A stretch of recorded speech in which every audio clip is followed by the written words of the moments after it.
Hello, everyone. Happy BizBaz at home. It has come again, and we are matching today for your viewing pleasure. I'm going to wait for a few people to tune in before we start gabbing here. Hi, everyone. We're just waiting for a few more people to join in before we start.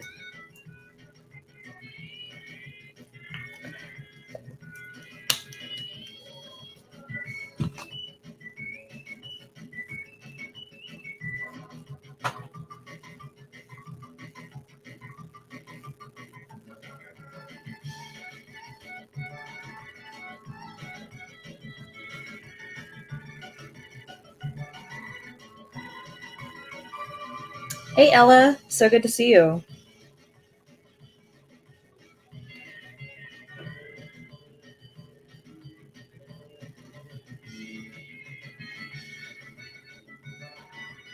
Hello, everyone. For anyone joining in, we're just waiting for everyone to join in. I know it takes a few minutes to come in.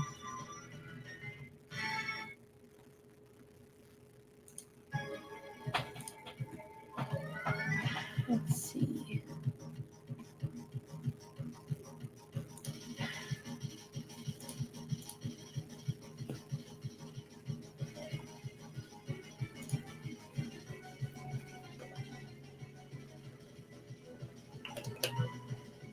So for anyone that's here to shop today, if you didn't notice already on your e-ticket where you accessed this link, there is going to be all the vendors participating towards the bottom of the link, the bottom of the ticket, and that'll have their promotion codes, links to their stores, things like that. We're actually going to go over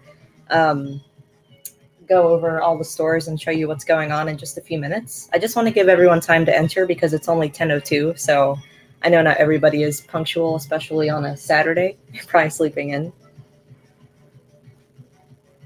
Hey, Jordan.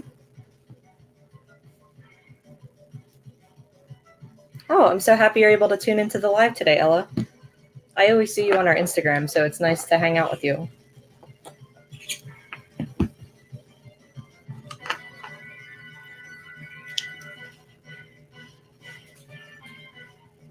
Oh, I'm like really bad at this. So for anyone that doesn't know, my name is Jules, and this is my fiance, Steven, and we run Bazaar, in case you didn't know. Today we're being extra dorky and sporting some matching Sailor Moon shirts that are from one of our friends, Claygram Art.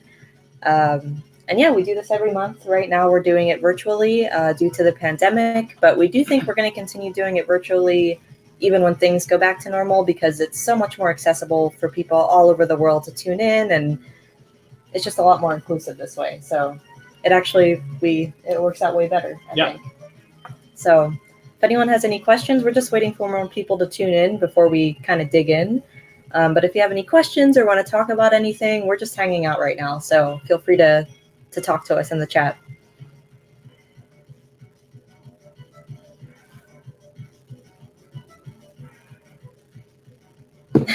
Jordan, this is only our third time doing this live, so we're still getting used to this whole atmosphere. Honestly, it's way more nerve-wracking being live over being at a real show for me, at least. I don't know about Steven. I don't know why, but having a camera like looking at you and then like seeing all the comments and stuff is just like scarier to me than being in a room with 1,000 people talking to me. I don't know why. Are you like that? I don't know. Or do you not care? It's about the same for me, I think. Steven's a musician, and he's used to kind of like concerts and being at venues, so I feel like you don't care. But I'm not that, so yeah. Oh, cool. Be sure to I guess you can't share photos in the chat, but Ella, you should tag us on Bazaar to show off the jewelry you're making. For anyone just tuning in, we're just waiting for like 5 or 10 minutes before we officially start, just to make sure most people are here. And we're going to show off some of the vendors' promotions that they're doing and show you their websites and get that started. And then after that, we'll do our first giveaway. I guess I could show off what we're giving away. Yeah. Ooh. So our first hourly giveaway today is going to be for the exclusive pin for today. And in case you haven't seen it yet on all of our graphics, It's our mascot, BizBaz, and he is dressed up as a little artist. This was actually our coloring contest page from last month, so the winner's design was the inspiration for this pin. I forget the name of the person that won, but they won a cash prize last month, and then we took their design as inspiration for this pin. So this will be our first giveaway. We're giving away a lot of these today because I know a lot of you collect them, and if you don't want to risk having to wait to win, they are available for purchase for $5 on our website, which is in the link on our bio on our Instagram. I don't think we have a bio for our website, or I'm sorry, a banner for our website, but that's okay. I'll keep reminding you throughout the day. And then this month too, we also have a sticker that we released as well for the pin, or for the design, I should say, somewhere in my big pile. Oh, it's right here. It fell. So we also have this rainbow holographic sticker, which I'll be including in the first giveaway. So you get the pin and the sticker. These are still limited, I guess, but the pin is limited to 100, and we have a ton of these, so I don't think these will sell out today, but if you want this pin, it is $5 on our website today. Okay, so let's pick our first winner, I guess. Yeah, we'll kick it off with that. So I'm going to share our screen for anyone that might not know and might be confused. You have your ticket, I'm assuming, since you're in the live stream. If you RSVP'd for your ticket, you're automatically entered into all of our giveaways today. We take all of the emails, so whatever email you registered with, and we plug them into like a random email picker, and then we'll contact you to ship you your prize. So let me share my screen and we'll pick our first winner here.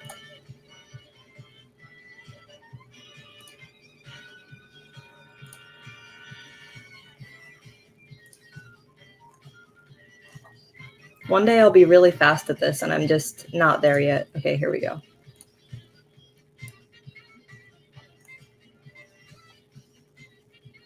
Okay, so this is going to be for the pin and sticker set for BizBaz at Home, and we're going to pick our next winner.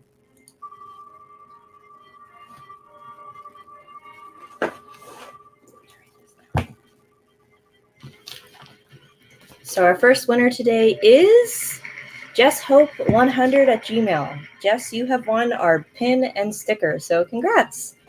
I hope you like our little animation. I found this new picker, and I find it way more exciting than what we were doing before. I need a pen. Okay.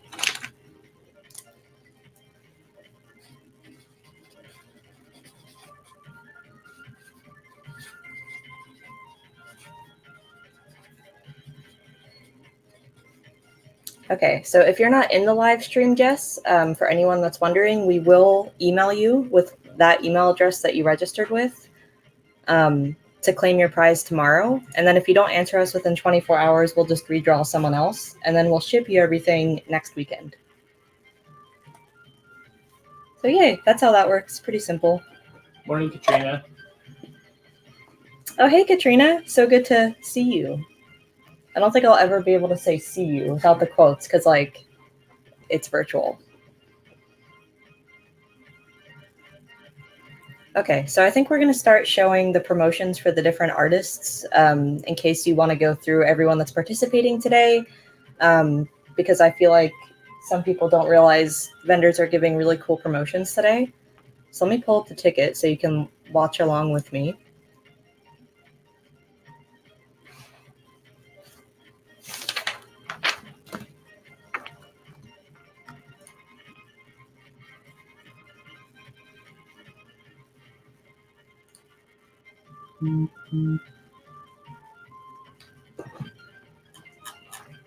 Okay, so I'm going to skip over our brand because I don't want to start with our brand. I feel like that's conceited. So we're going to go in alphabetical order.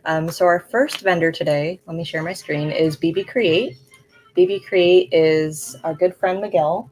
Him and Mike, his friend Mike, run BB, and it's a pop culture flair shop, I would say. Heavily influenced by Star Wars, but he does other stuff too. He does a lot of Sailor Moon stuff and foodie stuff as well. So let me share my screen again here. Is that my screen? You gotta get rid of that one first. Yeah. Okay. Actually, I'm just gonna no. This does that weird thing, right? When it like Yeah. So Yeah, it'll look mirrored. Even if I do this? Uh, Let me try it. yeah, I think you can do that. Nope. Okay, so I'm not going to show you the ticket in real time because otherwise I'm going to have to keep switching, and I don't want to do that. So let me just click on Miguel's promotion. Actually, we're not on a strict time limit. I'll do both. I don't want to be confusing.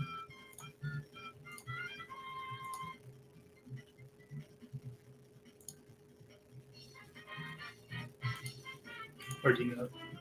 Or never mind. I think that works fine. Okay, so your ticket at the bottom will have all of our artists and a little bio about the artist and also, their links and everything like that.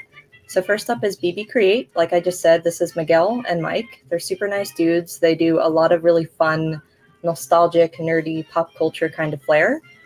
And today they have a lot of drops. They actually just launched a brand new website. So I'm really excited to show that to you right now because it's super like 80s vibes, I would say. And they actually just released a new product with us, with our Mooney store, which I'll show off after this on the camera. And then I believe they have a bunch of blind bags today, but he has a bunch of drops essentially. So you would just click this and it'll take you to his website. And does this still show you my screen or do I need to change it? I have to change it. Okay. Sorry, I gotta do a lot of clicking. Might be better just to do the share the application thing.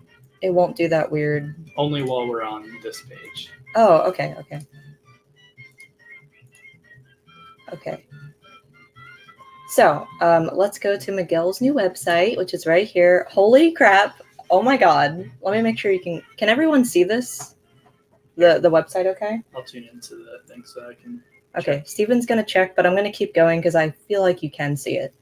So this is a new website. It's so dope. Like, this is so cool. It's like an 80s video game. Oh my gosh, my music just got crazy loud. Okay, Wario. Okay, so Yeah, perfect. Okay, cool. So today, Miguel has a lot of mystery blind bags that are just $6, which is like such a steal. Then these are the Mooney Popsicle blind bags that we were just talking about. We have them on our store as well right now. And look at these little animations when you scroll over his stuff. Oh my gosh, that's so cool. And then he also just released these masks, which are all Star Wars themed. I personally love this BB-8 one. I love droids. I'm a droid hoe. Freaking love droids. So anything droids, I love. Oh my gosh, and then look at the descriptions, the way that is so cool. Really cool new website. I feel like I just said cool 1,000 times, but I'm not good at talking off the top of my head, so that's the length of my vocabulary right now. And then we also just launched these blind bags with him, so you can get these on his site. They're $12 each. They're like those popsicles from when you were a kid that have the bubblegum eyes that usually look wonky, but we made them not look wonky because I don't want to do that. So yeah, you get a blind bag and then there's glitter chasers as well. I don't know if you can see that from this photo, but I'll zoom in a little bit. But these ones are glitter. And then, yeah, I think that's it. So that is BB-8 today, or BB Create, I should say.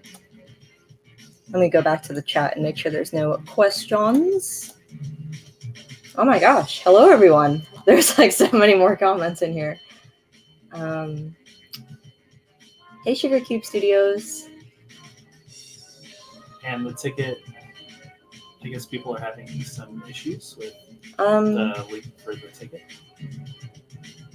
What video? The link from the ticket takes you to a different video? Let me check, because what did you just click? You clicked the ticket link, right? No, I clicked the link that you sent me in Messenger. Oh, okay. Hold on. We have to check the live stream link because that's not good if it's the wrong link. Just a second.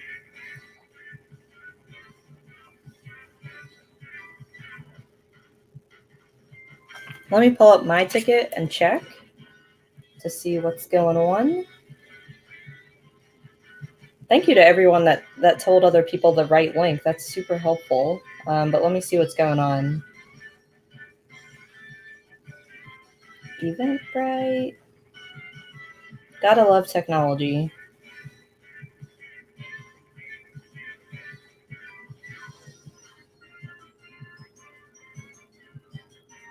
All right, so I clicked this link.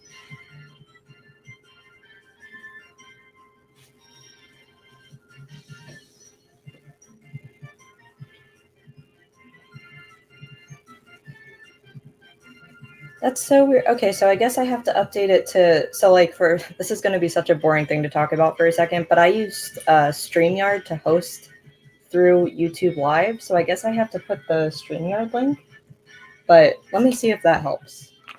But I thought it just connected, so I'm so confused. Let me,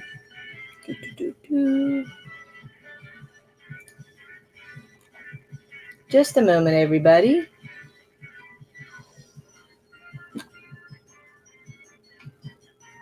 I don't know how to find, oh, I guess I have to go to StreamYard.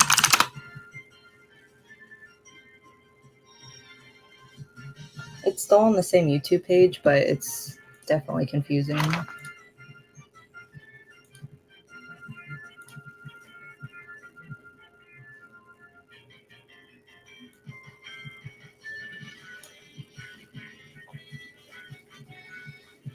It's so weird. When I click this, it's... Okay, does anyone by chance have a link to the video you're watching right now that could plug it into our chat? Because when I click it... There's two different ones. For this here. Oh, that's so confusing. Yeah. Okay, I'm sorry about that. I don't know why there's two. Okay, one moment. Let me go to my YouTube.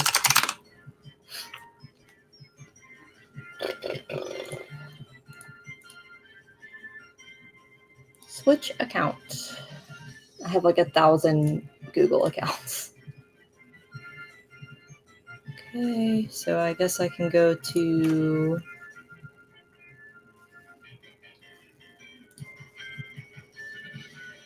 my channel.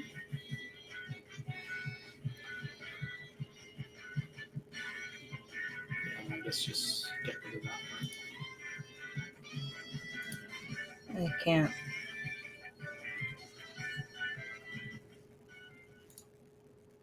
Go to your videos. Yeah, see, like it's not there. You know what I mean? Like, yeah. It's odd. I swear we know what we're doing. I don't know why there's like a duplicate live. Because when you can see my screen, everyone, like when I click my videos though, like that's not there, which is super strange. Oh, that's fine. They Okay. let them know in the comments, so we'll just move on.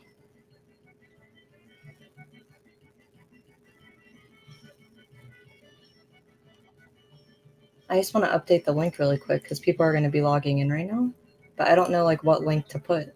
Is it this? Yep, go to your YouTube. Here. Okay. Yeah, just click on the one that's live now. This? Yeah, that one. Okay. And then like copy this? Yeah. Okay, I think this should update it. I don't know why they're two different links. That's so bizarre. So I'm going to update that right now. Just a sec. Turn the AC down. Like make it colder? Yep. Okay, thank you. Okay, so I updated the ticket. I think that should work. So I'm going to try it really quick. I'm so sorry for this delay. I just want to make sure it works now so people aren't confused. Go to online event page. Oh, it is so hot in my office. I don't know where you all are at today, but holy crap, I'm steaming. My office, I don't know where you all are at today. Oh, I think I fixed it. Okay, it should be good to go now for anyone that was having trouble with their ticket and the link. I'm so sorry about that. I have no idea why there was two separate YouTube links. That's so strange. Haven't had that happen before, but it should be fixed now. Okay. Yeah, I know there's a weird mirror effect right now. It's because we have our StreamYard open, but we're going to keep going with the vendors for today. So next is L Blackbat, and today he is doing buy 2 pins and get 1 free. Juan is super nice. He does a bunch of kind of like comic-y, I would say, designs. Very comic clip inspired. I don't believe, so you need to use the code BizBaz to access this at checkout. So you get buy 2 pins and get 1 free. Let's check out his site. Where are his pins at?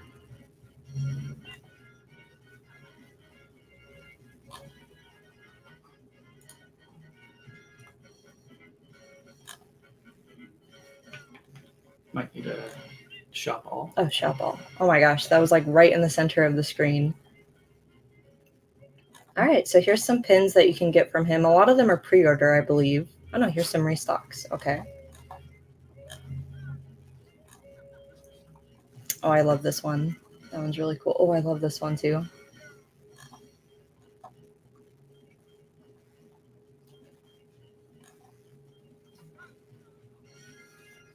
I actually own this set from him, the dice. I have this variant and it glows in the dark. They're so dope. Oh my god, does this really swing? That is so cool.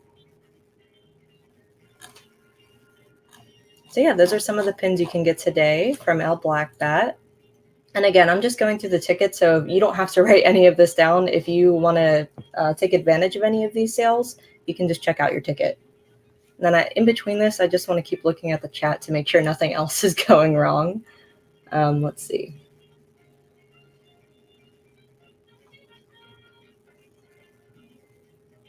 Oh, so all the vendors, they're on your e-ticket. So where you access this live stream, you can just keep scrolling down and it has all of the schedule. It has the links for all the stores. That's what I'm showing you right now. And it also has the promotions and codes and things like that. Okay, so let's keep going here. Our next artist is Gorgeous Flair. I always say her name wrong, so like a lot of you might relate to this, but a lot of people I know, especially artists, I only know them online and I've never heard them say their own shop name. So for the longest time, and I still do it sometimes, I call her Gory Jess, and I don't know why. Like, I don't know how the heck I like didn't catch that it was Gorgeous, because that's like such a better name. And then Steven last week was like, isn't it Gorgeous? And I was just like, duh. Okay. So Gorgeous, she's in Canada. So we have our first international vendor, like as a part of Bizarre Bazaar, which is super cool. I met her at Pin and Patch Con last year, I believe, in 2019. And she has this one pin that I'm going to show you that is like, it's one of the best pins I've ever seen. But she has a ton of promotions today. So the first 10 people to shop with her get an exclusive double-sided holographic print, which is dope. She just dropped a new Sims pin, which is right here in her flyer. With the code BizBaz Resin, you get 20% off all of her resin work. She's also doing a buy one, get one free for her Peach and Daisy silhouette pins, which I'll show you in a sec. And then if you spend $50 or more, you do get a free sprinkle surprise pack. So she's just like blessing you with deals today. So let's check out her site. Okay, so here's her new Sims pin. This is what dropped today. I love this. Like, and it says the Megalomania. It's so cool. I actually haven't played Sims in forever, but I know it's really popular right now because I think they just released a bunch of expansions or something. So this definitely makes me want to play it again. I used to play that game for like 12 hours straight. And then with the code BizBaz Resin, any of her resin pieces, you do get 20% off, which is a crazy good deal because resin, if you don't know, it's all handmade, super time consuming. Expensive to make too. Expensive, yes. That's correct as well. Oh, so here's the buy one, get one for free. Oh, I think I did a new window to do a new tab. So these are her Daisy and Peach silhouette pins. They're super cute. So if you buy either one, you get the other one for free, which is such a nice deal. And then I think that's everything that I just said. Let me double check. Yes. Oh, wait, I wanted to show you my favorite pin from her. I hope she has it in stock. Oh, actually, it might be sold out. Oh, there's another page. I lied. Oh my gosh, here it is. Okay, so if anybody here watches American Dad, you're going to know what this is. So Francine in one episode is trying to come up with like a new catchphrase. Essentially, and her and Klaus, who's the fish here, they like go through a bunch of like stupid ones, and then she eventually lands on one that's things are getting too spicy for the pepper. And it's so iconic. Like I literally use that phrase all the time. And then when I saw this pin, it's so like niche too. I'm like, I didn't know anyone like cared about that episode from American Dad. And she has a glitter variant, which is kind of hard to see here, but I have the glitter variant and then the plain one. So I highly recommend getting that pin if you like very like niche things. Okay, let me double check the comments before we move on here. I have it up here too. Oh, thank you. Jordan, where are you looking? Because when Eventbrite emails you the ticket, you can click go to online event page. And then when you scroll down, it should show you everything that's on my screen here. So that's what I have pulled up. I'll just start over again. So it'll take you to this page, which is your online event page. You do have to be logged into Eventbrite as well. So you should have had to have created an account when you got your ticket. So this is how you access the live stream. You had to have clicked this. Then you keep scrolling, you'll see all of our kind of events going on today. Then you keep scrolling and it'll get all the way towards the bottom. It'll say exclusive deals from our vendors, and then they're in alphabetical order. So we are here now at Gorgeous Flair. So let me know if you're still having trouble. Feel free to DM us because I can't really see your screen or anything, in the chat. So feel free to DM Bazaar SD if you're still having any issues, and we'll help you. Okay, let's see here. So the next vendor today is Lantern Pins. Jackie is a super sweet lady. She does pretty much all Star Wars stuff, I would say. And she just released this like charm bracelet, which I haven't seen many people do. And I just think that's so original. Like, I love charm bracelets. I have a Pandora one here. I'm basic, yes, I have Pandora, but I love it. So let's see what she's doing. She is offering a free B grade pin with every 34 or 35 plus dollar order, and then she has a bunch of new releases today, so let's check those out. So I know she released these today, which is her mix and match domes, her pin set. She also just released this Love at Lightspeed straw topper, which is like super adorable. I love it. Can I make it bigger? There we go. I need this straw. Does it come with the straw? Because that's like really cute. So yeah, if you spend $35 or more at Lantern Pins, you get a free B grade pin as well, which is super dope. I know that I see this floating around the internet all the time for her, which is her Starfighter Ida bag. Comes in a bunch of colors. It's super cool. I love all the little windows so you can show your pins.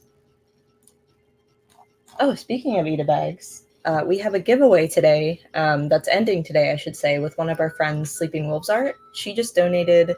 Let me grab it so you can see it. Steven, you take over for a minute. Hey, everybody. It's me, Steve.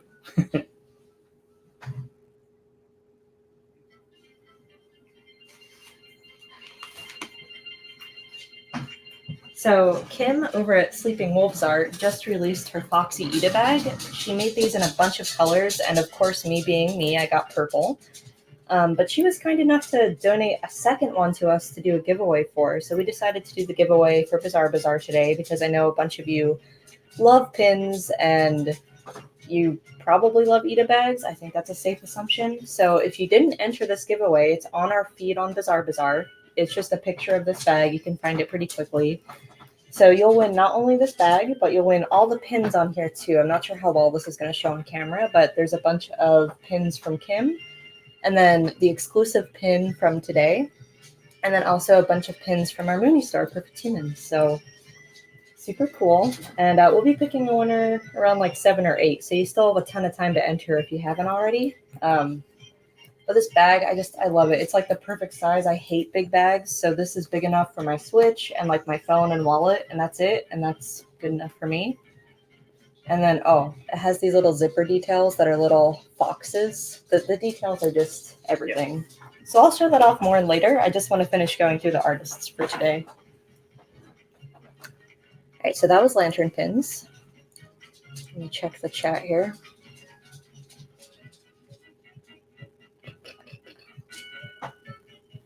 Oh my gosh, I love how talkative everyone is today.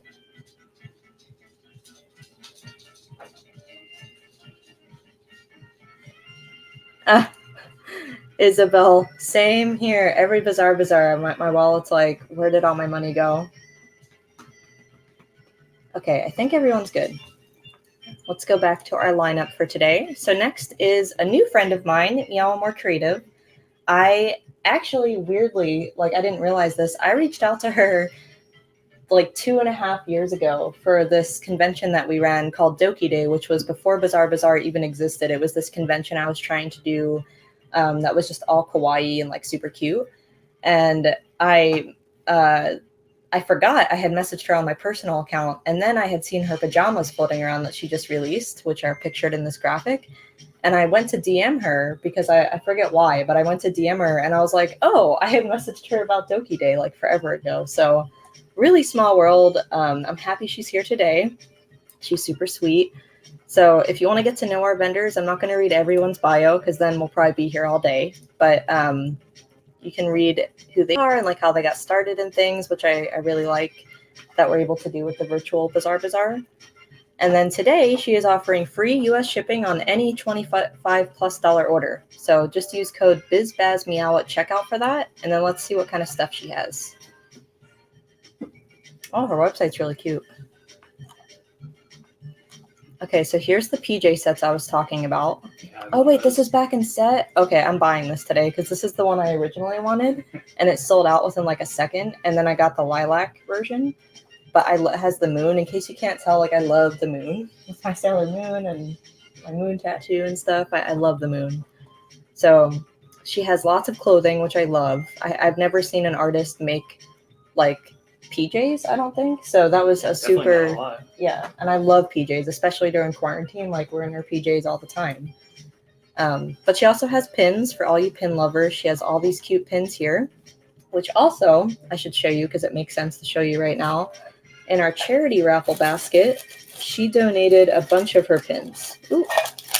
I'll talk about the charity raffle basket a little later, but you can win all of these cat pins with the rainbows if you win the charity raffle basket later. So I know there's a lot going on. I promise it'll all make sense. We just have to go step by step. We have a lot planned today. But yeah, she also has stickers. She has, is it washi tape? Yeah, washi tape. I always want to say wasabi tape, which I know is wrong, but I always want to say wasabi, and I'm like, no. We're going to invent wasabi tape. That'd be cute. And she has patches. She has like every kind of flair you could imagine that's super like kawaii. Oh my gosh, the cat mermaids. Okay, so I could spend in case you can't tell, I'm inclined to like kawaii stuff. I could spend so much time on this site. But that's everything she's offering. Again, you don't have to memorize all these deals I'm saying. They're all on your e-ticket, so you can access all the promo codes, the website, everything like that on your e-ticket. And I promise the rest of the links work. I don't know what was happening with the stream, but you can see as I'm clicking, all the other links are good to go. So another new artist this month is a poetry community, I guess, that also has a poetry book, and they have like patches and stickers and stuff. They're called Secret Midnight Press. And they're offering, I believe, a free patch with any order today. So they have a bunch of cool stuff if you like poetry. They have a bunch of books. They have stickers somewhere. Oh my gosh, they have candles. I didn't even know they have pins and mugs. That is so dope. And then I believe the founder, who is Jesse, he is actually doing a poetry corner tonight around 5:30. We'll have to check the schedule, but I think it's 5:30. So he'll be reading you some of his poetry, and I'm really, really excited for that. It's something brand new to Bazaar, and Jesse's a really cool guy. He's super nice and positive vibes, and like everything about him is just great. So I can't wait for you all to meet him later. So yeah, for this, you'll get a free sticker or patch with any order. So there's no minimum, I'm assuming. Just depends on what you want. Let me check the chat.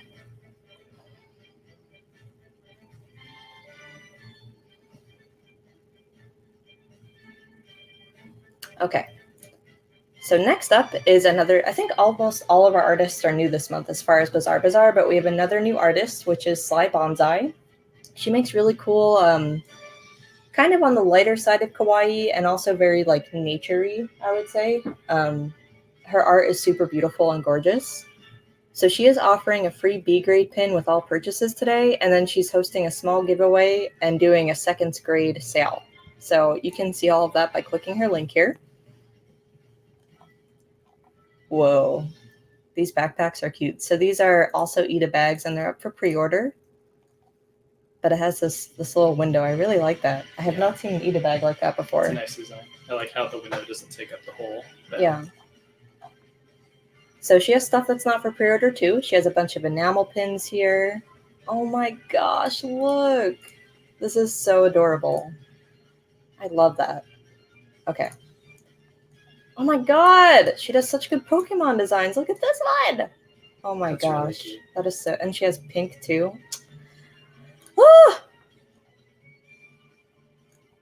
And then she has more Eda bags here. So here's an in-person. Yeah.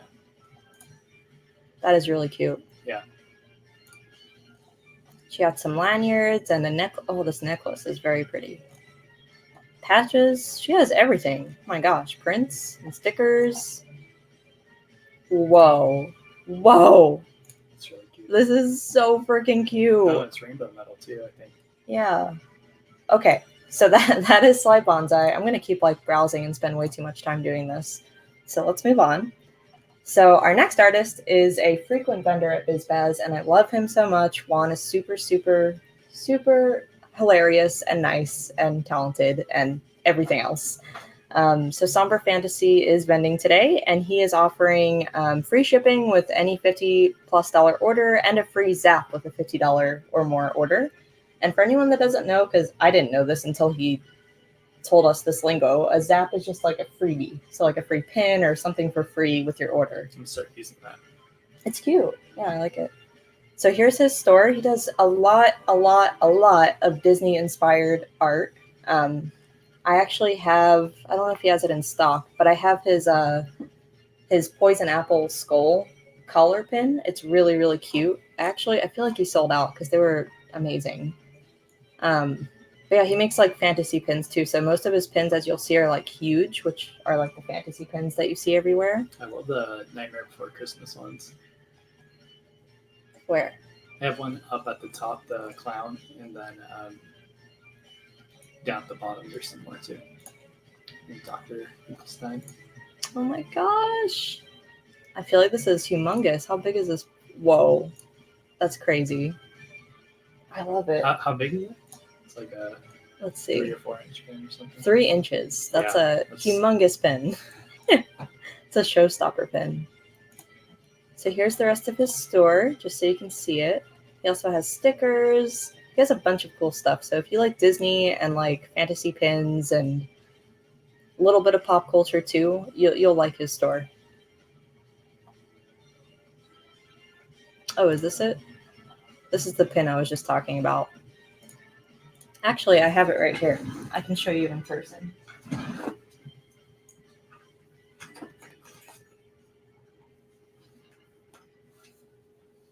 Okay. So I got this at our last in-person Bazaar actually. Full circle here. What was that, February? Yeah, February. So once the backs are on, the chain stays better, but I'll just show you the 2 pins. So it's 2 little cute poison apples, and I got the pink one. And then it comes on this gold double or triple, actually, chain. You put it on your collar. Super cute. Okay. Let's see. Who else is vending today? Let me double check the comments. Hi, Ryan. Did you have a good breakfast?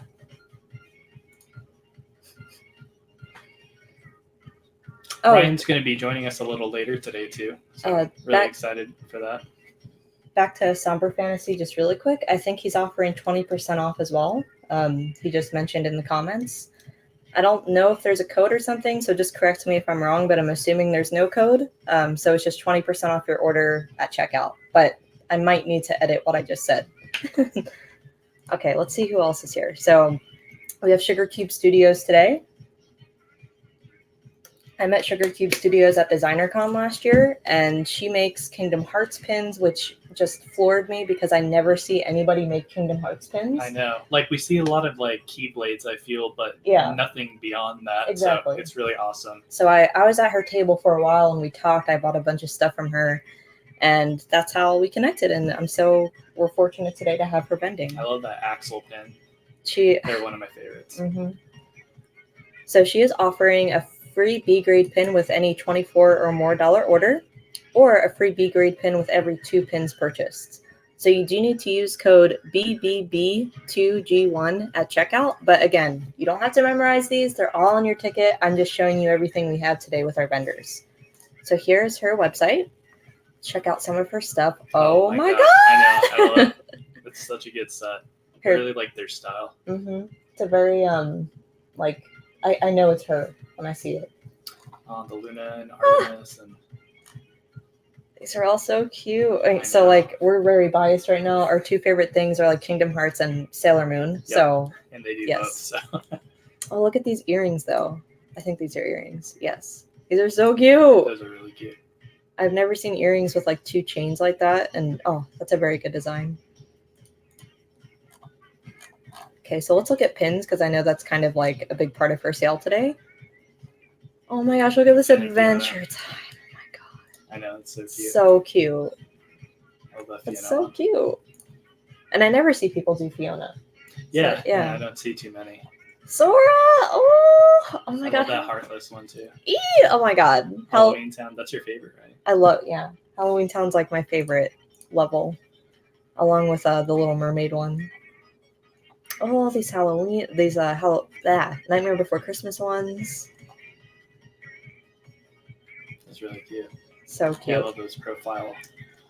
Anti-Sora.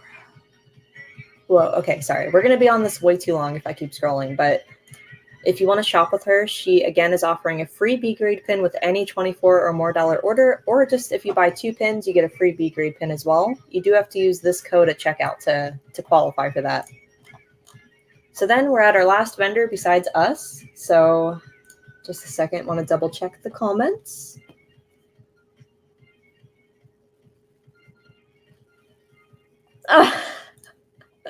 Rachel. I mean, we don't have to buy our own pin, but with the vendors, we shop so much today, so I totally feel you on this statement. Yep. Every time. I'm like, oh, I'm just going to buy like 1 pin, and then you start scrolling through someone's website, and you're like, crap, I just spent $100. Oh my gosh, we stand for breakfast. Yes. Okay, so Sombra did clarify for anyone that might be shopping with him, there is no code needed for the 20% off. You just go wild, as he said, and when you check out, it'll automatically be applied. Okay, so our last vendor besides us is a vendor that we actually just got in my consignment store. So I met her just a couple months ago. Her shop name is Swish and Flick. So if you like Harry Potter and like that whole magical world, you're going to be floored right now because that's pretty much all she does.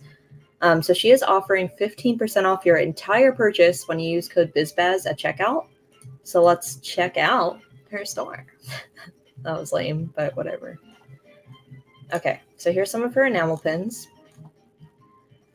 I really like her take on a lot of her Harry Potter pins because they're not just like, she doesn't just get a Google image, you know, from Harry Potter and then make it a pin. She totally makes like a 100% original design, which I always appreciate with fan art.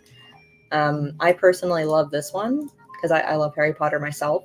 So here lies Dobby, a free elf with the little sock. So cute. So let's go to the next page. Then this one I can't even, I feel like at first glance you don't even know it's from Harry Potter. It just looks like a beautiful owl on the moon. But then when you look closer, it's holding the acceptance letter. And then the moon is also glittery, which is a very pretty like white glitter. That's really, really pretty. Mm-hmm. Yeah. So let's see. She also has stickers and keychains. Tons of stickers. I love this. This is the little Luna Lovegood sunglasses. If I say any names wrong, don't come for me. I loved Harry Potter as a kid, and I haven't totally been into it in this part of my life, so my knowledge might be a little rusty. But please correct me if I say anything wrong. I love this one. If anyone tuned into The Mandalorian, like that looks like the child. It's such a perfect mashup. Like I love that. So she is offering, I believe, 15% off. I said, yeah, 15% off your entire purchase when you use code BizBaz at checkout.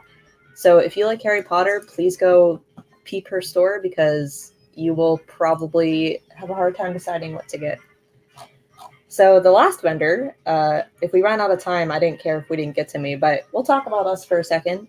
So we do not just run Bizarre Bazaar. We also have 2 other businesses because we're crazy people. We also run a pin store called Perfect Humans, and it's all Sailor Moon themed and Sailor Moon inspired. And then we also have a consignment store for flair all over the world, which is called B2 Kawaii Gift Shop. That kind of ties in with Bizarre Bazaar a lot because our whole mission statement is artists supporting artists. So I won't get on my soapbox for telling you why we started it, but that's essentially what it is. So today at B2, we're offering free worldwide shipping on any $30 or more order if you use code AugustBizBaz at home at checkout. And then our website, I'm sorry, but you're going to be on our website for like 45 minutes because we have 140 artists represented on here. So we have a lot of stuff. I think we have like 5,000 products. So I apologize in advance, but hopefully you're not doing anything today because it's quarantine. So we're all at home anyway. So here's our website. You'll notice this is also where our BizBaz stuff is. B2 is kind of like our mother company for everything. So it all kind of intertwines. So this brings us to Perfect Humans. Like I mentioned earlier, we dropped this collab with BB Create today. We expected to sell out pretty quickly. I know we've been selling a ton already. I don't know how many, but we just launched this blind bag series with bubblegum popsicles that are themed like the inner Senshi Scouts. Yeah. Thank you. I've been talking too much. I actually have them in person here, so let me close our window because I know it's going to be like Inception if I show you this way. But that's our website. I don't want to spend too much time on it because, again, I want the other vendors to kind of have more of a spotlight. Where's our screen? There it is. All right. So for our Mooney Popsicle pins, I have them in person here. And the glitter variants, these are chasers that you can get. It's a smaller percentage, really but limited amounts, like less than 10 for the glitter variants. My favorite one is Mercury. I love the glitter, the blue glitter on this. Just so it's stunning. And then all of them come in plain versions too. So just so you can see the difference. Ooh, sorry, angles confuse me. There you go. So we have all. I'm not going to show you every single one, but you can check out our website. I know they've been going pretty quickly. So if you really want these, not to be a salesperson, but I feel like they're going to go really fast.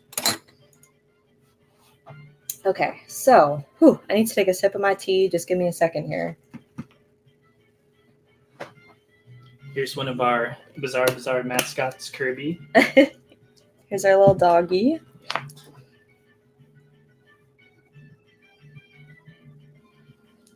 Sorry, I'm gonna get BB Create texted me, and I thought it was an emergency, but I don't think it is. And Sammy, Mercury's our favorite scout too. Yeah, other. Jules' favorite scout, and then my Yours favorite is the Saturn. Mm-hmm. Steven, in case you can't tell by our aesthetics, Steven loves like darker things. Like he's more goth and more Saturn's traditional. The goth sailor scout. And then I'm very like, well, not based off of Mercury, but I love colorful, sparkly things. Someone asked a question and I lost it. Oh, so Jude asked, do we get to choose the free B grade pin? I believe it's a random one for everyone that's giving that today because nobody specified to me that you have to like put in the notes. If they have a note option, maybe say which one you'd prefer, but I can't guarantee anything. But most of our vendors are pretty nice, so I feel like if you write a little note, maybe they'll surprise you with what you want. And just double check on their page or their Instagram. They will go more into detail about what their promotions are. So if you need any clarification, just ask them, and I'm sure they would be happy to tell you. Yeah, most of our vendors are very active on their Instagram. They're super excited about today, and they're trying to treat it like a real convention. So most of them are on there, like Steven just said, explaining everything. Okay, so for anyone that doesn't know our schedule, we are going to be getting ready to show off our cosplay contest entries in just about 10-ish minutes. And I'm really excited because this month we have a new addition to the cosplay contest thanks to our winner last month who had the brilliant idea. She reached out to me and she was like, could I please guest judge for the cosplay contest this month? Since I won last month, that would be like a cool kind of feature. And I was like, holy crap, that's the best idea ever. Of course you can, because Steven and I love cosplay, but we are not cosplayers. So I feel like it'll just kind of bring it up a little bit level-wise if we have an actual amazing cosplayer guest judging on here. I think someone asked a question. Oh, okay. So Sugar Cube Studios answered Jude's question. She said for hers, it's a random B grade, but if you purchase from a particular series, she always tries to keep it within the free pin from the same series. So if you get like a Kingdom Hearts, pin, she tries to throw in a B grade Kingdom Hearts pin. That's very nice of her. Yeah. But yeah, so for the cosplay contest, we'll be having electric sea foam join us on screen, and she's going to give her opinion and be a lot more knowledgeable than we normally are with the cosplay. They're the ones who won last month. They did that really amazing Mercy cosplay. That was really good. Let's actually show that off. So speaking of the contest, I just want to say this. I'll probably say this a few times today. So I had 34 people message me between last evening and today trying to enter all of our contests. And I had to be strict this month because I make a bunch of templates for these contests to show off the entries and stuff. And I just don't have time the night before or during to do that. So I had to tell everybody, I'm sorry, no, our cutoff was a strict 3 p.m. yesterday. So all I'm saying, what I'm trying to say is, if you want to enter any of our contests, the formula is always the same. I promote the contest for 3 to 4 weeks, telling you how to enter, when the deadline is, what to do. All of that information is also on your ticket, and it's on our feed. So there's a million spots you can figure that the details out. You can sign up as early as next week for next month's Bazaar. So try to get your entries in early because we try to accommodate as much as we can. But like Jules said, it's really hard even for people who are entering in the day before for us to get it all in because there's a lot of preparation for all the contests. So just try your best to at least get it in. If you can do it the week before, that's preferable. That would be amazing. The week before or earlier, and that way we can guarantee that you get a spot. Yeah, because spots are limited too, but this month we didn't fill up all the way for any contest, but we did unfortunately have to turn some people away just because you'll see when we start the cosplay contest, I make these special templates to show off each entry. Yeah. So it's just a matter of time. We're just 2 people running this, so we're basically from the beginning of the day before to the very end of the day before, just doing preparation for this. So we can't unfortunately accommodate all the people who want to try and get in that day too because we're just so busy preparing. Oh, so I wanted to show you Electric Seafoam's entry from last month just so you can see how freaking awesome it was. It was Mercy from Overwatch. I sound like such an old person sometimes when talking about the cosplay contest because I know what things are, but sometimes my brain is just a little slow. Maybe I moved it already. Did I? These are all from this month. Yeah, I moved it probably.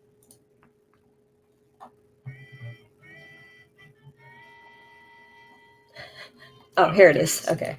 That wasn't too long of a wait, right? That was 45 seconds. Okay, let me show you. What did we have to do for this last time? If you share screen, and then I think you have to choose an application, right? No. Oh, I think we had to open it in a browser. Yeah, in Firefox, right? Yeah. That's what I thought. Okay, 1 second. Gotta find it again. I have to organize my files. Holy crap. So many random things. I think you may have passed it. Did I? Oh, yeah. Okay, so open with Firefox, right? Yeah. Or we could do even Paint or something. I think just any other application besides our Paint? Yeah, try Paint. I think that will probably work. Oh, that's way too big. You can zoom. Nope. Oh. There you go. There we go. Okay, sorry. You'll hear me say this a few times, but I'm still getting used to all the logistics of this being virtual and having to click around all the time. Okay, so here is her cosplay from last month, which is, again, this is our winner that's going to be guest judging the cosplay contest. Her name is Electric Seafoam. So I think you can see this, yes. So look how gorgeous this is. So at first I didn't even know who this was, but I was already very biased because my 2 favorite colors are purple and blue. So I was just like, whoa. And then when someone mentioned it was Mercy, that's actually my favorite character from Overwatch the few times I played it. So I was just like, oh my God, this is amazing. And then the wings on this, it's so whimsical. I love it. So that was her. She will be hopping on in 5-10 minutes-ish. Stop sharing my screen.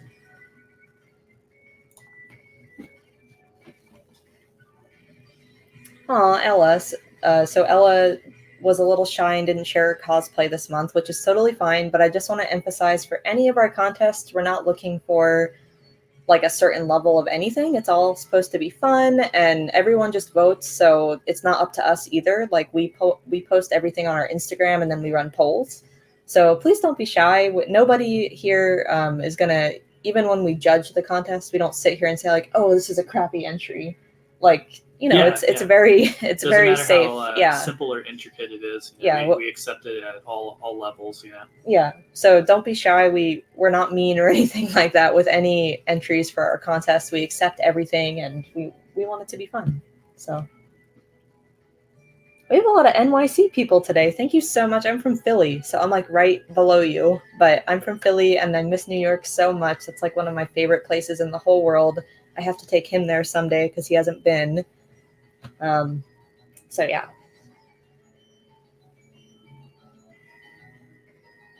I feel like everyone should call me out every time I say or like, because I'm trying really hard as now a host on this virtual platform to not say that anymore, because I just hear it all the time now. I'm hyper aware that I say it so much. Oh, somebody from Pittsburgh. Pittsburgh, woo! It's like pretty close to Philly. Mary Mesa. Yes, we're really close to there. Mm-hmm. Oh, so Jesse, everything was the cutoff for our contest was yesterday at 3 p.m. Pacific, but we have a cosplay contest every single month. So if you have an entry ready to go, as soon as we announce September's Bazaar, please just get your entry in. All the rules to enter on your ticket. We'll post it on our feed and our story and our website. So there's like a million avenues you could go to figure out how to enter, or you can just DM us. So yeah, we look forward to seeing what you have next month. Yeah, we would love to get you for next month.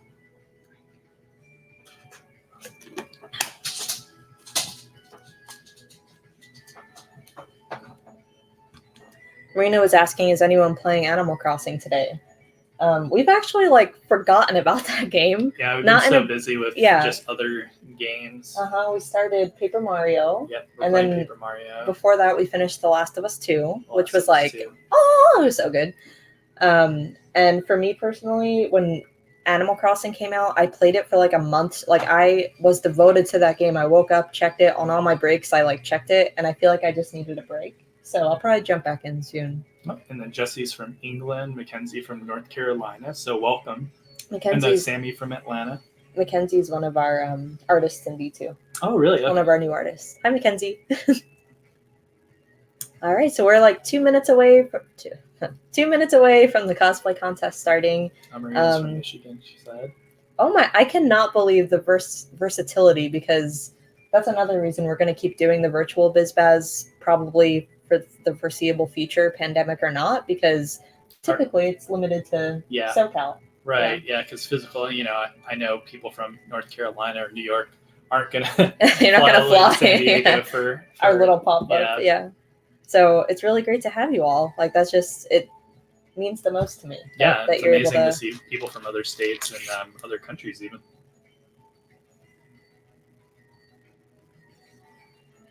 Sorry, it was one of our vendors, but they're good now.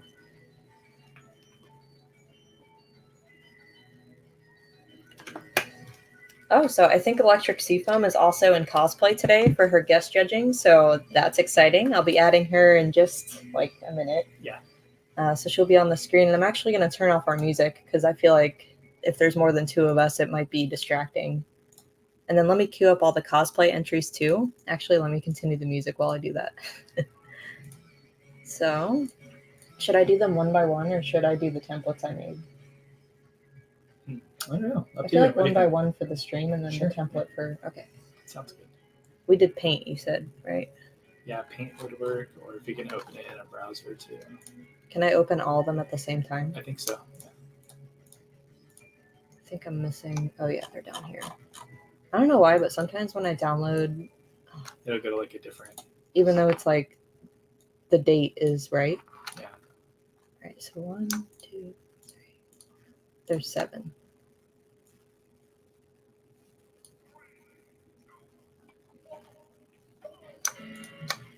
And there's one more. I got that one. It's like a red one. Oh, this one. How do I open it with... That's a good question. I think I have to do one by one. Okay. All right, just a second. I in case you can't tell, it's annoying. We can't show you the image in just like our preview application. We have to put it in an application, which I didn't realize. All right, so we'll open these in Paint.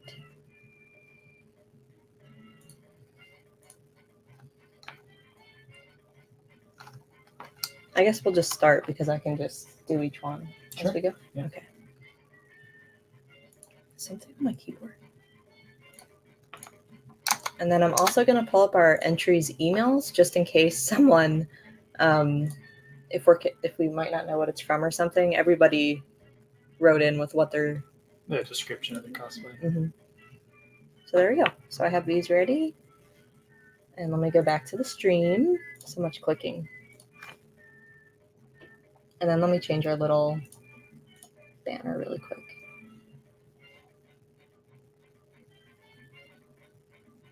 Oh, I guess we don't have one. Yeah. Yeah. It says enter our cosplay contest. Yeah. That's fine. Okay.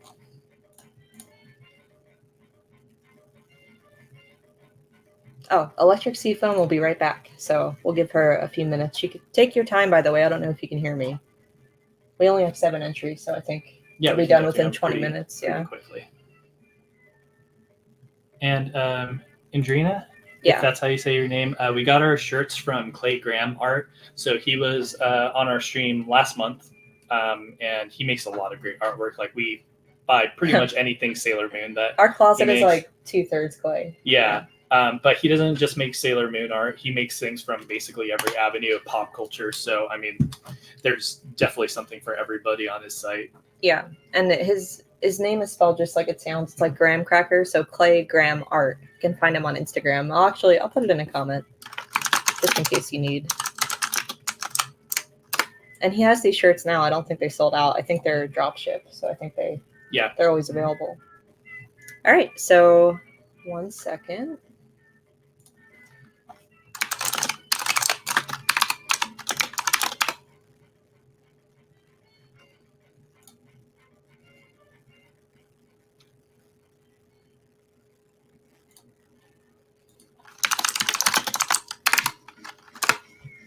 All right, so we are going to get our cosplay contest started here. Let me pause our music.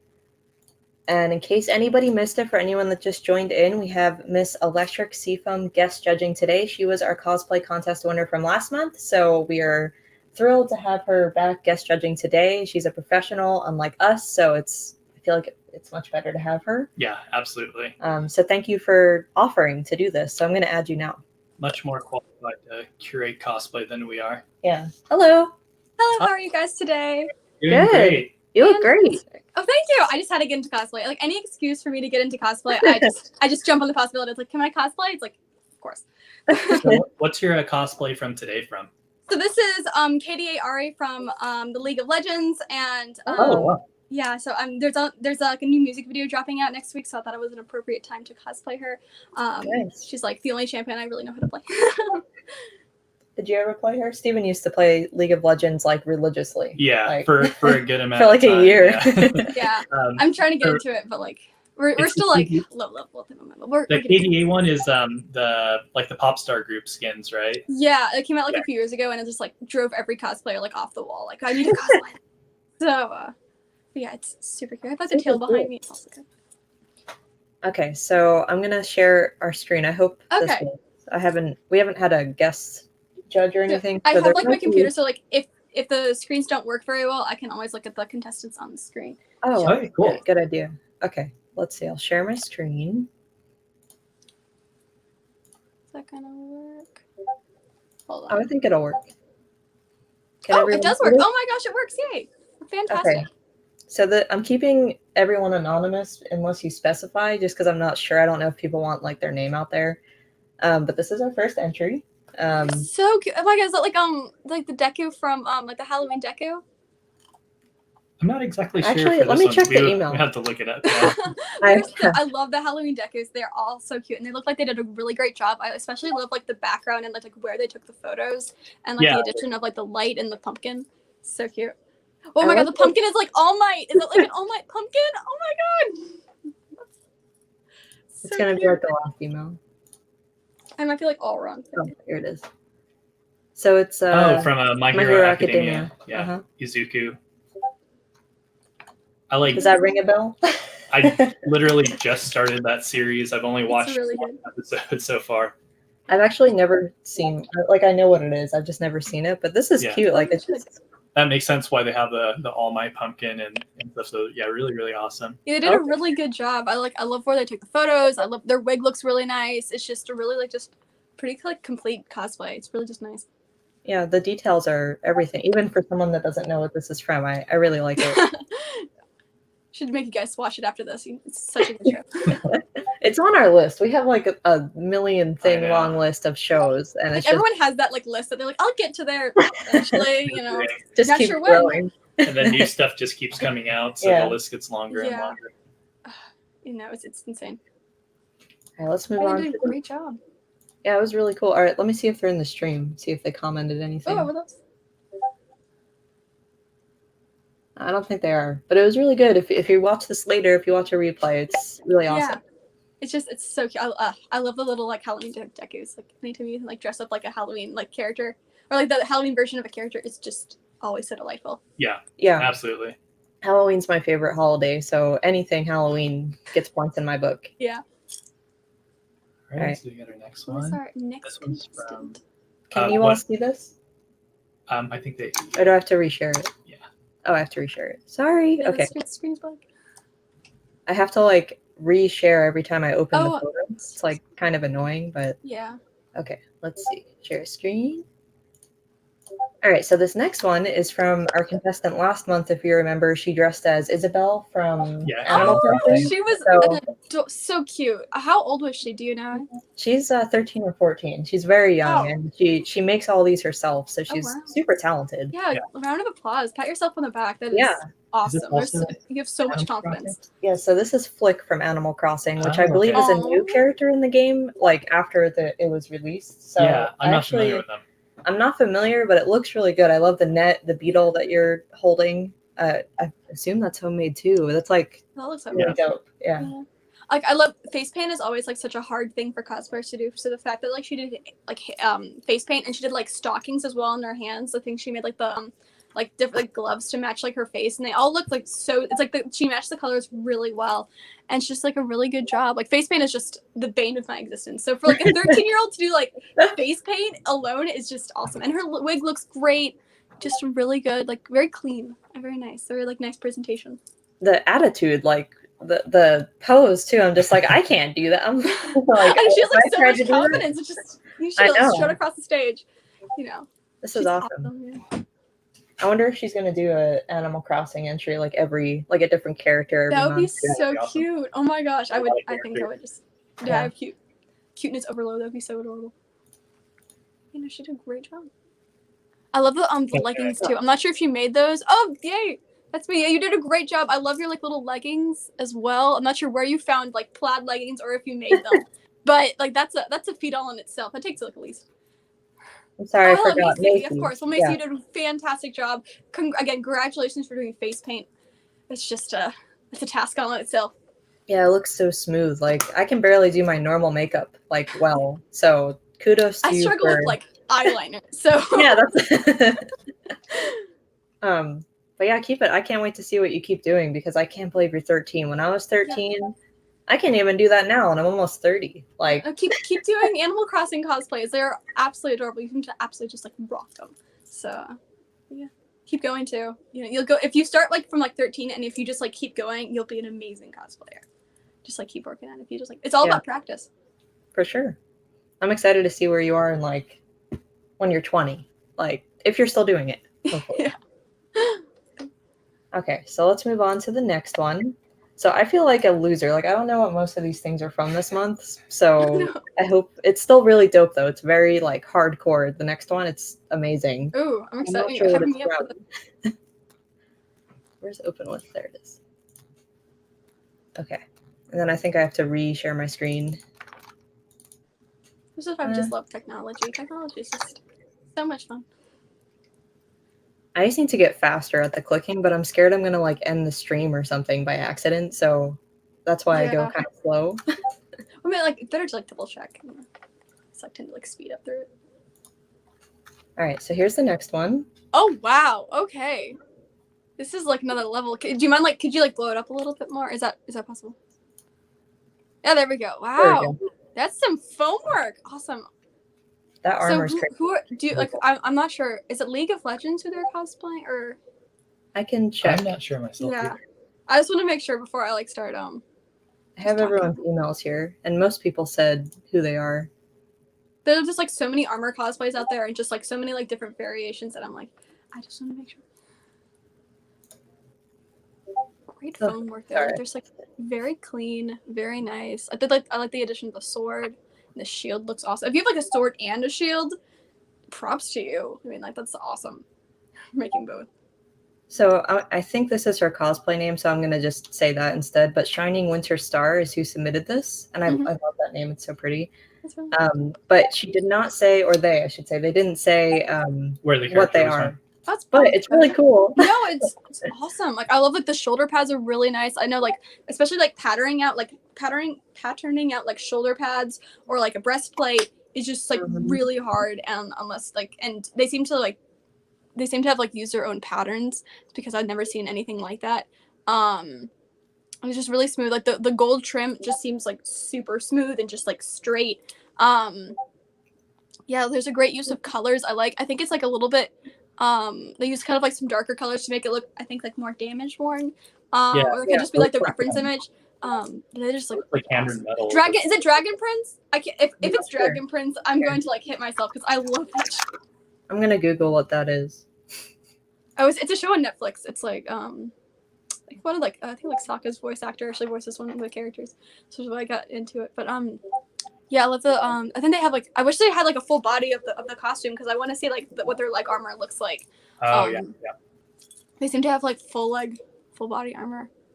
Yeah, and then the picture too. All the submissions this month so far, the environment too. I'm yeah, I want to see where did they put the where is this giant field where I could take photos? It's a great location. Yeah. But no, they seem to be very nice, very nice. I want to know I want to see the shield up close because it just looks really cool. I wish there was just a picture of the shield so I could look at it. It looks like they just came from war or battle or something. I know. I just love everything they captured. Yeah. There's also that kind of that the far away distance even the pose is just they're kind of looking worried and just kind of scared but ready for battle, and that's just it's awesome just channeling that the essence of the character into every pose. So yeah. Corinne is right. It's the aunt from Dragon Prince, Amaya. Amaya, okay. I feel I should have known that, but maybe it was one of those late nights where I was watching it at 2 a.m. and I'm we haven't seen this series before, so it was really, really cool. Yeah, no, it's a Netflix series. Yeah, no, I actually haven't seen anyone cosplay this, and it's I wish they would because it's a great cosplay and they did it just a lot of justice. I want to know how they did the little because on this shoulder, I guess. Yeah, they did have an awesome little swirling or a kind of a crescent foam shoulder piece, and I want to know how they did that because I know it's really hard to pattern out sometimes. It looks almost like a horn. It looks very legit. It looks like they spent $1 million on that. Actually, Eva foam is honestly pretty inexpensive. You have to know where to get it, but it's becoming less expensive to make armor outfits than it is to make fabric outfits. Oh, really? Yeah. Silk is expensive. I love this comment. So cute. Okay, so we're gonna do the next one, and I don't know what it's from, but the person told me what it is. So. Okay, fantastic. Maybe I'll know. You know, I think a lot of you will recognize it when it pops up here from Avatar. I've gotten a little. Oh, is it Avatar? Oh, I love me an Avatar cosplay. There we go. Oh, it's Suki. That's so cute. I wish I had more pictures of it because the whole ensemble of Suki is just absolutely gorgeous. Yeah, really, really pretty. I feel stupid. I know who this is. Yeah. I was not thinking. I love Avatar. Okay. Yeah. The makeup. Oh my gosh. I think she used is that leather in there too, or is it? It looks like it. It looks like it. Yeah. Yeah, leather is. Yeah, congrats for using leather. Leather is a very hard material to sew. It will break your sewing machine if you use it too much. So Might need a new you might need a new sewing machine, but your cosplay looks fantastic. Love the little fans. The makeup is on point. That makeup is and again, like with the face paint, it's so hard to do face paint correctly, and she seemed to just knock it out of the park. So smooth. The photography is really nice too. Yeah, I want like the photographer. Yeah, I think this is people like doing that, and it looks. I feel like I'm a bad image, but yeah, awesome. I love the look in her eyes too. She looks like she's about to fuck you up. Like she's like, which Suki, I mean, that's such a trait. Yeah. Or she she could be Kiyoshi. Yeah, she's Kiyoshi. Yeah. Oh, she's Kiyoshi. Oh, I said Suki. Sorry, same like face paint. So. And then this is Mineral Blue. Mineral Blue, I think is her cosplay name. Okay, that's great. If anyone wants I to also look applaud you. I think you used your real hair, which is such a hard yeah, pass. definitely. And like anytime any cosplayer uses your real hair, I'm just like slow clap. You know what? You decided to tackle your hair that day, and it's awesome. It looks like super accurate. The armor is pleather, or the bracelets are in pleather. Wow. Yes, pleather is. Yeah. Wow. Nice job using pleather. With this cosplay and with my Atlantic Mercy cosplay, I think I had like a full-on battle sequence with my pleather because it was just such a hard material to work with. So if you can do pleather, I mean, you can do anything. Just like if you can just tackle pleather and leather, you know, the world's open. Yeah, you did a great job. Yeah, give yourself a little pat on the back. It's awesome. I love the pose again. Great poses, great environments for every one of these cosplayers. I know all these are incredible. Sorry, I have too many windows open. No, you're fine. I don't want my computer. No, I have like 20 windows open, and I'm like, why do I need this one? Yeah. Too. All right, so we're gonna go to the next one, which they did say what it's from, and I have to look it up again because I'm an old person. Just a second. I'll play it first before I look. It's all just like if you're just in the know, like if you have like an ample amount of time on your hands and you know everything, but. So that's the next one. I have what it is. Let me just. I think I know. Is it like the Promised Neverland? Possibly. I think. It looks like it. There it is. Yep. Yeah, it is from Promised Neverland. Sweet. So. Dang, you're good. I just have way too much time on my hands. Ray and Isabella from the Promised Neverland. Oh wow! See, I see this image. Like, have you guys watched the show? I haven't. No. You know, it's really good. Like she's so like she's like this kind of like this nurse lady, and she like keeps the women like the children hostage, until I guess like spoiler alert. If you guys, I just read a description for this because it's on Funimation. Yeah, so like it's kind of like not to spoil it for anybody, but there's like demons eating the children, right? Yeah. So like she's kind of having like this farm. So like this image, especially like this photography, is awesome because it kind of like it's kind of like creepy in a way. You're just like, oh, get away from her. You know, you don't want to be close. But I wish there was like a better image of like. Is there any way you could blow it up? I'm sorry. Oh yeah, I can zoom in. I just want to see if Yeah, I love the dress. It's awesome. Okay, what is with the environments with these people? Like, it's where do you live? know they're definitely finding a lot of great places to shoot. Yeah. Yeah, no, it looks awesome. Like her hair is it seems to be like the not a wig again, so it's awesome that she used her own hair. Yeah, great cosplay, great like just dress and the whole. I'm not sure if it looks like it's like absolutely perfect. So I'm not sure if you bought or made it, but it looks absolutely perfect either way. Like I can't tell if you bought or made it. But it just looks awesome. I love like the image. Like it's creeping me out. So it's just like I love that. Oh my god, you had a tire phone. Oh my god, that's so awesome. To you very, for doing that. very resourceful. Yeah. Wow, that's dedication. That is, yeah. No, props to you for not having a photographer. Like, I'm not sure if I could ever do that without a photographer. And I love that your dog's in it too. It's always cool when you can incorporate your fur babies. They said, I just like again, like I want the dog to just run away from her as fast as because like it's just get away from her. Half bought, half. Yeah, no, it looks awesome. Great job. I can't tell if it's bought or made. If I made like you like turned right into a dog, like I could like see that like happening. Looks awesome. Someone said it took me so long to realize that was a dog and not a person. No, me too. I was just like, is that A dog? Or I don't know. It looks nice. Like you could, I mean, it's like a little bit of Photoshop and you can make it look like a person. All right, so I think we're gonna move to the next one. Yeah, I'm not sure where this one is from either, but very cool looking. I think they said where it's from, so I'll show it first and then I'll look it up, like I did last time. Remove, stop, add, click, click. You're getting faster at it. There you go. Okay. Jester! Oh my god! Oh, you know, Jester, yeah. Yes, I love the little lollipop. That's like the first thing I saw. It is bright. It is cute. It's like such a great add-on to the cosplay. Again with the face paint. Props to you. You used face paint. Anytime like anyone uses face paint, I'm just like, you win. Go. You deserve like all the prizes because it's so uncomfortable to use face paint. Yeah. The blue's it looks airbrushed almost. It's very pretty. Yeah, really good looking. This is Miss Monarch cosplay. Yeah. Awesome. Nice name. Everyone has like such great cosplay names too. It seems to fit her really well. Like I really like the little pouch and like the different types of like fabrics she used is awesome too. I love when cosplayers use like just a wide variety of fabrics to like actually like to fit the cosplay. Miss Monarch cosplay. Oh, okay. And yeah, I think I'm not sure if she painted her hands or they're stockings, but it really matches her face as well. The little horns are so cute. It's just like Jester is such a cute, adorable character. And you just like really captured that. I mean, you look like you're doing like something devious as well. You're just kind of like holding it behind, like I didn't do anything. Up to no good. This wasn't me.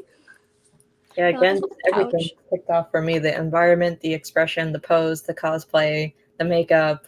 Like everything is just like 10. I feel like. Oh yeah, 10 out of 10. You know, 20 out of 10. Yeah, something like that. I'm like obsessed with this little pouch though. Like it is just so. I'm not sure.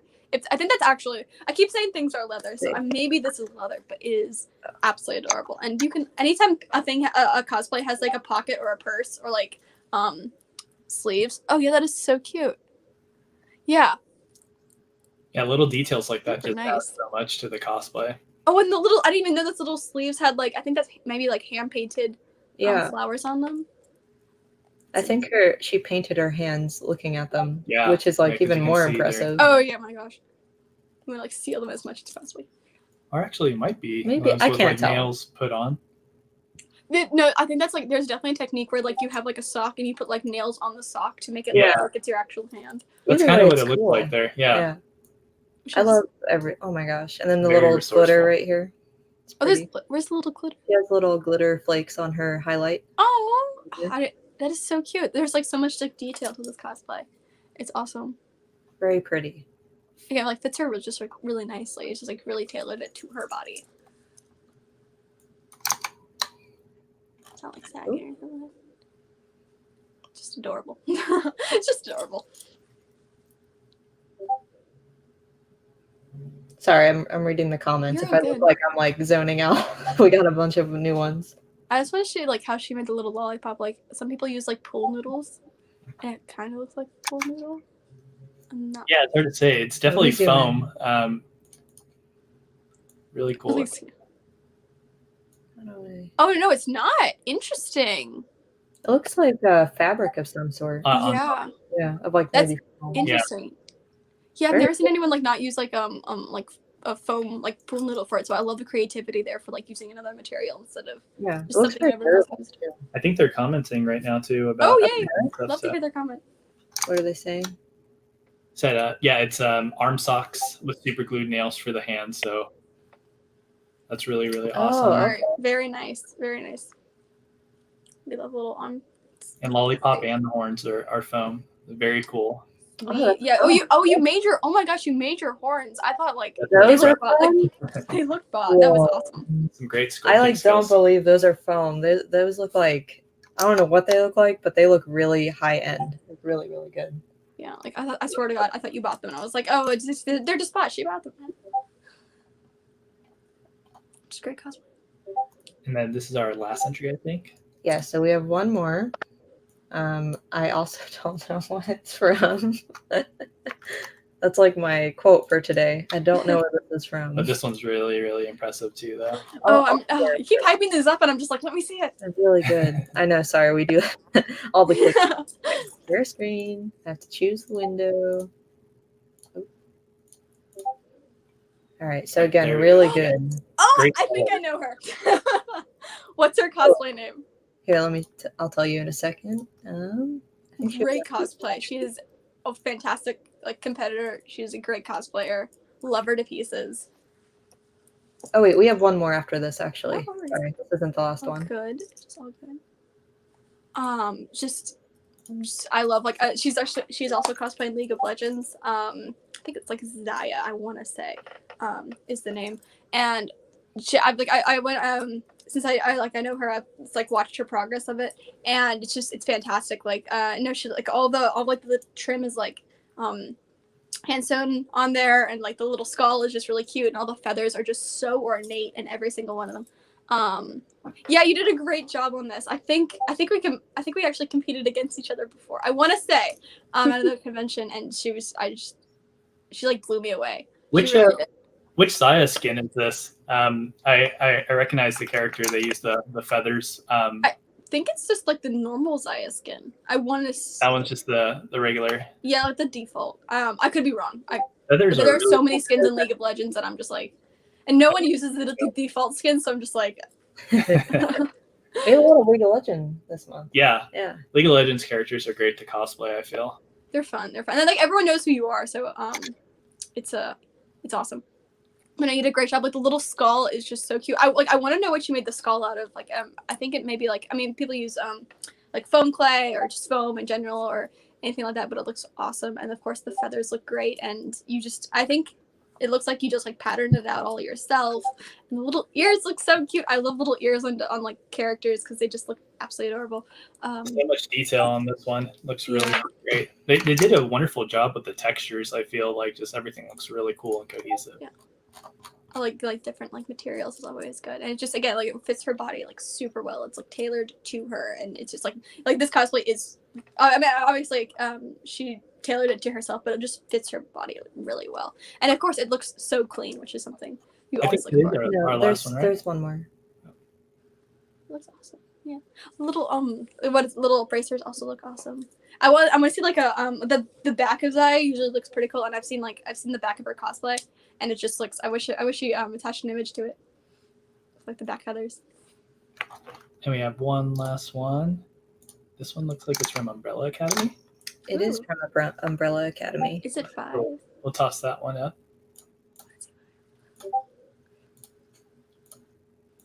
Okay, so here's our final entry for this month. Oh, that's cute. Oh, I think it's 5 or 11. 5. Yeah, I can't remember their names. I haven't watched since it released last season, and I haven't watched the second season yet either, so really excited to start that. Yeah, it looks really cute. I love the little addition of the umbrella, it's like a little rainbow umbrella, which is awesome. And yes, it is 5. 5 is sweet. Okay, I feel like my memory's gonna fail me one day. So this is who this is for the entry. Oh, oops, I scrolled. Awesome. Yeah, no, anytime you have self photography, that's just another great pat on the back. It's so hard, and it looks a pretty nicely lit image as well. It looks like you're in the Umbrella Academy, you're in you're I forgot how old he is, but a 65-year-old. You look like that. You look like you're in the 65-year-old man is in the body of a 13-year-old. It looks awesome. You have that look of just oh no, why am I here kind of thing. It's it's you scum of the earth. Why am I here? Yeah, it just looks awesome. Especially since this is I can't believe you found these things in your closet too. That's it's because their cosplays are or because their outfits are so kind of not too obscure, but still just you wouldn't find that usually in the closet. Yeah, most people wouldn't have. The shorts especially. I'm not sure where you can find shorts like that or the socks. Shorts or something. Yeah. You have to go to Goodwill. Not actually, maybe Goodwill or make them. But yeah, that's awesome that you actually I'm just gonna make. I just have a 5 cosplay in my closet. It's no big deal. Great cosplay, awesome. Yeah, that was the last one. So just to reiterate again, we do the cosplay contest every single month. And, the sooner you can get in your entries, the better. I know we had a lot of people who tried to enter yesterday and today. So if all of you want to participate in next month's, just get your entries in as soon as possible. We'd love to feature you for September. So, and then just to go off of what Jude was asking too, you don't have to make a brand new cosplay for BizBaz. We don't know. So I mean, as long as you don't submit the same one every month, if it's different, like, I don't think a lot of these were for this month. I think they're like previous cosplays, which is totally fine. Yeah, just from any time in your life that you've been cosplay, as long as we haven't featured it before. The only kind of rule is don't wait until now to submit because I have to get more strict, unfortunately, just because you'll see. So like how you're going to vote now is on our Instagram. I'm going to post these templates where you can choose, A or B or whatever. Mm-hmm. And I have to make templates for that, which take like an hour to 2 hours. So I don't have time to do that during BizBaz, unfortunately. Otherwise I would. Yeah. But yeah. Anyway, sorry, tangent. Thank you, Electric Seafoam, so much for. Yeah, it was great having you. Yeah, thank you so much for inviting me. And of course, like one of the things, like I heard you guys, you were just chatting about like entering. Don't be afraid to enter. It's super easy. I think it's just like a little form that y'all fill out, and it's just don't be afraid to enter. It's just for fun and games, and it's just like awesome experience. Well, thank you. Yeah, we try to make it super easy, and like I forget who, but someone earlier, I think this is what you're talking about, was like nervous to enter, and I promise we.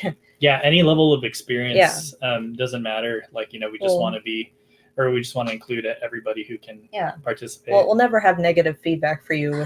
No, I'm like, I'm just like, I'm going to go through every one of the cosplays. Oh, this is terrible. Why didn't they use like 5mm instead of 2mm foam? No.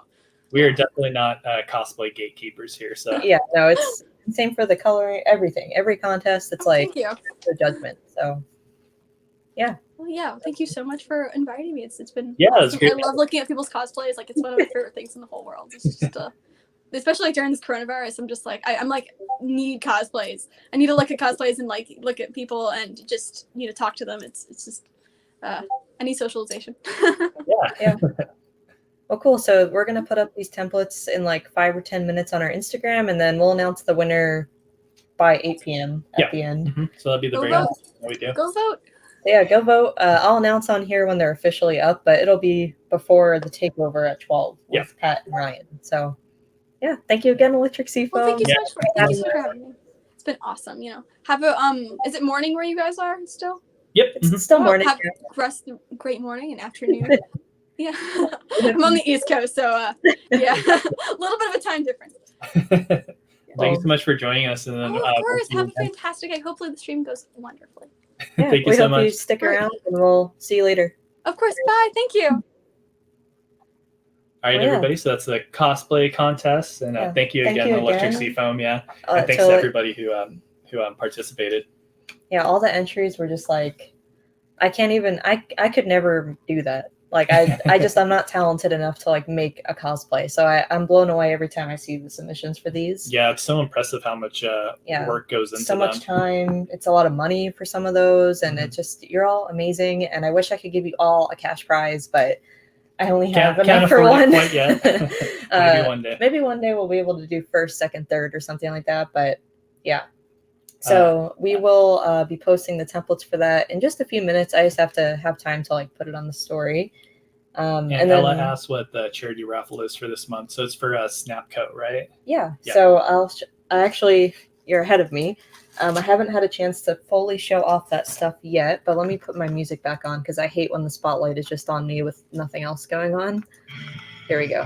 Good old Nintendo music. Okay, so I'll tell you about the charity first, and let me put up our little banner with our PayPal. Oh,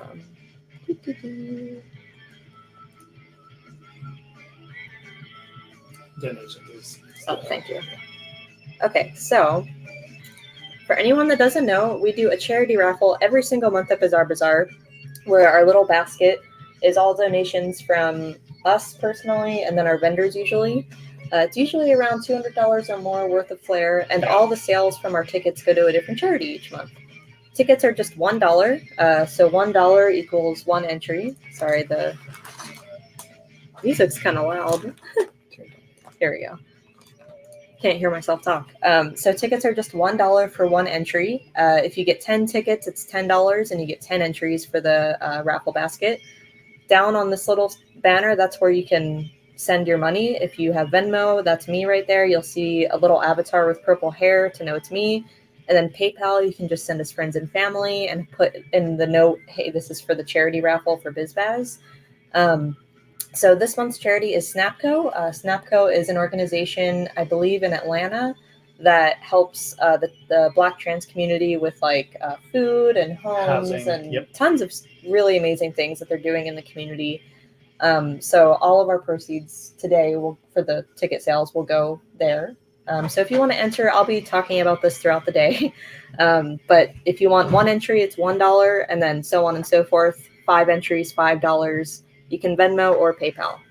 So Jesse asked if we can put it in the chat here. Oh, sure. So we'll put our Venmo and the PayPal in case you can't see it there. I know it's on the small side. Yeah, a lot of people are on their phones.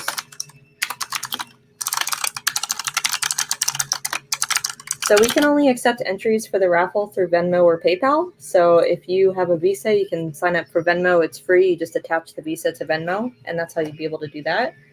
And this is everything you can win. I'm going to start with the big part of the charity raffle prize. It's one of Sly Bonsai's backpacks. So it's such an awesome backpack here. So I have it still in the packaging because I don't want to ruin it.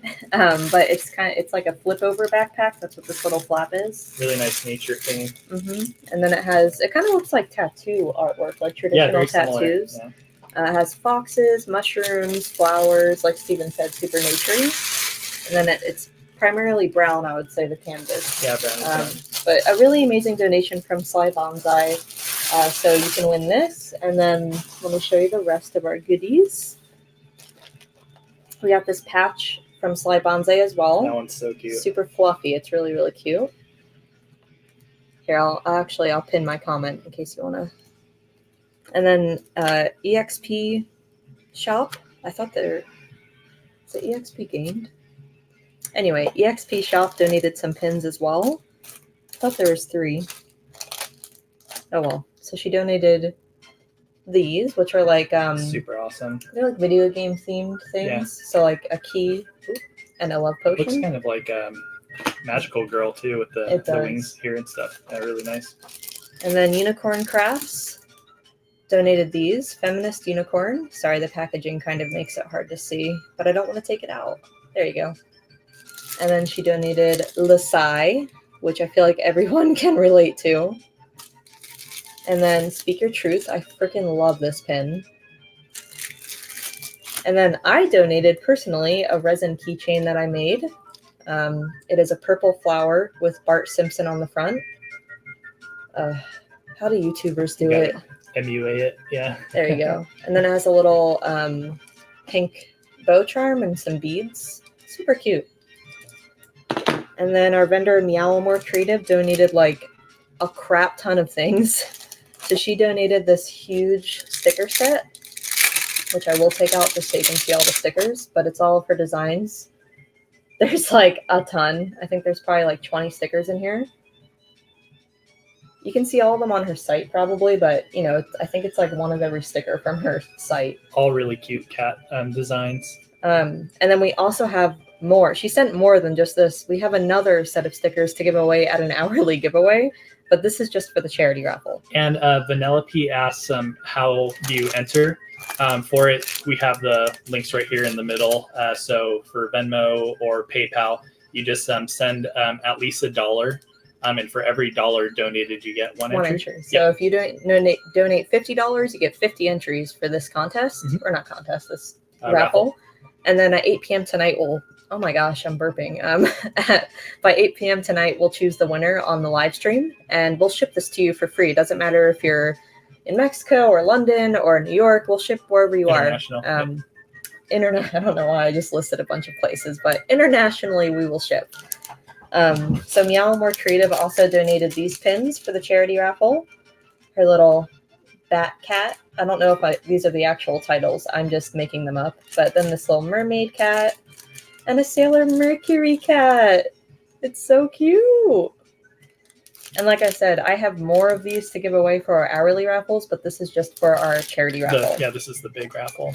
Then the one of our previous vendors, so she's not here this month, but I always say her name wrong. Bubbles and Things and Soaps. I always say it backwards.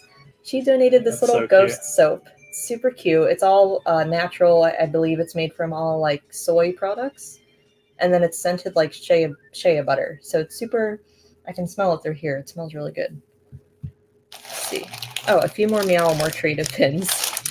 She blessed us. She sent so many things. So here's more.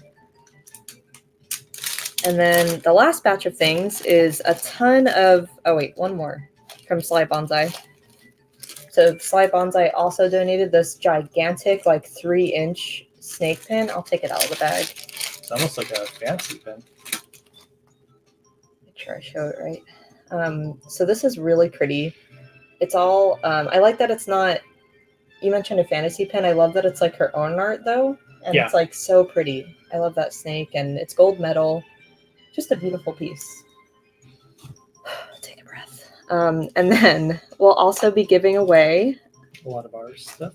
Yes. So we'll also have an exclusive BizBaz pin from this month, of course. So if you haven't seen that yet, this is our pin for this month. There we go. We'll also be giving this Perfect Human sticker, which is our Sailor Moon store. So this is Courage the Cowardly Dog mashed up with Sailor Moon. It's one of our best sellers.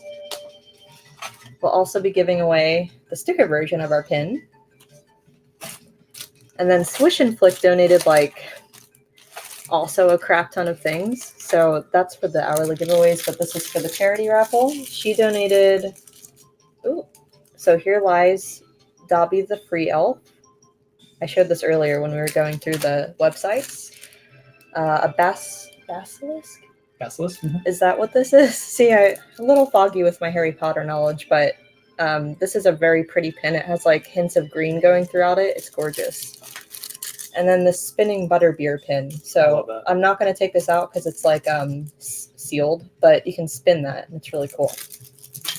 Then last but not least, I'll also be throwing in a bunch of Perfect Humans pins. So I'm going to be giving this whole Godzilla set away. So we have Rage Godzilla, where his spikes glow in the dark. And then the regular Godzilla, just the green boy. There we go. Then we have Rodin. We have a very beautiful gold sparkly Ghidorah. I love him. And then we have Mothra too. Here it is. Really tiny, cute Mothra. Then that's not it. We have a lot of Perfect Humans pins. We were talking about Kingdom Hearts earlier. We have these Papu fruits? Yeah. I always say the name wrong. Papu fruit blue popsicles. Super adorable.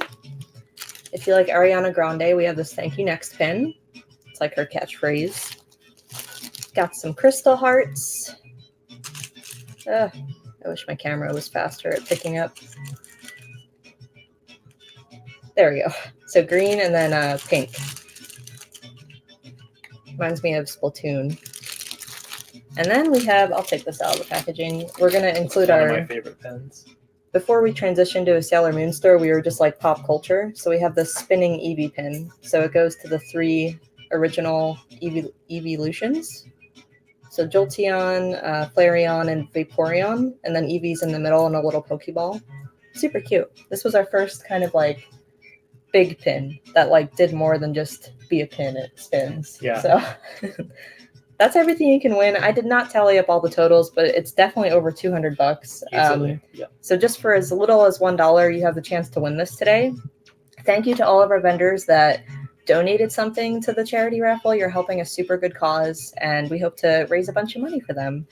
So I'll be showing this off throughout the day. So if you just tuned in and you missed some of the prizes, don't worry. I'm a broken record during BizBaz. I'll repeat this probably 4 more times throughout the day. So let me pack all this back up. Do you want to talk about Ryan and Pat? Yeah, so later we're going to have our friends Ryan and Brew and then Pat Earhart. They're going to be doing a BizBaz takeover, so talking about probably a lot of nerdy subjects, kind of our demographic and our interests here. But they're both really entertaining, super charismatic, much more so than us. Yes, so we're interesting amateurs. to watch. Pat and Ryan both. I don't know if they currently do, but they've had their own podcasts. They're super charismatic. They're very good at this. We're getting better, but I know I'm very awkward and say like and like a lot. So they'll be coming up here in about 15 minutes, right? 12 o'clock. They're our next event. So we're gonna hang out for a little more. We'll do another giveaway right now. We'll answer any questions you might have, and then we'll have Pat and Ryan take over for a little bit so we can eat. I think this is everything. Okay. Let's check out the comments. So Ryan says it's pronounced a brew. A brew. Yeah, I'm gonna say a brew. What did you say? No, he's saying it's a brew, but we call him a brew. Oh, I've always said a brew. It's a brew. Oops, a brew. Okay. You pleb. So if anybody doesn't know Ryan, they did the takeover last month with Mike Case. It was amazing. Yeah, so thankful for them for doing it. Like I said, they're a lot more charismatic. And, better speakers than we are. And they're really funny. And then they're going to be joined by Pat. A lot of you may know Pat if you've come to any of our physical bazaars. He's performed a bunch. Yeah, he's an amazing bass player. Very, very talented and just kind of an all-around happy and funny guy. So I think you'll really enjoy when he does the takeover today with Ryan. Sorry, I have a bunch of stories to repost. Okay, I'm back. So I guess we're going to do another giveaway in a second, but I wanted to kind of go over the schedule in case anyone wants to know what's going on today. Yeah. Where's like a generic? Here we go. So again, if you want to donate anything to our raffles, all that information that was just on the screen is also on your e-ticket and it's on our Instagram feed. So if you forget, just check out your ticket. And if you have any questions, just DM us or hop in the comments. Yeah, we can toss up the... Well, I want to see myself. Actually, is that one updated? Yeah, it's updated. I updated them all yesterday. Okay. So our schedule today, I actually have to look at it because we have a lot of stuff going on. Oh my God. Okay. I'm on top of it. So as we just said, Ryan and Pat are taking over at 12 for 1 hour. I really encourage you to stay on for that because don't make me laugh when I'm in the middle of a sentence. Please tune into them. They're, like Steven keeps saying, they're super charismatic and just way better at this whole thing than me and Steven are. And then after that, we have our Studio Ghibli trivia, which I'm super excited about. I just want to re-emphasize for anybody that loves the events at Bazaar, please get your entries in as soon as you hear about the event, because I had to turn away almost 34 or 35 people in the last day for all the contests because you all waited till the last second. And trust me, I'm a procrastinator too, but I just I can't do it. So anyway, after the Studio Ghibli trivia, we're going to have our Super Smash Bros. Tournament. So we have a pretty big lineup of people that are competing, and it's going to be fun to watch because you get to see people beat each other up and like you can cheer on. Violence is always violence fun. is always entertaining. Then around 4, we're going to do our one-on-one with the vendors. So if anyone here loves a certain vendor, please tune into that too. You can talk with them. You can ask them questions. There's no rules for that. So that'll be until about 5. And then at 5:30, we have Jesse. He's going to be doing a poetry reading from Secret Midnight really Press. Excited for that. He is just, I aspire to be more like him because his style is just so stunning. And then he's super funny. He's nice. Like he's great. Then we have Hey Chels performing around 6:15. Really excited for that too. 30-minute set with them. Mm-hmm. So that's going to be cool. And then at 7, we have drag performances lined up. So that's a new aspect this month as well. That'd be really exciting. Yeah, we love the drag community, and we finally were able to kind of afford to bring drag in. So we finally are able to have them. And then all the winners will be announced after that. So you don't have to memorize this schedule. We'll keep putting up the schedule throughout the day, and then it's on our Instagram and your e-ticket. So in case you can't tell, everything leads back to your e-ticket, the Instagram, and our website. Yeah. So there's that. Where's your picture, Matt?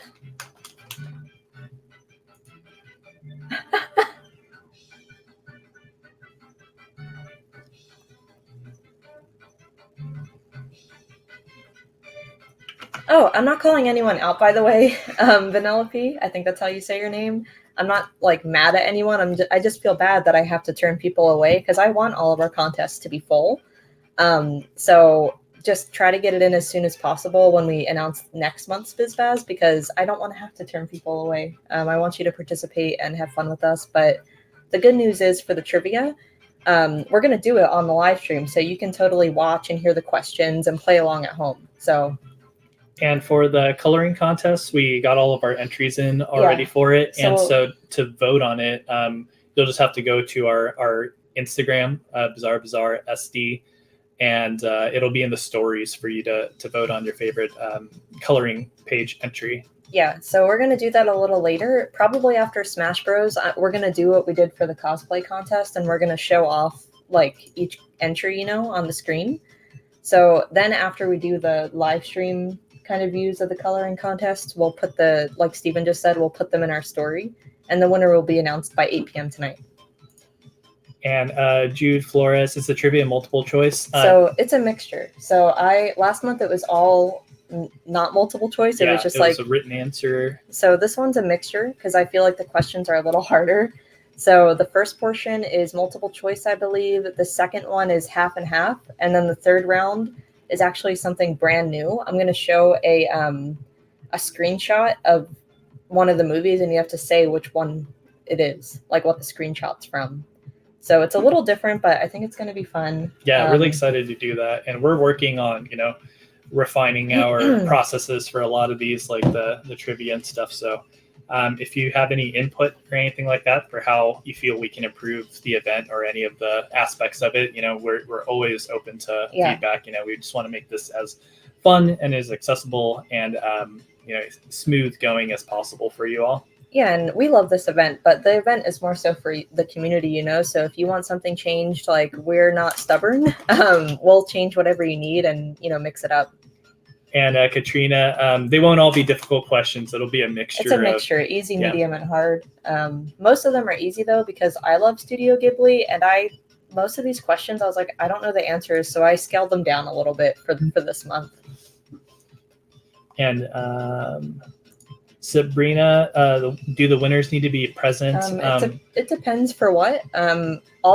If you entered any contest, we have your email. So I send out all the emails, even if we talk on here. I send out like an official email tomorrow, and then you have 24 hours to claim your prize. So I don't know which contest you're talking about, but if you win one of the hourly giveaways, coloring contest, the cosplay contest, etc., I'll hit you up tomorrow and we can arrange the payment.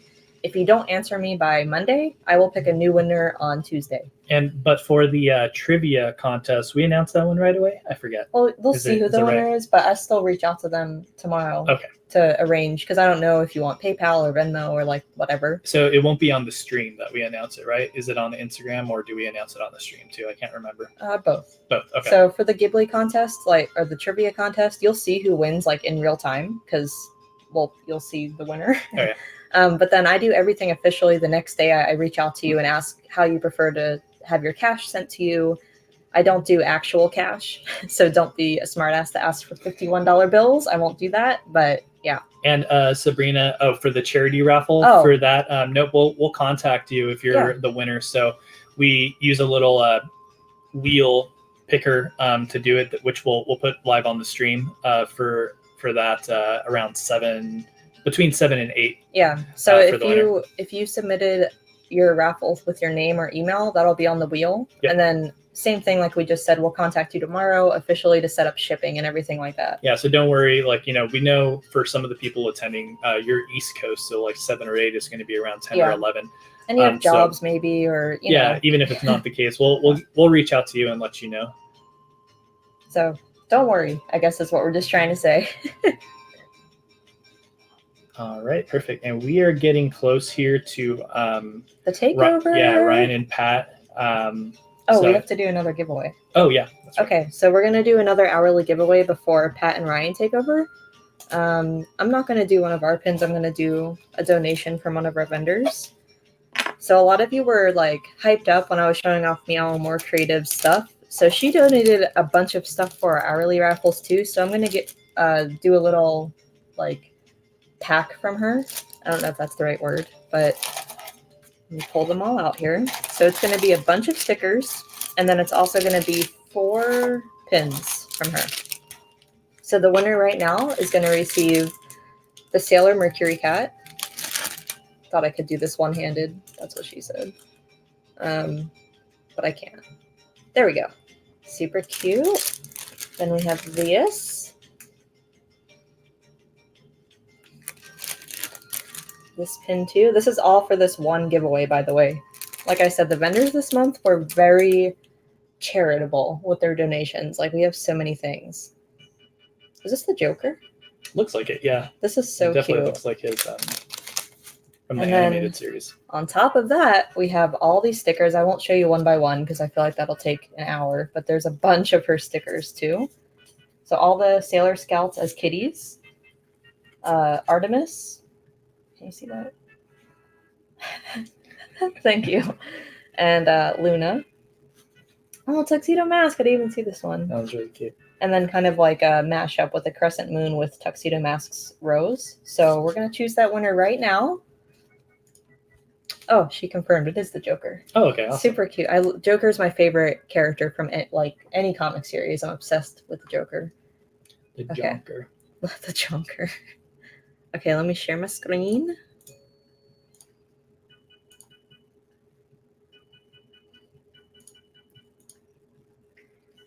Can you see me squinting trying to read the tab names? Okay.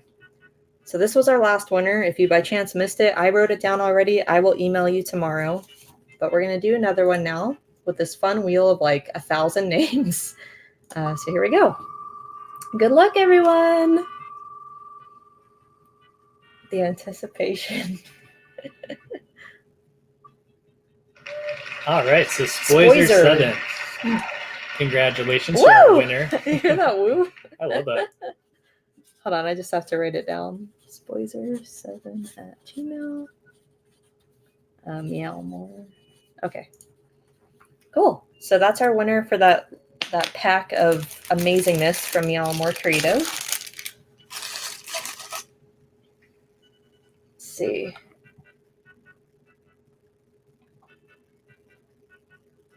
Sorry, anytime you see me doing this, I'm just catching up on the comments. And Meow More says they don't have any more of their Sailor Moon stuff on the shop, so this is pretty much the only way to get it right now. So very exclusive. Yeah. And then we have another Meow More Creative pack in the charity raffle basket. So if you have $1 to spare, it goes to a great cause, and then you could win all that stuff. So if you don't even want all the stuff, you're set for Christmas or whatever holiday you celebrate, because it has so much stuff in it. So let's see. Oh, and Jesse was our first winner for the giveaway. So congratulations. Oh, that's hey so Jesse, funny. you won the BizBaz pin and the sticker set. Yeah, so you get the pin and the sticker set. So there you congratulations. are. Yay. Oh, not that one. Don't hold me. I can send it to you, but that's not it. It's this. So I actually realized I don't think I gave Pat or Ryan the link to this, so I should probably do that right now. One moment.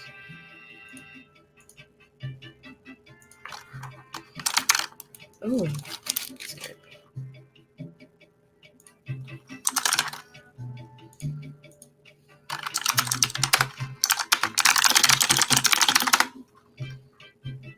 So they'll be in here shortly.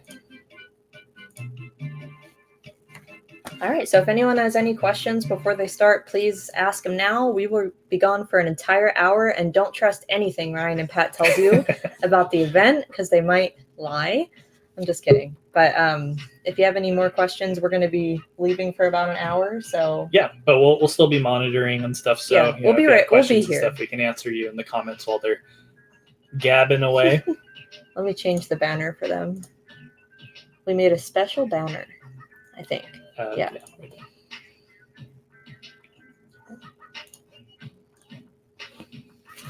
and it's pronounced Ryan Abreu, not Abreu. Don't trust him if he says otherwise. Yeah, we would know more than him. Yeah. And Jude, are there giveaways every hour? It's it's ish. We do sometimes 3, like every other hour, and it's all in our. No.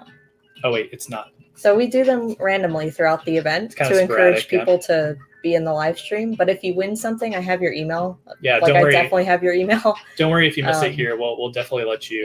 You know. So sometimes it's about every hour or so. Yeah, close to. Sometimes we do 2 an hour. It just depends. Like I know it's about to get really busy with the takeover and then the trivia, so we might do 2 the next hour. To make up for that. Yeah, but don't worry. Like we said, if you're not in the stream and you don't see it, it's not like we call your name, and if you don't answer right away, no, we're not strict. We have your email, and then you'll have at least 24 hours. So. Yeah, and I know you personally, Jude, so I definitely have your contact information. Feel free to eat your lunch. Enjoy. Just waiting for Pat to be in the backstage area. You see if he answered. I don't think he did. Or if he saw. Oh, okay, cool. He saw. He saw it. He's probably just powdering his nose. We can put Ryan up right now. Oh, there he is. All right, so we have Ryan and Pat. Hey, guys. Hey, how's it going? Wait, can you guys hear me? Pat just woke up. Pat just woke up. Yeah. All right. So if you two are all good to go, then we'll let you have at it and be our entertainment here for the next hour or so. I'm psyched. Yeah, I'm pumped, ready to party. Sorry.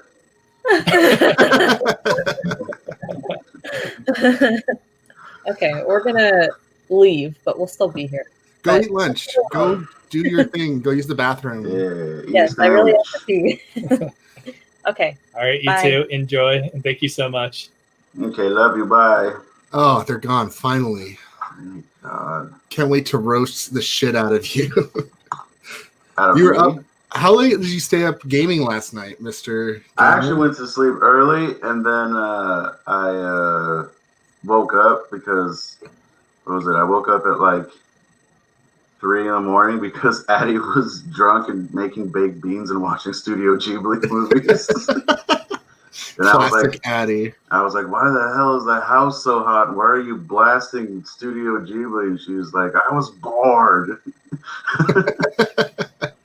Yeah, we were playing games last night, and then she had to leave to go throw up. And then I was like, I hope you drink some water. And she's like, I'm making baked beans. Like, why? Yeah, I mean, baked beans. Her baked beans are really good, so I'm glad she made them. But like, I sleep really hot, so when I was like, God, why am I so hot? And I was at the back of the bedroom. I was like, oh, it's because Addie because it takes like several hours of the oven being on to make those.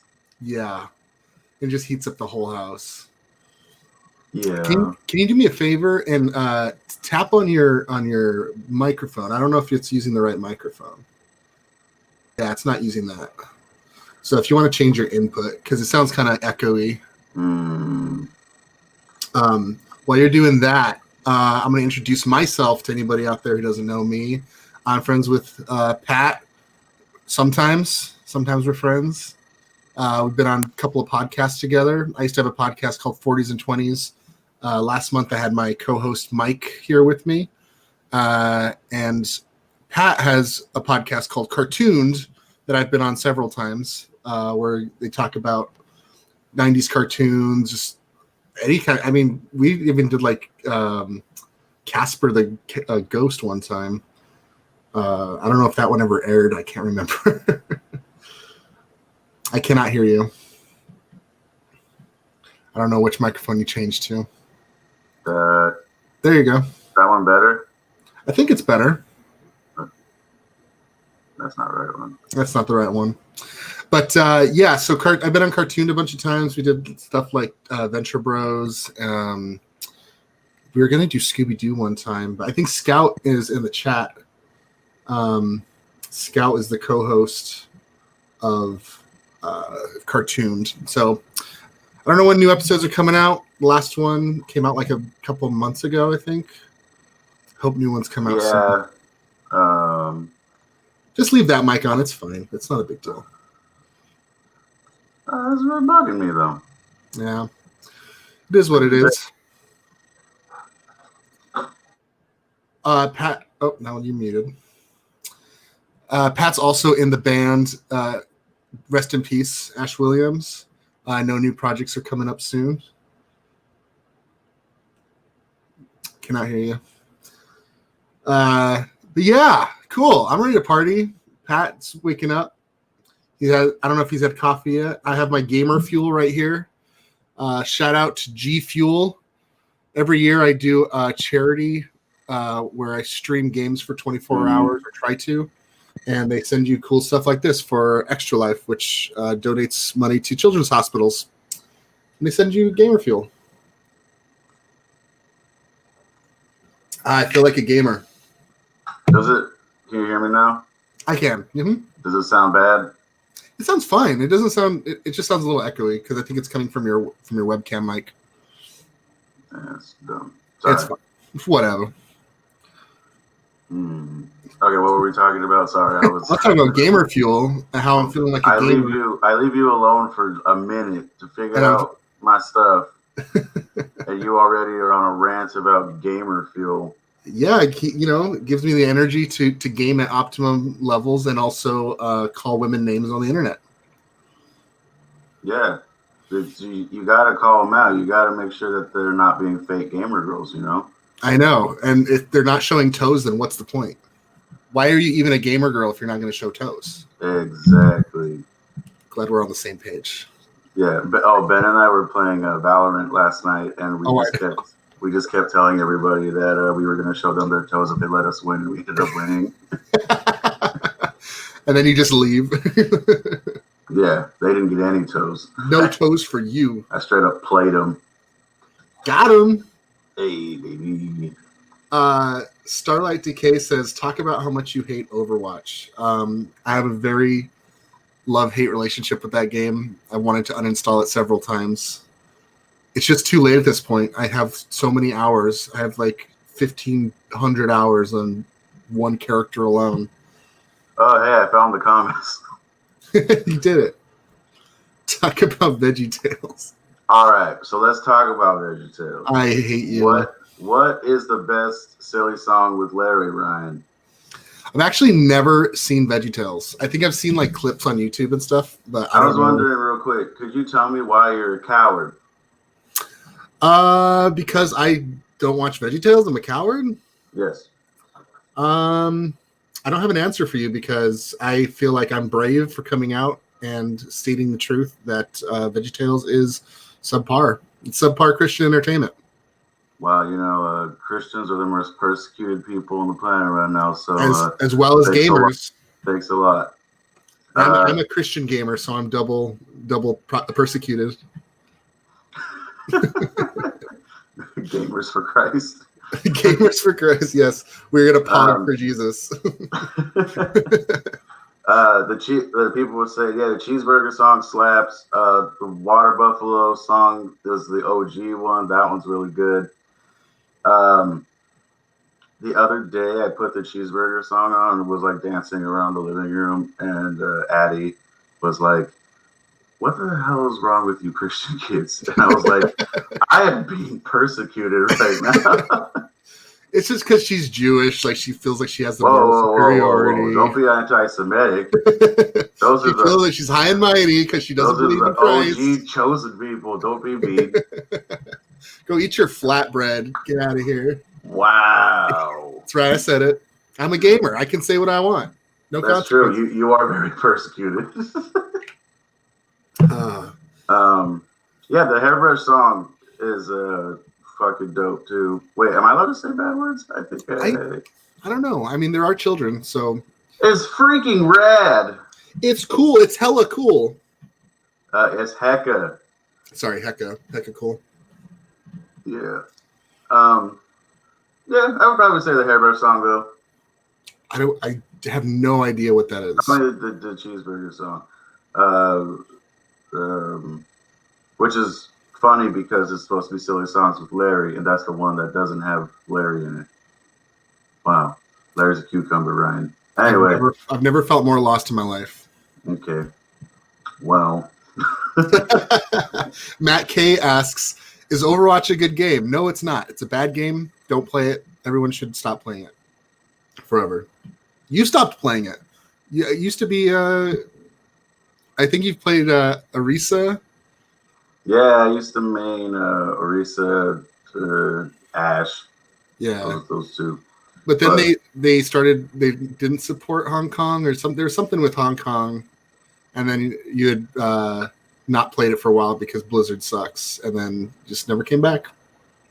Yeah, and also my laptop kind of sucks for gaming, and now I have a gaming computer. But now you're playing better games. Yeah, now I'm playing way better games. Smite. What else you got? Valorant. Yeah, playing Smite, the better game that came out like 6 years before Overwatch. It's still a good game. I mean, I'm just really bad at it. It's just old. Yeah, that's really it on computer. I've been playing a lot of Valorant and Smite. We've also been playing Fall Guys on PS4. Yeah, PS4. I've been playing Fall Guys. I got really into Apex Legends this quarantine, and I'm playing through The Witcher right now too. The Witcher 3 or the first one? 3. Nice. I tried to play it. I think I played like an hour of it. I just couldn't. I was like, I could tell it's just not going to be my kind of game. Seems cool though. It's dope, but yeah, it definitely you end up going all over the place on side quests when you're trying to do. Like, I'm more like linear when I do stuff, but if I start a side quest, I gotta finish it. And there's lots of times where I'm trying to do the linear quest, and then all of a sudden it's like, I accidentally accepted the side quest. Guess I got to do that, and then 3 hours later, I'm still no further in the story.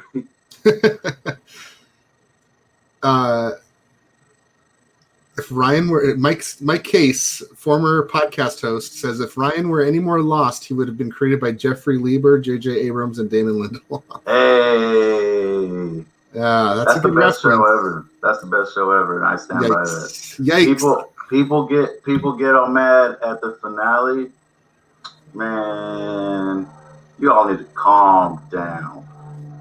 I really like that show for a really long time, even through where everyone was hating on it. But that finale, man, was such a letdown. Such a letdown. But Whatever. Whatever. Not pennies boned. Michael Kelly asks, do you guys like Battlefront? I don't. No, I don't. To that, I say, shut up, Michael Kelly. You know what? For a lot of things, shut up, Michael Kelly. I actually, aren't his fault. 2 months ago, PlayStation was giving away Star Wars Battlefront 2 for free. So yeah, Addie has played more Battlefront than I have, and she likes it. I mean, I remember the first night she tried playing, she was really drunk and she got mad. She was like, I'm not good enough to get past the story. Because in Star Wars Battlefront 2, the main campaign is actually like Star Wars canon. So she's like, she's a huge Star Wars nerd. I never knew that about her. Yeah, this is a little fun factoid. Just a little fun fact about your wife. Yeah. And your wife. Got him. Imagine being married in 2020 to a girl. I think you're frozen. Are you there? I'm just. Oh, you're just about how dumb you are. Fuck. Oh, sorry. F. Frick. Fork. Oh, funk. Let's see. Paul. I'm glad you apologized, Michael. Yeah, you deserve the hate, but at least you apologize for it. Paul asked, "Do you like any games, Ryan?" I just finished Paper Mario, the new one. It was freaking awesome. I don't play Animal Crossing. I don't understand Animal Crossing. I know people love that game. It's not for me. I don't want to go and farm and cut down trees and hunt for spiders. I just don't. It's not my game. Did you play Animal Crossing, Pat, or is that just Addy? Nah, I'm not a. You're not a casual. No. Well, it's not even being casual. I just don't care. I already have like rent to pay. I don't want to worry more about having to do it in my virtual life too. Yeah, I only like obscure indie games like Paper Mario. Don't forget Nancy Drew. Oh yeah, we've been playing Nancy Drew with Jules and Addy, and that game's I have tough. That's Ryan, Jules, and Addy have. That's too much thinking for me. Yeah, it's a lot. And we like last night we were playing the House of Da Vinci, and that's a really hard puzzle game as well that we were getting angry at. And then, like I said earlier, Addie had to go throw up because she was so sickened by the game.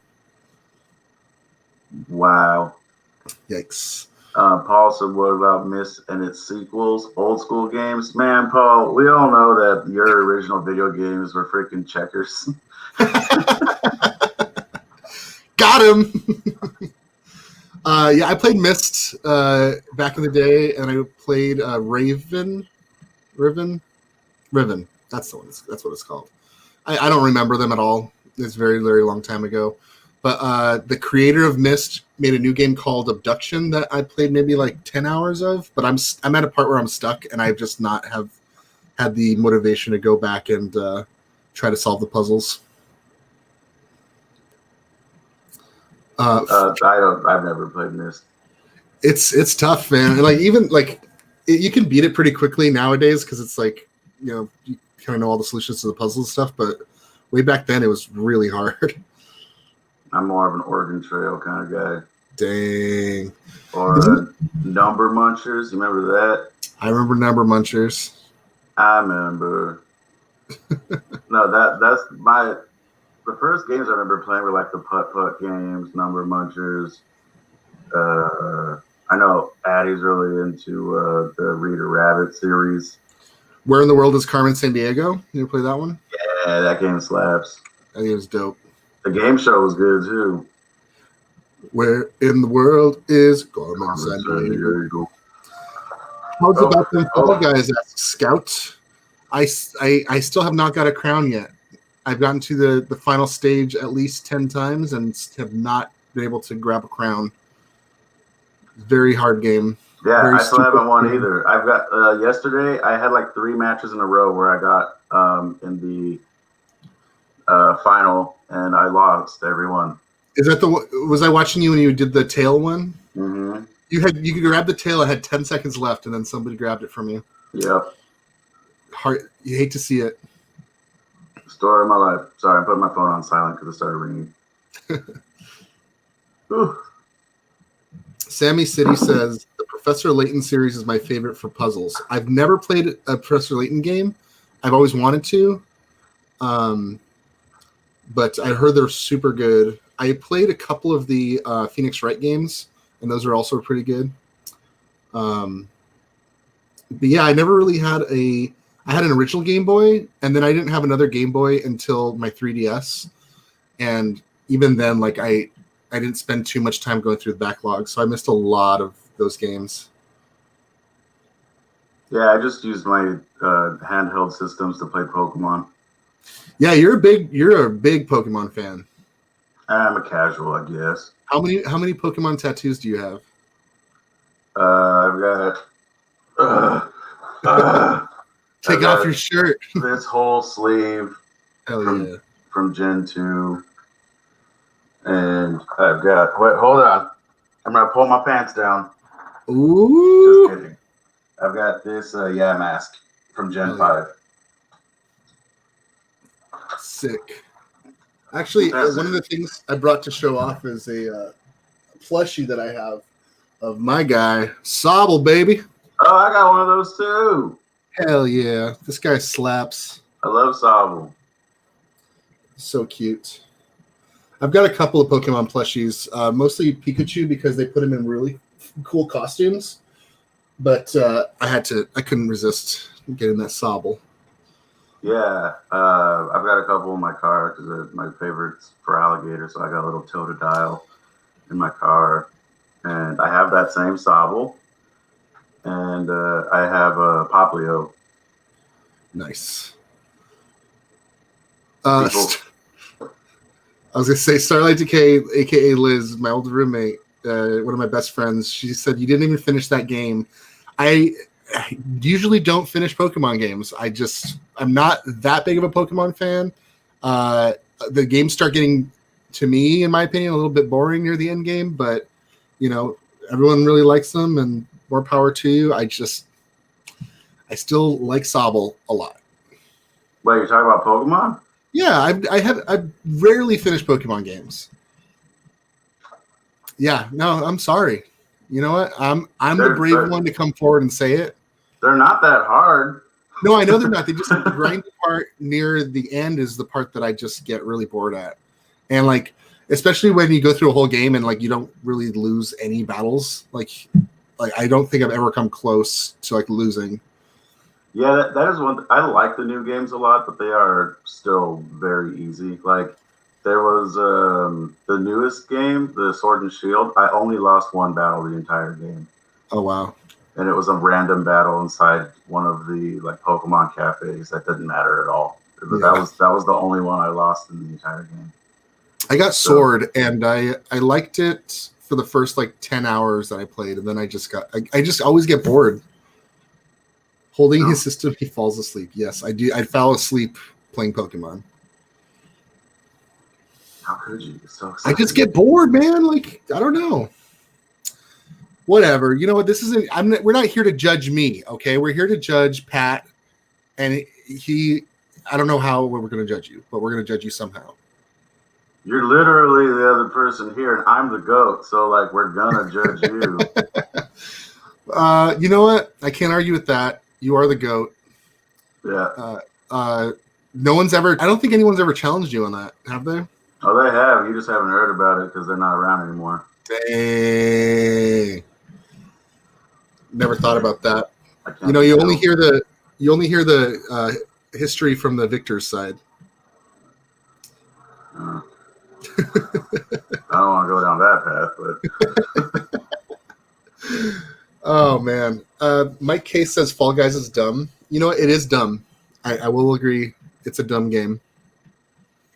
It's completely random. That's kind of the point, right? That's the whole point.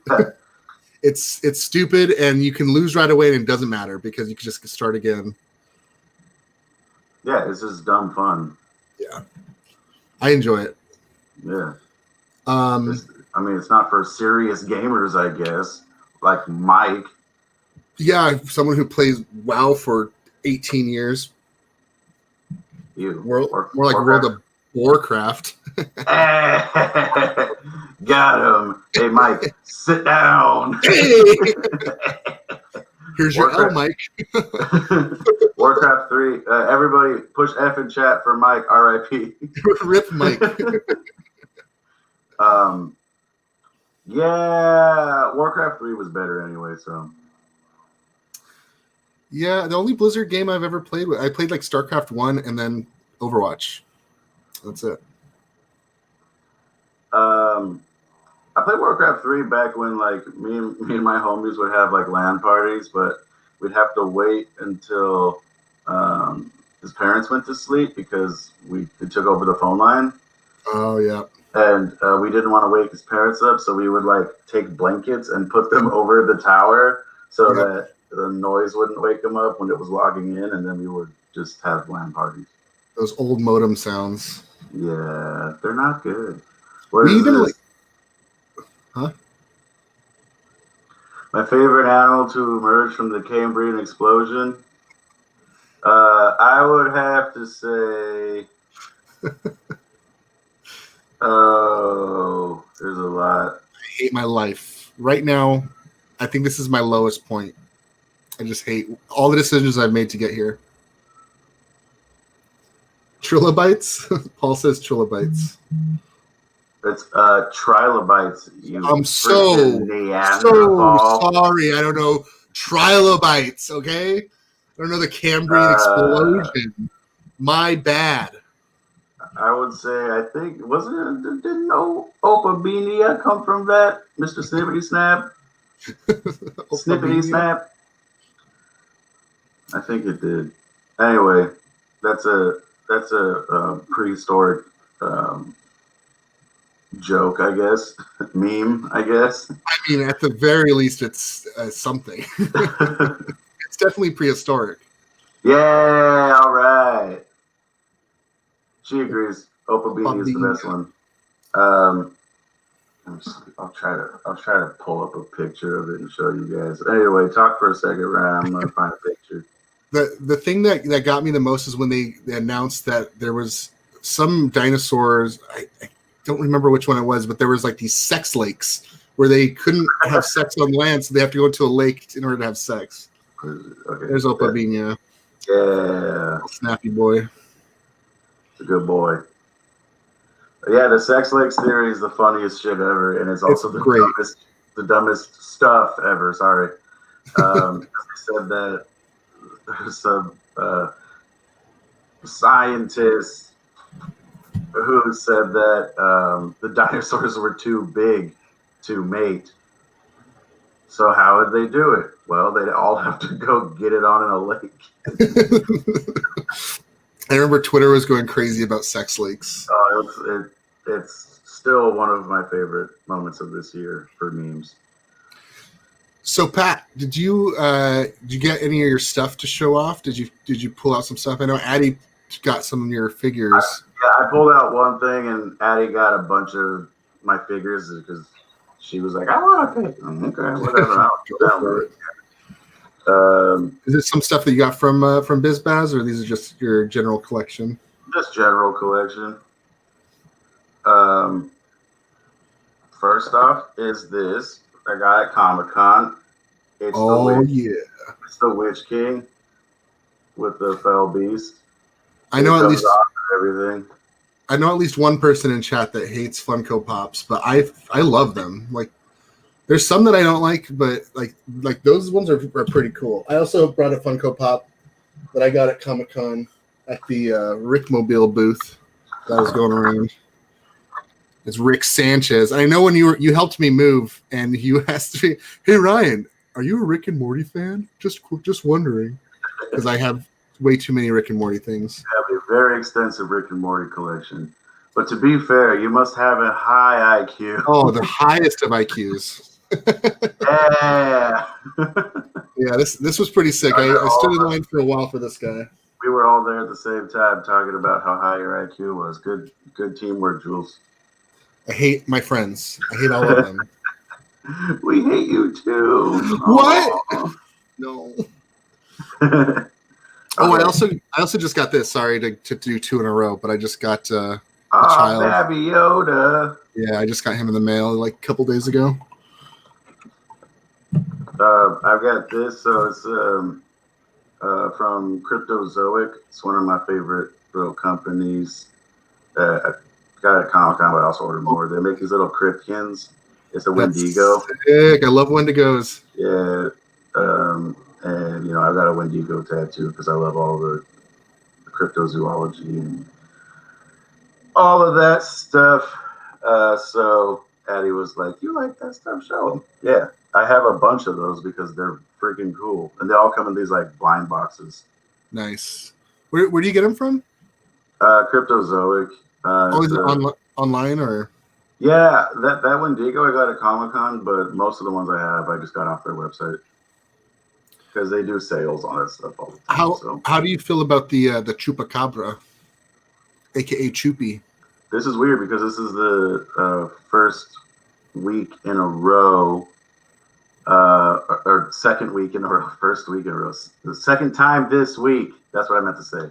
Where someone has asked me about my theories on Chupacabra. Nice.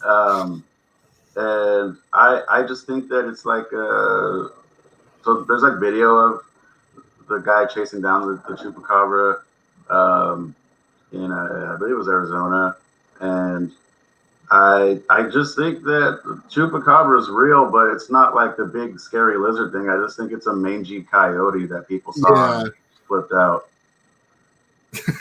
Michael Kelly. But yeah, I just think Chupacabra is a mangy coyote. That's it. And I love him though. Yeah, I just think there's a lot of mange coyotes. So like people see them, they're just like, what is that thing? It doesn't have any fur. It's like it's just mange. But the Fresno Nightcrawler. I have a Fresno Nightcrawler too of those. Nice. Hold up, let me grab it real quick. Go grab it. I'm gonna show off something else. This case, I got this from last month's Bazaar. I can't remember the person who made the pins, but they were one of the one-on-ones, and it's the Seagulls Stop It Now pin from the. Addie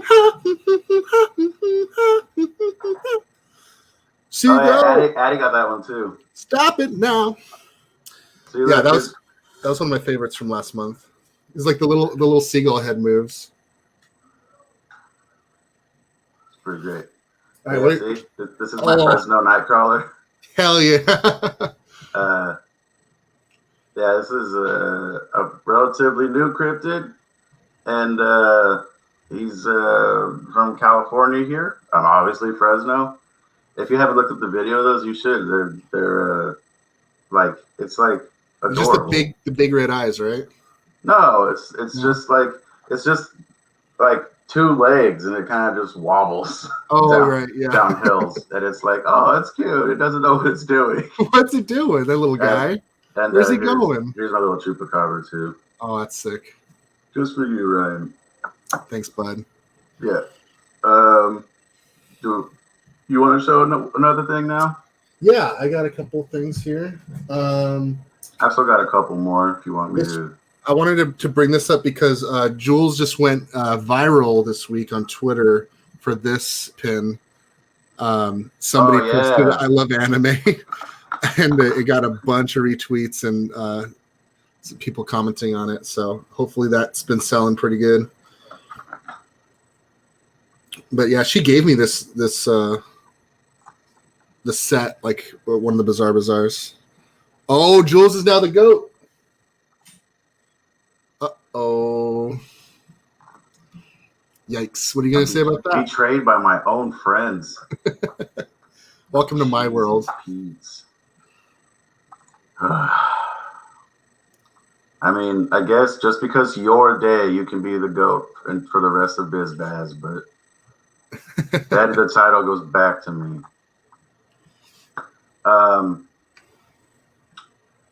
Yeah, okay, I'll show another thing.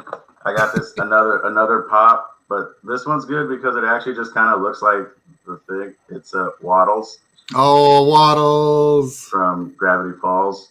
I just watched that recently for the first time. Addie wanted me to show everybody this, just so everybody in the world watches Gravity Falls. Please watch it. If you have Disney Plus, it's on there. It's only 2 seasons. It's fantastic. It's amazing. Yeah. All right, I got something. It's pretty big though. Whoa! This is a children's show, Ryan. Be careful. The pants are staying on this time. But this is my Tom Servo that I made. I sent Jules a picture of me in cosplay as TV's Frank from Mystery Science Theater 3000. I made this guy from a kit that I got on eBay. I had to paint it all myself, and I got it signed by some of the cast from Mystery Science Theater. I had to carry this around all day. And he does talk, but his the wire is a little caught right now, so I got to go in there and fix it. But his mouth does move. If you've never seen Mystery Science Theater, go watch it. There's a new Netflix show with Felicia Day and Patton Oswalt. And Jonah Ray. So, yeah, this is Tom Servo. I think Tom Servo might have been the original GOAT. Yeah, he's been around longer than I have.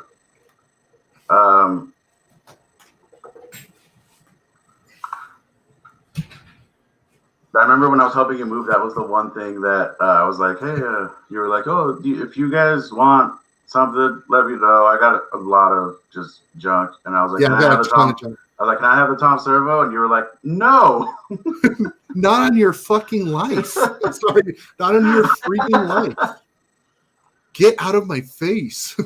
Yeah. But like, I don't have a place for him right now. At my last place, the ceiling was tall enough so I could put him on top of my shelf, but here I don't have room for him. So he's been kind of like sitting behind my couch, just lurking. I need to get like a little stand for him or something.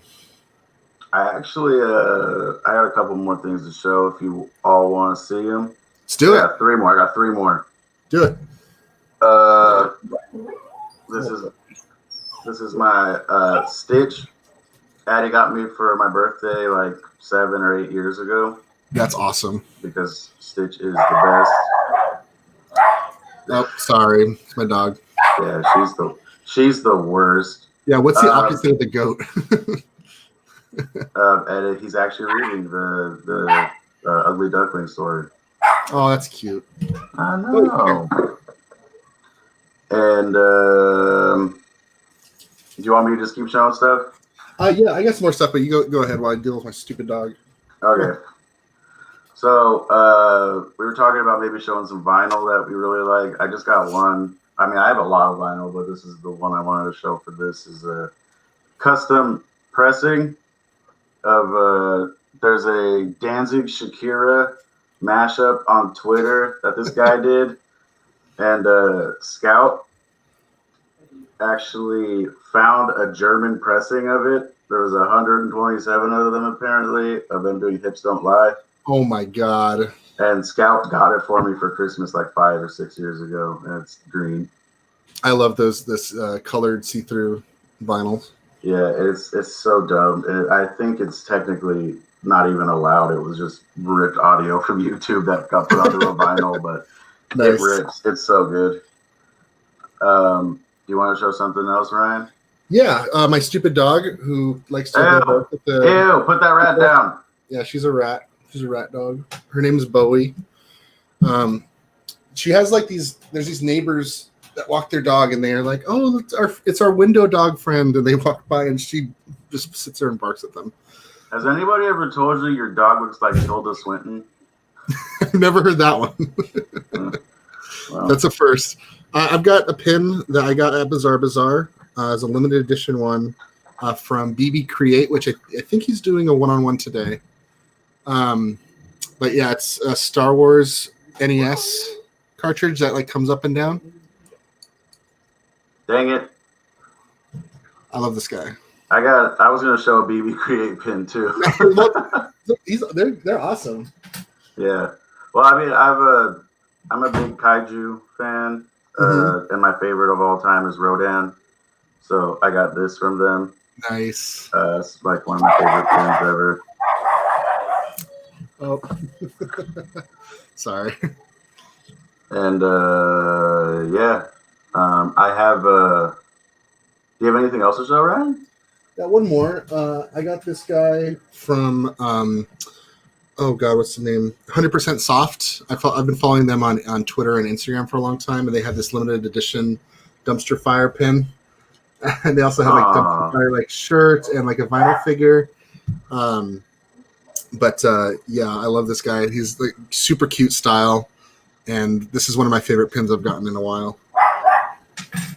Yeah, I've been seeing those all over the place. Those are awesome. I have a forbidden picture that I'll show you guys, but you gotta promise not to tell anyone. Uh-oh. Okay? It's forbidden. This is Danzig shopping for beef in a Koreatown in LA.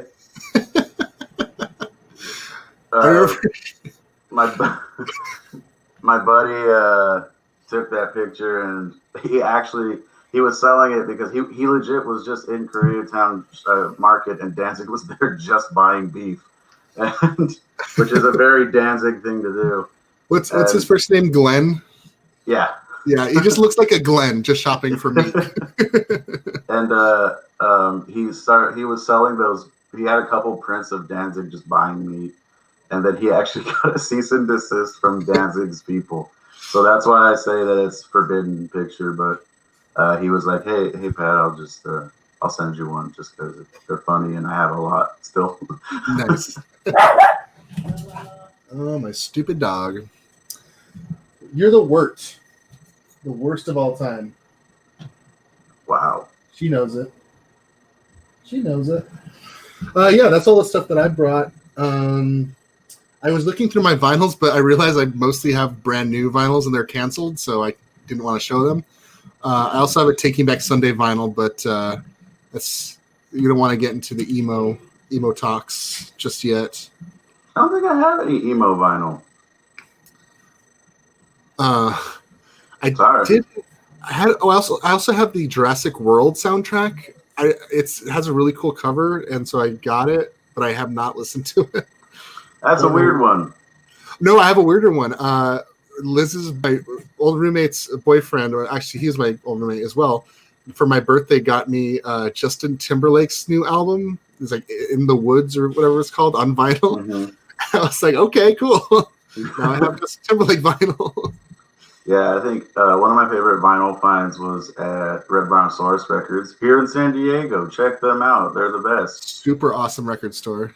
And I got a 1987 Godzilla original motion pictures. Like they have a compilation of different songs from the Godzilla movies, of just like the symphonies. And it's amazing. What did you think about the newest Godzilla? Did you like it with Mothra? So here's the thing: Rodan's in it, which got me hyped. Yeah. The problem was, for me at least, was that there was too much human stuff going on. That's what they tend to do in the newer. I only saw the first new one. I didn't see that one. Oh, the first new one I thought was awesome. Yeah, it was okay. But the second one, I thought like the fights were. Well, the first one was the perfect length too. Yeah. The new one was super long, and like the fight scenes were dope in them, but which is what you watch kaiju movies for. You watch to see big monsters fight each other. And then like don't highlight that. That's not Godzilla. So, take that down. Take that down right now, Stephen. You piece of poop. Actually, fun fact about that: the Godzilla, the American, the first one in 2001, they actually call it Zilla. Like in Japan, they refer to it as Zilla because it's not canon. Oh, that's fair. You know what? Good point. That's why Batman Forever is the best Batman, because no other one has Seal on the soundtrack. Jesus Christ. But they actually, they refer to that one as Zilla, and in Final Wars, is a Japanese Godzilla that came out after the 2001 one. They actually have the real Godzilla fight the one from America because it looked like an iguana, and it just gets killed so fast. Oh. Shin Godzilla rules. I just found that in a bargain bin. Well, that was Liz was saying Shin Godzilla is the best Godzilla. Shin Godzilla rules. I found it in a bargain bin the other day. I think at like Walmart for $5. So yeah, she's been trying to get me to watch it. She's like, "Why haven't you watched it yet? Have you watched it yet?" It's definitely the scariest looking Godzilla of all of them. Dang. I know BB created a pin of Shin Godzilla too. I almost bought that one too, but I was already over my budget that day. Yeah, I spend way too much money at the in-person Bizarre Bazaars and also at the online ones too. It was also funny because last month our friend Matt K was ordering pins at your house and kept forgetting to put in the discount codes. He's like, "Oops, I already ordered it." Like spent like $100. Like could have saved like $20 from all the orders. Yeah, but hey, yeah, support. You know, sometimes you throw a couple extra bucks. Yeah, it's always good to support.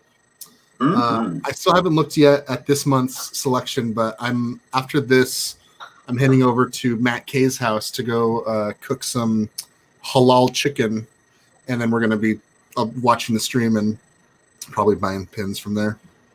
Yeah, after this, I'm gonna walk into the next room and sit in front of a fan. So. Yeah, it's really hot. Yeah. It's 88 in my room right now.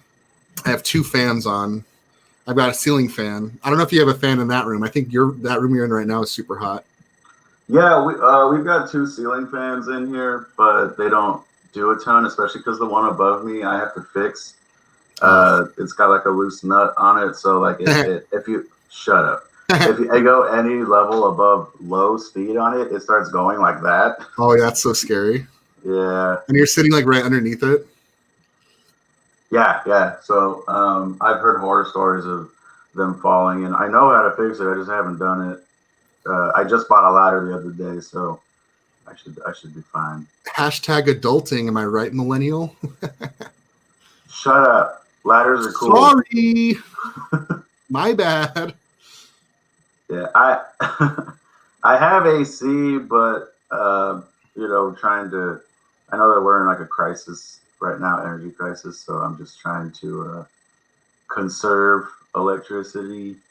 Yeah, but if it gets too bad, I'm turning it on. I don't care. My roommate has a little personal AC in his window, and I thought I was going to try to go get one for my room, but like Walmart's sold out right now, and they have like the personal ones, like the standing movable ones, but they're like $300-$400, and I don't know if it's worth it. Like this is literally good. I mean, it's hot like this for like 2 weeks out of the year, maybe 3 weeks. Yeah, it's but your house is insanely hot though. Yeah, it takes a while to cool down too, especially at night. Like it's just there's no airflow, and we just it's not the best. Yeah. Go ahead. Okay, so can I take the last 14 minutes of this to talk about baseball sabermetrics? Oh, Jesus Christ. I'm just gonna go lay on the floor. No, I was joking with Addie that like she's like, "What are you guys going to talk about?" And I was like, "Oh, I'm just going to talk about sabermetrics for an hour." And she's like, "No, don't." I heard that is not your audience. I did hear that the Padres broke a record, right? They got 4 Grand Slams in a row. Mm-hmm. They're the first team ever to hit a Grand Slam in 4 straight games, and that's why they've officially changed their name to the Slam Diego Padres, baby.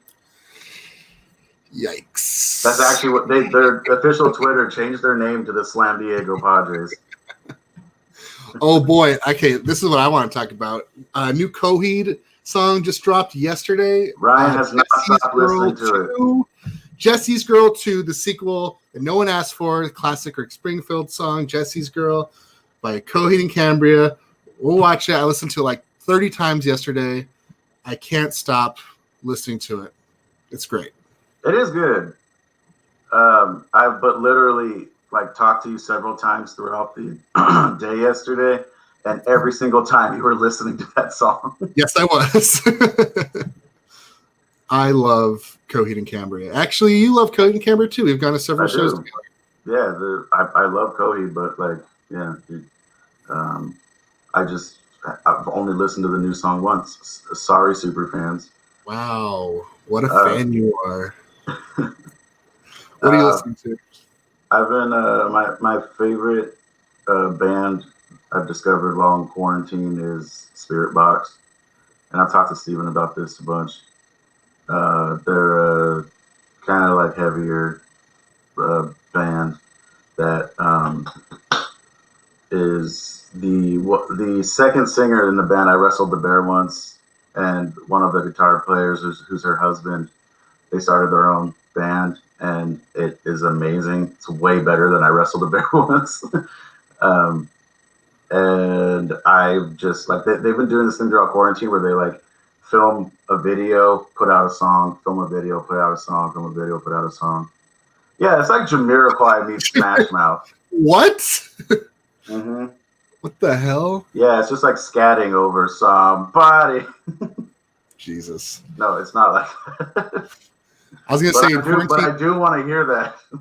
I've been listening to a lot of Bone Snap. When's the new single going to drop, Steven? I actually been listening to a lot of like video game soundtracks, and the Bone Snap songs are choice. They're like really, really good. Electro, retro, I don't know what you call it, but that's Steven's project that's going on right now. Yeah. I've been listening to. I have a playlist because I think it's easier for playing games and stuff like that. If you have music over it, like I play a lot of games like Valorant and Smite and stuff like that don't really have a ton of in-game music. So I just play stuff on Spotify over it, and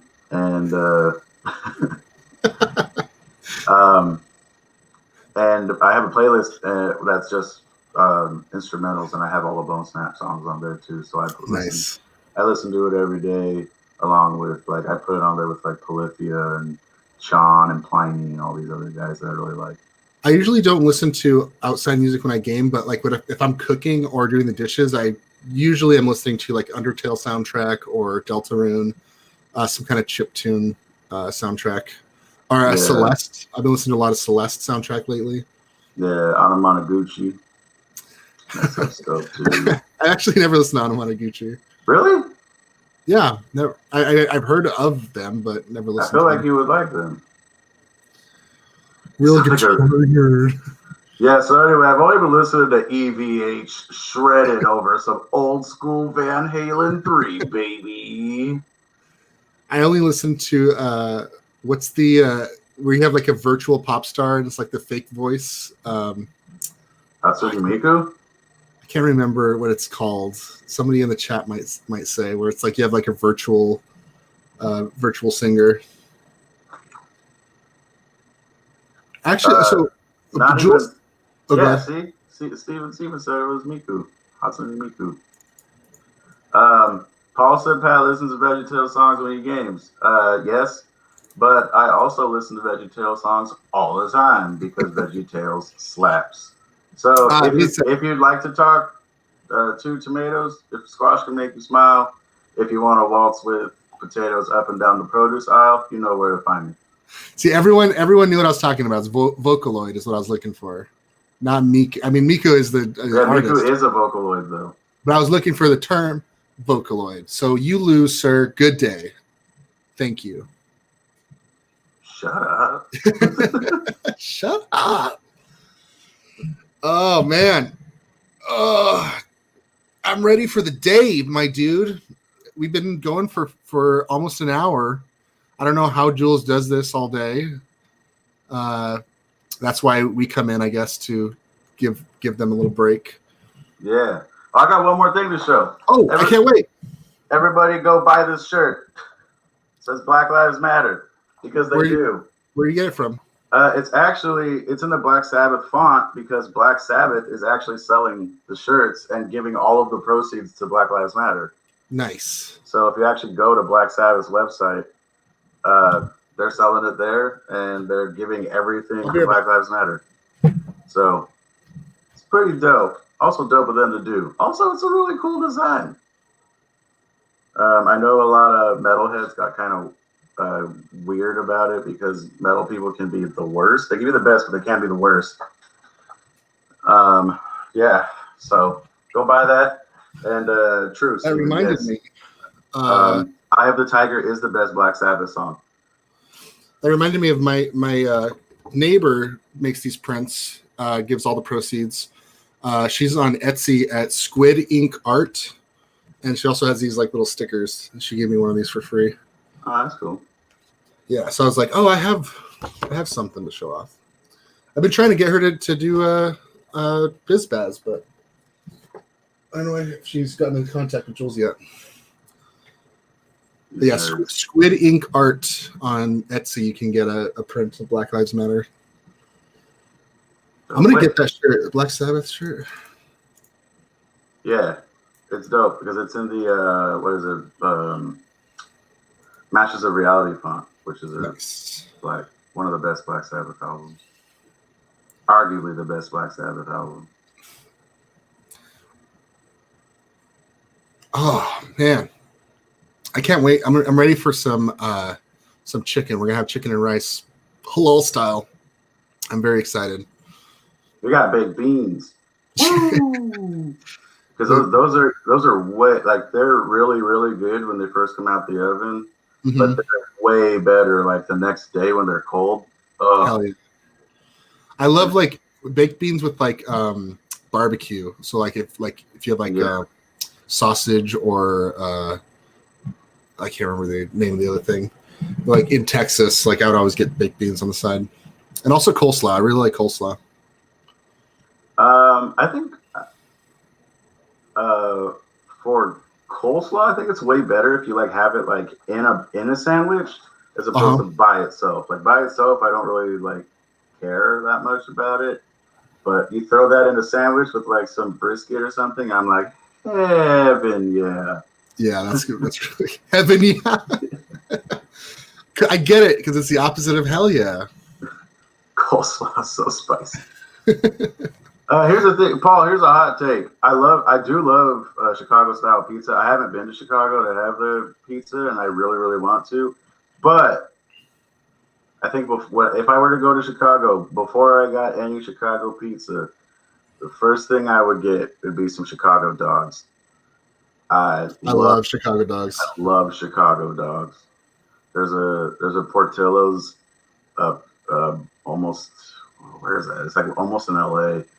And I've gone up there a couple of times to get Chicago dogs when I visit friends in that area. And also in Poway, California, just North San Diego County, there's a Home Depot, and there's a guy who has a little shack in the parking lot of Home Depot, and his name is called Duff's Dogs, and he makes one of the best Chicago dogs I've ever had in my life. And it's just, he has the weirdest hours ever, but he's this dude from Chicago who moved out here and just has this thing on the side. And he's like, oh, I felt like selling hot dogs right now, so he'll show up for like the lunch rush or whatever. And he just it's a little wooden shack that's in the Home Depot parking lot. So if you're in that area, or even if you're in San Diego and want to go to get a good one, go up there, support local businesses. In Poway. It's not that far. Poway's not that White far. Poway. Okay, you're thinking more of like La Mesa. Lakeside.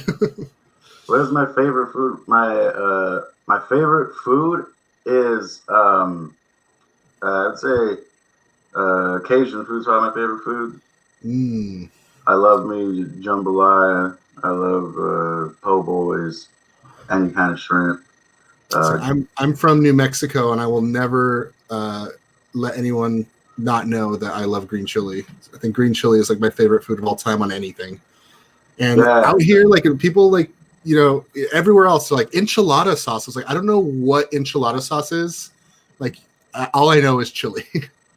And people are like, with beans? I'm like, no, like chile. Yeah. No, that's a thing New Mexico's famous for, is your hatch chilies. Hatch chilies, and they're actually roasting out here this weekend and next weekend, I believe. So yeah, there was. I forget what store is doing it, but like you can go out and they have like the big rotating thing, and they'll roast green chili for you and get like a big box of it. Yeah, I remember when I helped Ryan move into his new house.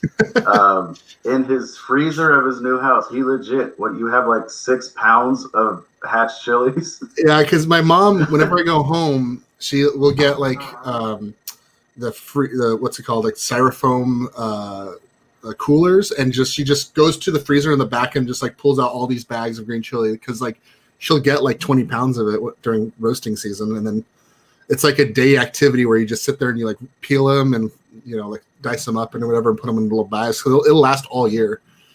And I have so many bags of green chili. Ryan's freezer is like 50% green chilies. Yes. They're good though. They are really good. There's a dip I get at Costco. That's the hatch chili dip, and they like mix it with cheese and hatch chilies, and you just eat it with like I usually use pita bread or chips or something, and it's like you put hatch chilies in anything, it's gonna be good.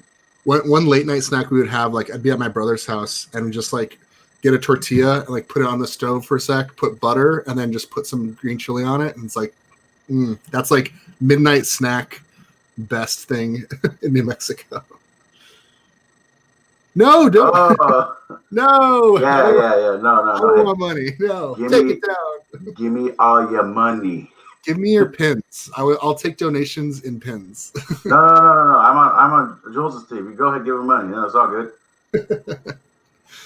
Take that money. Ooh, that's a good idea. Putting hatch chilies into potato soup. That sounds dope. Oh yeah, that's really good. Like a potato and cheese soup, something like that. Yeah. There's one in Albuquerque that's like a cream of something soup with green chili, and it's amazing. And you just get a tortilla and you just like dip it in there, and like, oh, it's great. Yeah, Hi, Jules. Wow, just Jules. Hi, Steven. That's what I guess we're the same person. Hey, everybody, it's me. The goat. Hi. Yeah, next time we could just talk about recipes that we like. Let's just do a cooking show. Yeah, we can do we should actually just do a cooking show. That'd be really funny and educational. Yeah, I was gonna say it's not supposed to be funny. We're making delicious food for you guys. Funny. Cooking show would be good. You put the hot pockets in the microwave for real gamer fuel. Yeah. That's real gamer food. Sponsored by Totino's and Doritos and Mountain Dew. The best. Thanks for having us, guys. The breakfast of champions. Sorry. Thank you so much for your takeover. You guys were amazing, as always. Thank you so much. We gotta get Michael Kelly in for a stream to talk about. God, that guy, man. No, don't do it. Please don't do it. We gotta listen to about the gold standard for an hour. Great, can't wait. Stop the Fed. Oh, no, actually, I think I would like that, having an economic hour with me and Ryan just arguing, or me and Michael just arguing with each other. Yeah, you guys can argue economics. Oh, it's time for Ghibli trivia? Yeah. I would suck at this. I did not enter because I would absolutely fail, but I can't wait to see. I'm not offended. Great. Don't enter. We did it. All right, guys. Bye. But thank you so much. Yeah, thanks for having us.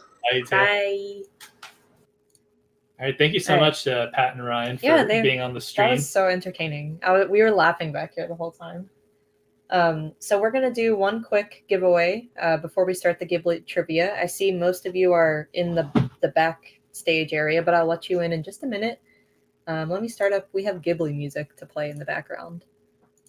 It might be a little too low. I hope it's not sad. Okay, anyway.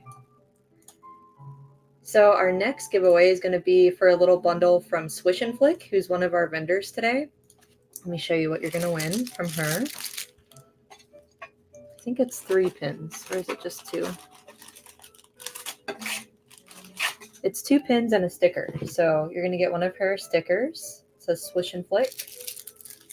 And then these 2 pins. So that's how we're going to pick really quick before the trivia starts. Let me share my screen really quick so you can see the winner.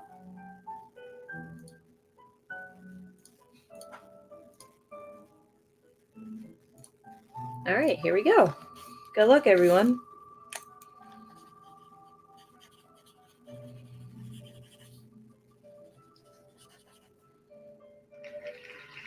Gossip Layton at free.fr. Congratulations. They from France? I think so, yeah.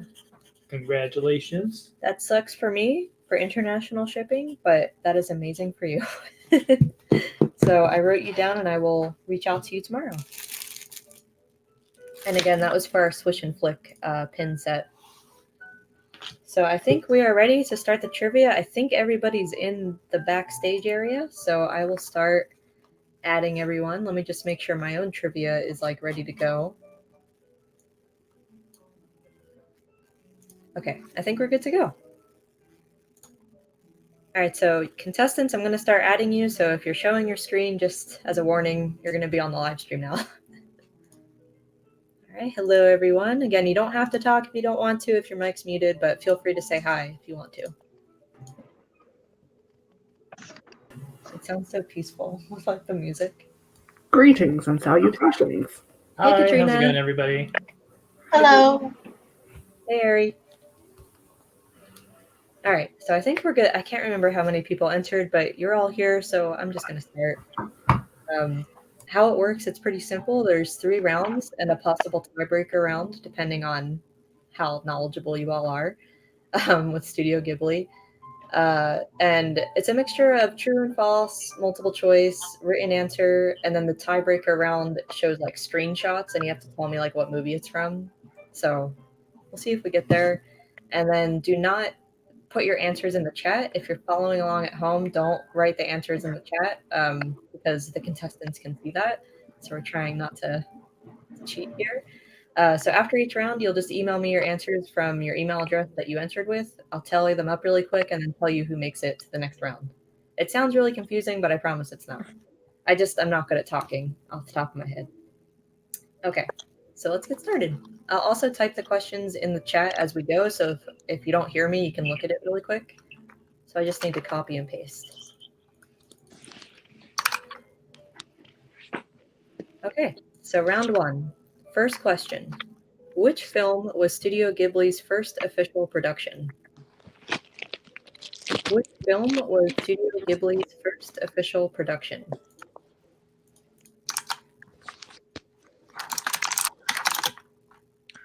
Wait, I'm sorry, I'm new to this. Do we email you like right now? Or... So after each round, you'll email me the answers all at once. Okay, thank you. Yeah, no problem.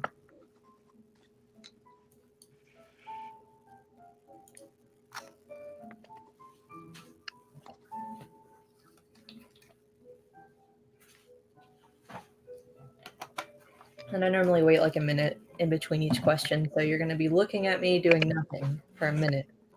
Oh my gosh, that's the cutest mug ever. Is that your favorite dwarf?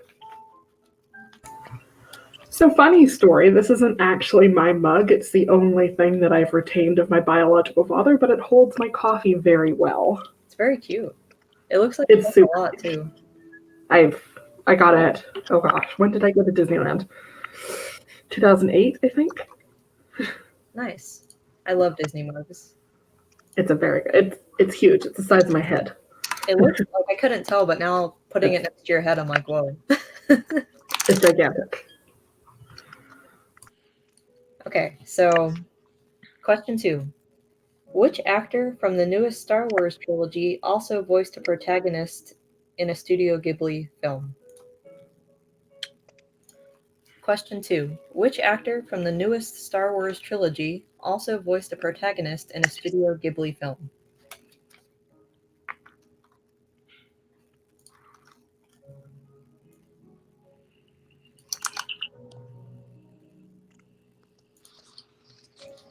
This music is so soothing.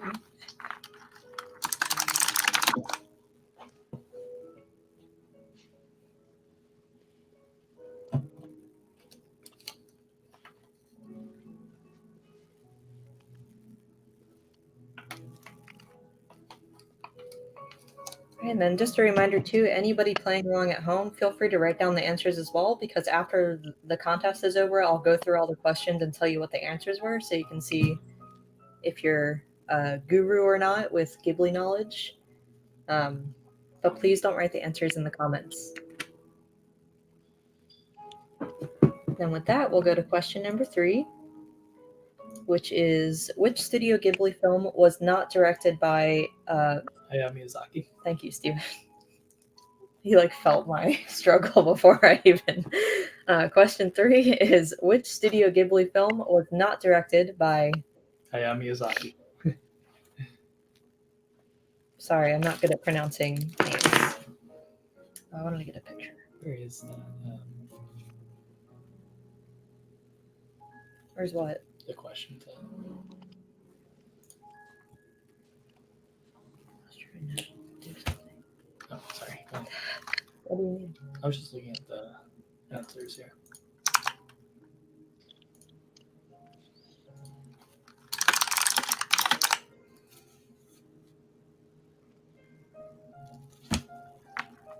All right, question 4. Which Studio Ghibli film does not include human-like animal characters? Question 4. Which Studio Ghibli film does not include human-like animal characters?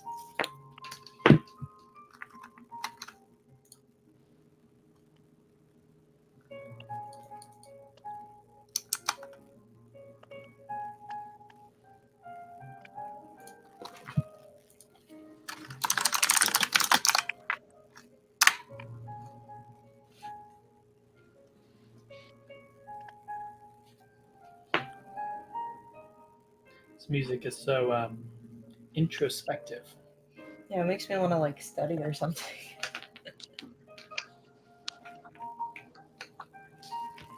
All right, we'll go to question 5. Which Studio Ghibli character is featured in the studio's logo? Question 5 is which Studio Ghibli character is featured in the studio's logo?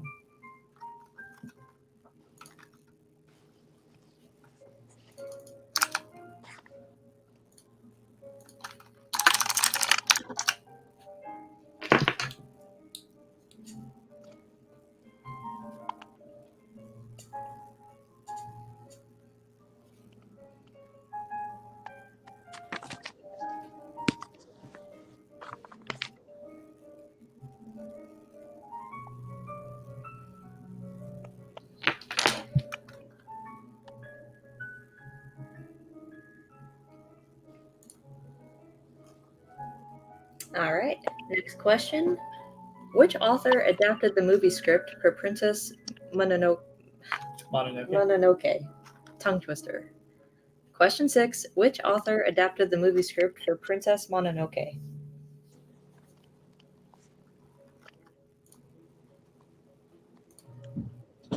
Oh, and then for the contestants, please don't send your answers one by one. Just wait till after each round and send them, numbered 1 through, I think there's 10 questions per round. And then it'll be, it'll be a little hard for me to go through each email. So if you could just wait until after this round to send them, that would be super preferable.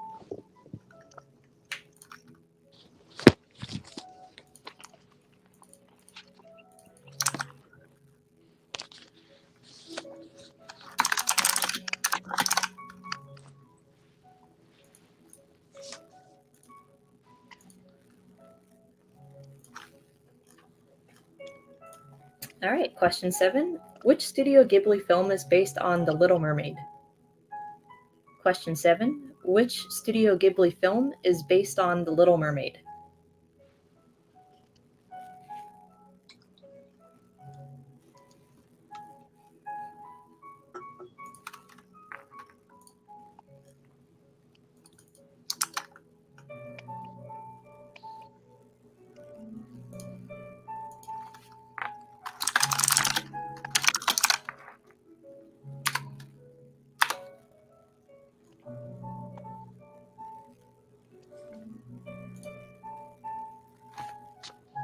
All right, question number 8. Which Studio Ghibli film's protagonist is a World War I veteran? Question 8 is which Studio Ghibli film's protagonist is a World War I veteran?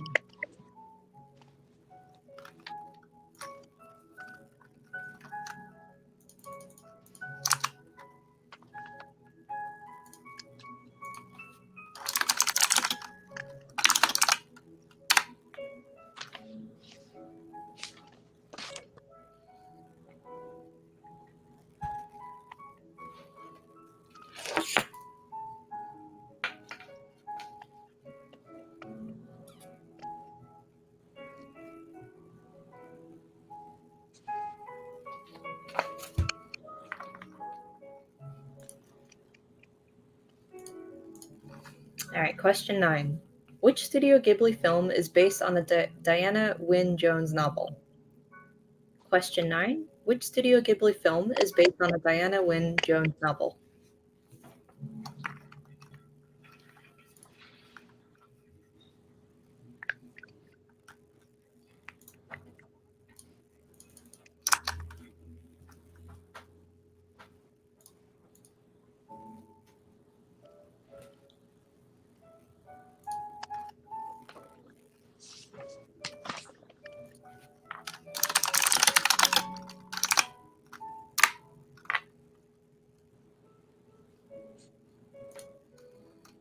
Okay, and then the final question for this round.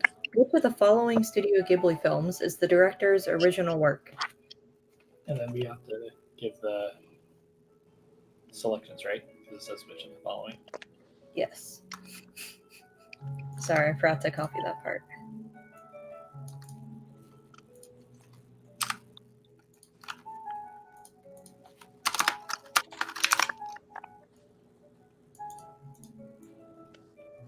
I don't know why I would throw in a random multiple choice in round 1, but here we are.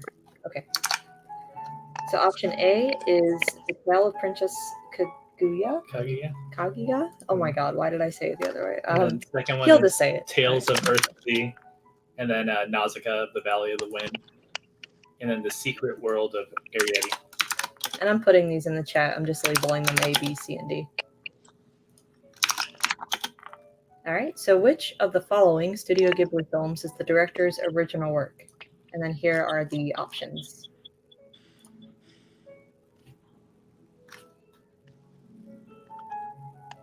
And then I'll go over the questions again in just a minute. And then once you're ready, just email me all 10 questions with your answers and the email address you entered on. And I won't read all of these because I feel like I'm talking a lot, but I'll just put them on the screen 1 through 10 again.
All right, so that was round 1. That wasn't too bad, right?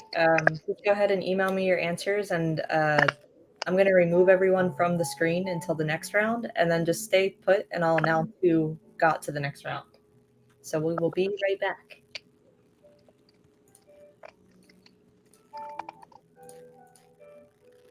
And then I'm just going to throw up the schedule while I'm looking through all the answers.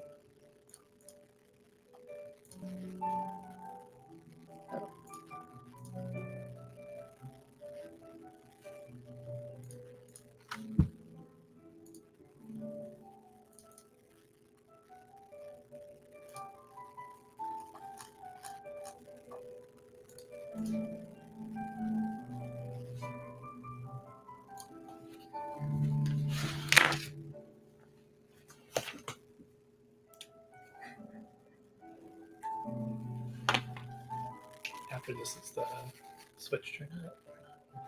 I know. Yeah.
Okay.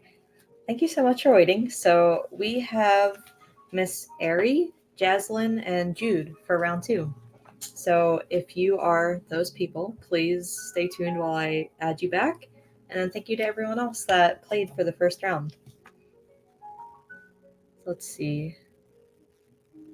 Ari, Jude, and I think Jay-Z is Jaslyn. I hope that's right. Yeah, it is. Okay, cool. So let me pull up the questions.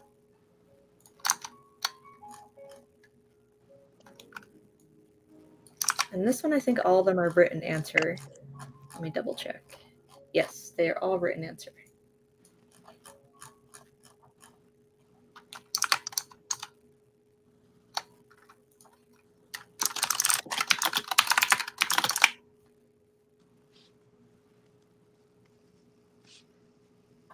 All right, so question 1 for round 2 is, what is the name of the movie about a young warrior looking for a cure, a lady, and her proud clan of humans, a young girl and her relationship with the animals of the forest? I will repeat that in just a second. I'm just adding it to our chat. Oh, we'll also want to go through and do all the answers on stream too, right? Yeah.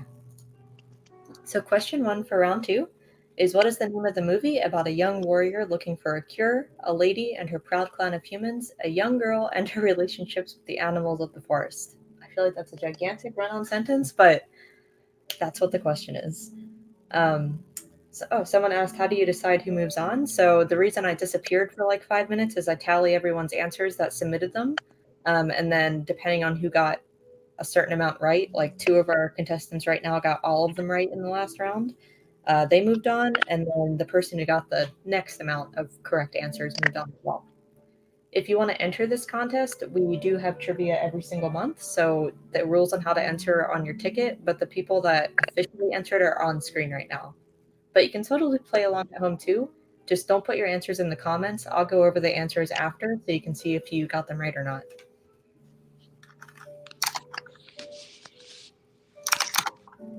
All right, question 2, round 2. What is the name of this animated film about a young girl's own mailing company in a new town, a journey to become a witch, and a chatty cat?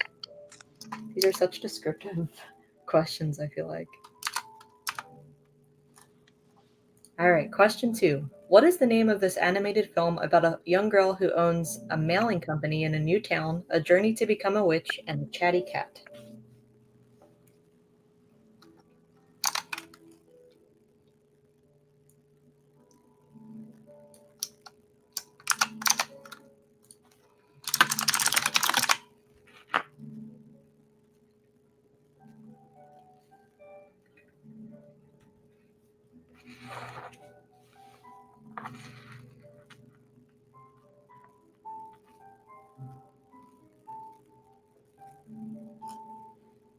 All right, question 3. Name this Miyazaki masterpiece about a story of a seaside kingdom and another story 1,000 years after a great war. A courageous princess and the Omu are the main characters. Did I say that right? I think so. I'm actually not familiar with that one. So question 3 again. Name this Miyazaki masterpiece about a story of a seaside kingdom and another story 1,000 years after a great war. A courageous princess and the Omu are the main characters. I'm sorry if I'm saying Omu wrong.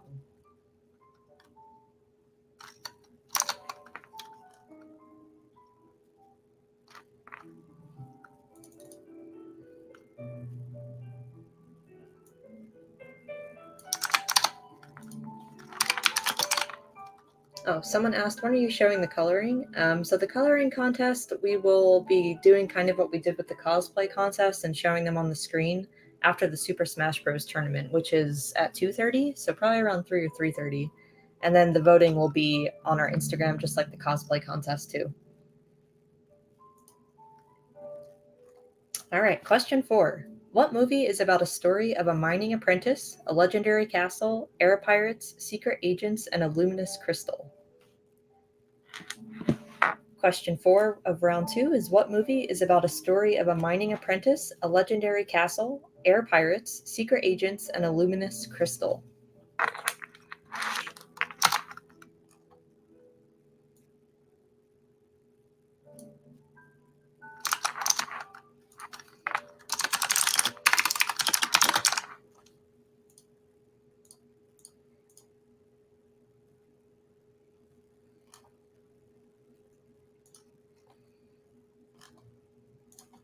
All right, question 5. What Miyazaki movie is about a story of a girl and her parents, a bathhouse, a transforming boy, and an incredible world of spirits? Again, question 5. What Miyazaki movie is about a story of a girl and her parents, a bathhouse, a transforming boy, and an incredible world of spirits?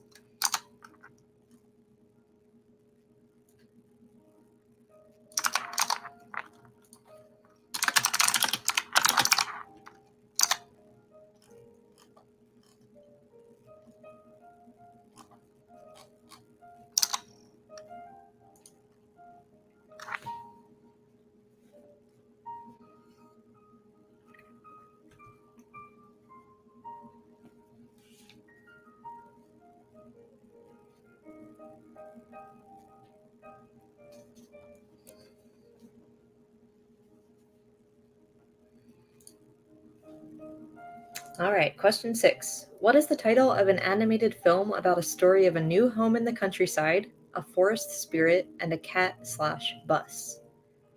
Imagine if someone didn't know these movies and they just heard the description. It sounds like crazy. Question 6 is, what is the title of an animated film about a story of a new home in the countryside, a forest spirit, and a cat/bus?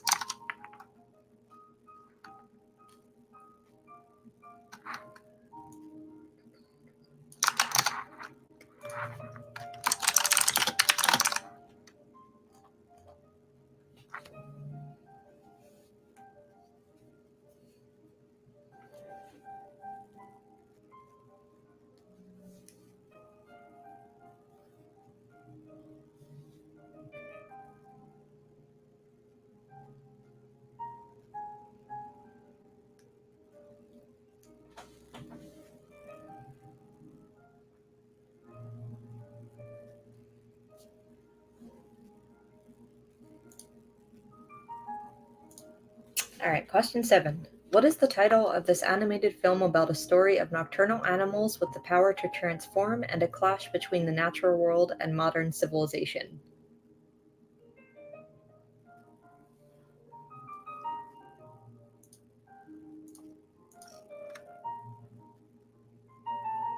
Question 7 is, what is the title of this animated film about a story of nocturnal animals with the power to transform and a clash between the natural world and modern civilization?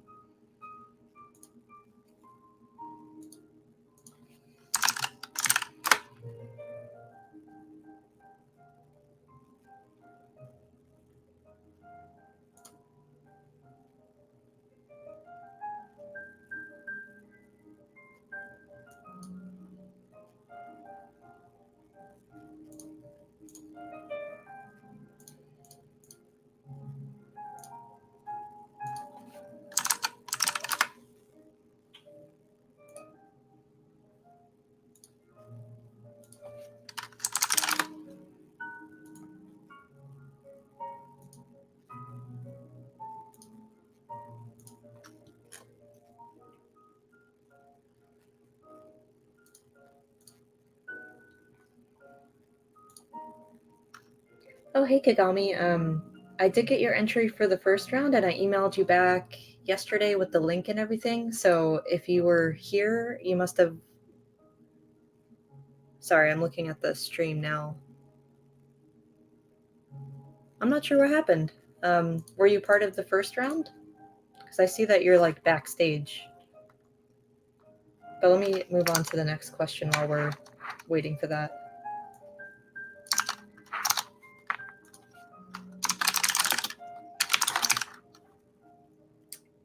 All right, question 8.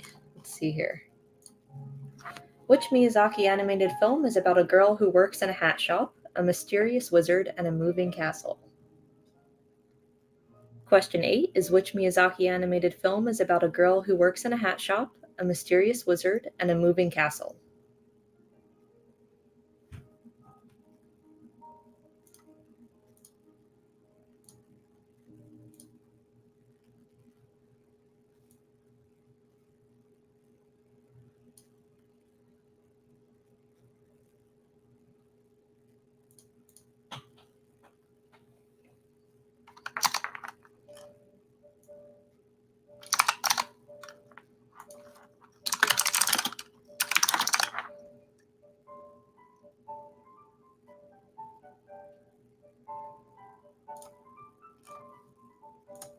All right, question 9.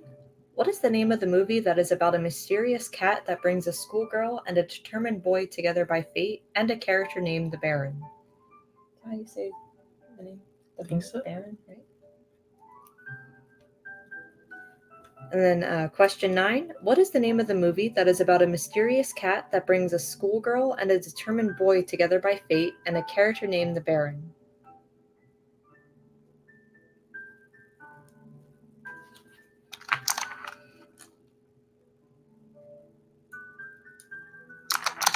All right, and then we're at the last question already of round 2.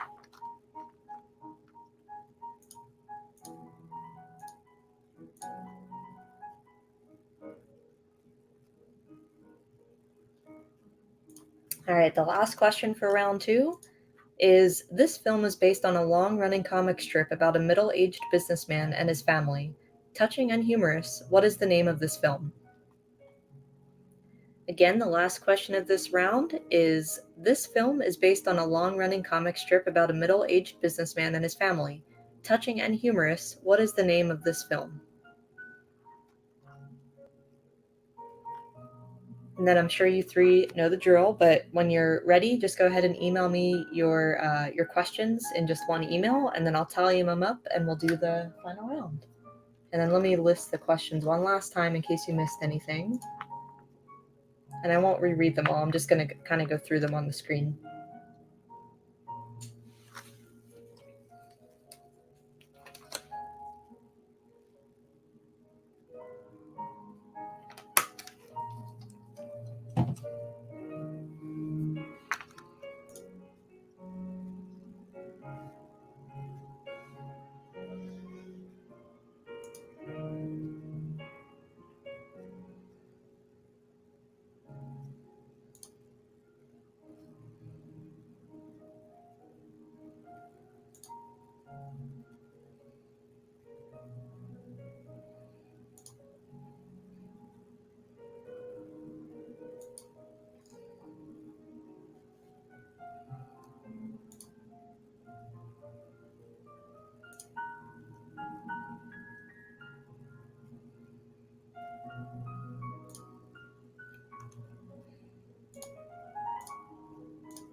All right, so we are going to put the schedule back up on the screen, and then we're going to tally up the answers and come back in just probably 3 to 4 minutes. So sit tight.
All right, we are back. Oh, I didn't remove everyone. Well, it's fine because we had a 3-way tie on that one. You all got 100% on all those questions. So even though it's the final round, I'll still keep you all here.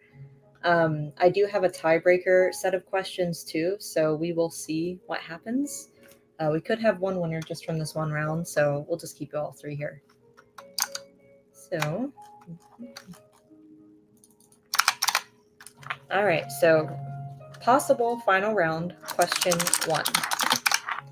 What language does the word Ghibli come from? Question 1 is, what language does the word Ghibli come from?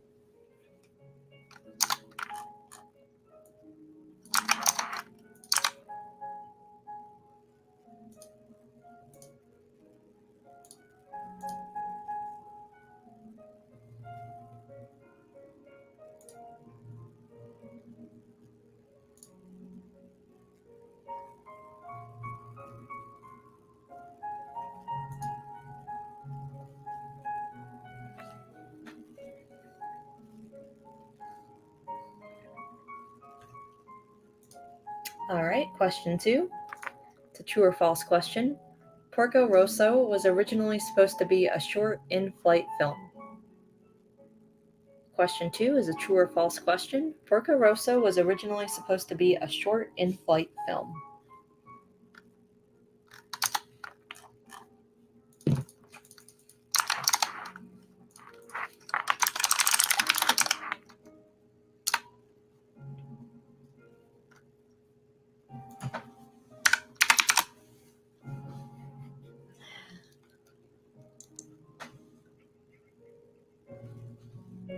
What's up, Mary? Our dog is laying like she died. Oh no, she moved.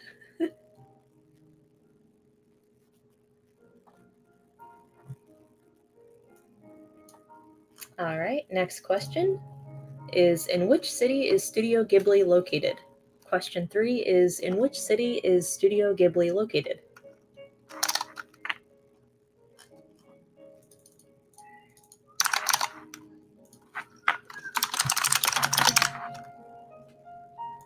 It's my favorite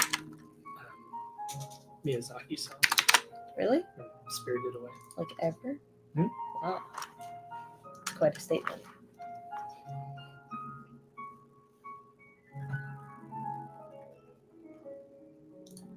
This is the song when her and No Face are in the train together. Yeah. And they're like underwater. When we saw it in theaters. Yeah, we saw him with Paul, Yeah. didn't we? Mm-hmm. Did anyone here see any of the Studio Ghibli films in theater when they did that like festival or whatever? Because we were able to see Spirited Away thanks to our friend Paul, who I think is here. And then Howl's Moving Castle. With our friends Scout and Marcella, who I also think are here. Okay, so question 4. In which Studio Ghibli film did Christian Bale provide the English dubbed voice of the titular character? Yeah. Such a fancy word. Question 4. In which Studio Ghibli film did Christian Bale provide the English dubbed voice of the titular character? Which I believe just means the main protagonist. The right? title character. Yeah. Oh, the title character. Okay. Ooh, what did I do?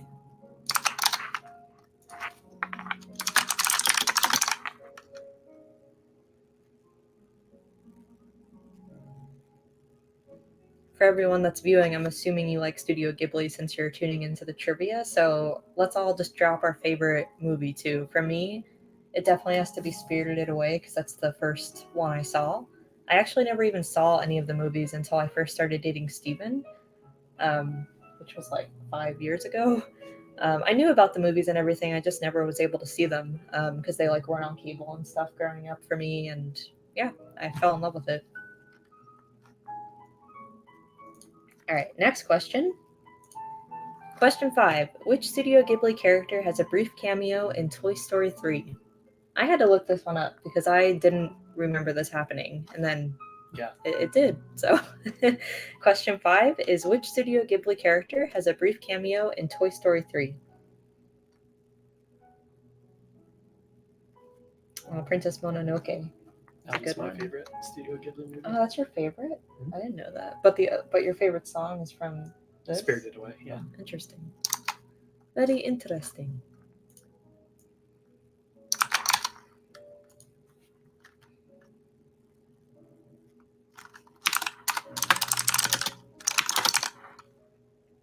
Oh, Kelly said their childhood favorite is Castle in the Sky, and then adult Kelly likes Princess Mononoke the best. Yeah. I feel like that's like his most adult movie that he's made. It has some pretty intense parts. Yeah, kind of violent. Mm-hmm. All right, question 6. The fox squirrel appears in 2 films, Castle in the Sky and which other film? Question 6 is the fox squirrel appears in 2 films, Castle in the Sky and which other film?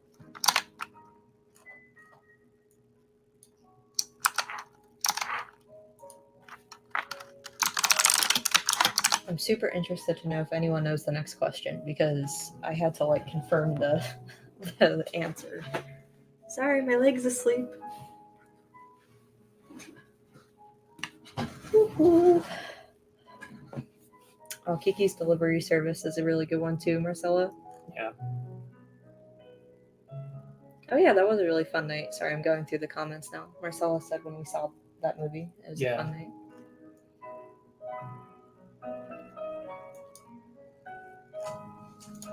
All right, question 7. Why did Miyazaki? I don't know why I'm having trouble with his name today. Not attend the 2002 Oscars ceremony. Question 7 is why did Miyazaki not attend the 2002 Oscars ceremony?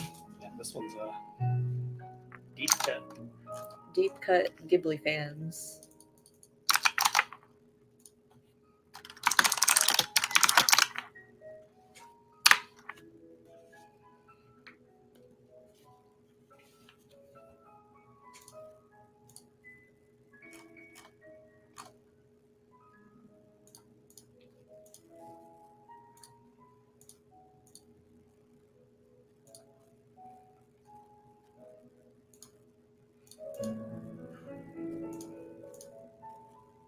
All right, question 8. Oh, my spell checker is like freaking out.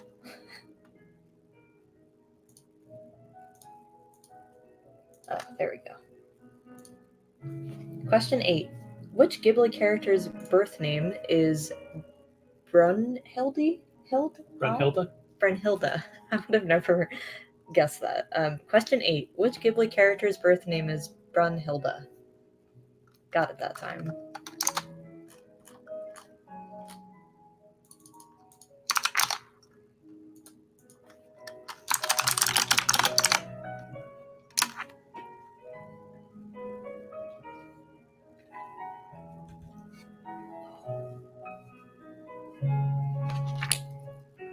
I think this is the Totoro themes. Or Totoro?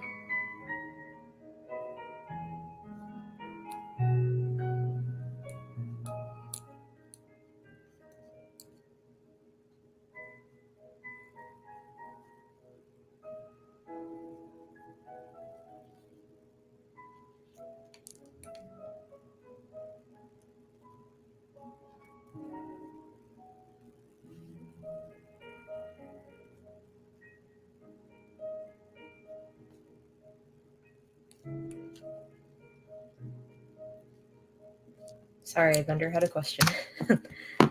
Okay. Question 9. Who directed Grave of the Fireflies? Question 9. Who directed Grave of the Fireflies?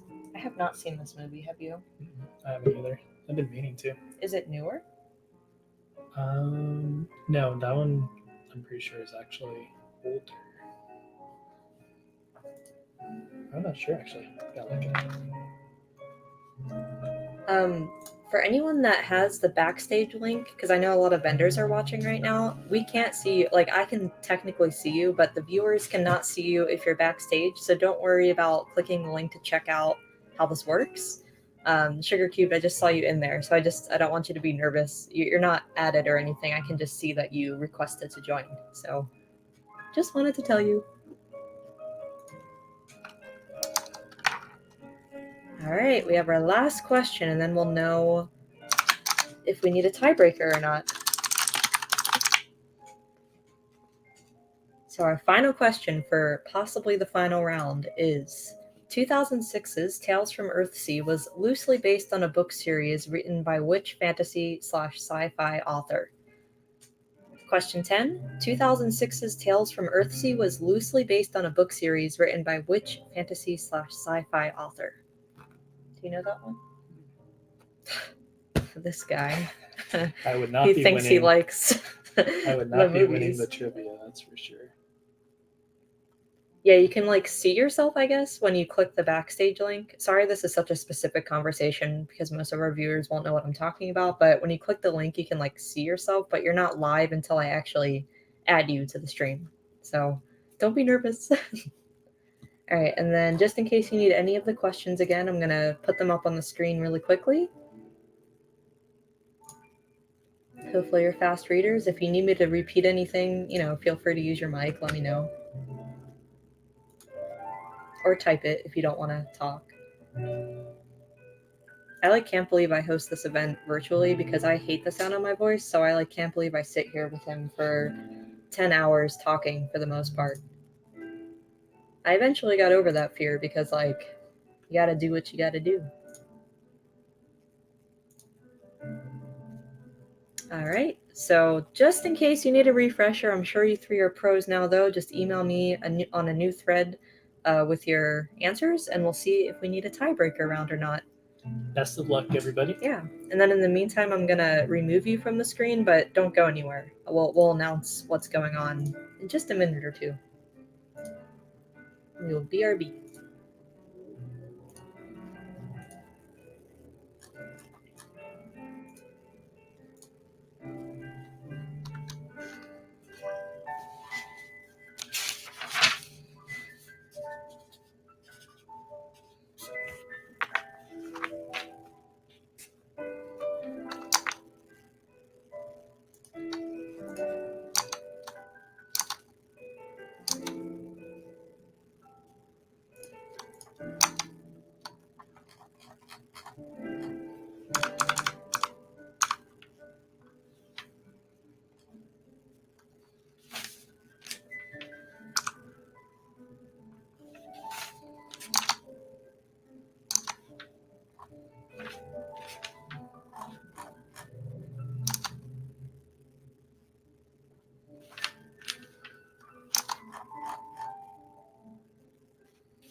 All right, so we have a tie. So I have a fun, interesting tiebreaker thing set up, and our contestants will be Miss Airy and then Jay-Z. So I'm going to add you back to the stream. Now, the rules are still the same. You'll have to email me your answers, but there's only 4 questions. And if you tie again, I'll have to ask another question. Hopefully there's not another tie because I'm actually not prepared for that, but we'll see. So basically all you're going to have to do is I have screenshots from various movies and you have to tell me what the scene is from. I'm going to be very surprised if you get all of them. Not that I'm a huge Studio Ghibli fan, but they're very specific, I feel like. Yeah. So, okay, I'm going to share my screen so you can see them.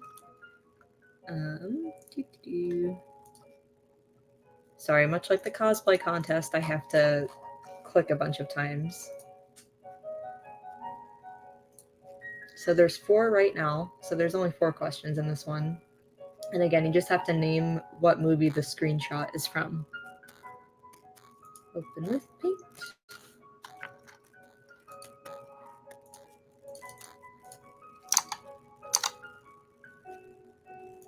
I promise this is happening in just a second. Here we go. All right, so here's the first one. I'm gonna leave it up for just like 5 or 6 seconds to make it a little more challenging.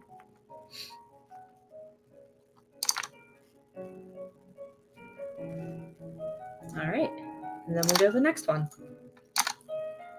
There's 4 total, and like I said, I want to go a little faster just to try to make it a little more challenging. Open. Maybe I'll get faster at clicking with doing this too.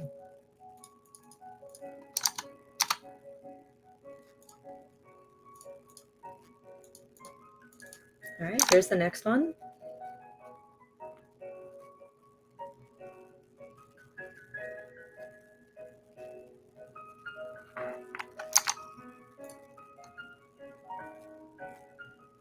All right, and then we'll go to the third one.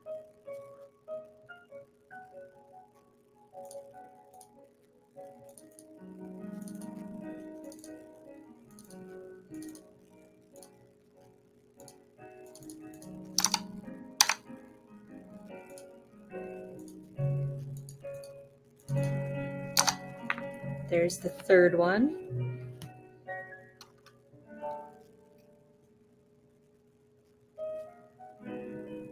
I will be thoroughly impressed if they get all 4 of these. Because I feel like they just look like random.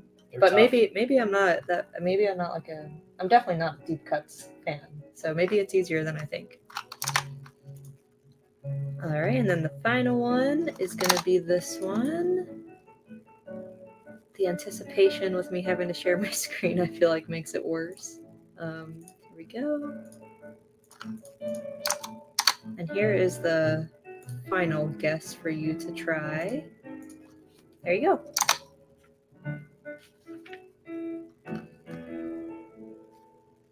So Jay-Z and Ari, go ahead and email me your guesses for those 4 screenshots, and hopefully we have a winner. Otherwise, we'll have to do more screenshots because I have a bunch of these, so I can go on for a little bit with the screenshot guessing.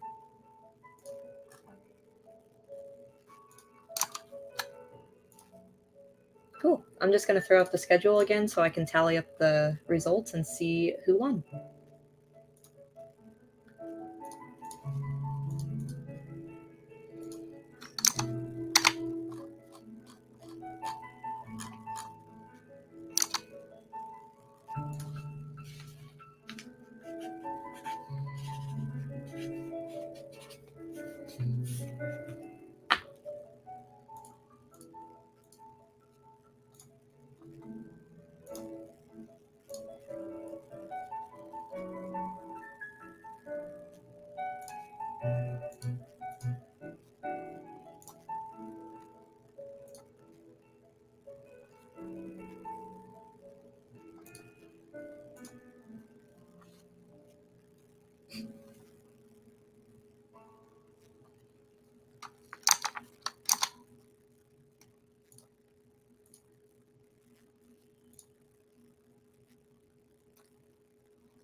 video game 2:30, right? Mm-hmm.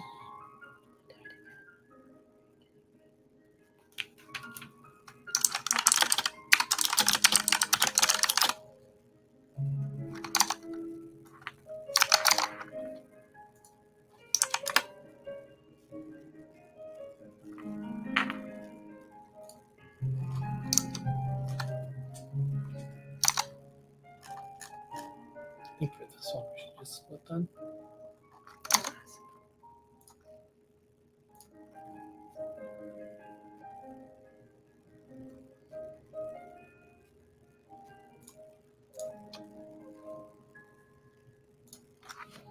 All right, so we have another tie. You two are like equally knowledgeable in Ghibli. So we wanted to ask you, did you want to split the prize, or do you want me to do, I will do another set of screenshots, or yeah, screenshots from different movies. I have a bunch of tiebreaker questions with that, but if you prefer to split it, I can definitely do that too. Oh, Ari said to give it to Jace. Are you sure? We have a private chat too for people on the stream, for everybody wondering where these comments are. Okay, well, I guess we have, technically they did tie, just on the record, but Ari has graciously given the whole prize to Jay-Z.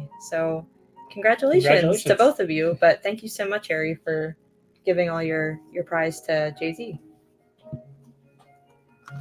So now I'm going to go through all the questions, and we are going to tell you the answers. So if you're playing along at home, you can see how many you got right or wrong.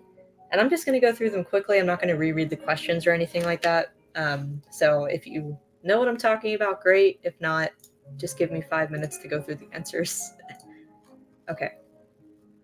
Where's my other window?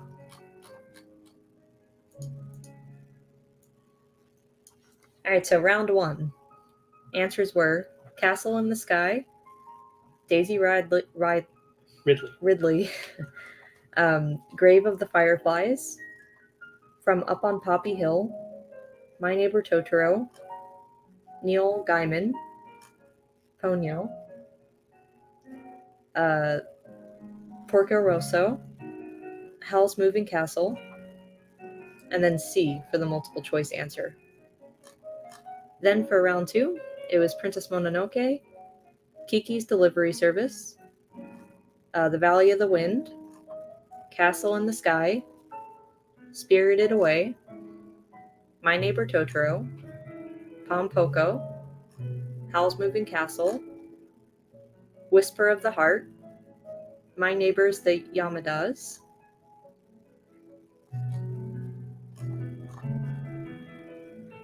and then round three was Spirited Away, Arabic, True, Tokyo, Howl's Moving Castle, Totoro, The Valley of the Wind. He was protesting the U.S. involvement in the Iraq War. Ponyo. Can you help me with this? Isao Takahata. That. Ursula Le Guin? K-Le Guin, yeah. Ursula. And then I think that was the last question there. And then for the screenshots, if anyone's curious, the first one was Whisper of the Heart, which you both got correct. The next one, which was like, it kind of looked like a fire burst, it was Pom Poko. The third one, which was The Sky, which was like so generic, I feel like, but it's from Tales from Earthsea. And then the one with like the desk and the two desks and the lamps is from Up on Poppy Hill. So, sorry, I had to change my screen. Thank you so much to everybody that participated. I had a ton of fun. I love the trivia aspect. We try to do a different themed trivia every single month. So if you have any suggestions, we did Disney trivia last month. We did Ghibli trivia right now. So if you want to see a certain kind of themed trivia, please let us know. Otherwise, we'll be the ones picking, and I'd much prefer if you just told me what you want. That makes it much easier. And congrats to Jay-Z and Ari again for winning. Yeah. You two know your stuff. Like, that was, I can't believe you both got the screenshots, like the same ones right and wrong. That's like crazy.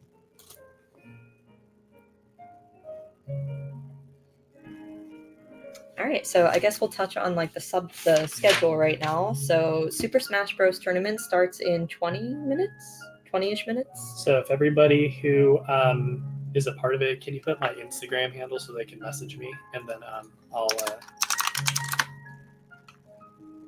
So anybody that entered the Super Smash Bros. Tournament, I did send you an email yesterday confirming everything and letting you know what to do, but we actually didn't get many replies.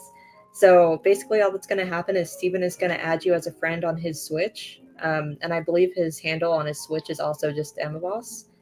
And then he needs to send you a DM. So if you could DM him, because we didn't get everybody's Instagram handles yet, he needs to talk to you to like tell you which order you're going in and stuff. So yeah, I think that's all you need, right? Mm-hmm.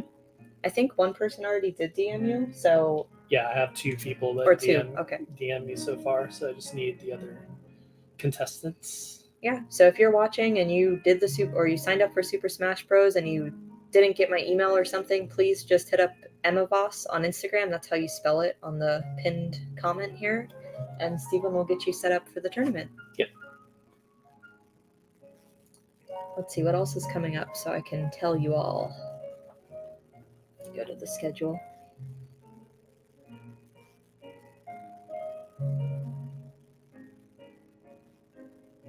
Let's see. So after the Super Smash Brothers tournament, we're going to talk about the coloring contest. So we will show off all the entries on our screen, and then we'll put up the polls on our Instagram for you to vote. And then at 4 p.m., we have our one-on-one with the vendors. So if you're here for any vendor in particular, this is the time to tune into the live stream because you can ask them any questions you want, get to know them, and hang out with us.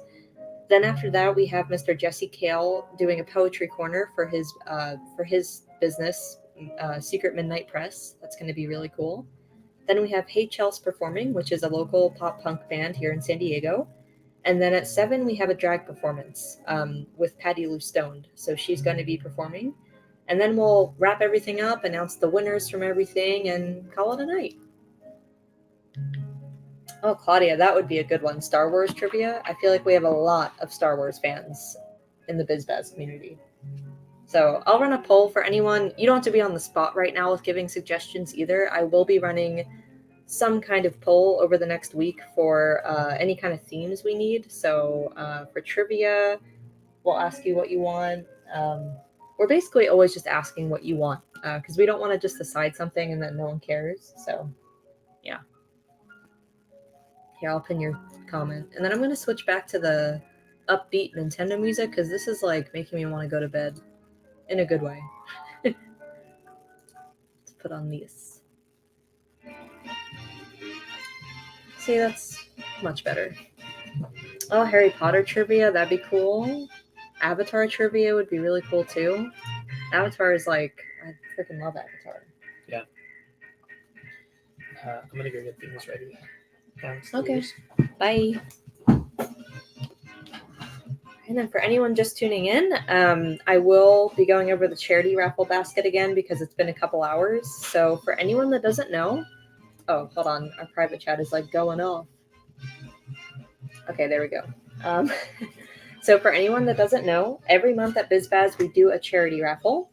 So what that means is most vendors, I should say, most vendors donate some of their products to us so we can put them in this basket. I donate a bunch of my own stuff as well, and it's usually worth over $200.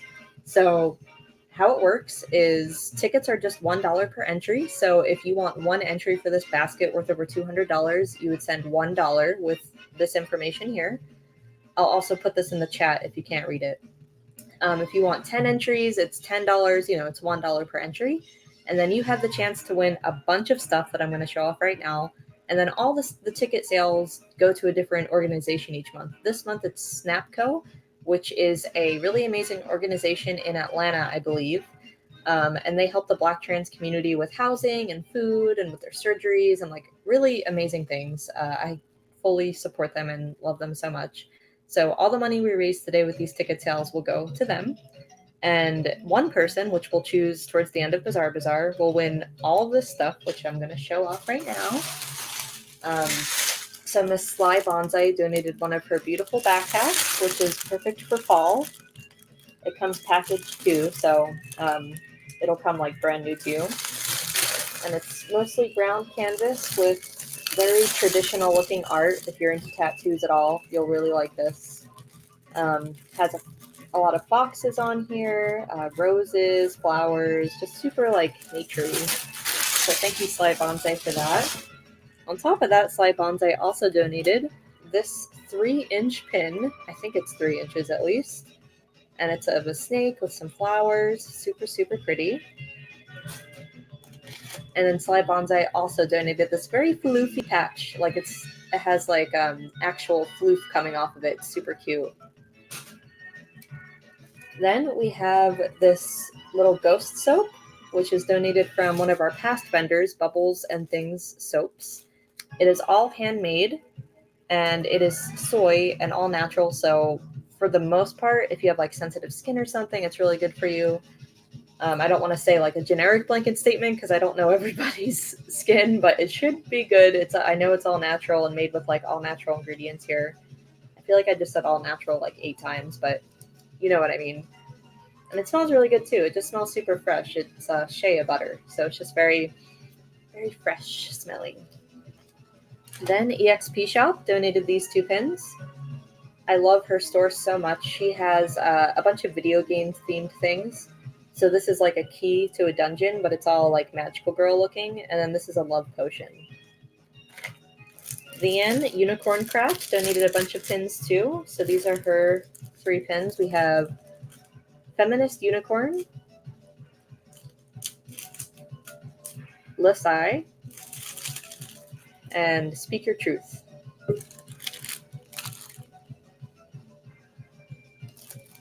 Then, let's see, who else do we have here? Meow More Creative donated like a heck ton of things to this charity raffle. So she donated all of these pins, which I'll group together here.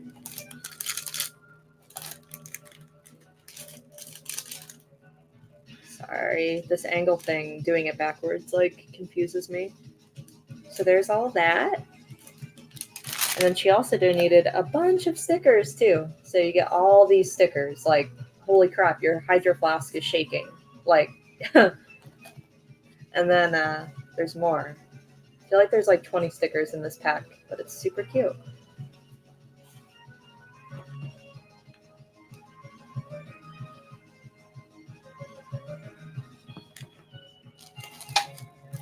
All right, and then Swish and Flick, another vendor from today. She donated 3 pins here. So if you like Harry Potter, like, these are for you. We have this basilisk pin, this butterbeer spinning pin, and then this Dobby grave pin. And then I donated a resin keychain that I made. It is a Bart Simpson, and the background is this purple glittery flower. It has a pink bow charm and also some beads. Super cute. And then from my own pin store, before we rebranded to a Sailor Moon pin shop, we were just like a nerdy, nostalgic kawaii brand. It was very generic, but we made this Godzilla pin series. So I'm going to include all the Godzilla pieces. So we have Ghidorah, Rodon, Mothra, and Rage Godzilla. This one's my favorite because his spikes glow in the dark. Hello? There we go. And then we also have this Ariana Grande pin, if you like her. These crystal Saturn heart pins in 2 different colors. If you like Kingdom Hearts, we're doing these Papu Popsicles. I literally say the name wrong every single time, and I'm one of the biggest Kingdom Hearts fans. In case you can't tell, I have trouble like pronouncing things, as you could see through the Ghibli trivia. Also, this rainbow metal unicorn Disney ears pin. The horn glows in the dark. And then the last thing in here is the spinning Evolutions pin. Just super, super cool. If you like Pokemon, my favorite Pokemon is Eevee, so that's why we made this. And yeah, it's really nice. So you can win all of that for just $1. The dollar goes to an amazing cause. You can Venmo or PayPal me down here. Just make sure you include in the note that it's for the charity raffle and what your email address is. So if you win, I can hit you up and we can figure out shipping. I will cover shipping internationally. So if you're anywhere in the world and you win this, I will pay for it to get to you. So don't worry about that. And that's pretty much it. If you have any questions on the charity raffle, please let me know. I'll probably do 1 or 2 more like spotlights on it, like how I just did a little later. Because I know we have so much going on today, it's hard to kind of keep track of it all. But let me pack up my little box here. And then we're going to do another hourly giveaway. So let me move these. So for our next hourly giveaway, I'm going to give away this BizBaz sticker, which is just our little naked mascot. Not like sexual, but, you know, every month we have like BizBaz dressed up in a different outfit. So this is him just plain. I don't know why I said naked. I'm sorry if I made it weird. And then I'll also include the exclusive pin for this month. I used to think this was obnoxious, and now I see why people do it. Like, it makes sense. There's a reason why people do it. And then I'll also include the sticker of the pin, too. So let's pick a winner. Let me share my screen.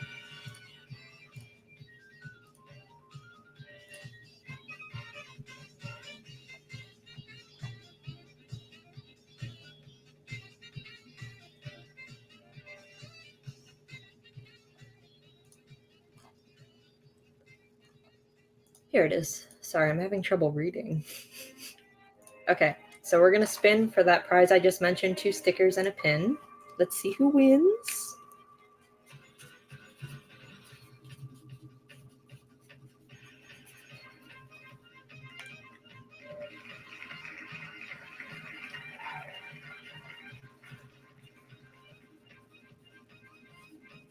All right, so it looks like our winner is hauntedheart@gmail.com. I love you, or I'm sorry, at hotmail.com. I love your email. It's such a cute, or maybe not cute's the right word, but it's a really cool email address.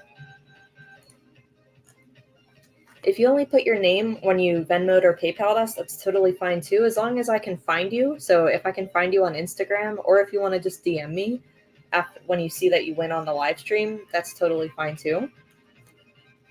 However you want to do it, I just need a way to like contact you so we can arrange shipping if you win.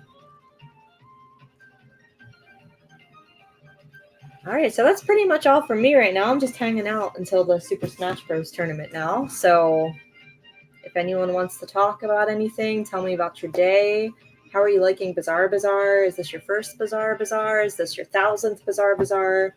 We haven't had 1,000 Bizarre Bazaars, but you know what I mean. Let me change our little banner here. Oh, we're not doing Mario Kart, honey. We are doing Super Smash Bros, bro. There we go.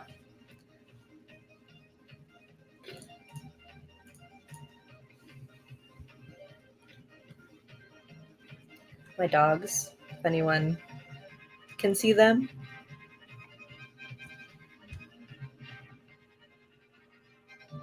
Oh, it's your first time. Well, welcome to Bizarre Bazaar. We do this every month, so we're happy to have you here. Yes, please get more people to join. A lot of people will come in and out of the live stream. Most people get their ticket for like the shopping, I've noticed. So the people that come to the live stream really love the events we do, not just the shopping. So we're trying really hard to build our little community. I don't know if anyone has the Sailor Moon Color Pop collection, but I was able to get it, and I'm wearing it today. My whole look is Sailor Moon. Oh, it's your first BizBaz too, Isabel.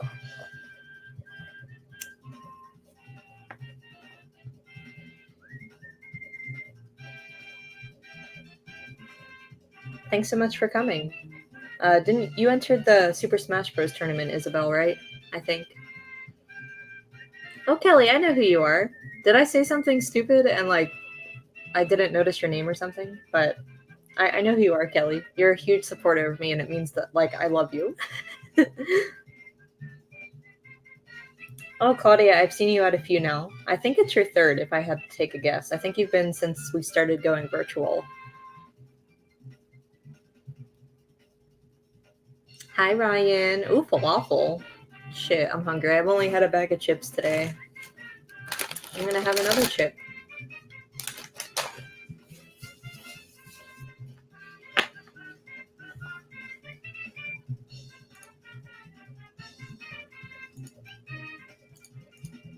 Oh, so we just got another wave of coloring contests and Super Smash Bros. Contests entries. I just want to reiterate that I'm so sorry, but I had to be extra strict this month and keep the cutoff time at a hard 3 p.m. yesterday. I just can't let people do it anymore after that time, even if we have space, just because it takes me so long to compose the templates for the voting and like get everything in order and email you the confirmations and stuff. So we do have the same contests every month. So if you have a cosplay or you want to do the coloring or the video game tournament, the rules are always the same. You just have to email me with certain information, which is all on your ticket, or you can see the information on our Instagram or on our website. You can see all that information weeks ahead of time, and I'm a broken record about it up until Bazaar. So don't worry, you'll have other chances to enter our contests next month. Oh, I miss the in-person BizBazes too, Kelly. We're waiting just personally. I mean, people say this stuff's about politics. I don't personally think that. I think it's just about like the safety of the world, which is not political to me. Oh my God, this song is so loud. Sorry, one second. I can't hear myself talk as I'm talking about something serious. So we won't be hosting BizBaz in person until there's a vaccine out, just because I know there's some pop-ups doing like regulations with outdoor events, like they're taking temperatures and counting people as they come in and out. And I can't imagine having to do that. Like, I don't want to take people's temperatures and like be the voice of reason if they can come in or not, because COVID, like, it might not even show up for up to 2 weeks. So even if someone seems okay, they could still spread it. So it just seems irresponsible as a show coordinator, just in my opinion, to even have the events in person, because it's just shopping at the end of the day. You can do all this online, which is why we are online for the time being. But I think I mentioned this, but we will keep doing BizBaz at Home virtually indefinitely, because I love the accessibility of these virtual events. We have a bunch of people from New York here today. I think someone said they're from Atlanta. We have a ton of people, and that's just not possible with our in-person ones, but I definitely do miss them. I'm hoping by the beginning of the following year, like January, hopefully there's a vaccine out and we can get back to doing one a month. Yes, there's a. Oh, I can go on my soapbox right now about what I was just talking about with COVID, but that's the shorthand version. But yeah, we will not be doing BizBaz in person until there's a vaccine that works, because, well, of course it's good until there's a vaccine out. Sorry, and that's just my choice. I don't feel right putting people at risk and being kind of like the voice that determines if someone could or could not get it, because I don't know if they actually have it or not. You know, I have a lot of health problems, and I could probably die if I get COVID, like, very quickly. So I wouldn't want to put myself at risk, let alone strangers. So I just we were keeping it going with our little virtual one.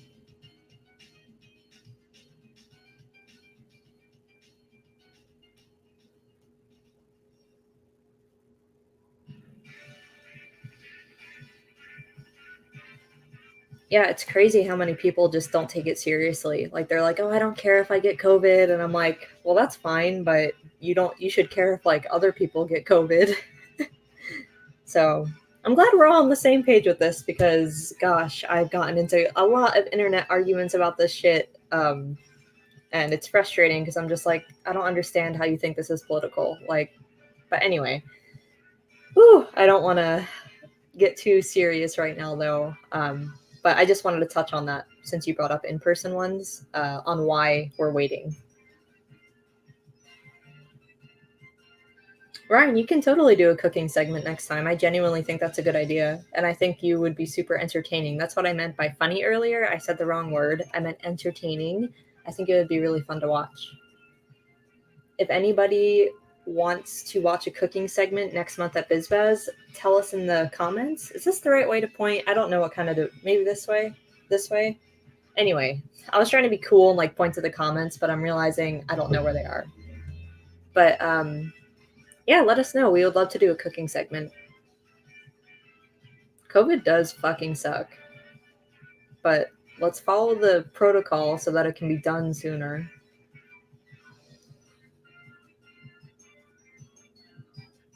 All right, Steven, are you ready for the Super Smash Bros. Tournament or no?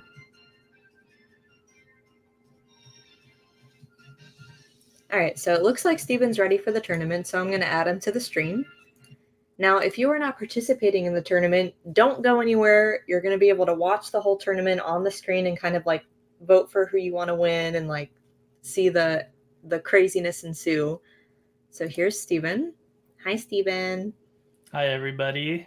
Just waiting here to everybody getting in their friends list requests. So if you're somebody who signed up for the Super Smash Brothers tournament, just send me a DM on Instagram. I'll comment it here somewhere.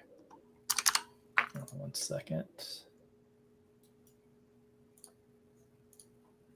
Oh, and that's another thing, not to be on my little pedestal over here, but if you are someone that tried to enter any of our contests today, which there was a lot, there's now almost 40 people that tried to enter the day of. As you can see, Steven has a lot to do with organizing the Smash Bros tournament or whatever game tournament it is. So we can't wait until today to get your entry. So please get them in sooner next month, and then you don't have to worry about missing out. I'm going to pin your comment whenever it's here, Steven. You said you're going to send it? Yeah.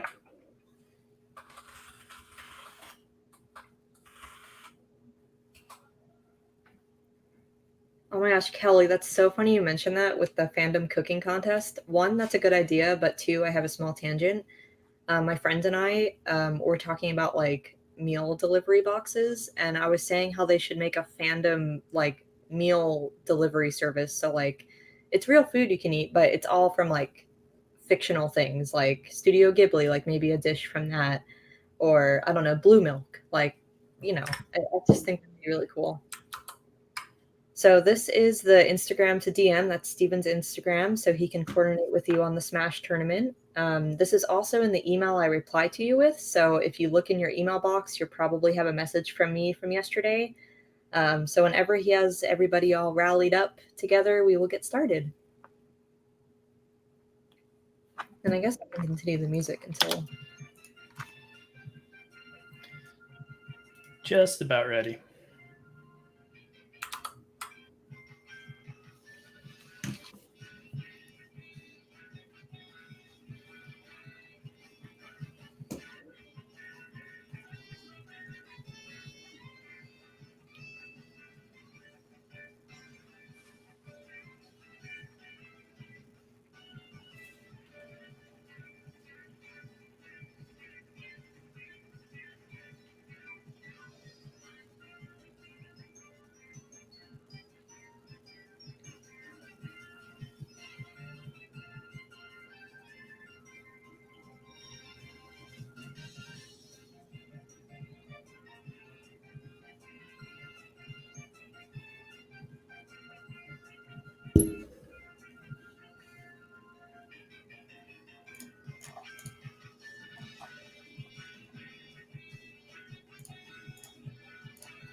And I think the only person that we're waiting on is your Nintendo Switch account name is IcePunk. I just need you to send me a DM on Instagram so I can add you to our group chat. Called out, IcePunk.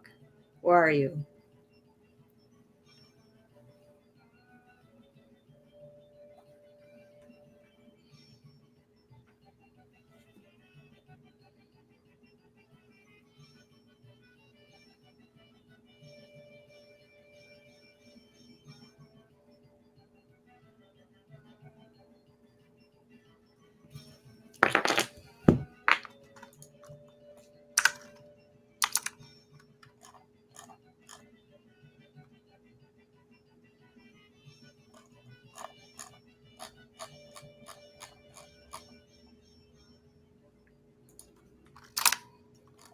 Mercury looks like she's dead.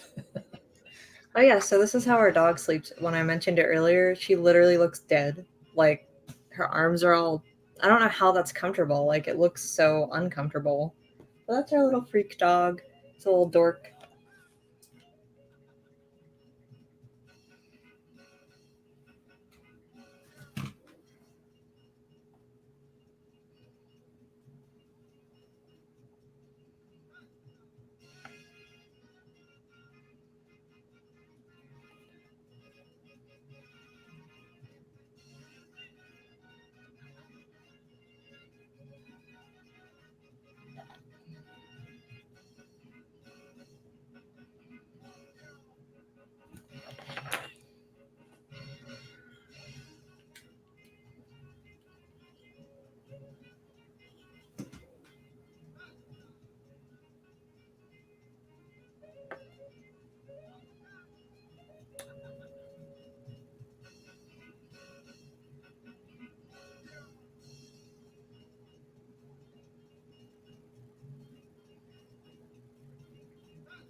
Sorry, I'm not sure if this person's in here, but someone seems confused by, I guess, the coloring contest, saying that the deadline is wrong somewhere. But the deadline was definitely yesterday at 3 p.m. Pacific. I just double checked the e-ticket rules and everything. So I'm so sorry if you saw it somewhere different or if it said something different, but if you could let me know where you see that, I can definitely get it updated. But as far as I can tell, everywhere says 3 p.m. Pacific on the 21st. And that's how it is every month. It's just the day before BizBaz is the deadline for all of our contests by 3 p.m. Pacific.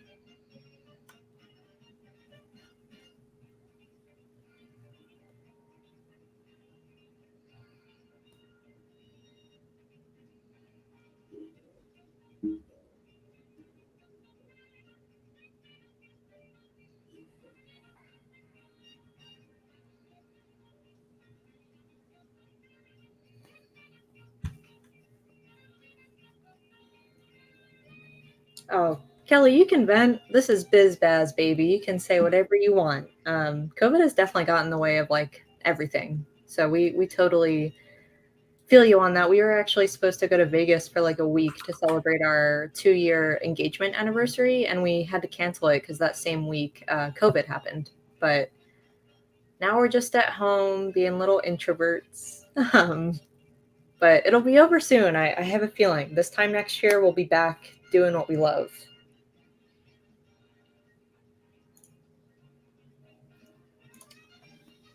I actually have a really cool announcement while we're waiting for Steven. So, Ari, are you still, I feel like you're still in the stream, right? Ari and Dream. So Sugar Cube Studios feels bad that you gave your half of your prize to Jay-Z. So she wants to offer you a random t-shirt and 2 pins to even out the cost. So if you want to message Sugar Cube Studios, she's one of our vendors today. She wants to give you some goodies since you gave your half of your prize to Jay-Z for the trivia. So if you hit her up, she will take care of you and get that all straightened out. So thank you, Sugar Cube Studios. That's like beyond sweet of you. Hence your name, I guess, is Sugar, but yeah.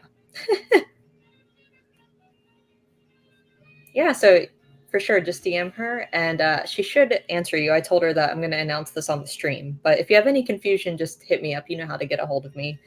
But yeah, she said a random t-shirt and 2 pins are all yours, so go claim that.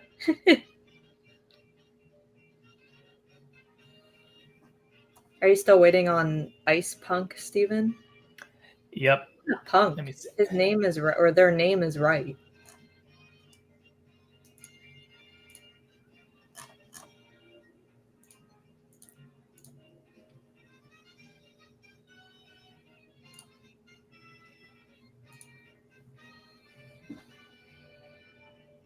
Well, I mean, it's been almost 10 minutes, so you can just start.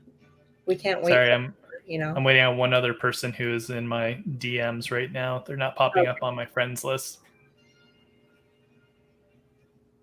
Oh, Ice Punk said they DM'd us on Instagram. To my personal Instagram. Let me see. Yep, there we go. Oh, yay. I'm sorry, Ice Punk. I was just joking. You're not a punk. You're a good obeyer of the rules. He said he found your message, so he's going to reply to you now.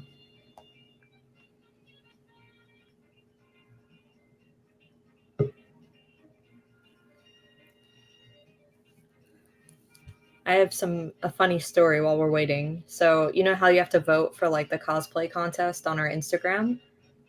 Firebird's Chicken replied to our question and said, "Hi, Bizarre Bizarre, what's your favorite piece of the chicken?" Like that, and that's not good marketing because that just annoys me because now I have to look at that when I'm tallying up the cosplay votes.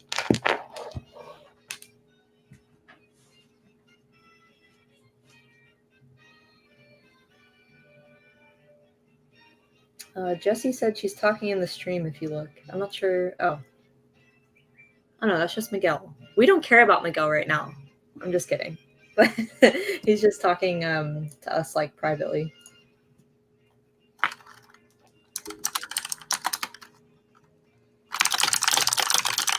So speaking of Miguel, by the way, from BB Create, you should go to his last post on his Instagram because he made a commercial for like his brand and it's so good. Like I saw it and my jaw just dropped. It's so good.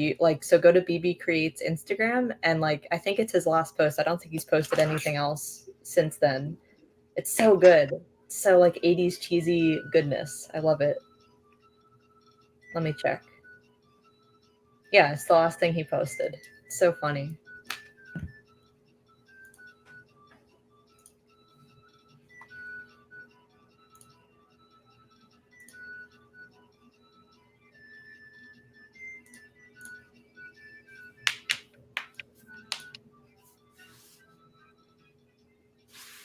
Merk. Oh, do you need me to pin this anymore, Steven? No, it's fine. I have everybody in the chat now. Thank you.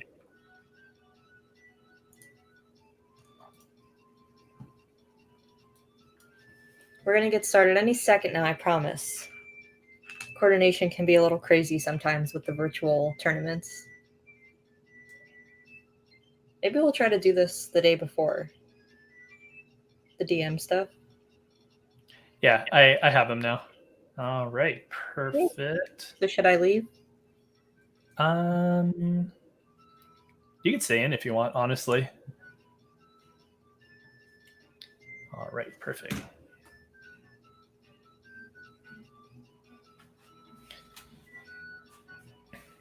Oh, let me answer a question really quick, Steven. So Jordan asked, will the info for when next month's event be on Instagram? Yes, Instagram is like our main kind of hub for all of our information. And then I'm assuming you got your ticket since you're in the live stream for this month. We have you on our newsletter list now. So usually every week we send out a newsletter about Bizarre Bazaar, whether it's we just launched the new event or like, hey, it's coming up, did you get your ticket, things like that. We're like a broken record, so you will not miss anything as long as you're following us on Instagram, which is at Bizarre Bazaar SD. You'll see our little mascot as the icon. But yeah, we're usually pretty quick to the flyer and everything should be done this upcoming week, and then we'll have everything ready to go by the first week of September for the next event. And now I think Steven's ready, so just about. Nope. Okay. I'll keep talking. So for anyone here that likes makeup, I think I mentioned earlier I got the Sailor Moon ColourPop collection. It's really hard to see on this camera, but it comes with like glitter chunks to put on your face, and it's so pretty. They're like little crescent moons. I feel like you can't even see it in this lighting, but it's pretty. Trust me. Oh, there, you can see it good here. So they're like real chunks of glitter, and they're little stars and like moons.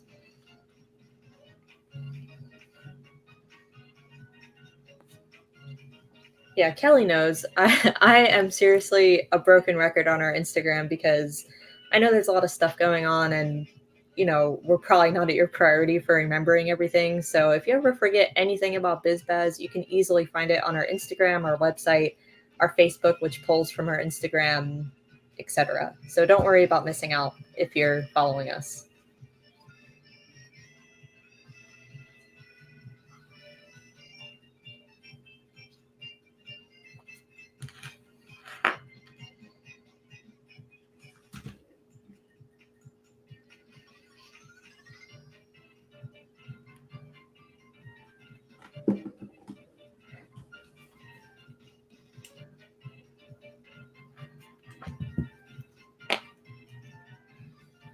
Aw, thank you, Jesse. I rarely do my makeup now, especially in quarantine, so I pretty much only do it for Bazaar once a month.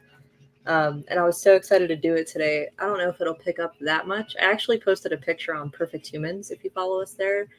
It doesn't look like much in this camera, but I promise there's like 6 different colors going on my eye, and it's all blended. It's very pretty. Highly recommend this collection if they restock it again. And then normally my hair looks really pretty, but again, because of COVID, I haven't been able to get it done. So my roots are crazy, and normally it's bright purple, but now it's like gray. But that's okay. I can still fit it in my little buns, so. That are kind of wonky now. I guess that's fine. Oh, you got the eyeshadow palette, Kelly? It's super... I would say it's very good for beginners with makeup, actually, because it's very neutral for most of the colors. There's like a few pops of color, but most of them are like everyday colors. So I want to see what you do. You should post about it.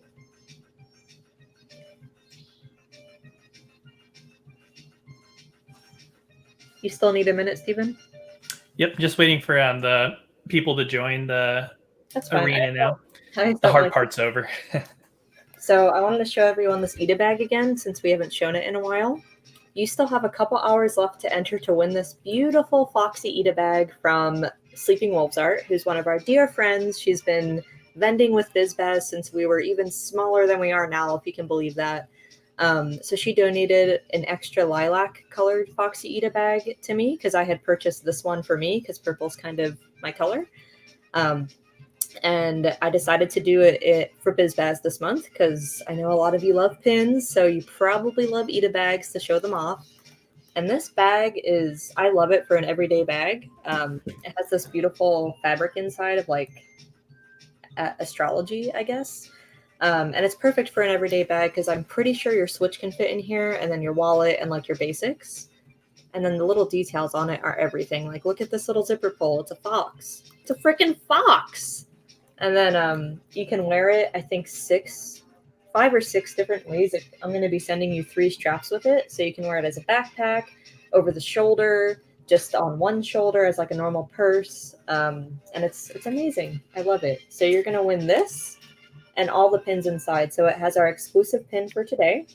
It has 2 of Kim's pins and then like a crap ton of Perfect Humans pins. So if you don't like all the pins, I'm not offended. You can give them to your friends, but you do win this amazing Eat-A bag. If you're not sure how to enter that, just go to our Instagram and you'll see a picture of this Eat-A bag like from 2 days ago. You can't miss it. All you have to do is follow the rules to enter. I think you just have to follow our Instagram accounts and comment, but double check the rules. But I think it's pretty simple to enter. And we'll be choosing this winner tonight around 8 p.m.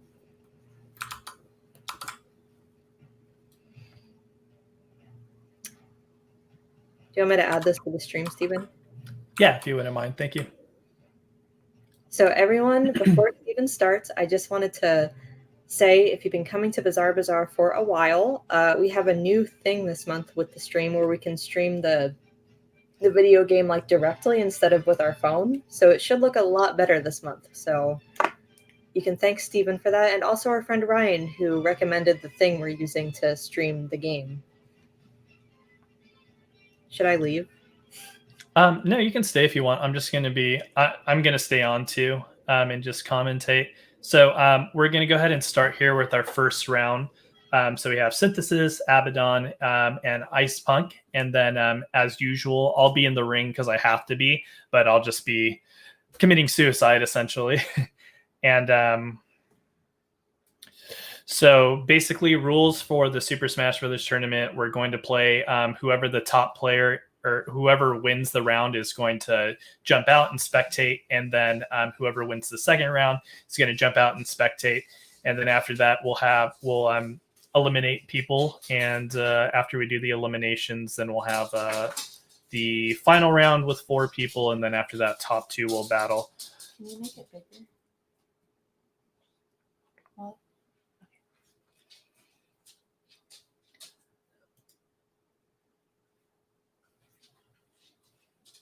All right, everybody, we are going to go ahead and jump in here.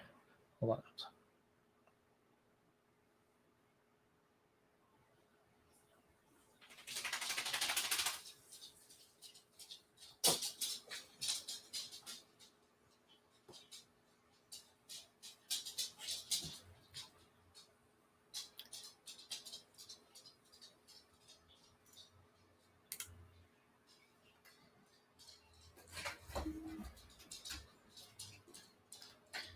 Just 1 second here.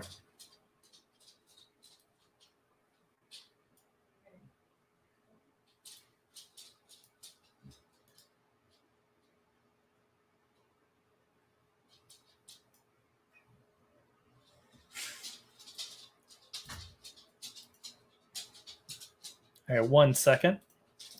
Hey, Jules. what? Can you add me again? Oh no.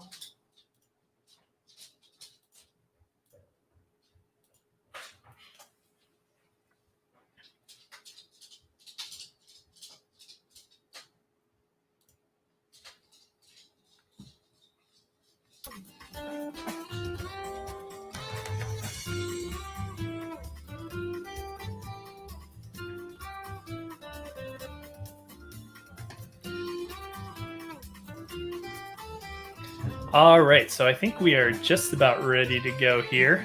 So we're going to go ahead and start with our first 3 players, and then as you can see, we have Izzy and then Princess, who are going to be spectating for this round, and then we'll have the top 2 from this round leave, and then after that, we'll have Izzy and Princess jump in, and then they'll all fight, and then whoever the top 2 from that round, we'll have them battle. So let's go ahead and get this started.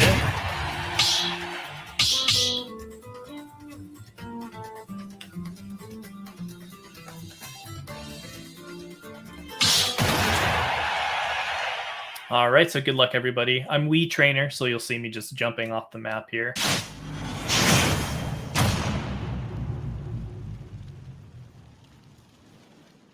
Three, 2, 1, go!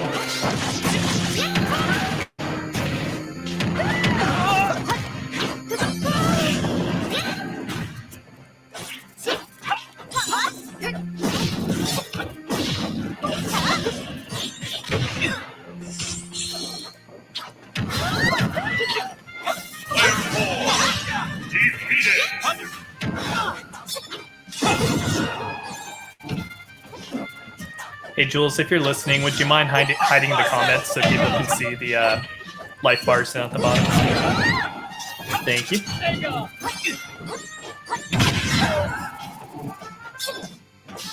All right, so everybody's still got 3 lives so far, doing pretty good. Oh, Abaddon just lost 1 there.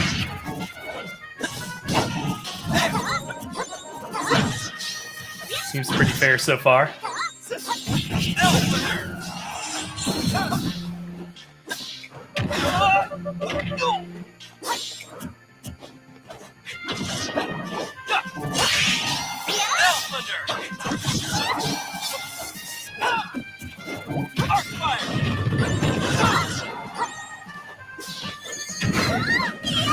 Oh, and there goes Ice Punk.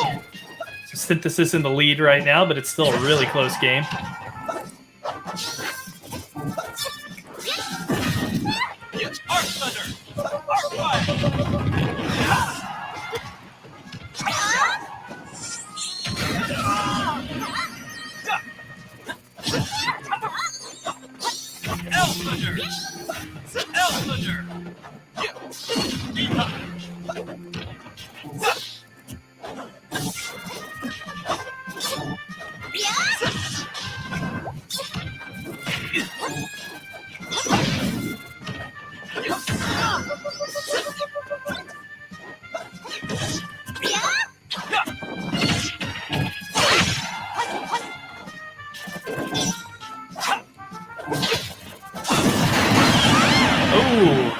2 people just went down.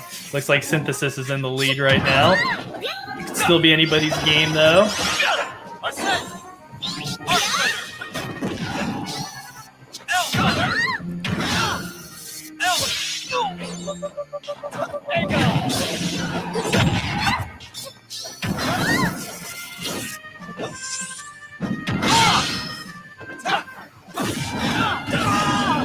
Ooh, all right, and everybody's down to 1 life now.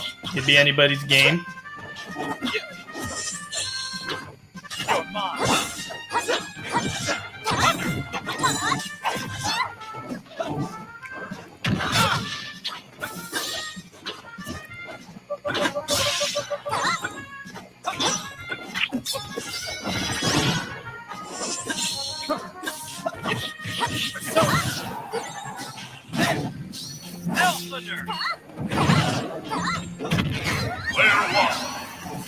All right, so Ice Spunk got eliminated from this round.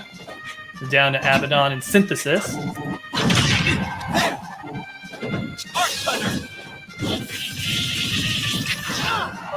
Oh. Oh. Is that it? Nope.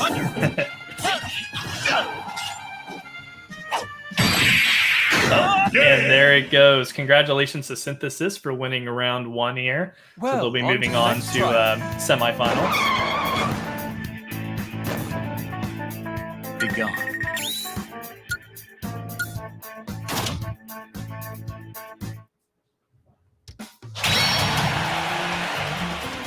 All right, great job. So if all the contestants can now move themselves over to the spectator stands.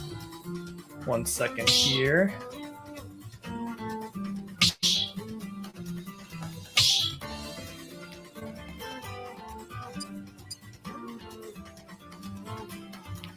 All right, great. So we're going to do 3 rounds of preliminaries here since we have 5 contestants. So Izzy, if you can go ahead and join on in as well. Ready?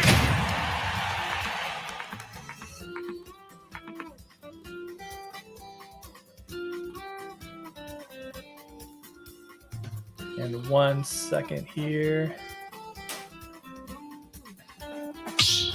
All right, and then Izzy, if, I'm sorry, Princess, if you can join on in again. All right, and then nope. All right, perfect. So just going to be the 2 of them.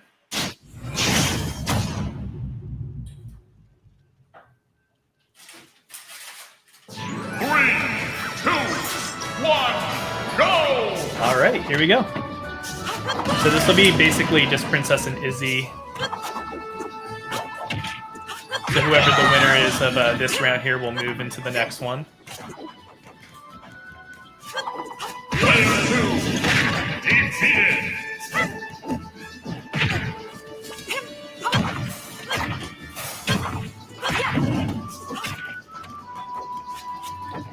I've never seen a Wii Fit trainer player before, so this will be interesting.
Almost.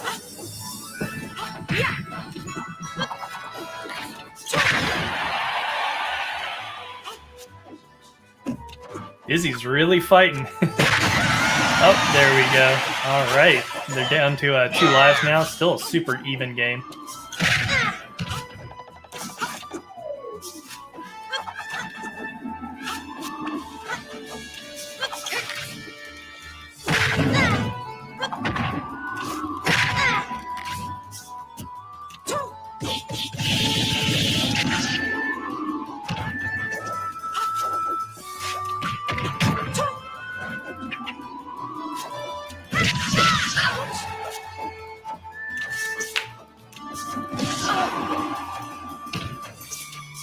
Posture begins with a strong base.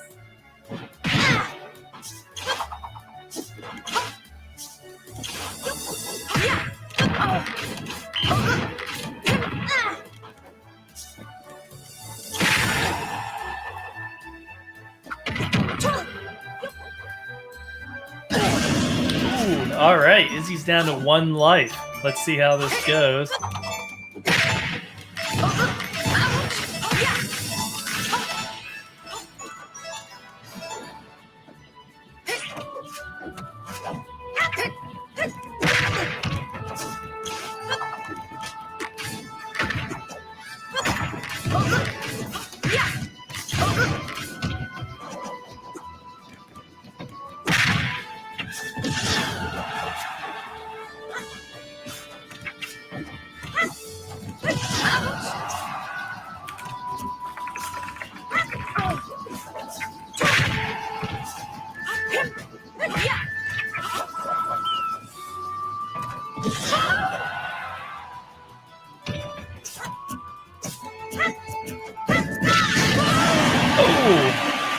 Both down to their last life here. These have been some really close games.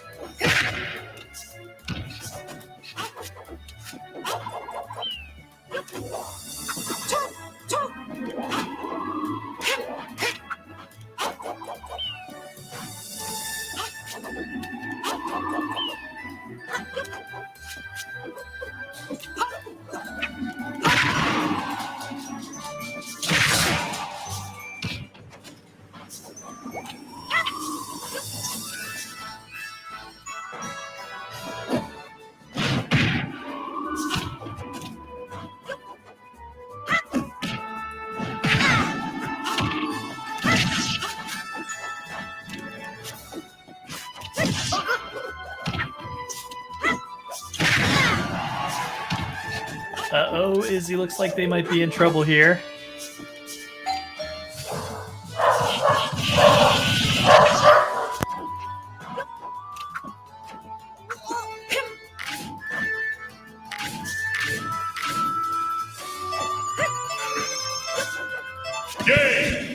All right, so congratulations, Princess. And watch your posture. Keep those boots tucked in.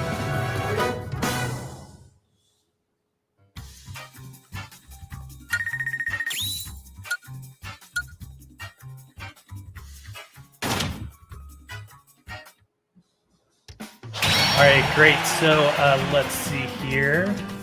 So congratulations to Princess. So Princess, I'm going to have you move over into the spectator stands now.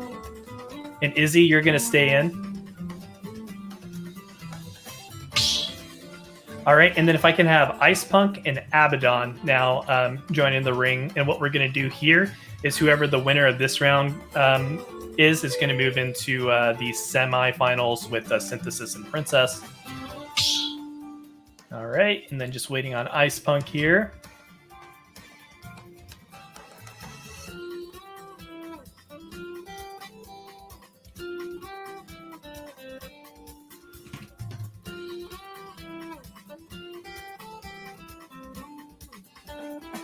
Let me just message them.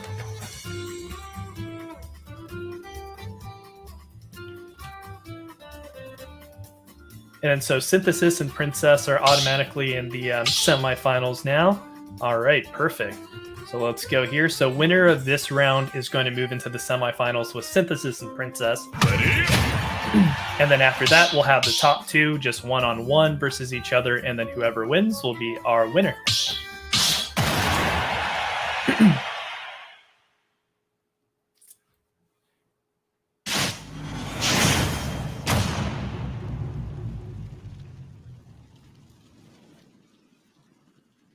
Three, two, one, go! Arcfire! Elflander!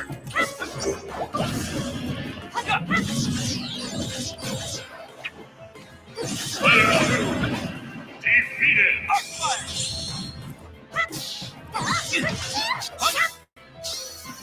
Elflander!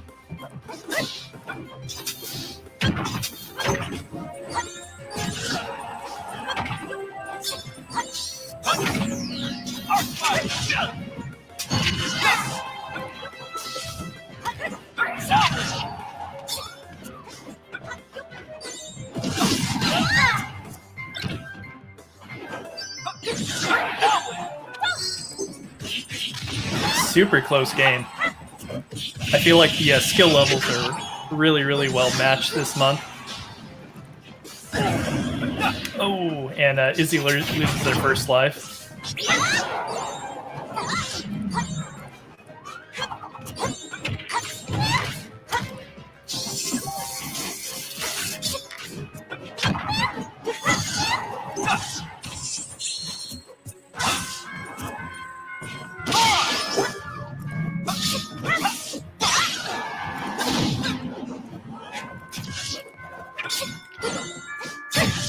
We got some Brad Stone fans in the comments here.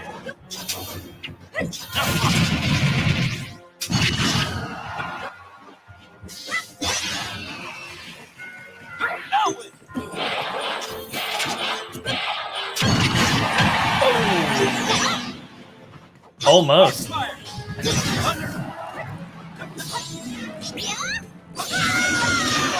Oh. All right, Izzy just lost another life there.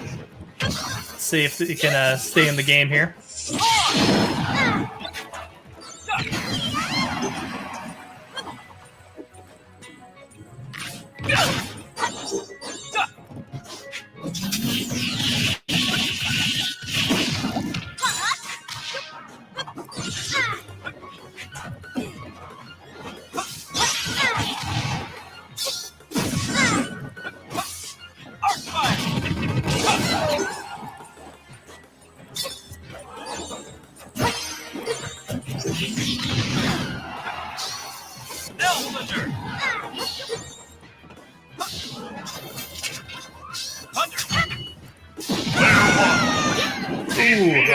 So Izzy's been eliminated. Thank you so much for playing, Izzy. Did a great job. Such a close game.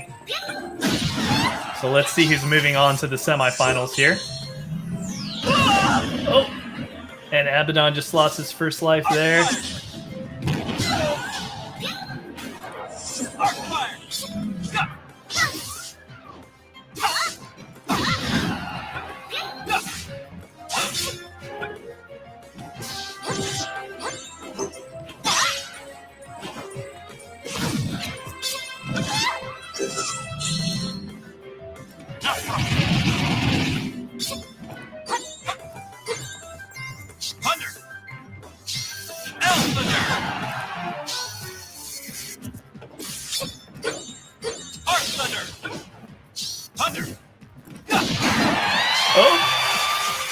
All right, and Ice Punk's down to their last life. Let's see who it's going to be. Abaddon here with the lead. 2 lives left.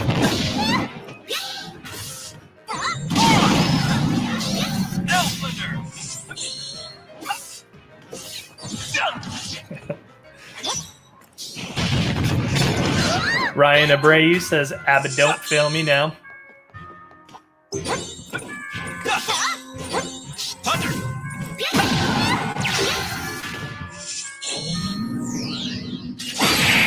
Oh, and there we go. Congratulations, Abaddon. Thank you so much, Ice Punk, for joining us today. I'm always 3 steps ahead. So now Brad is going to be moving, Abaddon is going to be moving into the semifinals here with the other 2 winners.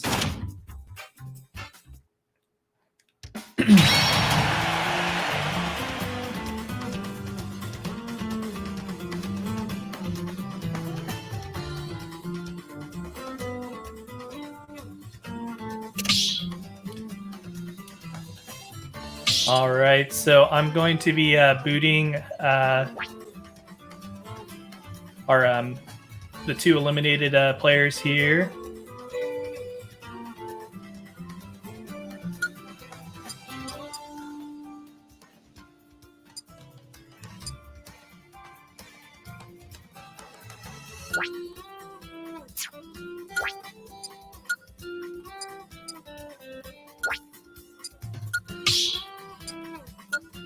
All right, so we have our semifinalists here. We got Synthesis, Abaddon, and Princess.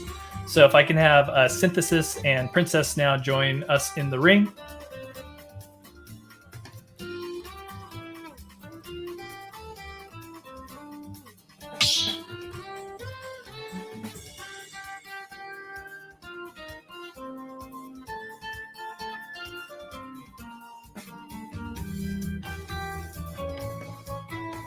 All right, just waiting on Princess here. All right, so this will be our semifinals. So basically, it's just going to be 1 elimination. Whoever dies first is going to be eliminated, and then we'll have the top 2 face each other in the final round, and then we will have our winner. And so we do these video game contests every single month. We usually try to alternate. So this month is Super Smash Brothers. Next month will probably be Mario Kart again. We're trying to see about some other games too. Like, I don't know if any of you play Fall Guys, or if any of you have any suggestions for other games, and we can make it happen. So.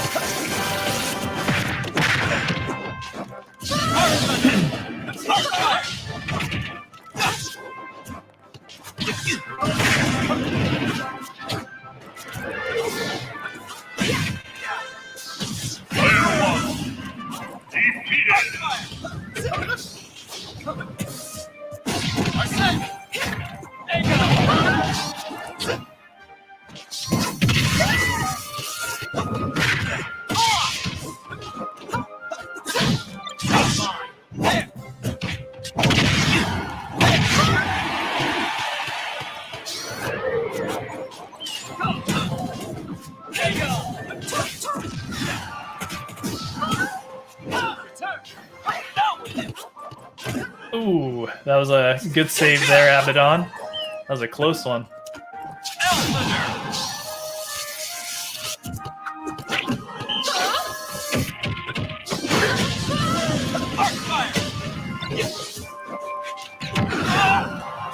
Oh, and Princess lost their first life here.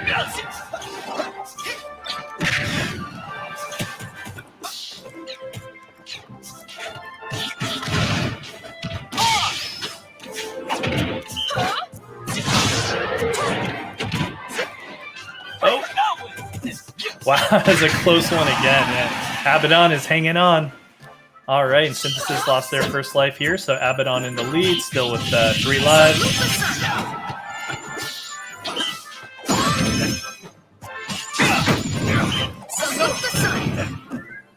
Do it! Salute the sun!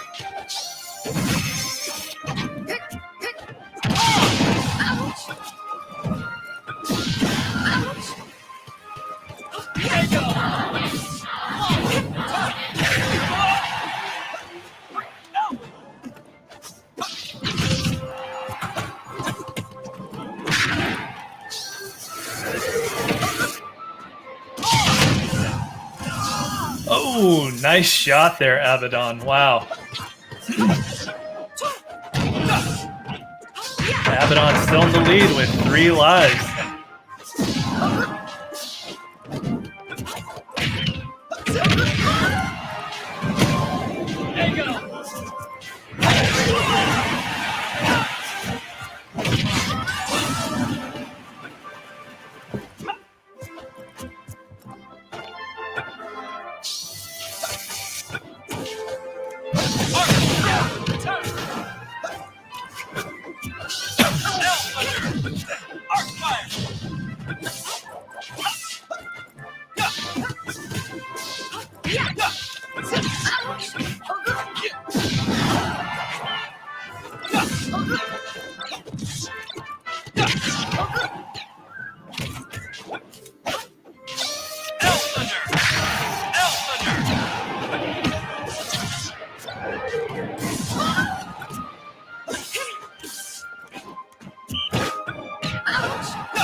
mine.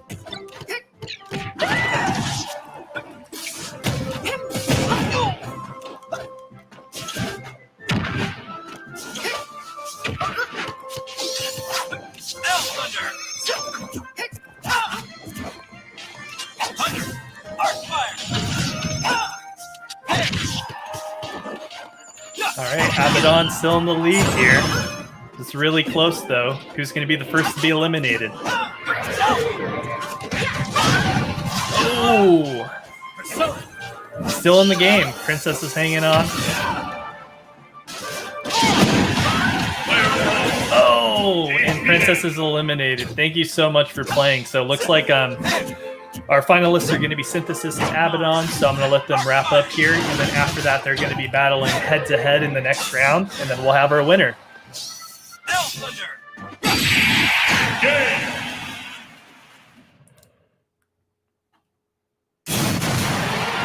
The key to victory lies within.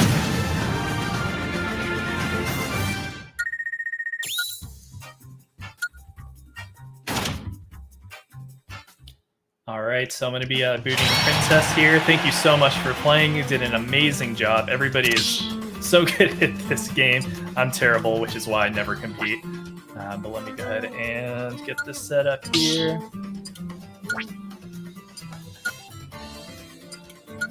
All right, so it's going to be down to Synthesis and Abaddon.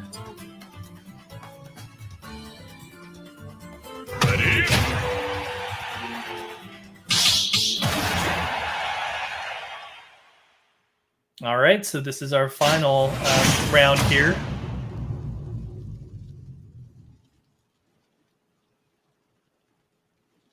So it's down to Joker and Robin. Sounds like they're playing Batman characters. 1, go! Does anybody know if both of these characters are from, what is it, Breath of Fire?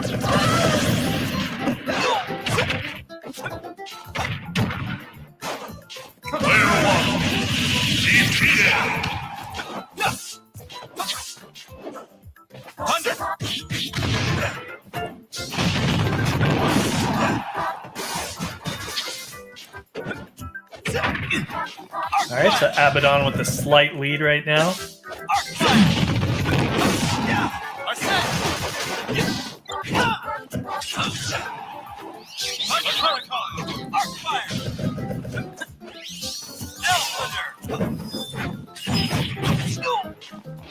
Oh, thank you, Kelly. Joker's from Persona. I haven't played any of the Persona series. I heard 5 is amazing, though.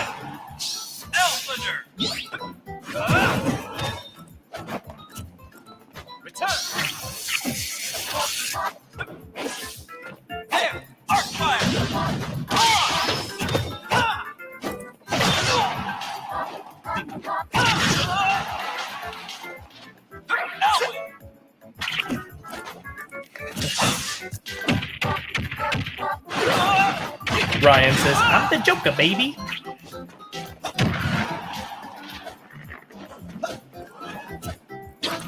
Gosh, such a close match here. They're both so good.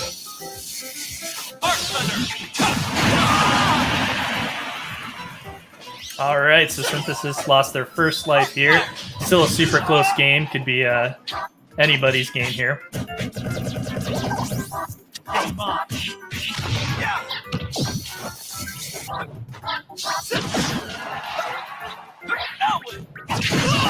Oh, all right. So Synthesis just evened it up a little bit here. They're both down to 2 lives, but still really, really close.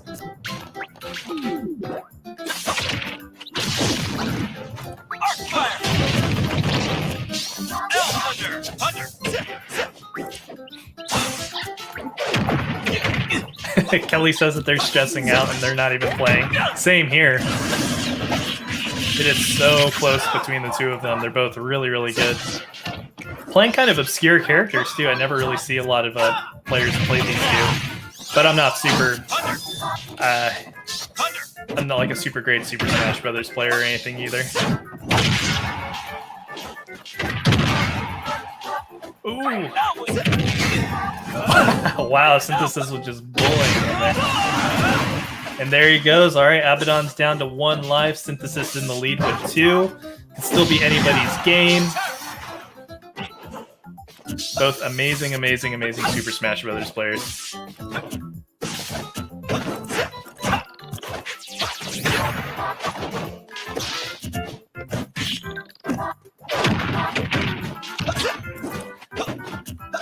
Does everything look and sound okay, by the way?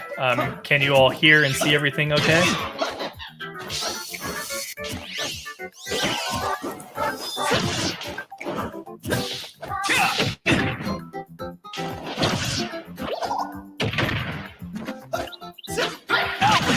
Oh.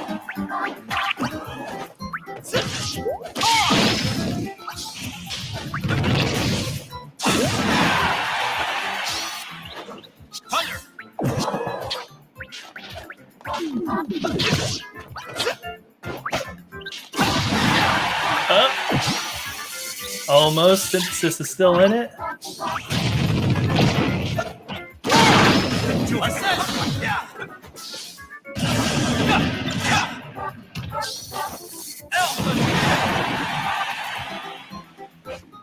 Synthesis is hanging in there. They do not want to lose that second life. Oh, but there it goes. All right. Down to 1 life.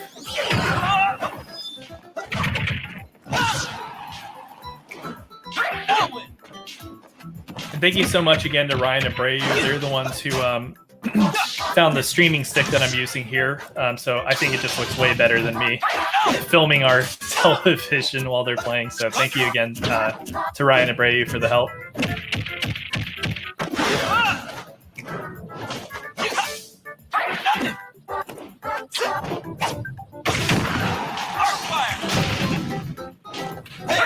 Oh! It is so close here. Synthesis is in the lead, but it can still be anybody. Oh! And that is game. Great job. Synthesis with the upset. Had a lot of Abaddon fans there rooting for Brad. So congratulations to Synthesis. Amazing, amazing job. Super close game. So Synthesis, you're our winner for this week. We will be getting in touch with you so that way we can send you over your prize here. All right, everybody. So we're all wrapped up for the Super Smash Brothers tournament. And then we will getting back here to our schedule. So one moment.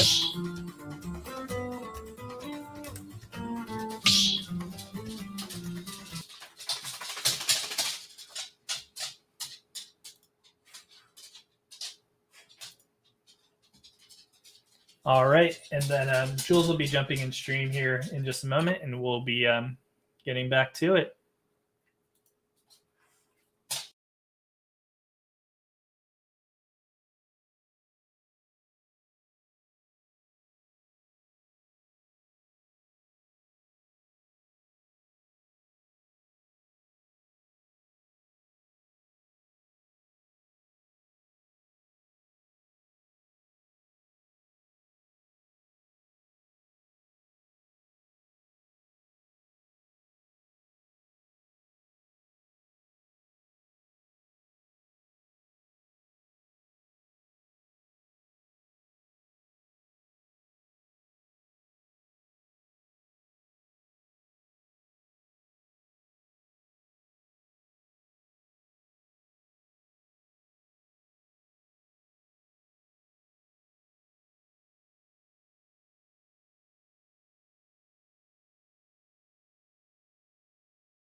It'd probably help if I wasn't muted. Thank you, Sugar Cubes, for telling me I'm on mute. Oh, sorry. It's been a long day. Okay, so anyway, I was saying thank you to everyone that just participated in our tournament. You all killed it. I can't believe how skilled you all are at Super Smash Brothers. I was on the edge of my seat over here just like seeing who was going to win. But yeah, we will hit you up. We have your Instagram. So tomorrow I'll be contacting anyone that wins anything. I will contact tomorrow to set up payment and things like that. But, oh, this is what I was saying on my mute tangent. I was saying we usually teeter between Mario Kart and Super Smash Brothers, but if anybody has any suggestions for any other kinds of games that you want to see either compete in or just watch as a tournament, please let us know. We would love to try something new. We were contemplating possibly doing Fall Guys, but I feel like that's way too complicated because one, you can only have 4 people compete, and then two, there's like other people playing too. So I don't know how we would really figure that out. But we have at our house, we have Switch, PS4, and PC. So any games that are on those platforms, I feel like that's pretty much any game. We would love to figure out a way to make it a tournament. Oh, Ryan Kelly actually recommended the Trivia Murder Party too. I really want to look into that. I'm keeping track of everything you're recommending, so I have that written down. Fibbage would be fun. Oh yeah, maybe something from Jackbox, like that whole platform. Interesting ideas, people.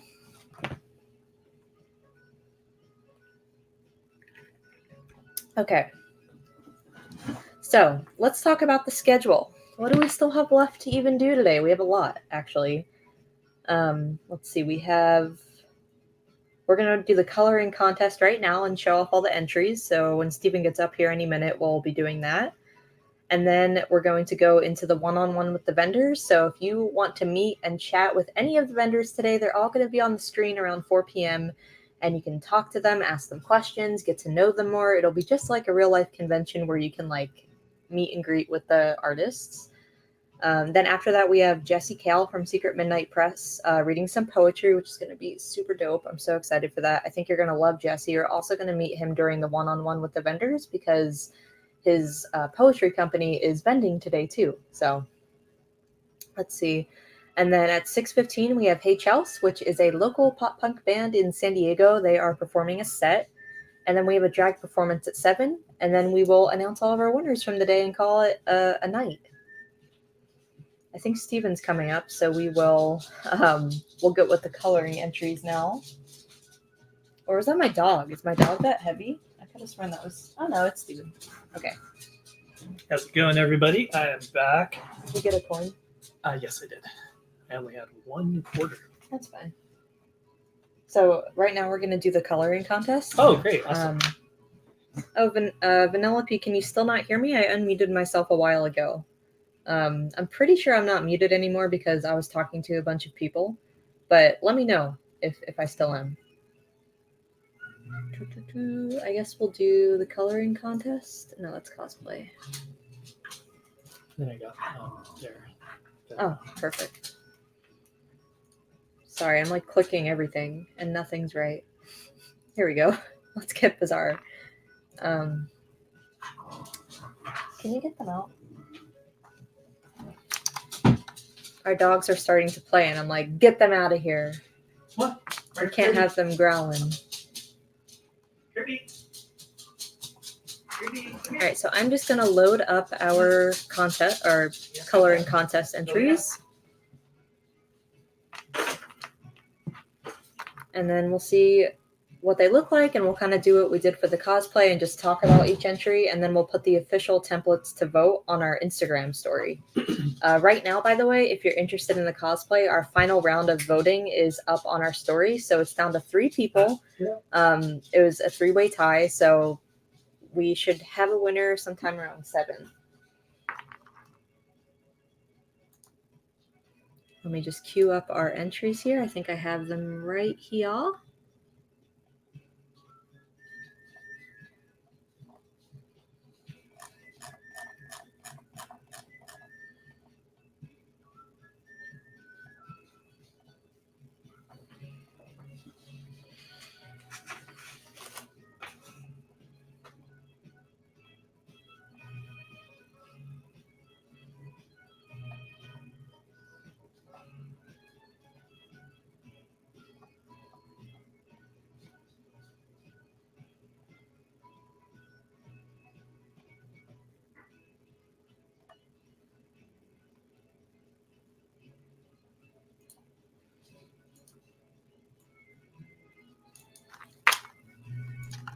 That should work too.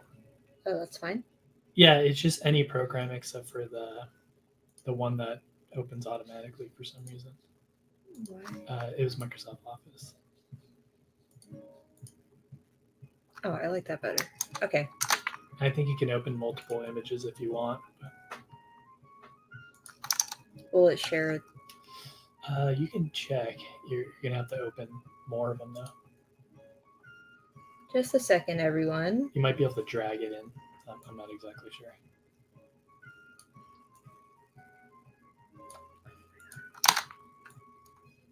No.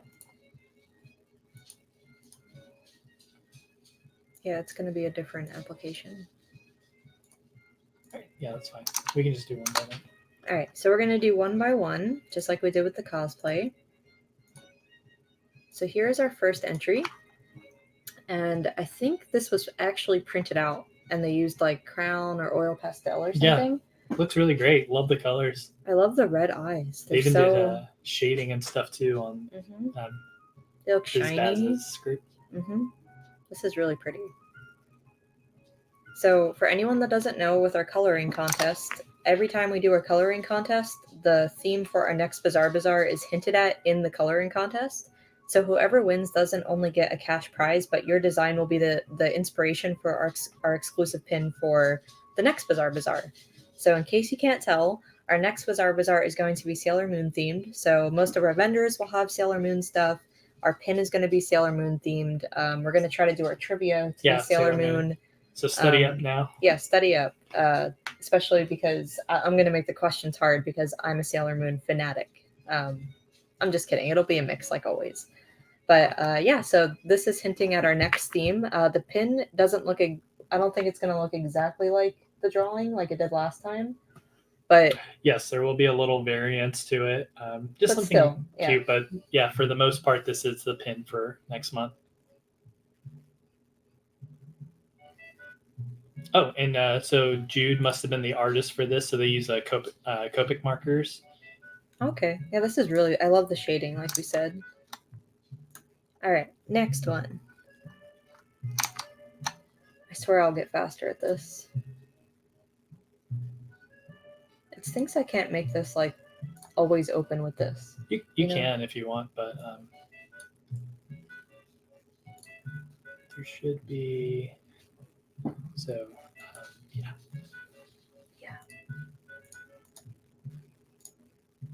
Sorry, I had to rotate this one.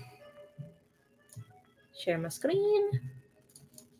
All right, so here's the next entry. And this one, again, they printed it out, I'm pretty sure. And they colored it in, which I always love that because I always just assume everyone's going to use their iPad, but it means extra that you took the time to print this out. Like, this one looks like markers as well. And it looks like they use like a gold markers too. For right here. And yeah, the it looks great. This is really pretty. It's a cool detail. They added their own stars too, which is cool. Yeah. Very creative. And then the drippiness, that's cute. Theirs is more of a nighttime scene too. It looks really great. Oh, I like all the different window colors too. I didn't notice that. It's very pretty.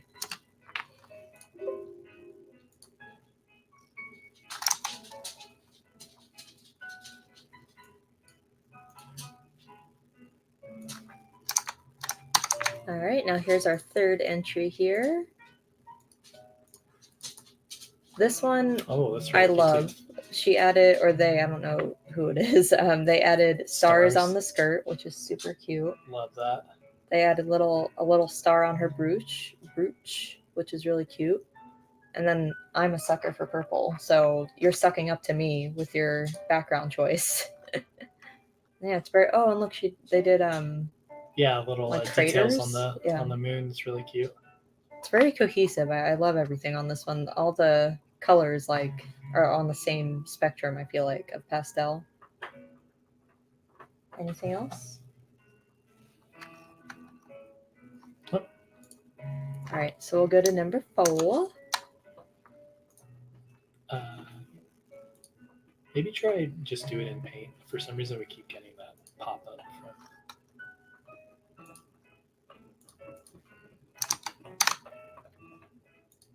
All right, so here's number 4. Wow, the colors on this one just pop. pop. That background. That's really, really pretty. I love it. They went pretty true for the Sailor Moon colors, and then that background is just gorgeous, though. Yeah, everything on this is just, and then look, the grass is like really textured, like it's like floofy grass. I like how that sunset gradient goes into like the buildings and stuff too. Looks really cool. So this one looks like it was digital art. It looks beautiful. I want to get this framed. It's like so pretty. It's really pretty. I like that one a lot. So now we'll go to number 5. Ooh, I should probably open it first. Oh, hi, Kirby. This is Kirby, our little Dobby the elf dog. I think if you click that, there's like a 100% button on Paint 2. It'll like... It's at 100%. So here is the next entry. It's like a very nighttime scene, very neon, like city-like, I would say. Yeah, I like this one a lot too. The different building colors are really pretty. A lot of you did a very traditional Sailor Moon outfit, which I love. This one looks like it might have been digital as well. I think so. Yeah, I think my favorite part's the buildings for sure. Makes it really pop.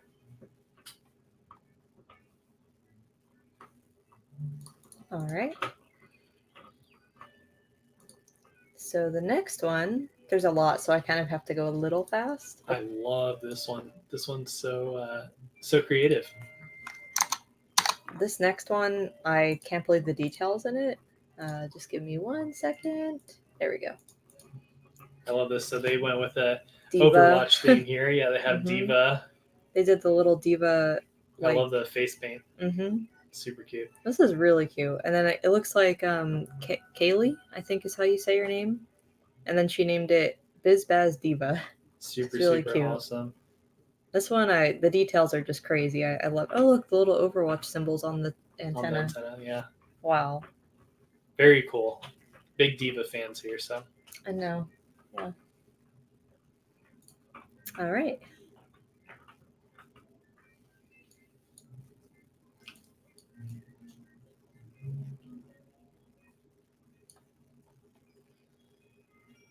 Oh wow, we got a lot of. These are all from the same person. But there's no rule about how many to submit. So there's actually to the next ones though. Yeah. Ooh, some of these have really pretty skies. All right, so this next one, in case you didn't hear, Steven has a beautiful sky. Here it is. Really, really like the colors for this one. Very twilighty or dusky. Yeah. Kirby likes it too. This is growl of approval. Oh, I love that the skirt is like different shades of blue. It makes it look so three-dimensional. Yeah, this one looks very professional. Super, super good looking. Oh, and then the little like purple in the eye. Wow. This one's, I think this might be my favorite right now. Yeah, I love the details on that one. Looks great.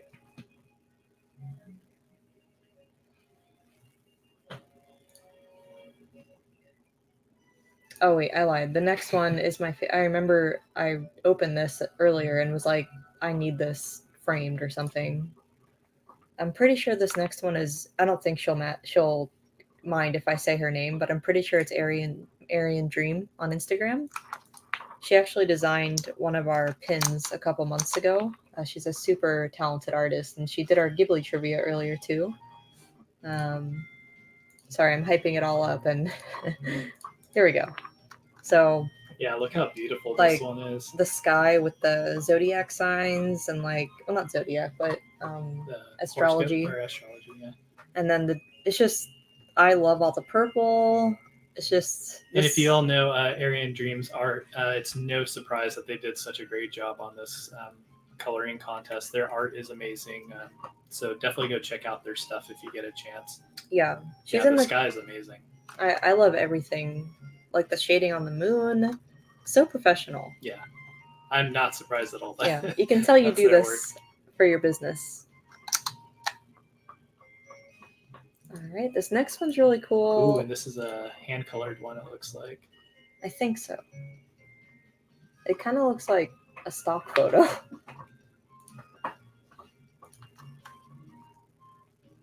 Oh wow, this is great. This is probably my favorite hand-drawn one so far. This one is insane, the amount of details this person did. Yeah, that Look is so this. Pretty. The little specks they did for the stars in the sky. Oh, and then the coloring on this too, these little details. Wow. Yeah, I can't tell if this is done with markers or it looks like like the markers I have over there. Yeah. Like acrylic markers. Looks really, really pretty. I love the grass too. The grass looks amazing. You all are just so creative. So creative, yeah. I love seeing all your takes on what you think the colors should be for these. So yeah, I love that one. I think you're right. I think that's my favorite handmade one. Yeah. All right, and then I think we only have one left. Yeah.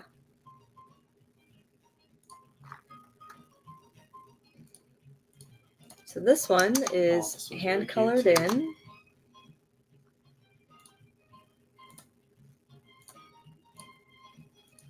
All right, so here's our last one. I think they used crown.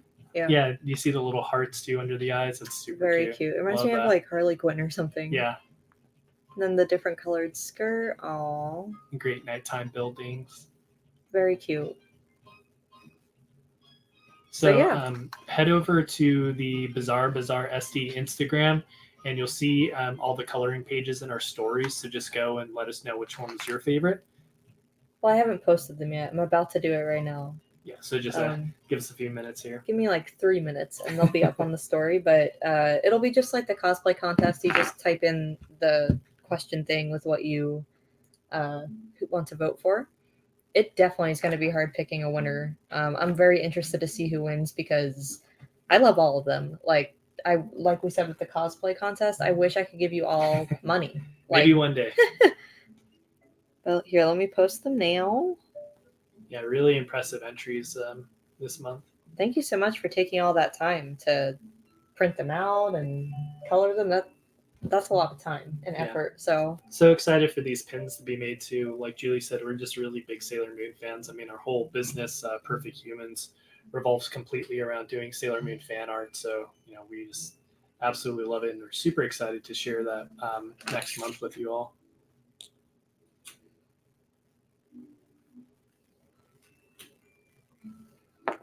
Promise I'm not being rude. I'm posting the entries now.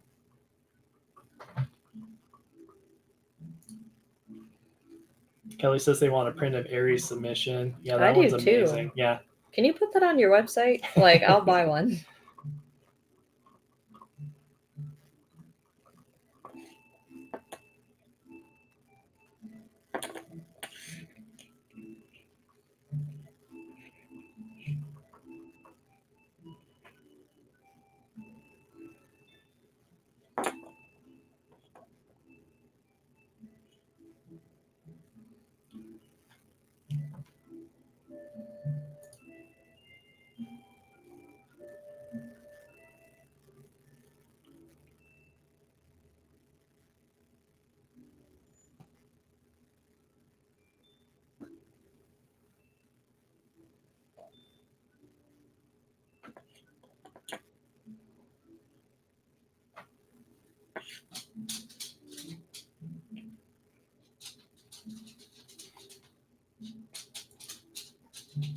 Jesse says, I think I need to watch Sailor Moon. You definitely do. I mean, it's definitely a little bit older of a show, and I know not everybody takes to it right away if it's not a part of your childhood or anything like that, but it's still a really great series, and it's amazing how well it's aged too. Super woke and progressive. Yeah, no kidding. So there's a lot of LGBTQ elements to it, which is just incredible for a cartoon that was made in the 90s. But Naoko Takeuchi, who's the creator of Sailor Moon, has always been pretty socially aware, apparently, which is just awesome. Yeah, she's my hero. Not exaggerating. And they're married to the creator of one of my favorite shows, which is a Yu Yu Hakusho as well too. So just so amazing that two incredible anime and manga artists who created such legendary shows are married now. So really impressive. And Claudia says it's on Hulu. Yes, Sailor Moon right now is on Hulu with the newer English dub. Yeah. So, there's a lot of, what's it called? Controversy. Yeah, there's, like the community is pretty split between it. I mean, like, it's anime. So there's people who are just 100% like, I only like subbed in the original Japanese dub. And then there's people who only love the old VIC dub, which was back in the 90s, which is Julie's favorite. That one has the funniest voices, though. Like, they're very, like, just stereotypical American cartoon. Most gatekeepers to Sailor Moon hate that one the most, but I love it because it's what I grew up with, so it's my favorite. And Sammy, Sailor Mercury is Jules' favorite Sailor Scout. Yeah, I have her, how can I show this? I have her wand on my thumb. And then our dog's name is Mercury as well. Yep, and then after Sailor Mercury. You can see on my thingy back here, I have a Sailor Mercury figure. Yeah, that one's from Figure Arts. That one's some limited Sailor Mercury one. I forgot. I think I got you that one for what, our anniversary? Yeah. He's the best gift giver. Like, I feel like I'm not a good gift giver. I like giving experiences over gifts. Jules is so easy to shop for, though, because she loves Sailor Moon, she loves Hello Kitty and Sanrio, and M&Ms. Then M&Ms, Kingdom Hearts. So as long as we get something from one of those, it's guaranteed to be. He's the opposite. He likes very expensive music equipment, so I can't just drop $5,000 on like an amp, like most times. Totally understandable. But yeah, maybe one day. And then Jesse says they've been watching My Hero Academia.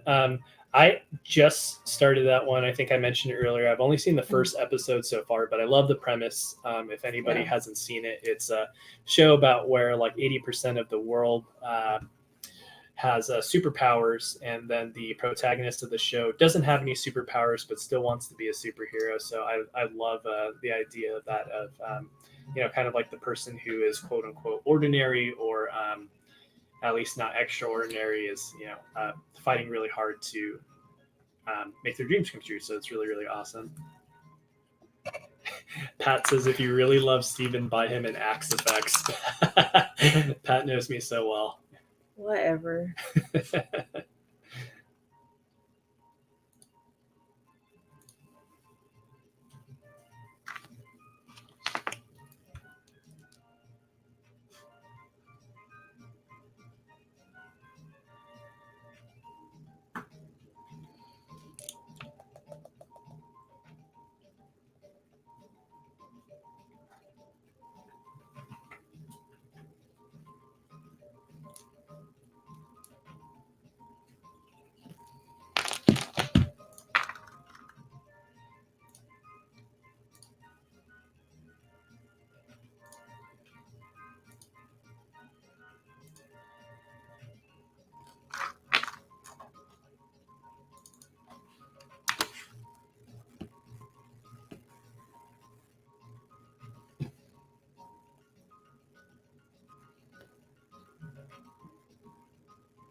Yes, that's right. Yeah, in the original DIC dub,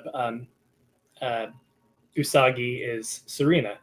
Yeah, so they changed all the names to English names in the 90s dub, which is the one that we know. But the Sailor Moon community seems to be really into the Japanese names. So for the majority of our products, we're releasing them now with Japanese names, even though we know them mostly with the American names, like Melvin and Molly and Amy, right, instead of Ani. And yeah.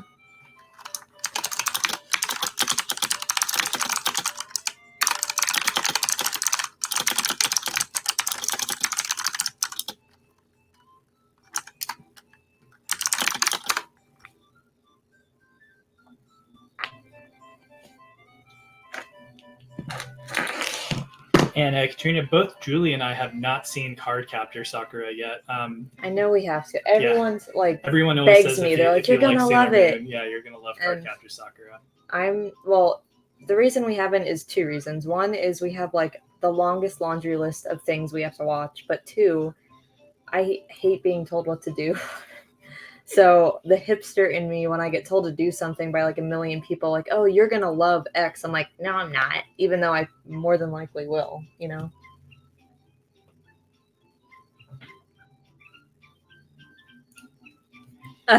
And yeah, we just started the new dub version of Sailor Moon. So we've been watching that one. Julie has mixed feelings about it because she's so used to the older English voices, but I didn't watch Sailor Moon growing up in the 90s, so the voices that I hear now are the ones that I know for them. Yeah, like for me, the only one that truly bothers me is Luna, because like Luna's new voice is like so different. Like her voice sounds very close to Usagi. It's not bad, but you know, I grew up with Luna being this like old lady sounding voice, like a very wise like old lady. And then the new one, she sounds so young, and I'm like, this sounds like a totally different character. Yeah, very interesting. I gotta watch the sub version so I know like what the original voices sounded like, but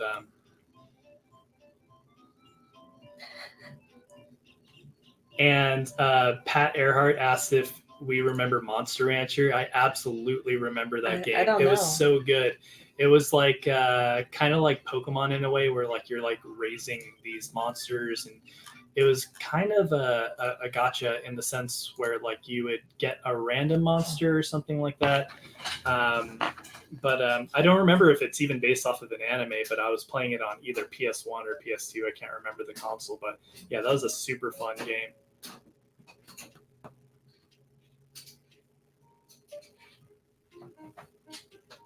So just a short amount of time here, we're going to be doing some gotcha giveaways, right? Oh, wait, I don't know. If we can get it to...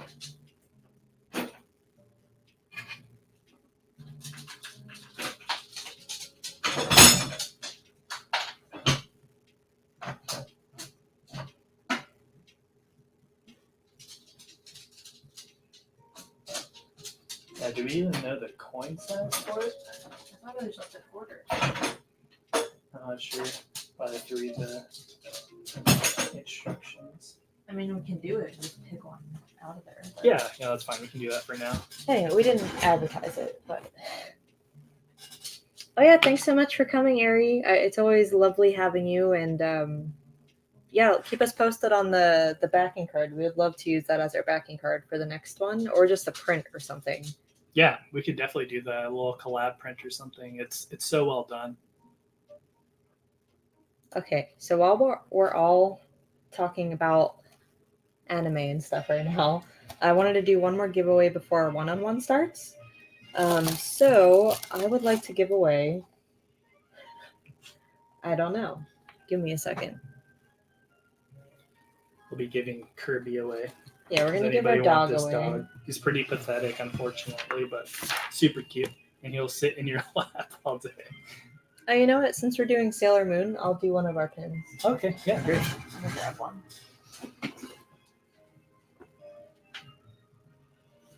I'll do this Animal Crossing trio.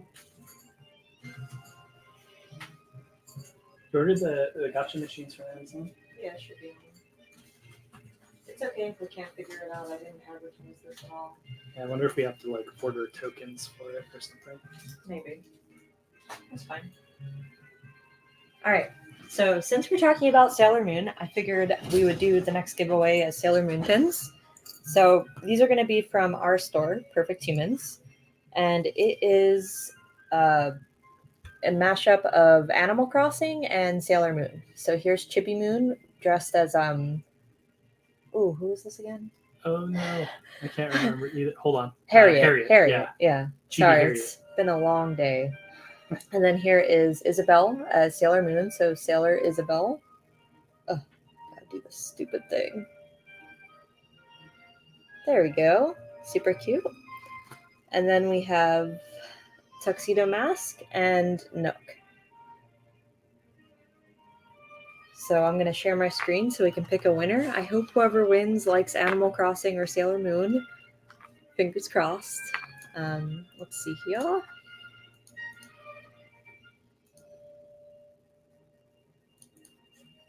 All right, so here we go. Good luck, everyone. Oh, we have to have $1 worth of quarters to do it. That's what it is. You put 2 coins in each slot. So the winner is JLWalsh23 at Gmail. Congratulations. I hope you're watching, and like I said, I hope you're a Mooney or Animal Crossing fan. Okay. So we'll do another giveaway after our one-on-one, and then we have a few more, giveaways planned throughout the day. And then we have... Oh, you already said we have our one-on-one, right? Mm-hmm. And then our giveaway, our one-on-one will be starting in about 6 minutes. So if you have any questions for our vendors, get them ready now. You can ask them in the comments as we're going. It's a super casual one-on-one. It's not supposed to be like scary or nerve-wracking. We're just getting to know everyone and hanging out, essentially, just like we would at any other convention.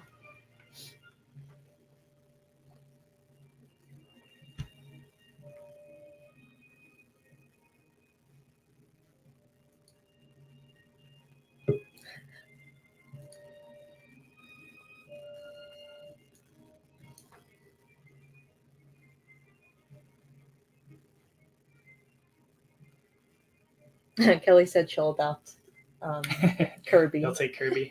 What do you think, Kirby? You want to go live with her? Sure. That's what Kirby he says. doesn't care. It's like, I'll live anywhere. So for any of the vendors that are in the backstage area, I'll be adding you when everybody's here. So just sit tight. Oh, I should probably put that here.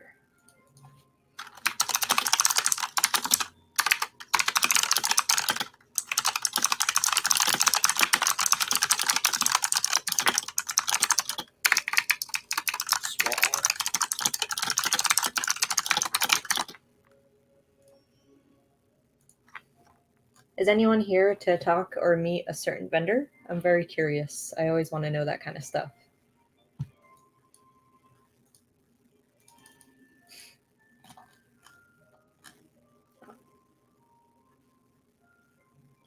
Pat, oh, you found a Monster Rancher on YouTube. Let's do a cartoon. Yeah, we would love to. So for those of you who don't know, Patrick, who was on the stream earlier and did the takeover with Ryan, they do a podcast as well too called Cartoon. Really entertaining. Fun. Yeah. Basically, they'll watch a cartoon and then kind of discuss it and then just talk about all kinds of things. But Serena says, "Man, that typing." I know. Sorry, I have here. I'll show you. Clicky keyboard. A mechanical keyboard that's like ridiculously, obnoxiously loud, and then it's right next to my mic. So. Yeah, so we got the mechanical blue switches. So if any of you are nerds the way that we are, that's the clickiest and loudest switch is available right now. So Julie loves it. It's great for typing. Oh, looks like Kelly is here for Sly Bonsai specifically. Awesome. Very cool. And then Swish and Flick. Oh my gosh, you're here for a lot of certain people. Last month it was kind of just like, oh, we're here for everyone, you know? Oh, Sugar Cubed, you're a keyboard nerd? Do you collect by chance like keycaps? Because I have custom keycaps too on mine. Yeah, so these are different resin keycap makers there. I can't really show it, but my top row is all custom keycaps. Yeah, Julie's been collecting them for a while. Well, I should say Steven. Steven buys them and then gives it to me. So yeah, I'm such a nerd for mechanical keyboards. Like I buy the artisan keycaps, but I don't really care about them for myself. Julie's mentioned it before, but I'm usually pretty like basic with a lot of my styles and stuff. I like my keyboard very just like plain.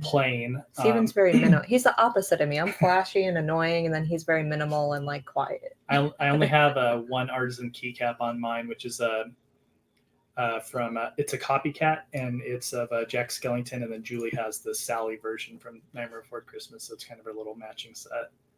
I forgot about that. All right, so we're still waiting on like half our vendors to come, but they're not late. I'm not trying to like call anyone out. I'm just telling you what we're waiting for. So like I said, if you have any questions or anything you want us to talk about particularly, please just drop it in the comments. We don't really have an agenda for these things. Like I said, it's supposed to be super casual, super fun, just like we're hanging out. So don't be shy to ask anything. And vendors talk as much as you want or as little as you want. Vendors, if we ask you a question and you want to pass or something, you do not have to. This isn't like 60 Minutes or whatever. Like was that an old joke?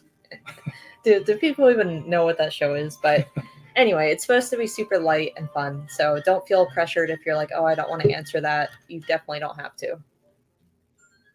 All right, we're getting there. We're still waiting on like 4 vendors. So should we just start adding people in on screen? Sure, I'll start. So just a warning to the vendors, I'm about to add you to the stream. So just want to give you a heads up.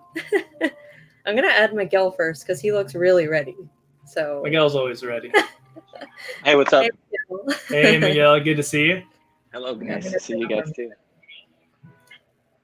Are you going to reenact your commercial for us today? It is so good. Dude, I was sweaty. It's hot. Everybody, when you get a chance today, definitely head over to BB Create's Instagram. They did a new commercial for their website, and it's so good. So awesome. It's thank you so much. Thank you. We love everything 80s, so. I love the 80s. We got Mike here, who's the Mikey.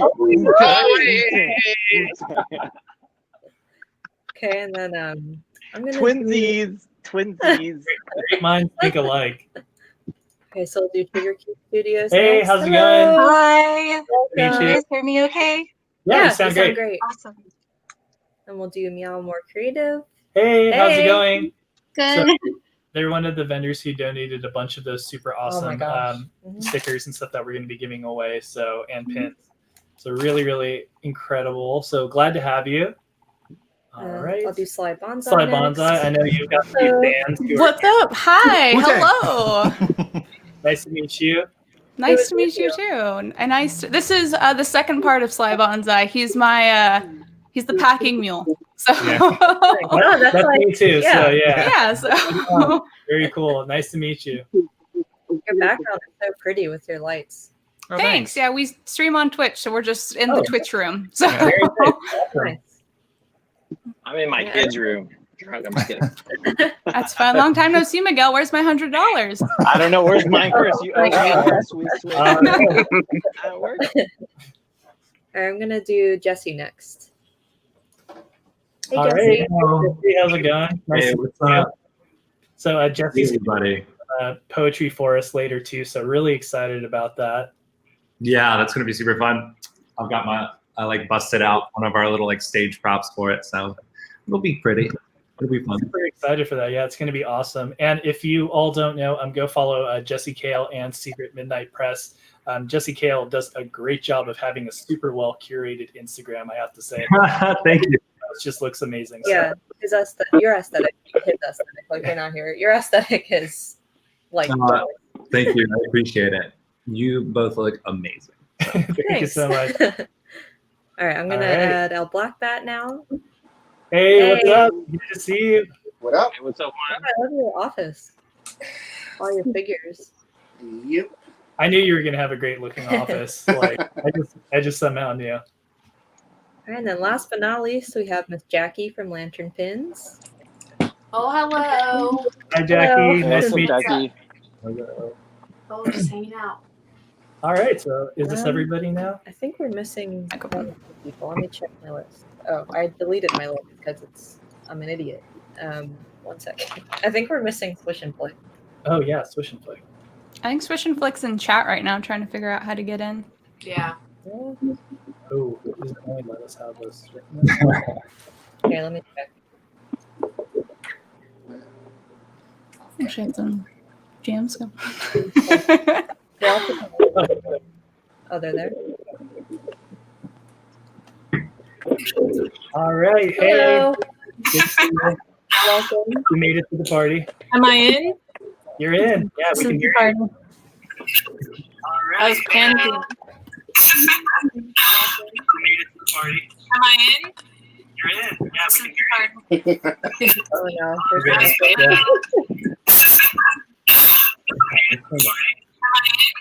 Whose computer?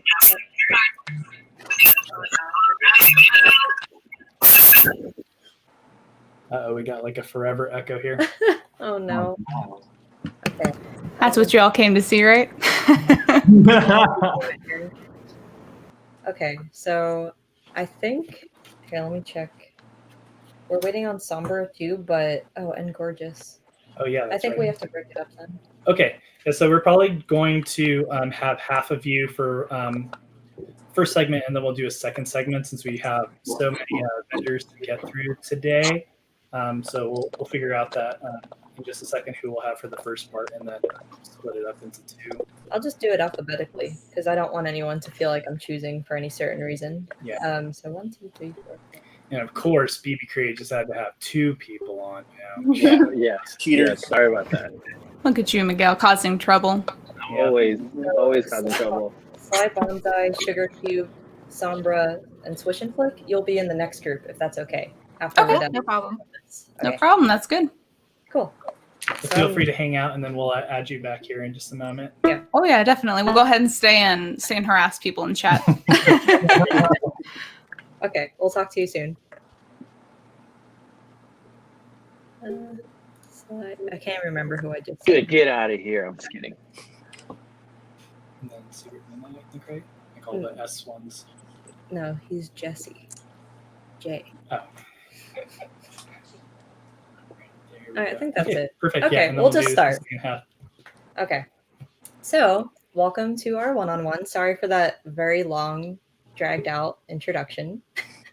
But this is just kind of to help make our online convention feel a little bit more like an in-person one, because I know a lot of us miss those. So the one-on-one is supposed to be for everybody just to get to know each other and talk about whatever you want. There's no rules. Most of our questions come from the chat. But if you want to talk about anything in particular, feel free to bring anything up. You don't have to raise your hand or anything. But let's just start with introductions for anyone who doesn't know each other. So Miguel, I'm going to pick on you again. If you Cool. want to. Yeah, for sure. I'm Miguel. I'm one half of BB Create, and based out of Los Angeles. We make a lot of cool little geek stuff that surrounds anime, Star Wars, 80s nostalgia. But yeah, that's mainly it. So hi guys. So yeah, Miguel and Mike are regulars here for Bizarre. We had them on not last month, but the month previous. Yeah. So great to have you both again. Well, thanks for having us back. Yeah. Do you want to introduce yourself, Mike, since we just talked about you? No. Okay.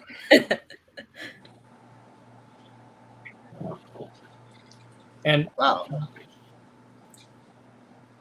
Dial up, huh? I think we're having some problems hearing you, Mike. I don't know if the audio is working. Mike's downloading from his cave. Yeah. Damn, homie, where you at? He's on that AOL. Yeah. A cave or something. Okay, we'll move on for right now. So, Juan, do you want to go next? Sure. I'm Juan, or Nando, or I go by El Black Bat. I've been making pins for almost 5 years now, I think. Nice. So I do all types of stuff. I do licensed artwork. I do my own personal stuff, which has gotten into pinups lately, where they're actually little pin-ups of like DC characters and a bunch of different cartoon IPs. They're almost lewd type of stuff, where that's where the direction it's gone. But I just do fun stuff that I want to exist. So it's crazy. It's insane at how it's picked up with like the fandom, how I can put something out and people just hate me because it sells out so fast. I can't control it. Sorry. That's a good problem to have, definitely. It's kind of what every artist, wants. I wish I had it keeps me going. So it's like, as long as people like what I'm doing, that's all. I'm going to keep doing it for myself, but it's like, if people like what I'm doing, that's awesome. Yeah, that's great. So, if you all aren't familiar with L Black Bat, definitely go check out their page on Instagram as well too. They do like a lot of DC fan art too, right? Which is awesome. I don't see a lot of that, to be honest, which is great. Yeah, it's like they're not in the market. That's why I was like, dude, I'm making it for them. And then they do some licensed stuff that's like knockoff of mine, and I'm like, that's crap. So, yeah. Like, all right, that's how you know that's how you know you're doing good work is when they start helping you too. Yeah, but it's all good. It's all good. It's been fun. It's fun stuff. Nice. And then Jesse, do you want to go next? Sure. Yeah, I'd love to. So my name is Jesse Kale, and I'm here representing Secret Midnight Press, which is we're like a boutique poetry publishing company from Columbus, Ohio, and it's super fun. My business partner just moved to Los Angeles, so they are not here. We're spread across the country, but I guess it doesn't really matter because I mean we're all over the place right now, you know. So, yeah. So Secret Midnight Press, we've been a company for like 4 years, and it just came out of. I'm traditionally a musician. I do music. I do like video game music and stuff like that. It's super fun. But you know, so I decided I was like, hey, I'm gonna put out some poetry, and then it just evolved, and then we started doing it. And what was super wonderful was we started to build a community around it that focused on mental health mostly, because poetry is well, most poetry is fairly vulnerable, and it really draws people out, and they come out and they say, wow, I feel less alone in feeling those types of things, you know, getting into things like depression and all of that type of stuff. So, you know, we like providing a platform where people can express themselves and feel a little less alone. That's amazing. That's super awesome. Yeah. Yeah, thank you. You and Miguel should probably connect sometime because Miguel is a therapist by day. Oh, that's my career. Yeah, I have my PhD in clinical psychology. I work with children with trauma in the foster care system. So we do use poetry as an outlet, as a modality. You know, a lot of narrative that kind of helps them with just kind of you know, being able to process and talk about the trauma that they go through. But I have some lots of things with the art modalities and just, you know, doing that kind of realm. So we should totally talk about that, man.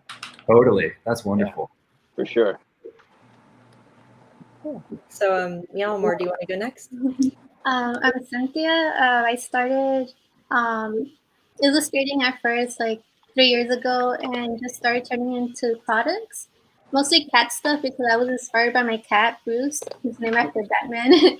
And it just kind of took off, and I just kind of been addicted to creating more and more artwork and more pins, and it's just really fun for me. Yeah, we love your artwork. Of course, you know, anything cats we love, but you have such a recognizable style. I feel like, you know, if you were to release new pins and I didn't know it was you and I saw them, I would know that they were yours. So, yeah, really, Thank you so much. Your space looks so organized. I'm very jealous. I organized my whole office last weekend. I had to like deep clean everything. It looks great. Thank you. And then Jackie, did you want to introduce yourself? Sure. Hey, I'm Jackie. I'm from Lantern Pins. Been doing lantern pins for about 4 years. Do a lot of pins, obviously, but lately I've been branching out into other things I like. I think I have a little bit of kind of just, you know, when I was a kid and I wanted Star Wars stuff, especially like girly Star Wars things that didn't exist. So I decided I want to make things that I really like. So I've branched out. I have a bunch of jewelry and bags, other types of accessories. That's amazing. Cool. That's so awesome. Yeah. It seems Definitely. like the most successful artists are people that make what they want to see. Like they don't try to do what other people want. Of course, yeah. So but a lot of you have said that in your introduction, and I'm like, yeah, that makes sense. All right, so I have a few questions lined up since I haven't seen any in the comments yet. But just a reminder, if you have any questions for anyone, feel free to drop them in the comments. So a few of us mentioned COVID in our intros of like having to adjust. So I just wanted to know if you would like to share how have you had to adjust your business or your craft or anything with COVID hitting?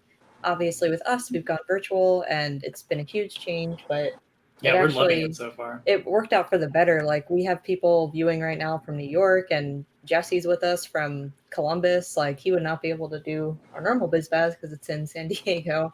So I personally like it better virtually. I feel like it's way more accessible.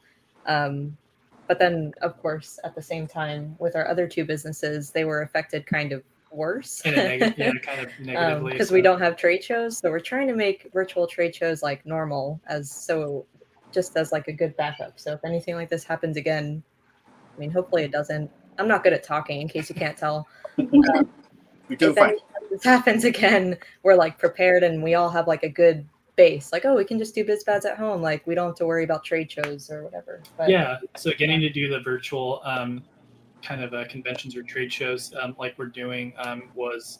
Like Julie said, kind of a great accessible way for everybody to kind of join, because not even just the distance factor, but people who have disabilities and such and can't be at our physical spaces, even if they live in San Diego or LA, are now able to attend too, which is great, because we just want everybody to be able to experience Bazaar and be a part of our community. So we've been kind of thankful in that aspect that now we have another facet of our business that we can share with people who aren't able to be with us in person. Yeah. So if anyone else wants to go, if you've had to adjust or like what you've come up with to kind of be creative in this time to keep your business going, I would love to hear that.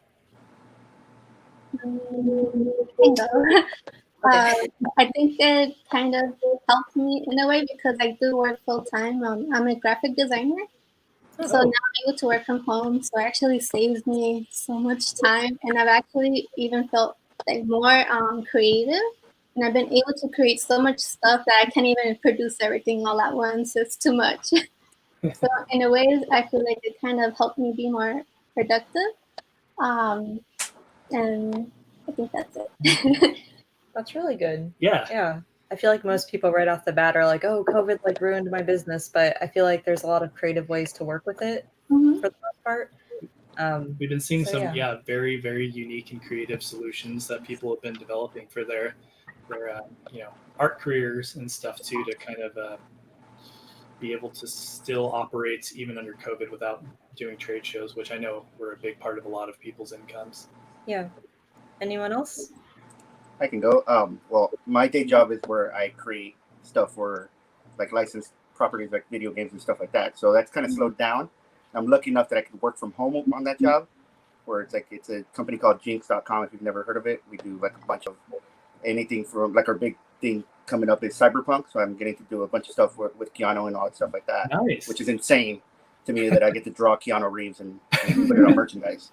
But that it's like I've been able to move on and work from home, and I'm lucky enough to do that. And this was like my side fun third job, I guess. It's like I have this where it's at a black belt, where it was my personal side gig where I did a bunch of art, but it's like doing shows was like just for fun, and I got to meet the fans and like to meet people that actually purchase your stuff, and it's fun to meet the people. And I kind of miss that, but at the same time, like I was afraid it would die off because dude, everybody's gonna be saving money because of COVID. It's like there's gonna be no one's gonna want to buy this stuff.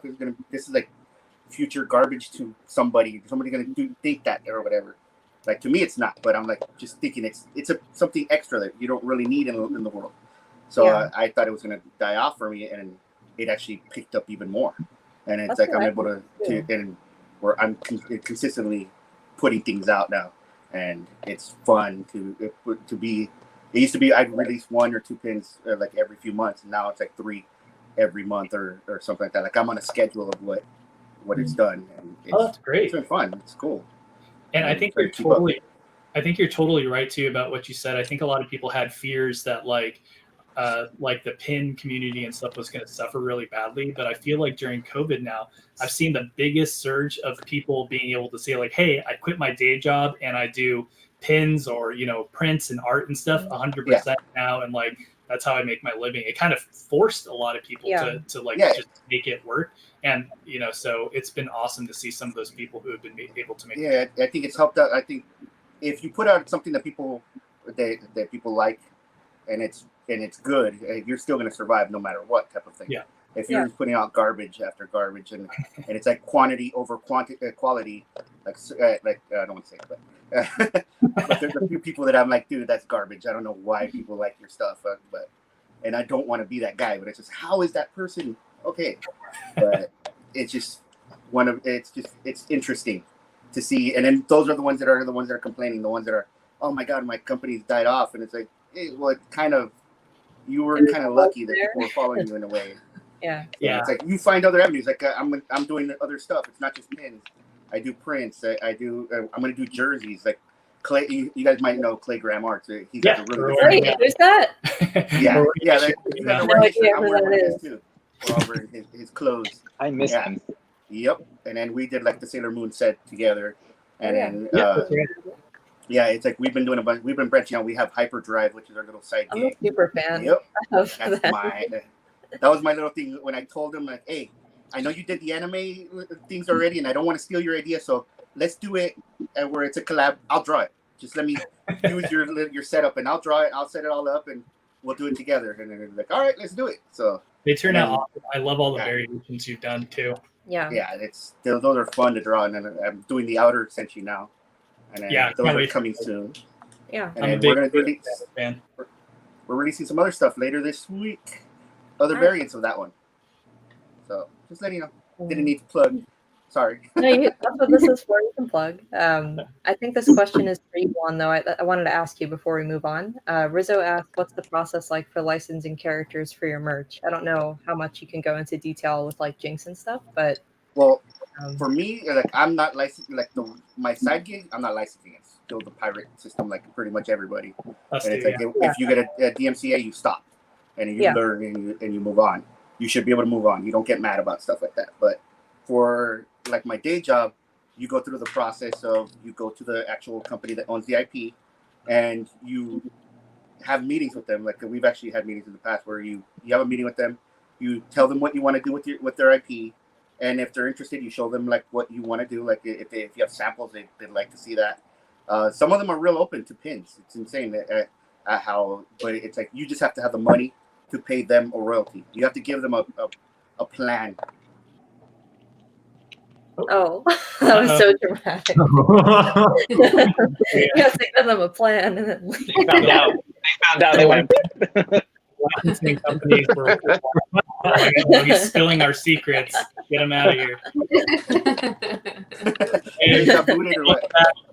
Yeah, so somebody didn't want me talking. They're trying to silence you, man. Yeah. True. But yeah, I don't know where I left off.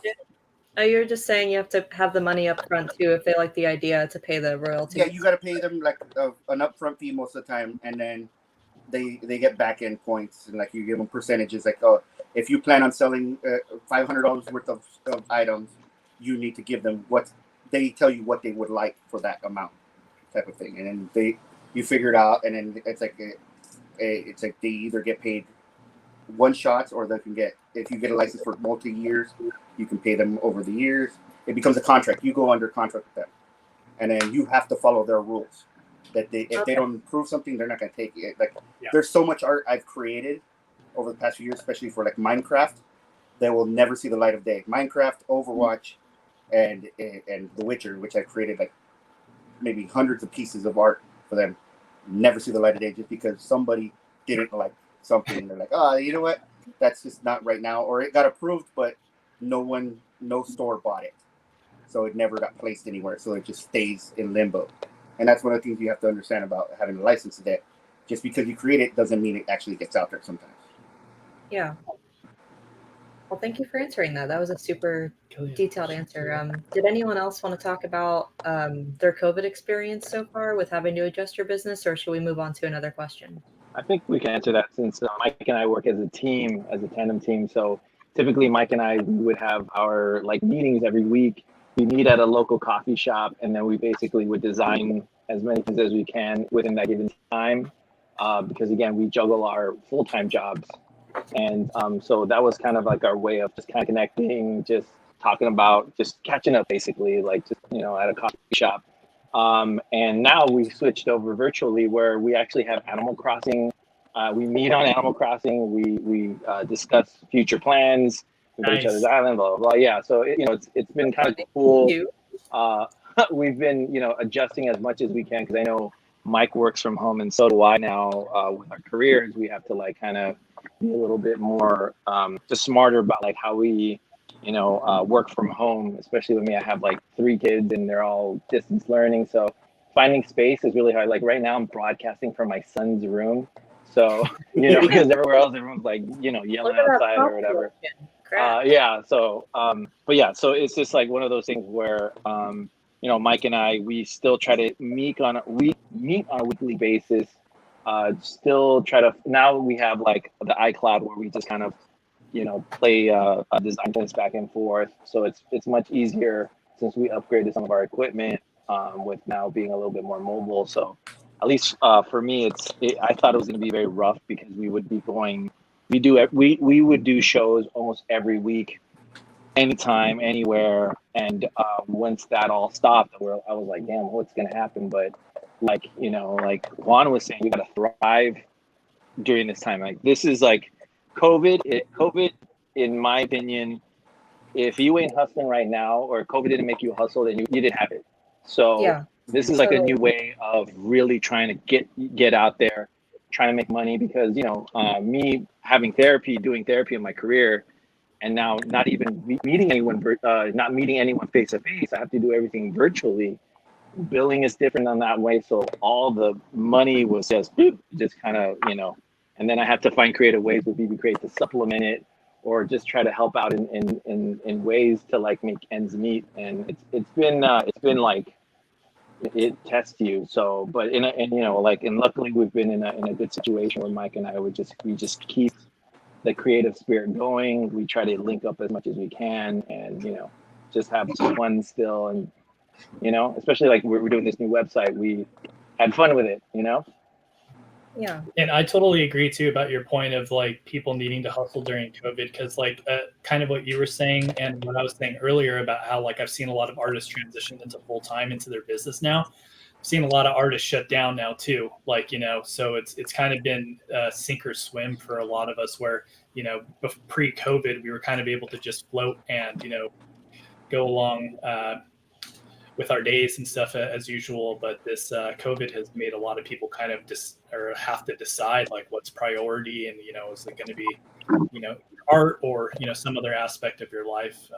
So, and there's no right answers, unfortunately. It's something you just kind of have to decide for yourself. Yeah. And then so Kelly asks, how do you all balance relationships in your business? I know a lot of you have either significant others or friendships even. Yeah, friendships, kids and stuff. Does anybody had to kind of modify the way that they balance those, since you started your businesses? Yeah, anybody can answer. I don't want to jump in because I already spoke, so I'm trying to let somebody else talk first. No, you can kick it off. Go ahead. Since I'm working from home more often and I'm working on my stuff, it's like you got to take breaks. You got to spend time with. I have a wife and kid, and my little girl wants my attention now that I'm home. She's home, so she wants to come in here. Part of it is like while I'm drawing or whatever, I'll let her come into my office and she'll be playing with her Legos while I'm drawing something, and then just trying to spend.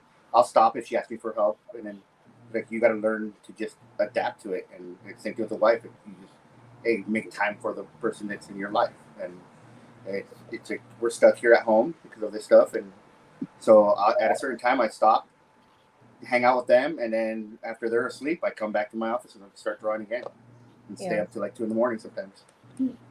Definitely time management. Yeah. Like for me, I still work 2 full-time day jobs, like Monday through Friday, and then I run 3 businesses.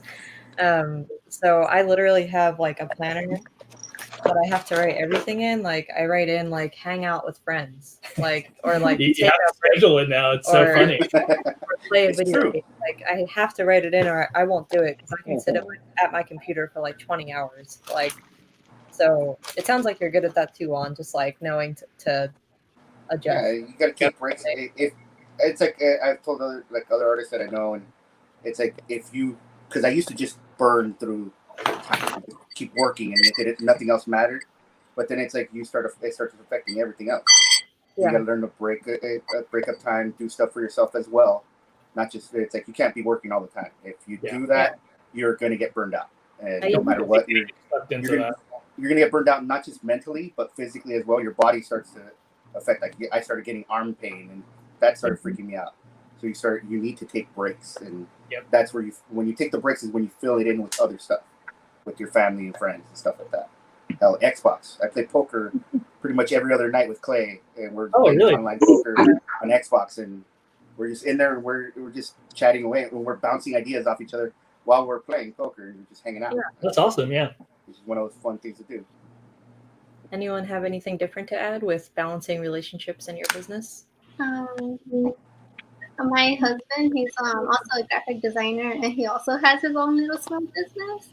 So I don't have to change much because we both relate to that. Oh, okay. So that's good, because otherwise I don't think I'd be able to like have a relationship, because I need someone that's like me in a way. I get really into my work. He does call me out sometimes, like, "Hey, you're too focused in your work right now." So I do have to make make sure that I'm not too like into my work sometimes, and then make sure I take some time for him, because he means everything to me too. He's on the other side right now. We share an office. Oh, that's awesome. So we don't have to change much in our relationship, and also all of our friends are graphic designers too. So we all have that in common. That's great. You both are in sync with each other. Yeah. Anybody else want to talk about balancing relationships with their business, or should we move on? I could answer a little bit. I think another part of that is you should your partner is like, for example, my wife. She's like one of the biggest fans and advocates for BB Create. So any crazy idea or whatever it is, she's always like, yes, like let's try, and always kind of cheerleading and championing. At the same time, being the filter, like luckily I have Mike and my wife. They're like, yo, put on the brakes sometimes, because I like to go really like head first into a lot of things. So I mean, having a really, I think, a partner that really understands your vision and supportive of that vision, I think is really important as well. So I think like when I see you, Steven and Julie, like it's great. You guys complement each other in such great ways, where you guys are helping one another in that same vision and trying to execute that. And I think that's important in having a supportive relationship in that way, because I know a lot of friends that try to do a side business and their partner is like, "What are you doing? Like, what is that?" And and it's tough, and then like when no one believes you, and then all of a sudden you're just doing it, and then all of a sudden they see you're successful, they're like, "Oh wow, I didn't know." You kind of have to change your mind. So you're a little pin business, like yeah. Oh, you sell little pins. That's cute. What do you do? Hey, With those? Magnets? What are those? Those magnets? Always get that. Should we do these questions? Oh, so this is a really great question here from Rizzo. So for collaboration with other artists, what are the best practices when it comes to selling and working together? How do you make it fair? So to kind of kick off this question here. You put all the work on the other person, and you make them pay for everything, and then you just put your name on it. Yeah, and then you make money. Yeah. No, but, so I'll start off on this one here. There's obviously a lot of different ways that you can collaborate. Sometimes some people are just sort of like the bank for a collaboration. We've done that for a few of our pins, where other ones are a little more equal in like the creative or like the designing side. So like if you all don't know, BB Create and our company Perfect Humans actually are just releasing a collaboration. So they did half the pins, we did half the pins. And we designed them ourselves. So sometimes it works out that way, or kind of the other way, like how Juan was describing how, like, he did the Sailor Moon series. That's a collaboration between himself and Clay Graham. So like, it's just kind of up to the two parties on how they want to balance. There's no right or wrong. Like for most of our collabs, when we were starting, I would offer to pay for everything if the other person did the design, and then we would split the quantity 50/50. But that was only because we were just getting started. So like I just wanted it to be like worth it to the other person collabing with us. But now we do things mostly 50-50, like 50-50 on the artwork, 50-50 on. We try to do that when possible. Like it was really fun doing the collaboration that we did with BB Create and stuff. Like, you know, they sent over their designs for the pins that they did, and then I just kind of took their style and expanded on it and did the other half of the pins and stuff like that. So it was really cool getting to like take their art style and like, okay, so like I have to draw on their style and like, you know, do it that way, which was the first time I think that we've had to do something along those lines. Yeah, that was really fun.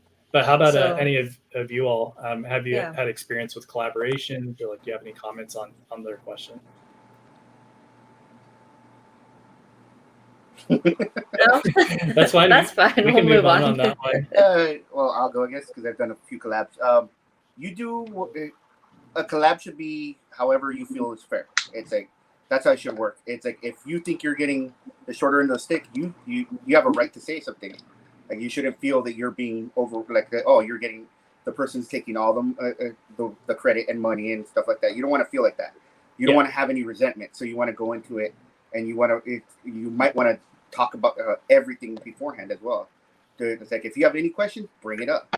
If you have any issues with design, bring it up. It's like you shouldn't be afraid to like. It's like there's no wrong answer. You might get into fights, you might get into arguments, but then the best stuff comes out of that stuff. Where you're not, it's like if everybody thinks like, oh yes, yeah, you do everything, and then I'm just gonna pay for everything. That's cool if that's what you want to do. If the artist is cool with that, or the other person is cool with that, and you want to do that, that's fine. It's like I've done stuff where I did all the art and the person just paid for everything, and I'm like, all right, cool. I was fine with that, and then we split the profits or whatever, and that's how it works. As long as you're satisfied with what the deal is. Like if you ever feel shortchanged, then you shouldn't go into it that way. I've had other stuff where they try to do stuff like that. I want to do it. There's been collabs where I'm like, I want to take over in the art, and I'm like, that's not really what I want to do, and then I'll go change things, or I'll draw over somebody else's work, and you can't be offended sometimes. You got to be like cool with it. You got to be, but if it gets to the point, you break it. Like, you know what? If you really this doesn't become a collab. Like it's one of those things where, I'll give you an example. I did something with Vicious Kill, and I did like a Batman Beyond shirt. And I drew it in my style, and then when they came back, they redrew the whole thing in their style, and it no longer looked like I had any part in it. It was just my poses, and I was like, "Nah, dude. It's like you could draw half of it, I'll draw the other half. Yeah, but we should combine art styles. Don't go." And then they were like, "Yeah, that's cool." They were fine with it too. But at first, I was like, "Oh no, you can't do that. I really like it, but it's not what I drew." So, everybody remembers from grade school and stuff too, like having to do like group projects. It's kind of the same thing. Like you know, if somebody's not pulling their weight or it feels unfair, like you gotta say something about it. Either that or the guy's like, hey, like you guys do all the work, I'll buy you all Hot Pockets. How's that sound? Like so, it just depends on how you make it. I don't know what group he was in, but I was the guy buying the Hot Pockets. So that's pretty good. All right, nice. Yeah, we're almost out of time. Yeah, so I think in some of these cases, you hear me? Oh yeah. Yeah. Kind of blurred. Like a ninja. Which you can hear me clearly, right? Yeah, we can hear you. We can't see you, but we can hear you. Okay. So I just wanted input. I just wanted to say, like when doing like collaborations, communication is key between both sides. I mean, you would have to, make constant communication, make sure that everything you're doing is like okay with both sides, and then like you're making sure it's fair on both ends also. Sometimes when communication goes down, then you just kind of left in limbo. You don't know what's going to be going on, and then it's like you can't move ahead because you don't want to actually just proceed with an idea that without the other side's consent, so to speak. I know for some previous designs we did, we had collaborations, not to put out any names or anything like that. We had collaborations, but then the communication just got cut off. And now we're left with this good design, but we wanted to be careful how we wanted to proceed, because then if we go ahead with the design, and then they could get back to us later on, So it's just the whole, you need to keep communication going. Yep. Yeah, make sure everything's right. done fair. I think in a way too, like when I work with Mike, it's always like a collaboration between me and him, because we have to morph our two ideas And then when we bring in a third party, we have to morph all 3 ideas. But yeah, we've been in the early of our careers, we've been ghosted. Like we did all this work and then we give this, this cool little thing that we made for this person, and then they ghost us.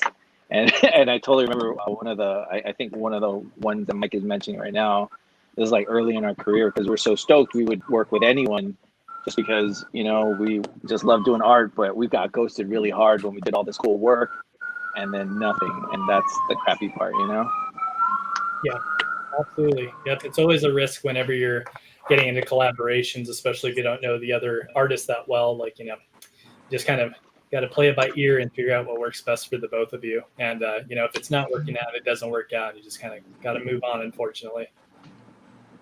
You want to do maybe another question? We're almost out of time. We have like 5 minutes left. Okay. So Yeah. then, Are you going to pick one? Yeah, I remember when Miguel ghosted me. No, Yeah, shut up, dude. No, get out of here, man. We want to work with you, L. Jesus Christ. It's our bucket list. So we'll do one last question here. Anybody can answer, but they asked, what's your least favorite parts about being an artist professionally? So if anybody has any input on that. Yeah, go ahead. So, I mean, my art professionally is music, like I was saying. And music, that was, it was what I was passionate about when I was little. But it's weird having your relationship with your art go from being self-expression and like this like love into it turning into money. You're just like, it totally changes the relationship. So that's my least favorite part is when I go to do music, having to drown out all the client voices and all of that when I want to do it just for myself. But my favorite part is almost that's a problem, and because it's honestly like it's just a blessing. Like it's amazing that I get to do art for a living. Oh, absolutely, yeah. It's like it's a unique problem. So. I totally agree. I think for us, that's the same exact, like our exact favorite and least favorite things about it. It's like, once money comes into the equation, you start having to make compromises to your art that you may not have done, in the past and stuff like that. So it's kind of that balance between like, making it something where it's financially viable, but at the same time still being expressive and getting to do what you love to do. Right. Keeping the love. Anyone else want to answer before we hop off for the next group? I guess my favorite part is creating something and then having the physical product in hand. It's just a great feeling like, wow, like I created this. And I guess my least favorite part is when people trace their artwork and start selling it. Oh, yeah. Yeah. But, yep, definitely seen a lot of that. Yeah, there's a lot of that everywhere. I just recently found out one of my Cat Moonface pins was being sold by AliExpress, and then I found little shops here and there. I sent them a letter to take it down, so that worked. But it's still such a headache dealing with that whole process of like trying to take everything down and yeah. Yep. I can guarantee almost every pin artist here has stuff like Express that they're not selling. Yeah. Yep. They're infamous for that, unfortunately, but that's how it goes. Yep. Cool. So are we, anyone else want to go before we wrap up? No pressure. I just want to make sure I don't cut anyone off. Well, okay. Now, I feel like I'm talking too much. No, please. No, it's the favorite part is that I get to do what I love, which is the thing I started with since I was like 4 years old. I've been drawing, so I get to do what I wanted to do for fun. The worst thing is that like he said, we're dealing with clients and then having to change and adapt to other people's opinions and stuff like that, and then it's just dealing with it's like when you're doing freelance and it's like it sucks. Sometimes clients think you're just hitting a button or something, and something that you work your ass off on, and they're like, oh, sometimes it's not a minor change, and you're just like, damn it, you work your ass off, or you create multiple pieces, and the one that you really like is the one that they don't pick.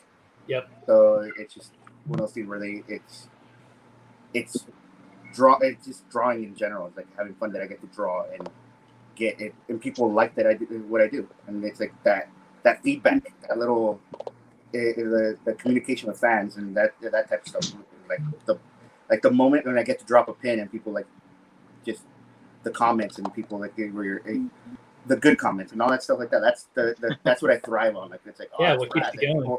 The people that you're getting like acknowledgement that you think something, because it could be a random stupid idea that you had, and then people are just in love with it. You're like, oh my god, I was just playing around. It meant nothing, but awesome. That's great that you love it. It's cool. That makes me very happy that sometimes something random can take off. Yeah. And I totally believe in that saying too, where like, like listen to your fans, not your critics, because your fans are the ones who are going to be buying the stuff that you're making, so listen to what they have to say. If anybody has anything negative to say about your art, like, like store it away. Don't you don't have to completely disregard it all the time, but don't take too much stock into that if they're not one of your fans, because like, their input I don't think is as valuable as somebody who cares about what you're making, so sometimes they're just people that are just out there just to be they have nothing better to do. Like they'll give you 4 stars on a review on Etsy because they don't like rubber backers. And it's like, come on, it has nothing to do with anything other than you prefer the metal butterfly clips. Sorry. Clips, people. Hey man, I didn't mean to leave that review for you, Juan. My bad, dude. That was a review. Oh, it's not your They my bad. told me that one, and I was like, "Oh my god, are you serious?" Yeah, I got a 4-star review from somebody that complained they don't like rubber backers. Come on. What? How's that possible? Miguel's like, I only want locking back. If you're not giving me locking back, like, come on, guys. All right, cool. Well, I think we're going to wrap up our first round here of one-on-ones, and then we'll give the other artists here a chance to talk with us as well. But thank you all. Everyone that's tuning in, all the vendors on the screen have some sort of promotion going on. If you don't know what they are for some reason, because I feel like I've been talking about them for like weeks, check your e-ticket. It has links to their stores, their promo codes, everything like that. Or you can actually go to their Instagram too. I'm sure they've been promoting what they are too. But other than that, thank you so much to Group 1 for hanging out with us. Nice. Thank you. Very fun. Ready? Okay, so everybody in the chat, please stay. We have another group coming in with the other half of our vendors. So let's take that off. And then I just have to tell our other group that we're ready so they can join. Should I go ahead and add add Sly Bonsai and Swish and Flick. And sure. Hello, friends. Hello again. again. Welcome back. Yeah, I guess there's a cap of 10 people, but I thought it was 6 people last month, and then I thought it was 10. I don't know. It was just I thought we would all fit, but we're good. Thank you for waiting. With us, yeah. Yeah, no problem. Thanks for having us. I'll never forget you.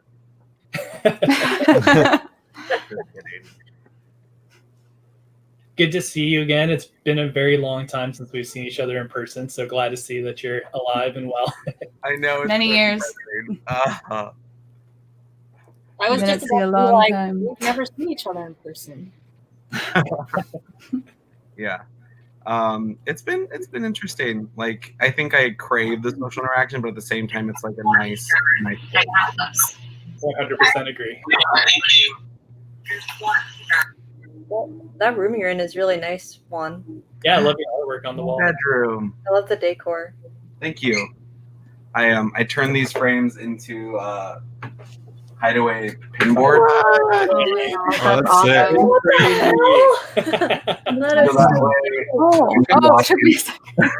sick. When you walk in, it doesn't look like I have that big of a problem, but then it's just like, holy shit. That is Oh my god. My mind is blown right Do you now. sell those? I want one. Yeah, I sold a few of them. I haven't made some in a bit, but I basically take 2 like regular photo frames and then insert hinges and boards so you can stick whatever you want in there.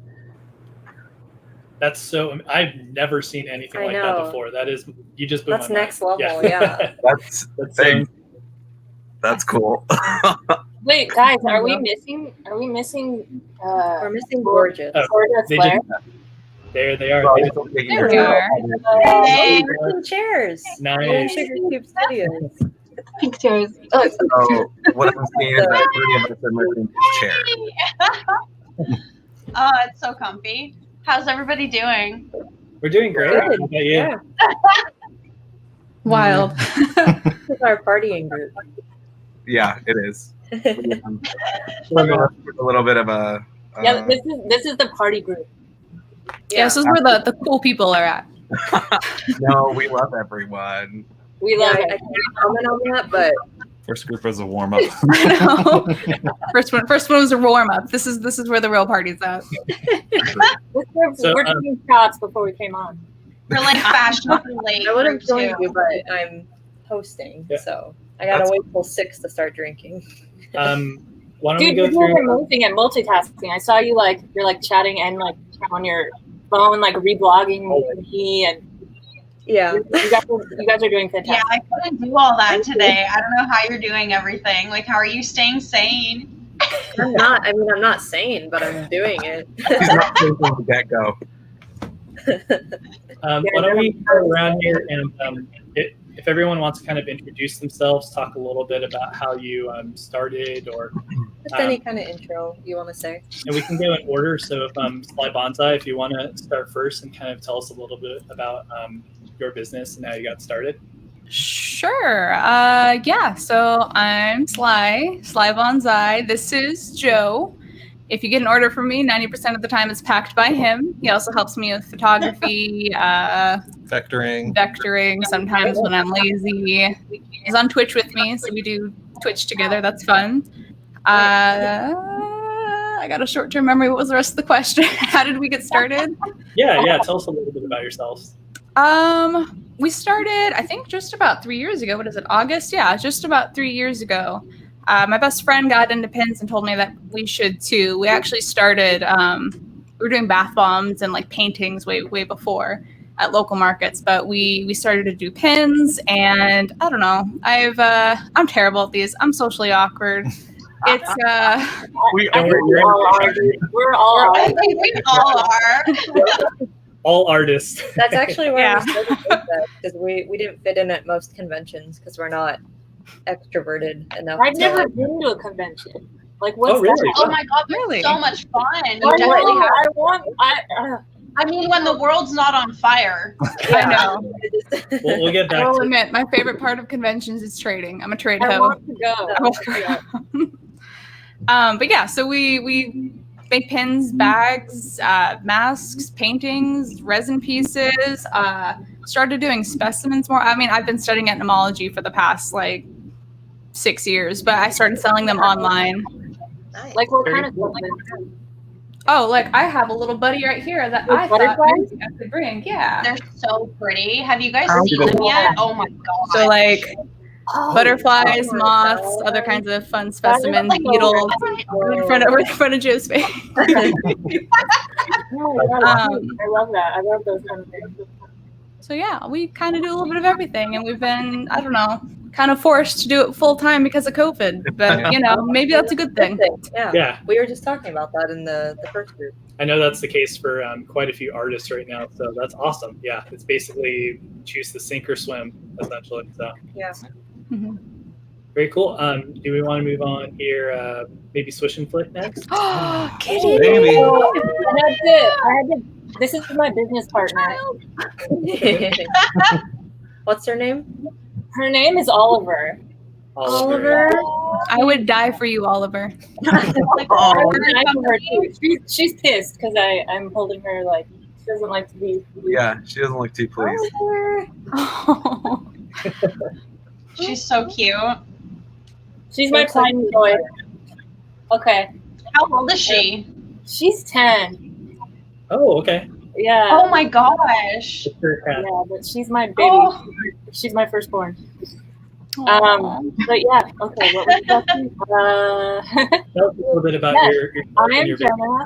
I am the chick behind Swish and Flick. I'm a one-woman show. I do everything by myself. I'm a graphic designer.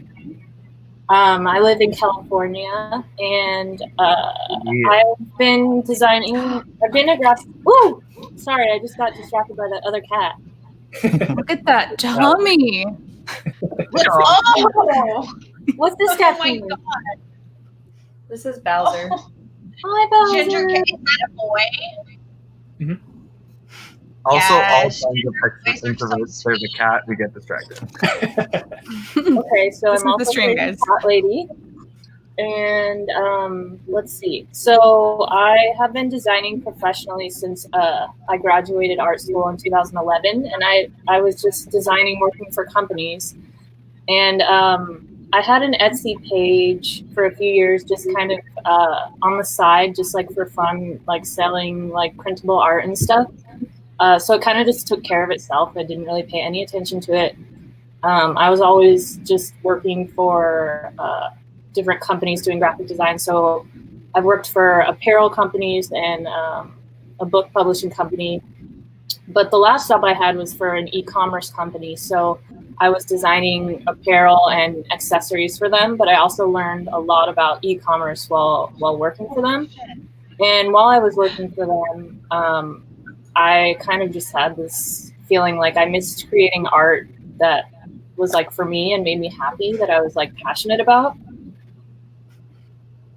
Swish and Flick, just like on the side, and I converted like my Etsy page and just kind of made the brand Swish and Flick. And I've always kind of liked enamel pins, so I just kind of looked into what it takes to like manufacture them.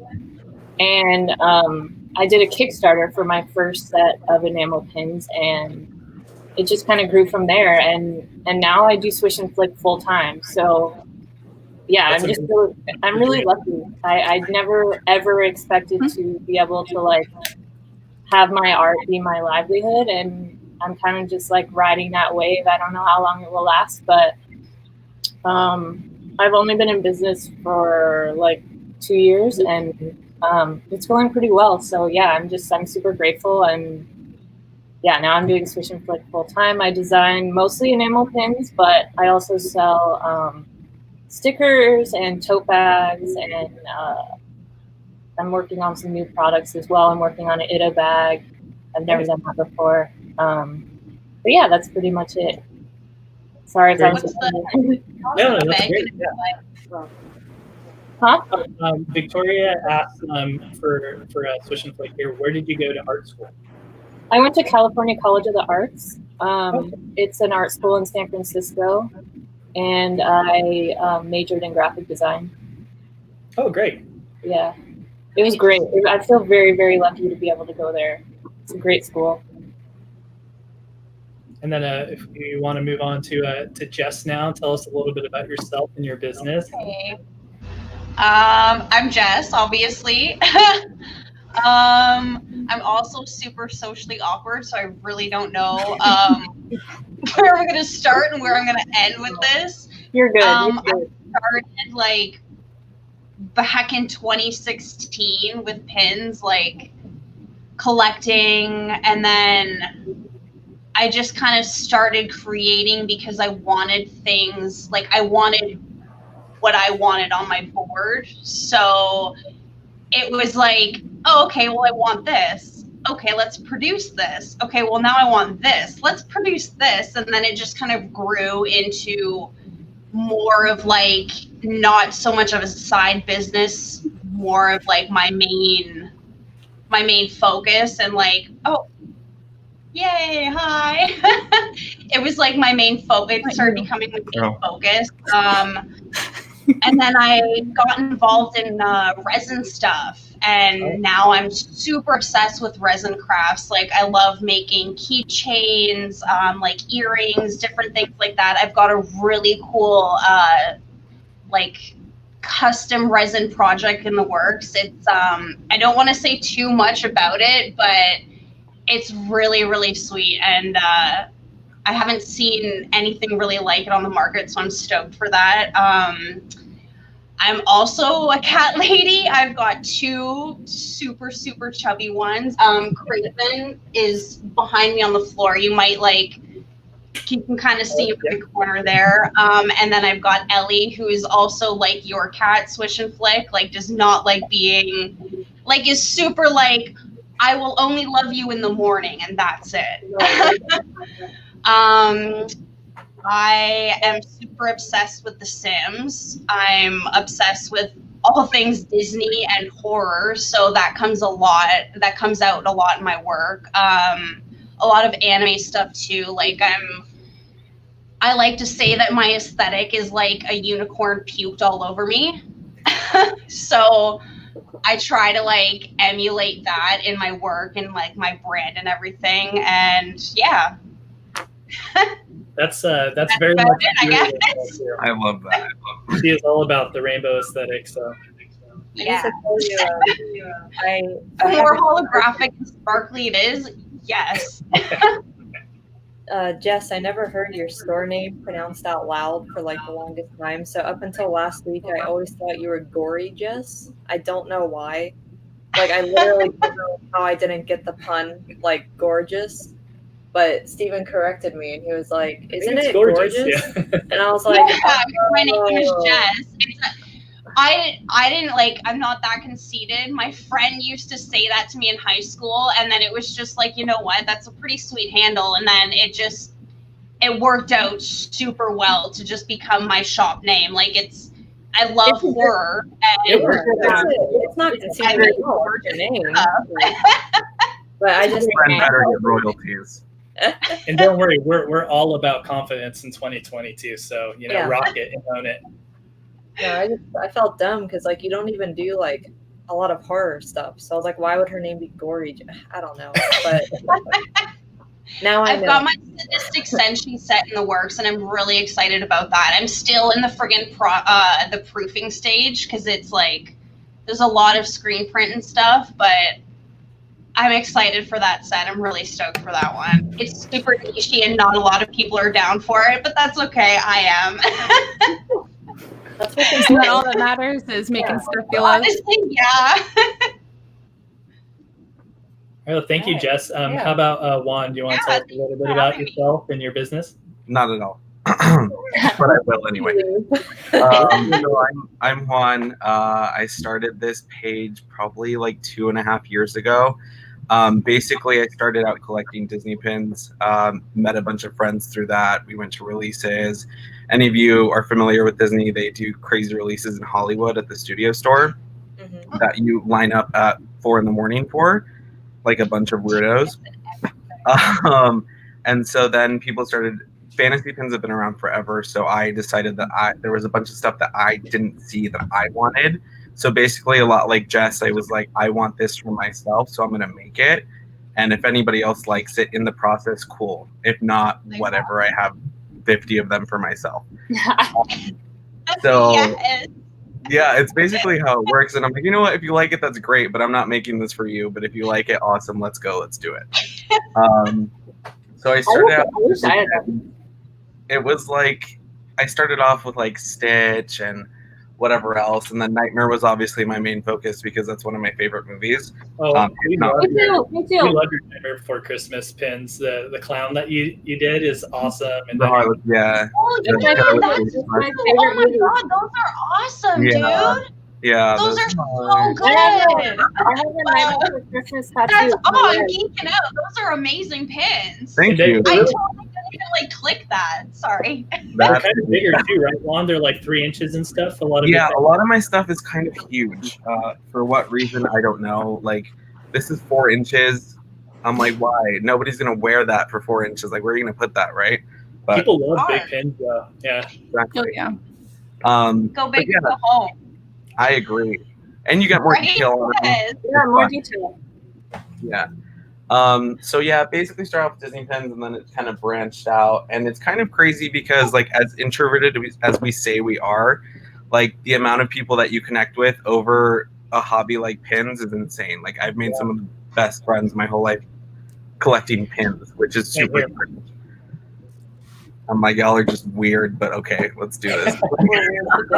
Yeah, we're bonded by our weirdness. So. Yeah, agreed. Molded by it. I've definitely made some of like my best friends in the pin community. Like some of the best friends I've ever had in my life. Like gonna be at my wedding. Oh, that's awesome. Same here, yeah. You guys can all come to my wedding whenever that happens. We're there. Deal. I don't know what it is about me and Juan, but anytime he's done a Bizarre Bazaar, I feel like you always see me at really odd moments during the day. Like I do. They're like weird little spots where you're like looking for something, and I'm just staring at you like. And you're the only one that sees me, and I'm like making a weird face, and I'm like, oh, no one sees me, and then I look up, and you're like laughing at me, and I'm like, oh, I guess Juan saw me, and then it just makes me forget what I was doing. You're welcome. Keep you on your toes, No, really. it's a good thing. It's funny. It's always you. Like I'm always like we're just like connected somehow. That you always like know when I'm being strange. Julie Radar. Yeah, no, it's awesome. But yeah, I actually Lantern Pins was in this the chat previously.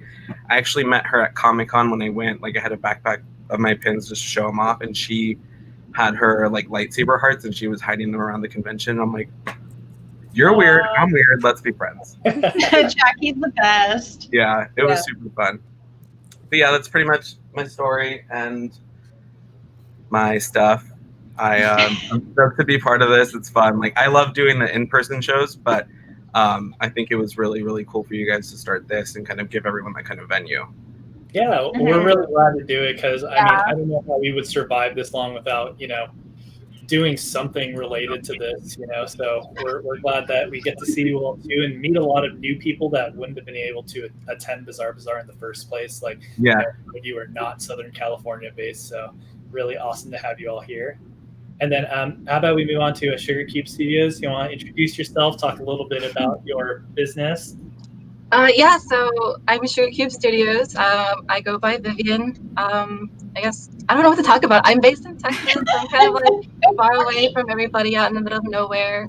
I've been doing Sugar Cube for about 2.5 years now, full time for about 2 years. So, thank you. So, like Jenna, I consider myself pretty lucky to be able to kind of do whatever do something that I love and that like people love as well. And just to be able to call it mine, because I know I had a really difficult time, going through college and growing up where people were like, oh, anime and cartoon and stuff like that isn't real, or you're not going to make anything for yourself. And I was like, well, look at me now. What? Showed them. Now. Not real art.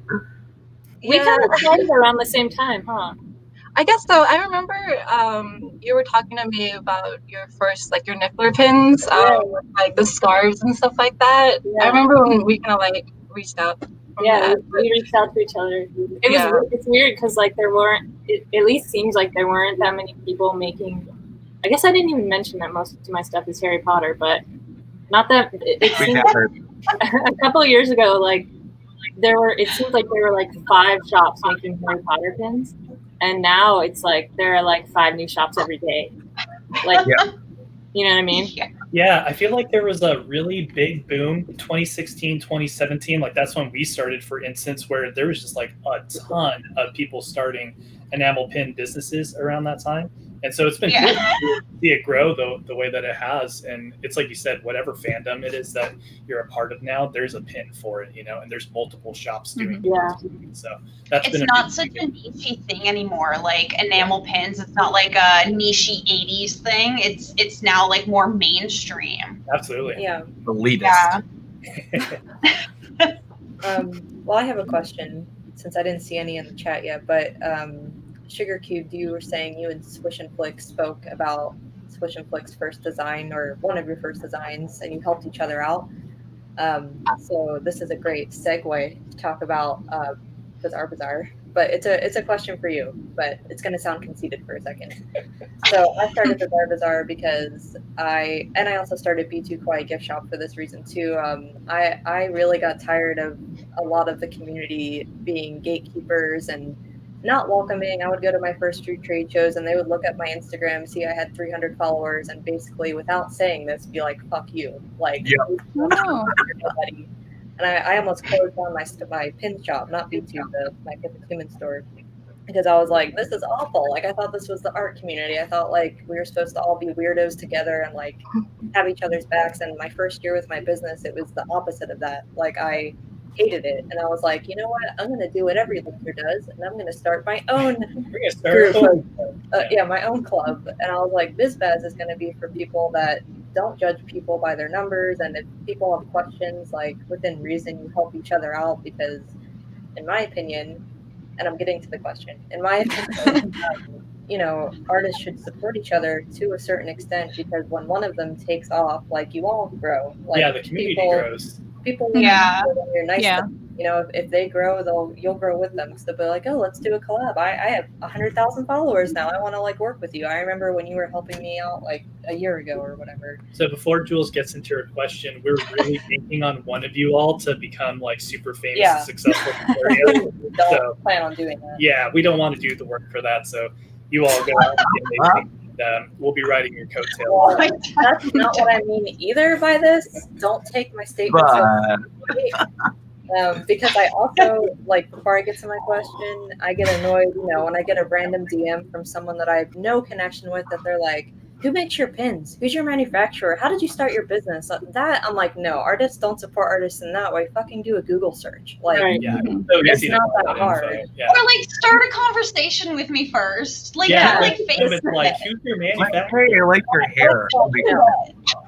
But anyway, there's a balance. So I'm just saying, it sounds like a lot of us are on that same page, which is good, because I try to only attract like-minded people to what we're building. But anyway, my question, finally, 30 minutes later, is what is your idea of like artists supporting artists, and what have your experiences been in the art community? Like, do you agree with what I just said, or are you like, oh, community's stupid, like I'm just focusing on me, fuck everyone that's trying to be in my niche? Oh my god. I'm saying nicer than that, but I just mean some people are very protective of like the kind of art they do, which is fine, but I think there's room for everybody to grow, as long as you're not plagiarizing, of course. But you know, Sailor Moon pins. I know Sugar Cube has a shit ton of Sailor Moon pins, but we're still totally different, like aesthetic wise. You know? Your silhouette ones are gorgeous. Yes, like they're so pretty.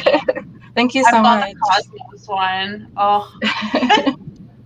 So that was my run-on question. I feel like it was like 3 questions, but whatever part of that question you'd like to answer, go ahead. Is that directed at anyone specifically, or anyone? Yeah.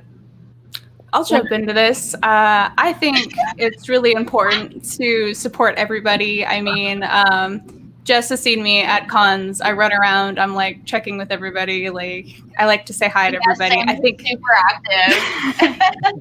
I think, I don't know, like, as long as you're not just like straight up tracing something, I think everybody should be promoted and taken care of and given room to grow. And like, some of us are going to succeed and do super well, and like, that's fantastic, that's great.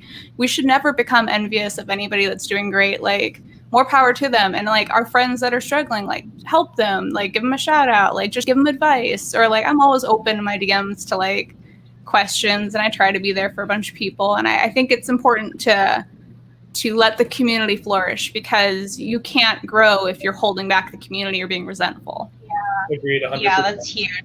That's why I actually have one of my highlights dedicated to like, oh, which artist do you want to commission from? And like just like basic information, because it's like why I'm not gonna hinder someone else's success. Like, if I have an answer to a question they have, I'm gonna give it to them. Or like, if I have something that could help them with their business, I'm gonna help them with that. Like, why wouldn't I? I definitely have noticed some people are not like that though, but yeah, majority are more supportive for sure.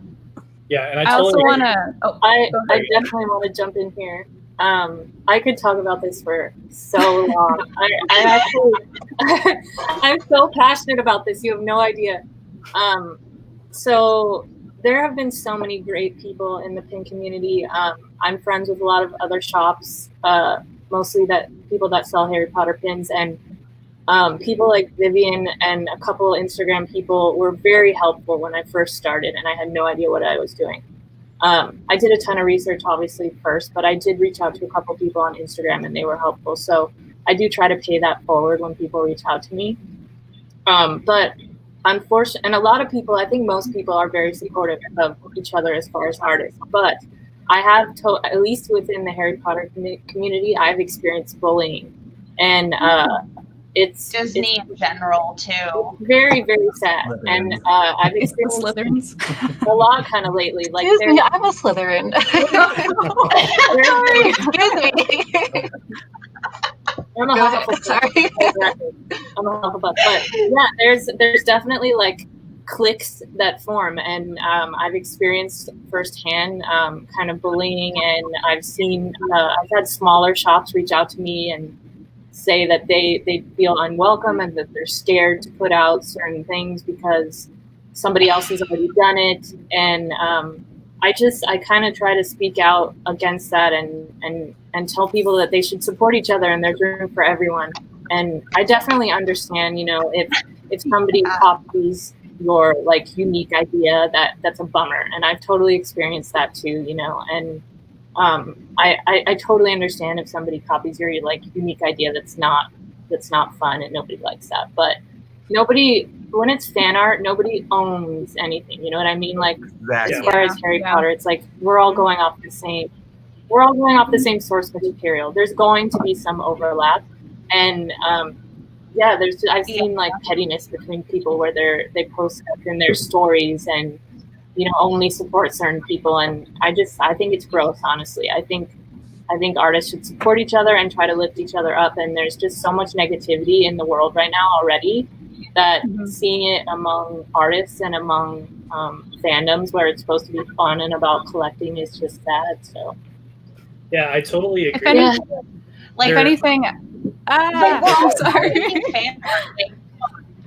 I was gonna say, if anything, like if you're passionate about something and they're passionate about it too, like that's just more reason to foster that friendship and that great mentality toward each other where you're supporting one another, because it's something we're all a fan of. Even if it's something mutual, like you're both fans of Dungeons and Dragons, you both like unicorns, you both like, even if it's not like a fan art thing, like these should be things that we bond over instead of, you know, like, oh, well, I made a unicorn pin. Like, oh, it's my thing. You know? People think that. People act like that. They're like, I made this first, so you can't make it now. It's like, no, J.K. Rowling made it first. So.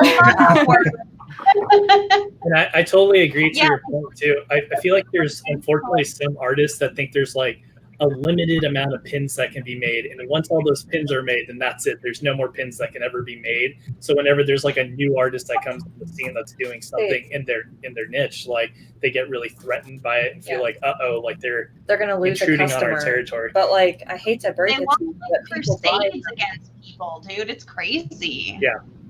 Crazy. Yeah, people buy from like multiple shops. Yeah. You only buy all your clothes from like one store. Like, no.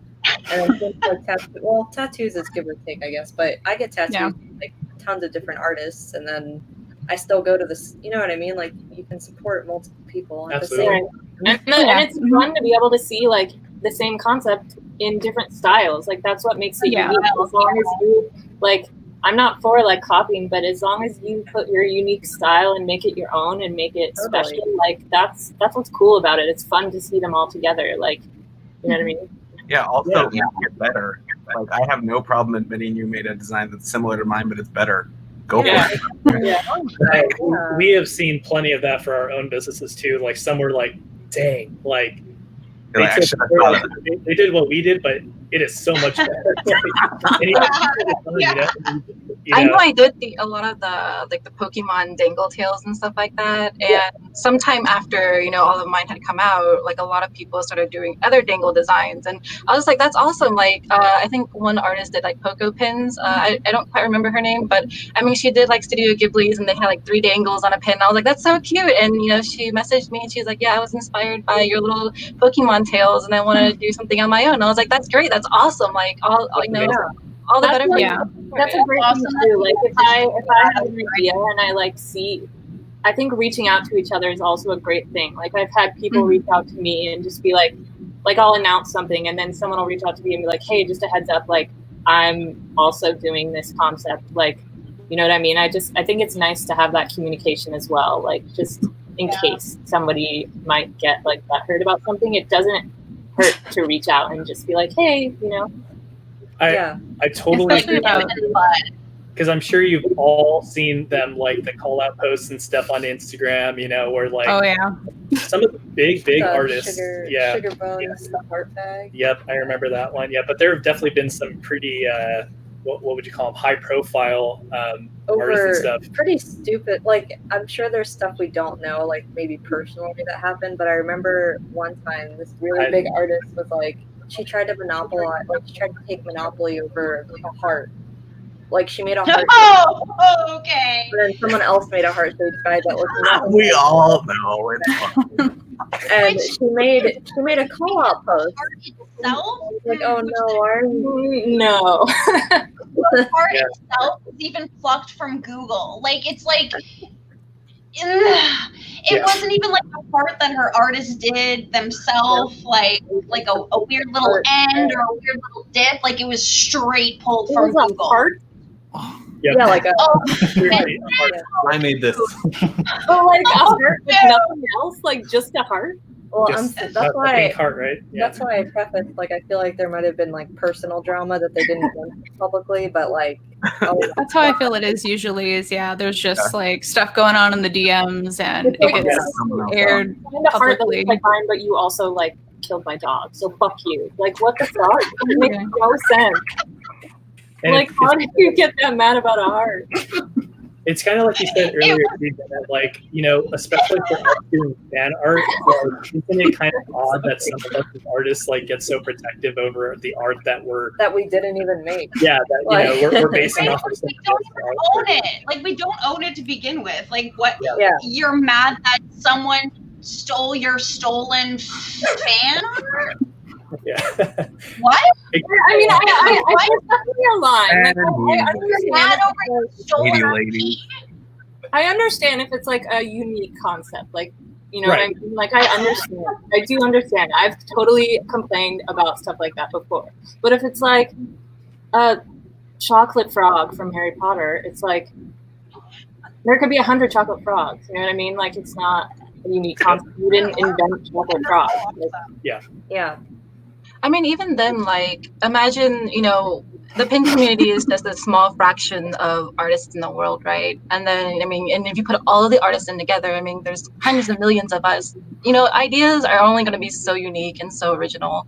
I've had people come up to me, and I did a bunch of, like, Chinese zodiac animal pins, and the idea, like, it came off as, like, it's an original concept, but it was inspired by the Chinese paper cutout. And someone was like, oh, someone else is also doing this idea. And I was like, well, I mean, I adapted it into a pin form, but this artwork, you know, has been around for hundreds and thousands of years. I'm not the original designer of that. Like, I didn't create that. I mean, you know, if they want to do that, then by all means, I can't get upset over that.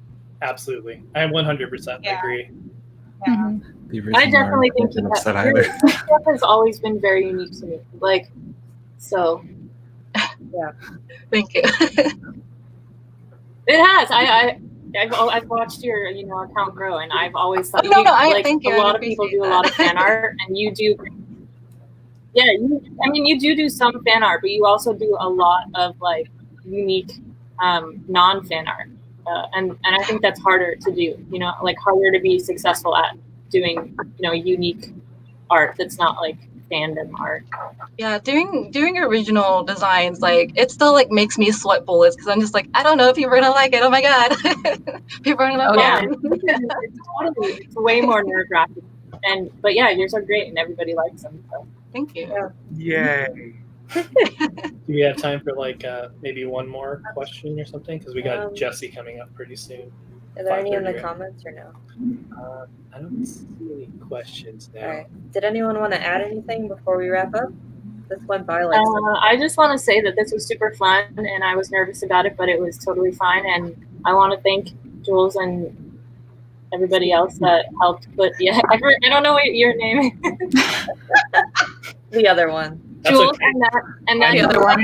One. I want to thank Jules and that dude for all your hard work and for putting it together because it's really great. Yes. And, yeah, I had a lot of fun. So thanks for asking me to be a part of it. Yeah, and we would definitely love to have all of you back. Guys, seriously. I'd love to do that. This is a great opportunity. But for everybody at home too, like all the effort you guys put in. Thank you. Also, I just want to say, as soon as this shit is over, I better see all of you there, so we can actually hang out in real life. Yes. No. I guess I'm fly to California. I'm constantly down in California. Where's everybody based? It's all right, Vivian. We're right by you. We'll drive out through our desert to your desert. Yeah. Everybody did that. Is everybody else in California? We're in Arizona. Okay. I heard none of that. I heard Arizona. Okay. Canada, Texas, Orange. I'm all the way in Canada, yeah. Ooh, Canada, nice.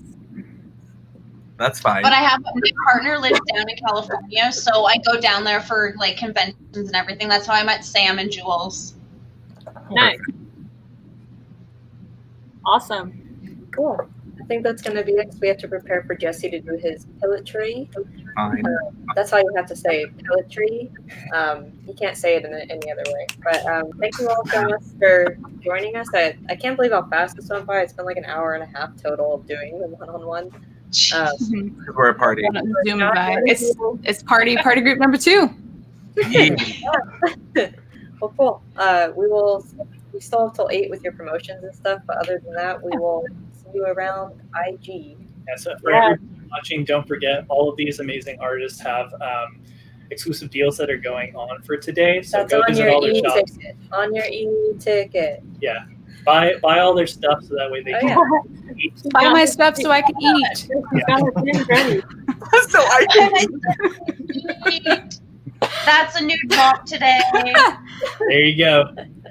All right, let's see it. Are we doing little promotions? Yeah.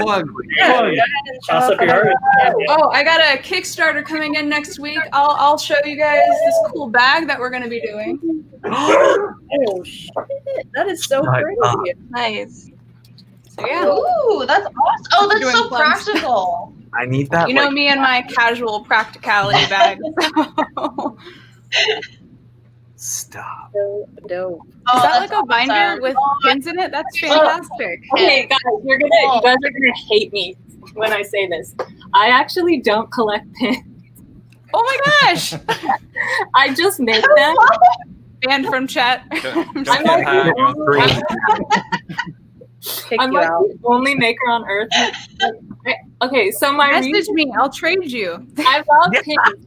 My reason is because I have so much crap and so many collectibles already that I know I would want every single pin, and my house would explode. So this binder is every Swish and Flick pin that's ever been made. There's like one of each. So that's why I have this binder. You collect your own. That's fine. Huh? You collect your own. That's fine. Yeah. I'm on board with that. Yeah. Whenever people get So up, you they're like, you technically collect pins. huh? Technically. I mean, You technically do collect pins. You just collect your own. but that makes me sound like an asshole. Hey, if you don't love your art, then no one else will. Then why are you making it, right? Yeah. I have to keep one of each. Yeah, very true. Yeah. Oh my gosh, one of each. I keep like 5 of each. I have a personal hoard of everything. I have one of each. Literally one of each. Sam is a hoarding dragon. But yeah, this is seriously. a good way. Like if you like have pin boards taking over your house, you can buy these pin pages and like put them in a binder. Or Or yeah. or you can have. Oh, I love those. I want those. Amazing. I want that. That's cool down there. Yeah, that's amazing. They will make me one. Yeah. All right, everybody. Well, thank you so much for joining us on the one-on-one. And like I said earlier, we would love to have you all back sometime. So, You're always welcome. Yeah, absolutely. This is fantastic. Thank you for having us. Thank you. Yeah, this was fun. You guys are all awesome. Okay. Bye, guys. How long do I have to wait for? Now. All right, thank you All so right. much to all the vendors. Holy crap. I always love the one-on-one the most at BizBaz because we really get to connect with the artists, because a lot of these artists we actually haven't even met in person. Yep. So it's nice to kind of just like see them and get to know them.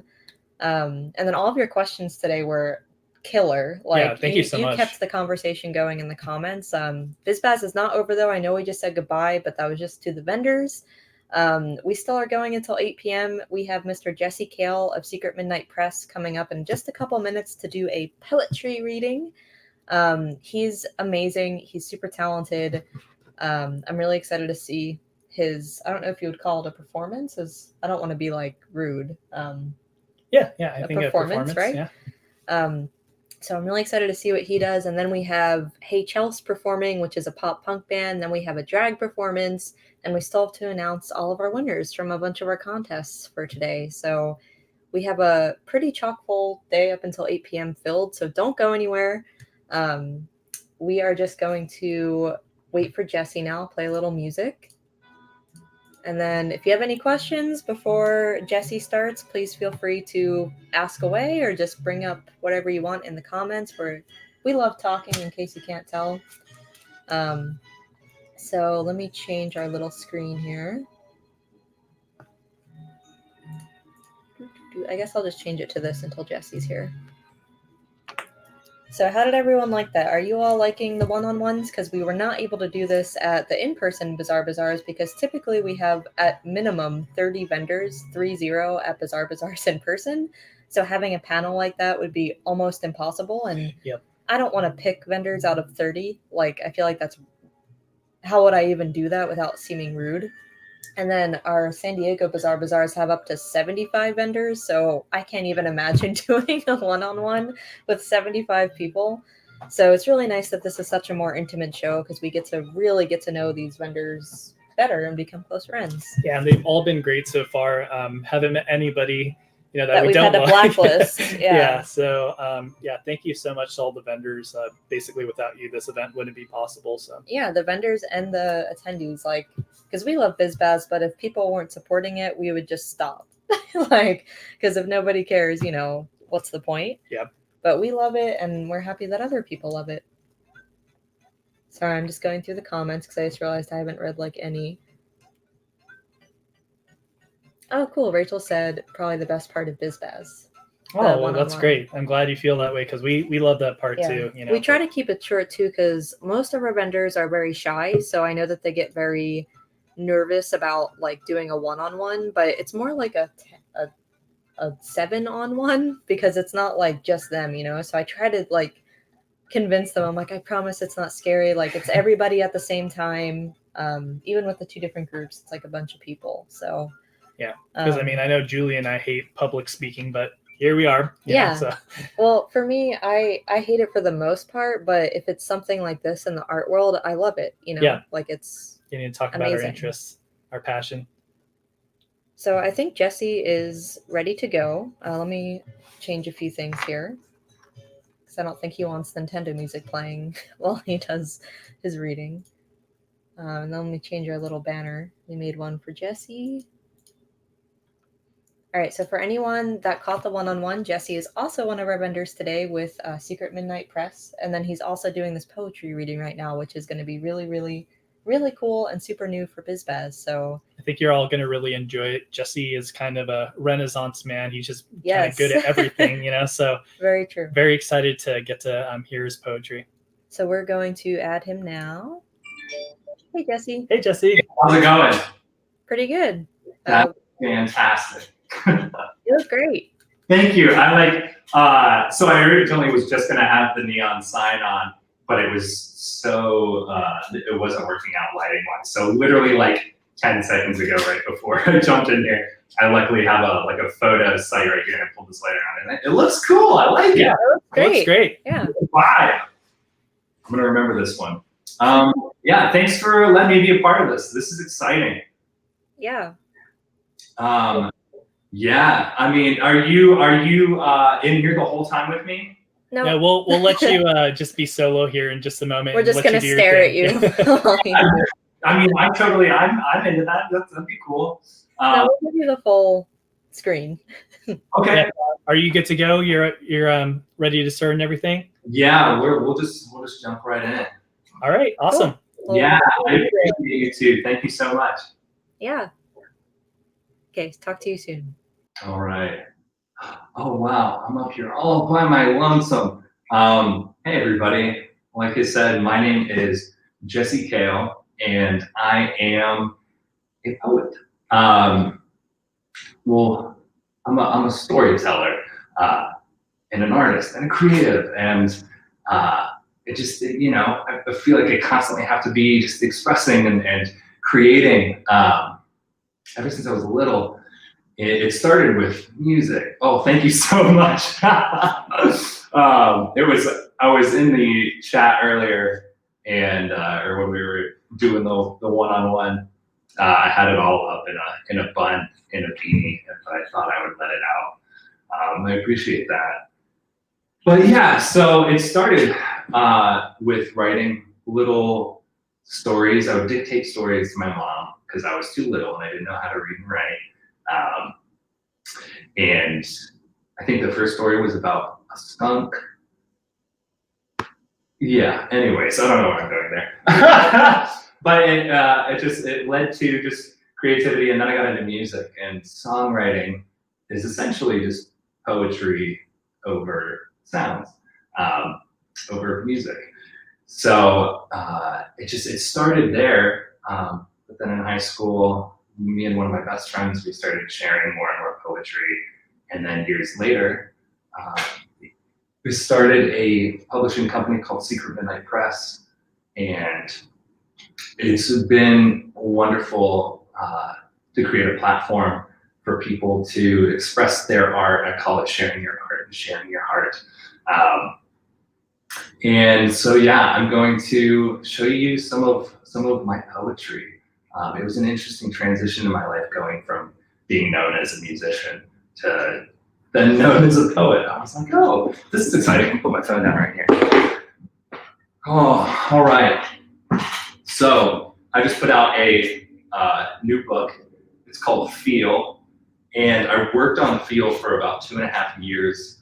And it's essentially an ode to the, like, it's just infinite, sorry. It's an ode to the, like, infinite youth feeling of just invincibility and simultaneously invisibility of being like a teenager and being especially like an artist, teenager, dealing and wrestling with all these emotions. So this, I will go into the intro of this a little bit so you have a better idea.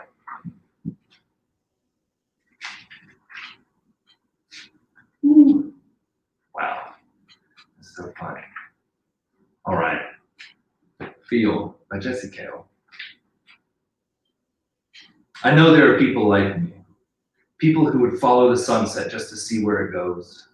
People who want to yell into the sky because maybe there's a chance something will yell back. People who fall in love over and over again with every beautiful and broken moment that life has to offer, no matter how deep the pain.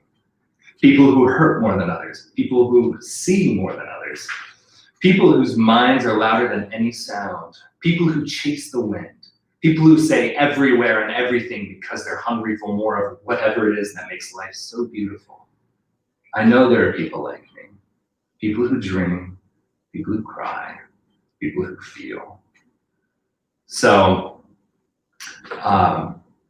this is talking about, so I'm an Enneagram 4. I'm a Taurus with a Pisces moon, and I'm an ENFP. I'm a very excitable, incredibly emotional person. And it's interesting being a like deeply emotional person, because often in your life you start to identify as being broken in some way, shape, or form. But really, you are just experiencing life very intensely. You have this beautiful gift of being able to simultaneously cry at a sunset and cry at your favorite songs and just fall so in love with a moment. Like, you know, there are those people, you might be one of these people, where you're just walking around in a park and you see a tree and you're just like, wow. Or something like that, just simple, subtle, wonderful things, sometimes immense, massive things. But sadly, with that also comes the ability to feel very lonely and depressed and dark. And that is where the identification of being broken can come from, is by how intensely you also feel those things. Thank you. And so I one day I tweeted like 4 years ago, 3 years ago, "You're not broken, you're just a deep feeling magic being." And that forever resonated with me. I was just like, yeah, you're a deep feeling magic being. And so I now make art under the name Deep Feeling Magic Being. I do music. So if you want to get on Spotify and listen to that, it's very moody piano, cello, synthesizer stuff. But yeah, it's not a crime having feelings. Let's go more into feel. So the first half of this book is kind of free form poetry, kind of running through thoughts. As like I said, it's an ode to that kind of infinite youth. And then the back half is a full-on poetry collection. It's actually a flip book. Let me see if I can show you this. Hold on, let's see if we can get this. Oh, it's too dark. Wait. We're gonna get it. We're not gonna get it. All right, anyways, guess you'll just have to believe me. The back is a flip book. But yeah, let's go more into feel.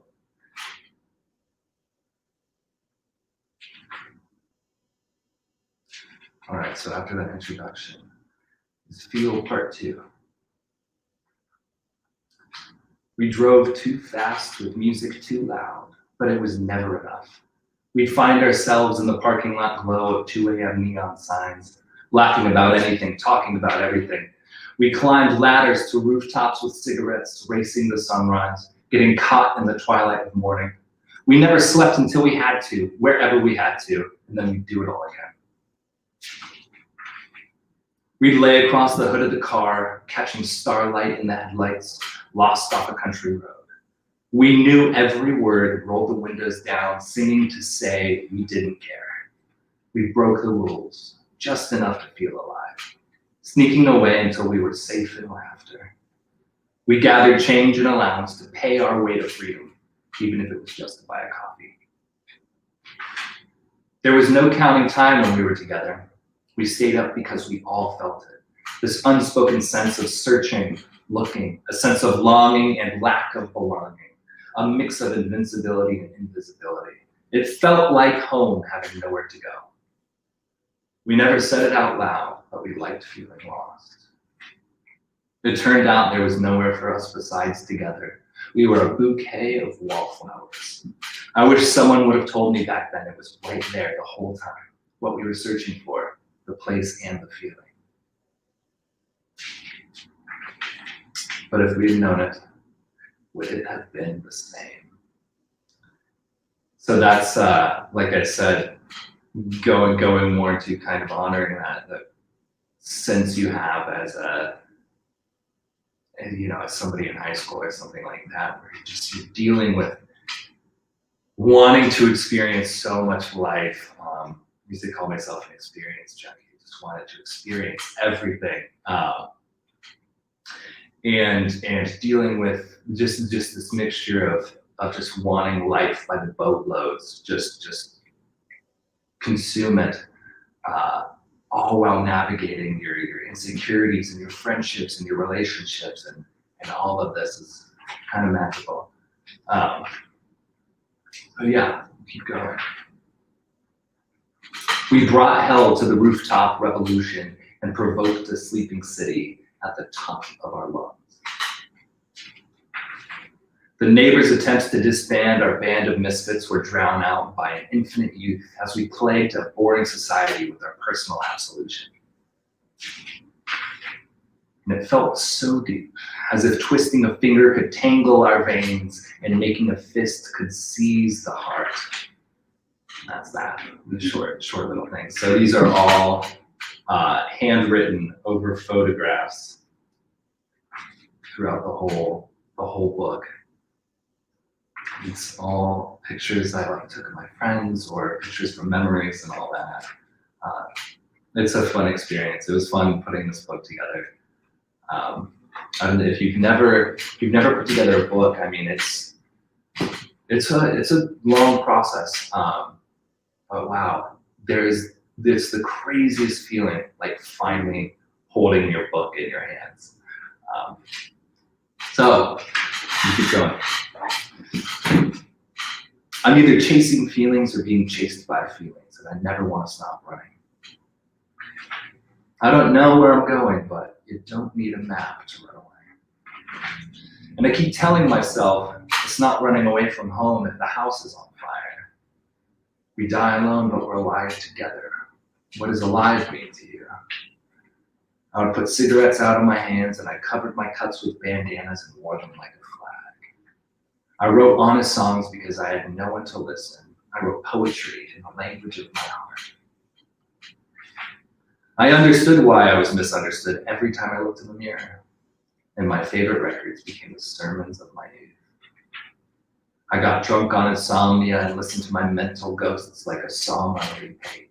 I made beds of floors and pillows of sweaters. Distortion and destruction were my emotional manifesto. Coffee and cigarettes were a witness to every proclamation. There was something beyond every horizon, and I felt born to find it.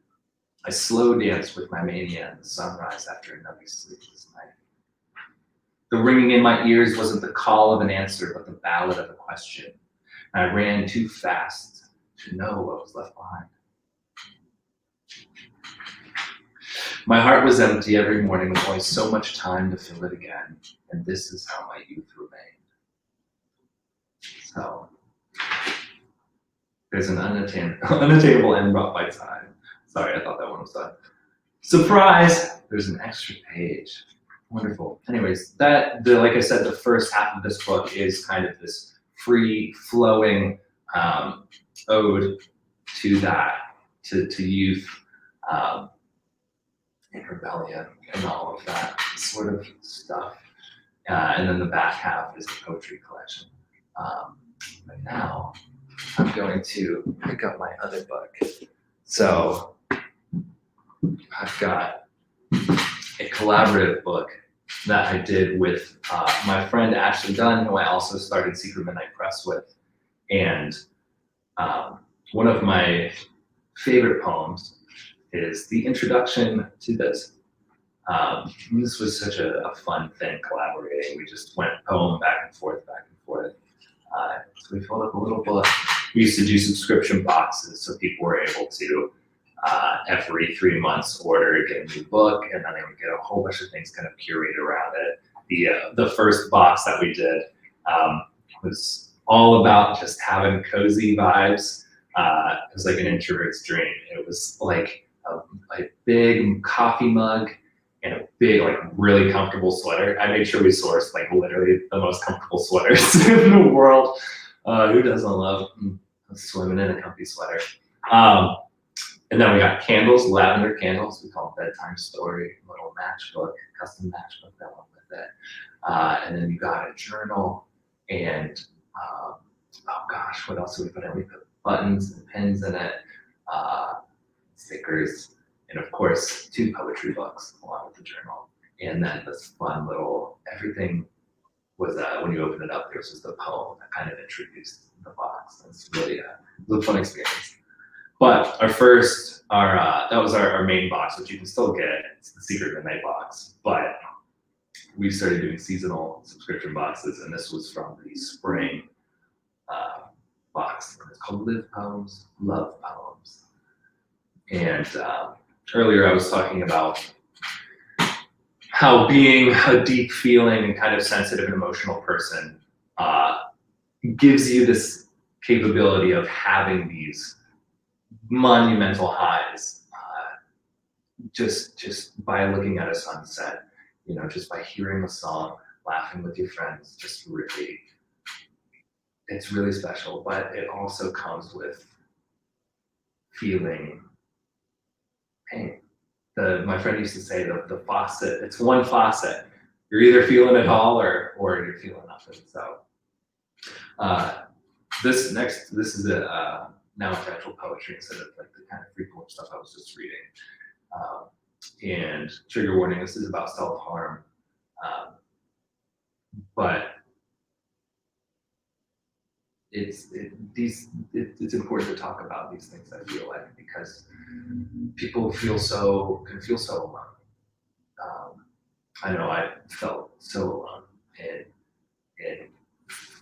in my depression growing up and all that kind of stuff, but then opened up about it and then found all these people, and they're like, I feel that way too, and we can work through it together and support each other. But this poem comes from that place. It's called Live. I caught myself in the mirror today, counting the scars that I've collected. From scrapes and falls and brawls and tallied times I've felt rejected. I kept the score of life's games, a mark for every time I lost, becoming indebted to a darkness, finding ways to pay the cost. But I noticed how they caught the light. My scars shone different from my skin. They reflected brighter than the rest, the way that hope does shine. The greatest lesson that I learned to love myself is to forgive. And even though I still know darkness, I'm glad I chose to live. And that maintains true, going through those hard moments, but then coming out and falling in love with life all over again through that gift of being a deep feeling magic being, through being well, somebody who feels a lot.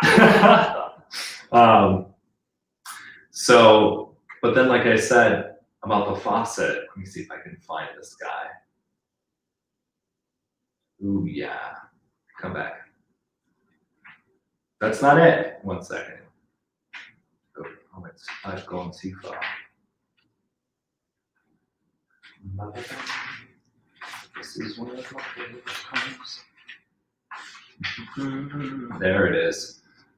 So like I was saying, it being like a faucet, you've got it cranked and you're capable of feeling this immense love and also this immense pain and sadness, or the faucet at all is off and it's shut off. And honestly, I think that's worse because you're robbing yourself of experiencing life, of being who you are. You're also robbing the world of the gift of you. You are a gift. And when you shut off feeling, you stop being you. So this is called apathy. It's about being apathetic, being completely numb.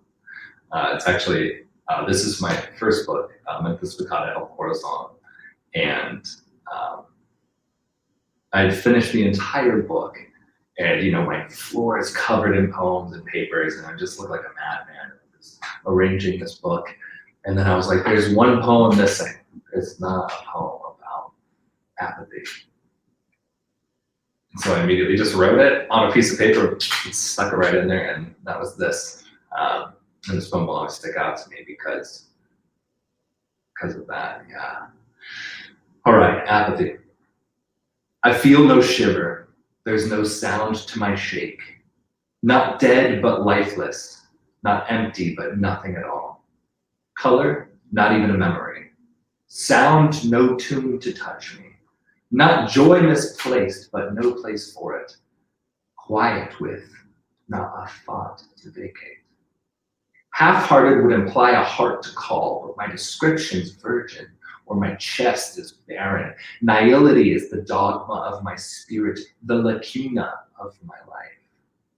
This is not a nightmare, nor a daydream, but waking nothing to life as I'm awake to nothingness.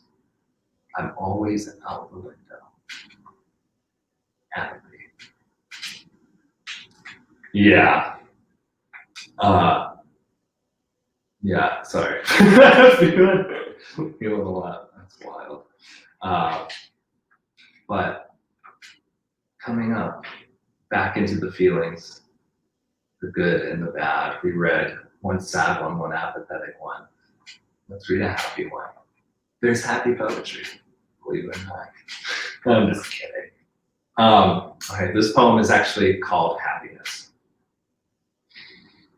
When I close my eyes and think of happiness, I hear a piano, just a few notes, major, here and there. A sunrise even, off in the distance, above the trees, subtle earth tones. Lowly saturated blues and cool water from a stream up to my ankles. The sweet sound of birds, a clean hand brushes against mine when I think of happiness. I go there in my daydreams. The only thing left behind is my body. I've spent my life trying to separate romantic melancholy from happiness. But there's something about the fall that is like the clean hand brushing against mine when I think of happiness. Someday I'll wake up and my body will be there with my dreaming mind for the first time. Happiness. Oh, yeah. So yeah, covering the spectrum of the feels.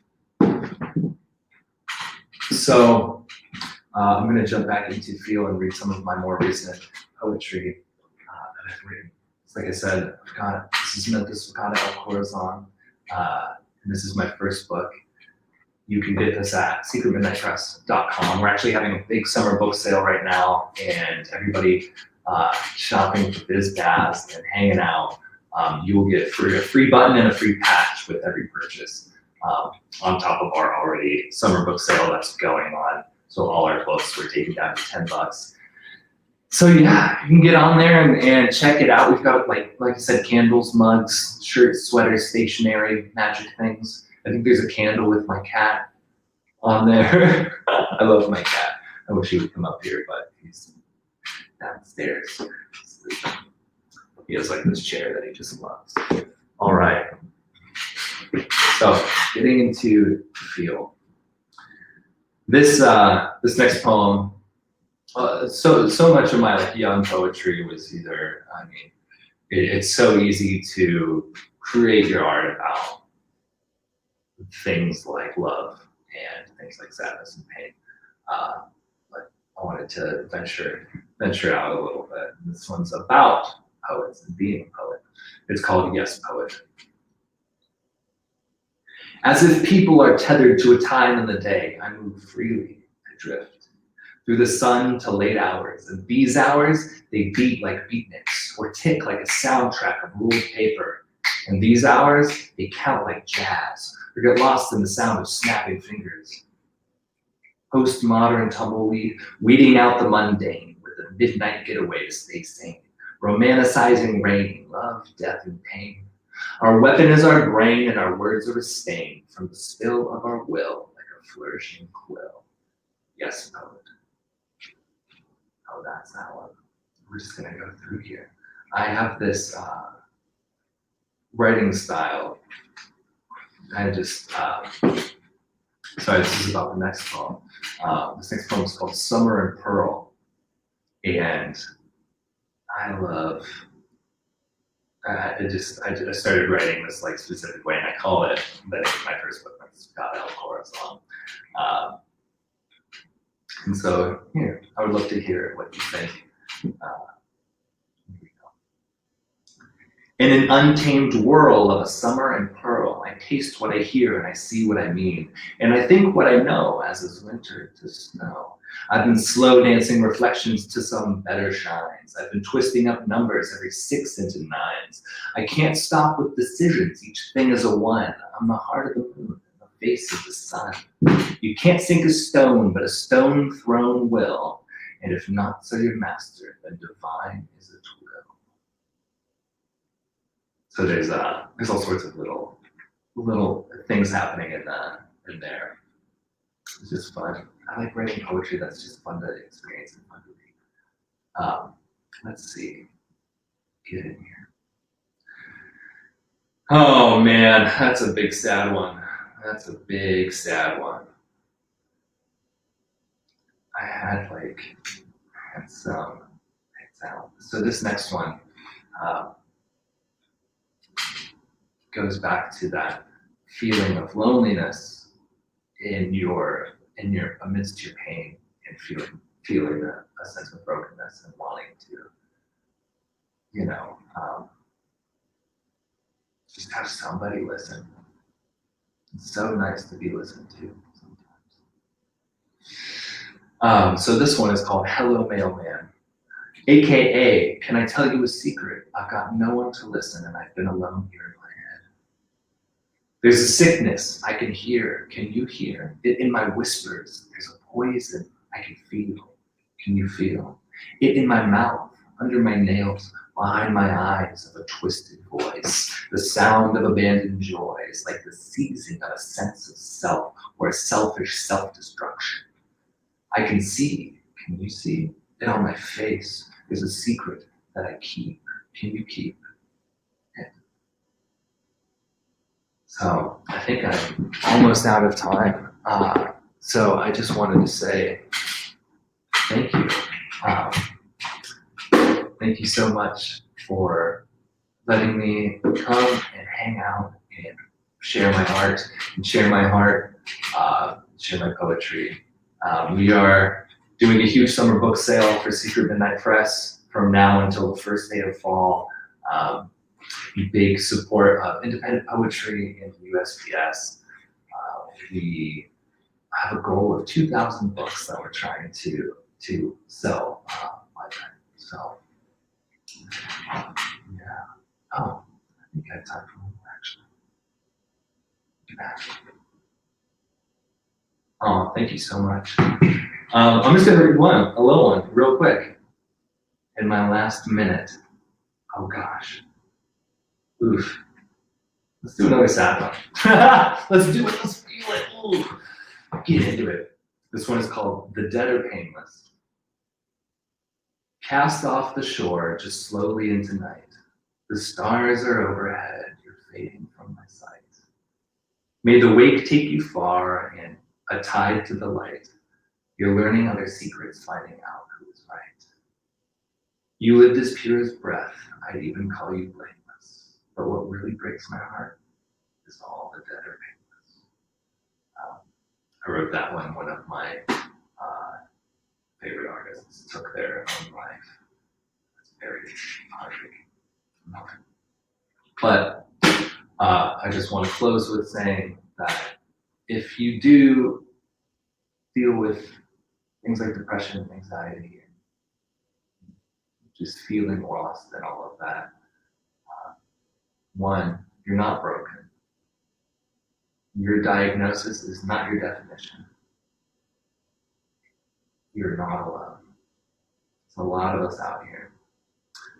So don't be afraid to talk about it. Don't be afraid to ask for help.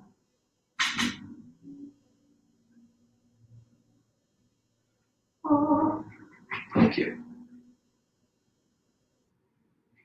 What's up, fam? Hey, good to see you again. That was thank you so much. Incredible. Oh my god. Feelings. I'm just kidding. Yeah, thank you so much for thanks again for having me on here and let me be a part of this and let me share my heart a little bit. Yeah, it was brand new for BizBaz, so I love the addition. I feel like a big part of our community, unfortunately, can relate to anxiety and depression and things like that, including me. So it's nice to just have someone so vulnerably talk about it. So totally, yeah. Thank you so much. That was actually, putting out poetry, like I said at the beginning, it's like a lot of these poems are really, oh, thank you so much. That's so cute. They are very vulnerable, and a lot of people aren't very vocal about those things in their life. And some of them I hesitated to put out because I was like, oh, is this too sad? Is this too much? But those always ended up being the ones that would draw people out. And they would say, this is the one that resonated with me. I feel this way, and I feel less alone now. And thank you. So it was, it's powerful. It's to be open and be vulnerable, and I encourage more people to do that. So I totally agree. I feel like we're all closer after that. Yeah.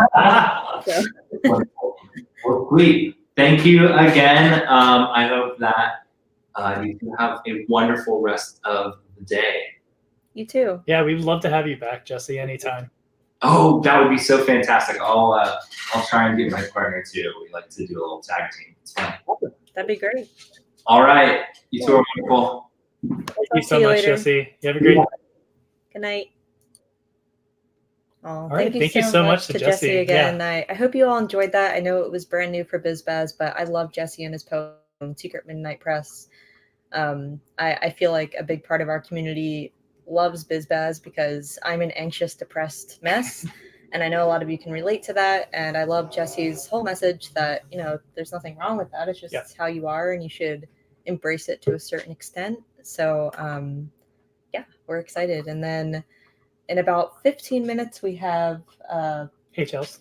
Hey Chels coming on. So we're just taking a little breather right now. I'll probably do one more giveaway before they start. And we're going to load up all their stuff right now as well. Yeah. So I'm going to be right here. I'm not going anywhere. Steven's going somewhere to do this. Oh, let me put our music back on. So it's not just, I don't know how Jesse does that with nothing going on in the background. He is a talented man. Okay. So yeah, if you all liked the poetry corner, please let me know because I personally love it. And I thought it was an amazing new aspect to BizBaz, especially leading up to the music. I feel like it's a good segue, I guess. And it seems like you all liked it. I see the comments popping off with you all enjoying Jesse. So yeah. Okay, let me find what our next giveaway is so I can do that for you.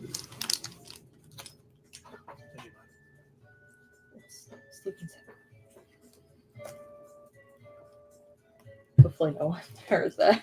If anyone just heard me say my password, just forget it. I'm gonna have to change that. Okay, so our next giveaway is gonna be our exclusive pin here and a matching sticker. So I will be picking the winner right now. Let's see, let me share my screen.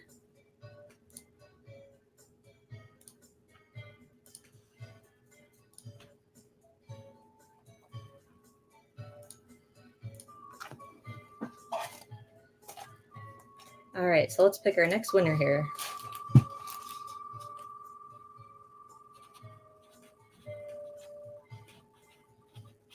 And we have partypooperwhoop@gmail.com. Nice. Party Pooper, you won. And I hope you're not mad about it because your email says you're a party pooper, but I hope you're excited to win a free pin. So again, if anyone is just joining in, any kind of giveaway or the contests we have today, we will be hitting you up tomorrow with the email address that you registered for your ticket with, and we will arrange payment and shipping and all that good stuff tomorrow, because when BizBaz is over today, I'm going to be dead and I need to sleep. So hopefully tomorrow is fine for that. What browser do you use? Chrome.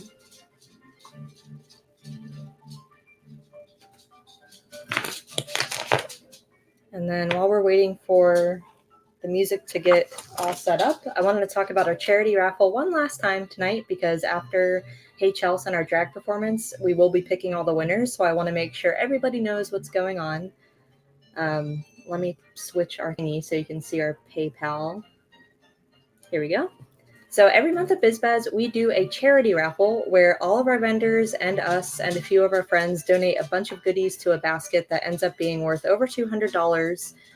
Tickets are just $1 each. It's $1 per entry, and all sales go to a different organization every single month. This month, we are donating all of our ticket sales to Snapco. If you don't know who Snapco is, they are this amazing Atlanta organization that helps the Black trans community with food and shelter and their surgeries and like all sorts of really amazing things in the Black trans community. So we really want to help them this month. So far, I think we're at about $78 for what we've risen with the donations from you guys. So thank you so much. Yeah. That's actually the most we've raised at a BizBaz. Normally we hit around $50. So I'm really happy you were all able to support that. If you want to get a raffle ticket, they're just $1 each, and our payment information is right here. Sorry, Steven's like inceptioning it right now. So our payment info is right here. You can either Venmo me or PayPal me. If you want to know what Perfect Humans is before you send the money, don't worry. It's our mother company. It's our pin company. So it's still going to me, so I can send it over to Snapco sometime in the next week. Just make sure you put in the note that this is for the charity raffle and your email address, so that if you win tonight, I can hit you up afterwards and arrange the shipping. If you do win the charity raffle prize, I do ship internationally, so it doesn't matter if you're in England. I know we have someone in England here tonight, Texas, wherever, I will ship it to you. And then let me show off what's in here, and then I think we're going to be ready for the music. So just a second. So first off, we have this beautiful bag from Sly Bonsai that she donated. She's one of our vendors today. It's this amazing everyday backpack. That's brown canvas, and then she designed, sorry, I'm trying to get a good angle. She designed everything on the bag. So there's foxes and roses, and it looks like traditional tattoo artwork, which I love.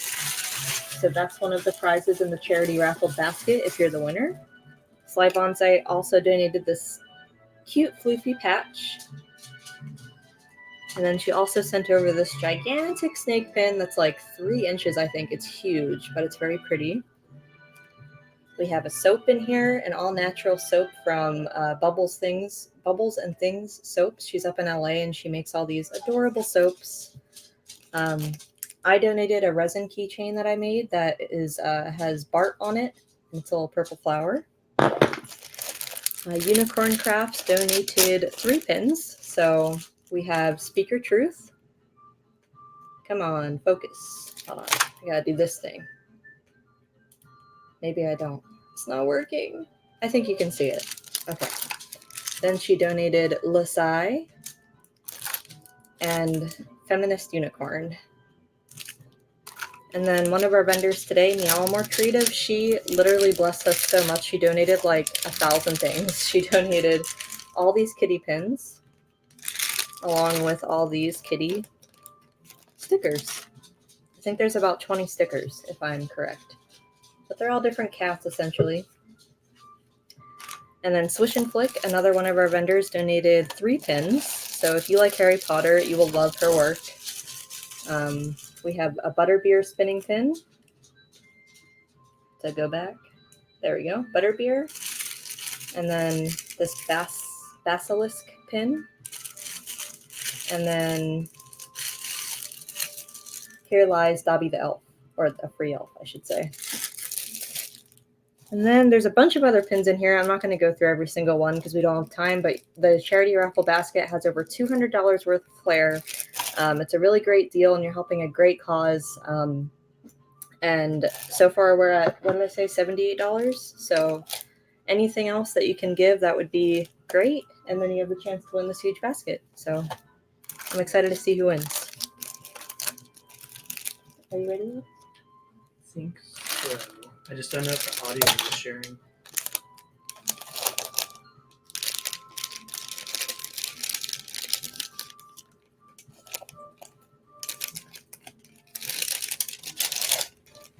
And then we're just getting the music ready, so give us just a minute. I think everything's clear.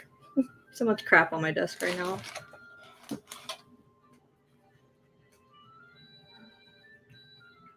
Oh, thanks, Sly Bonsai. I actually have my first drink of the evening ready for when the band starts playing. I feel like I deserve it after this crazy day.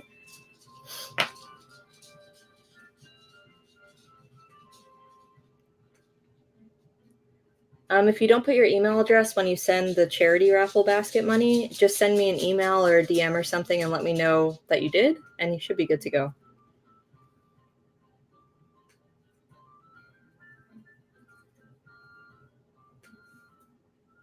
Should we test it or? Yeah. 1 second.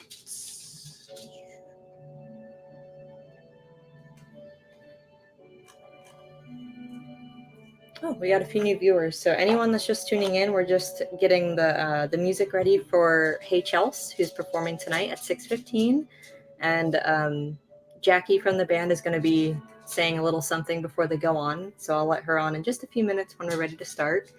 And then after that, we have a drag performance from Patty Lou Stone. And then we'll be picking all the winners for our various contests and giveaways and things like that. So if you haven't voted yet, we have all the polls up on our Instagram story for the cosplay contest, the coloring contest, and that's it. And then we had a winner for the Ghibli contest, and I feel like I'm forgetting a contest. But all of them will be chosen essentially after the drag performance at 7:30. So stay tuned. I'm kind of losing a little bit of my steam, so I'm excited for the band to play for 30 minutes so I can like take a chill pill and relax for a second. So I'm sorry if I sound a little out of it. I think I just need a break because I've been on the stream since like 10. So yeah. For some reason, it's different than how it was on the PC, because when I choose this look, it doesn't give me a share audio. Well, maybe it just shares the audio. Yeah, we can test it.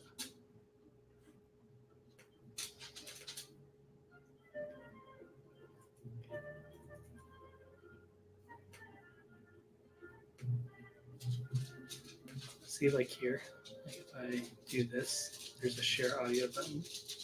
There's none for this. We can toss it up and see if we get some audio. Right.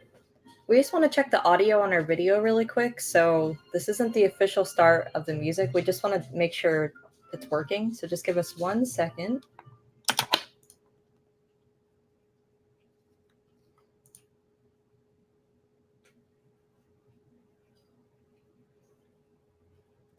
Nothing, right? Okay, so I'm glad we checked because the audio is not pulling through for some reason. So just give us a few minutes here. Can you open it in Chrome? That's what I was trying to figure out. Or could you add it to like Drive or something?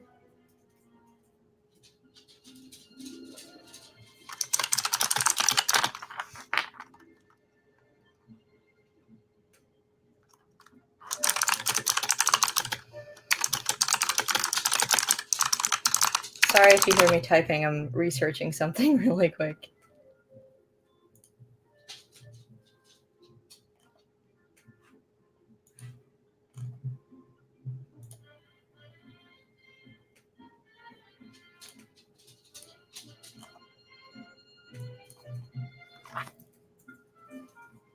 You want to try a different browser, maybe? Hold on, see if I can open a movie in.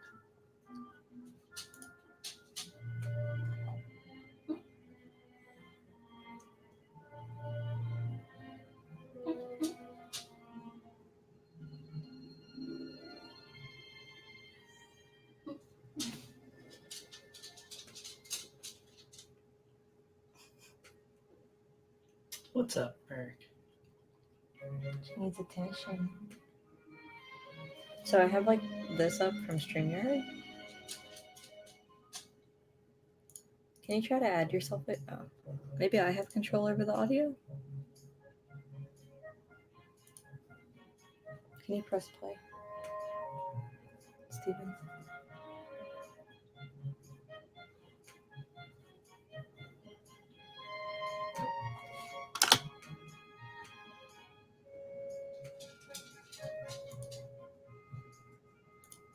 Give me 1 second.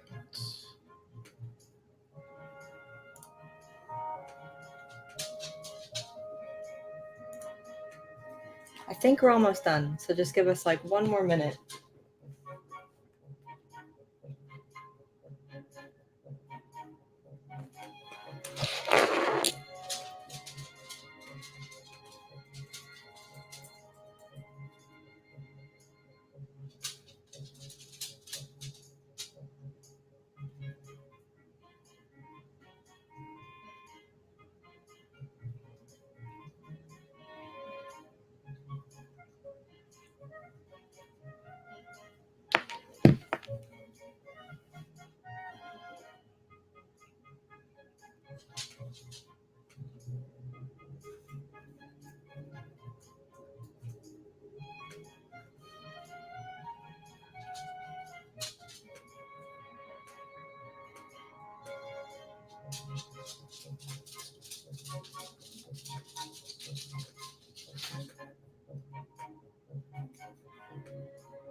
Okay, I'm going to throw up our schedule really quick while we look at what's going on, and we'll be back hopefully within a minute or two. I just don't want you staring at us like trying to figure this out.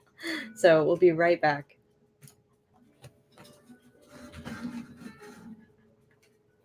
Yeah, I don't know. I'm going to try maybe a different browser.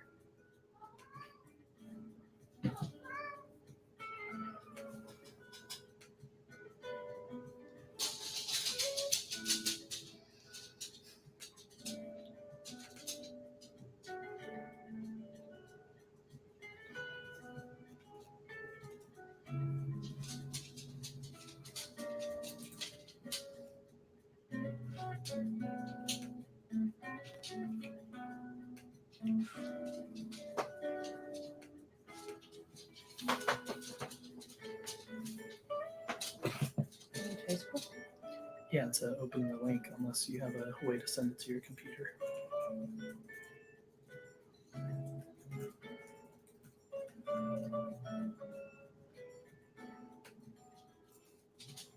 Okay.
Like it's still not.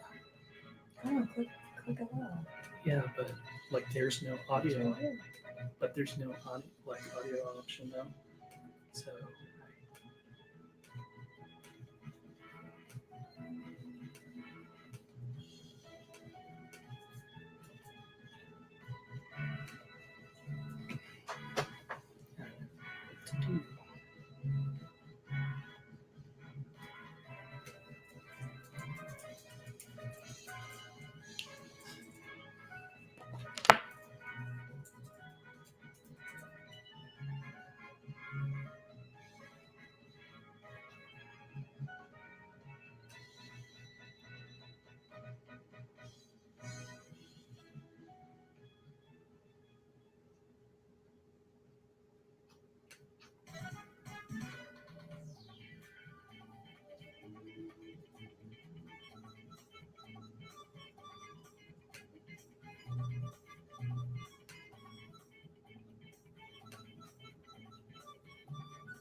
so weird. Why does it only allow me to share audio from the Chrome tab?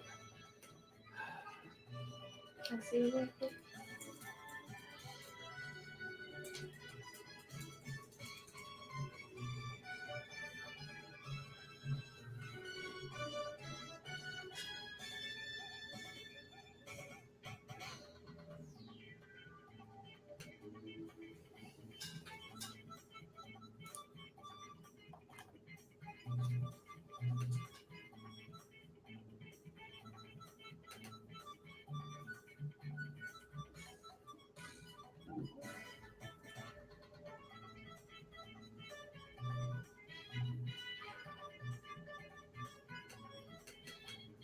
It won't let me do anything because this stuff hasn't been done.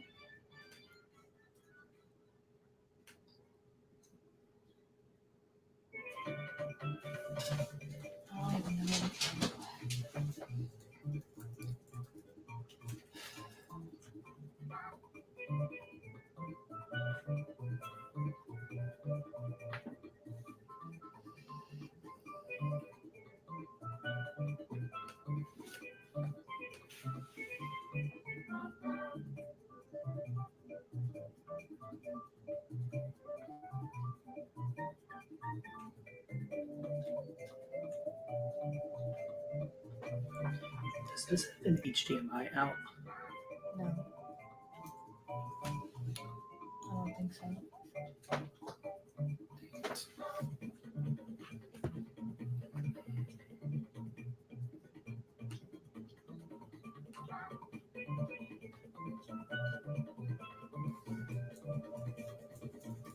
Just did this such a fucking annoying thing.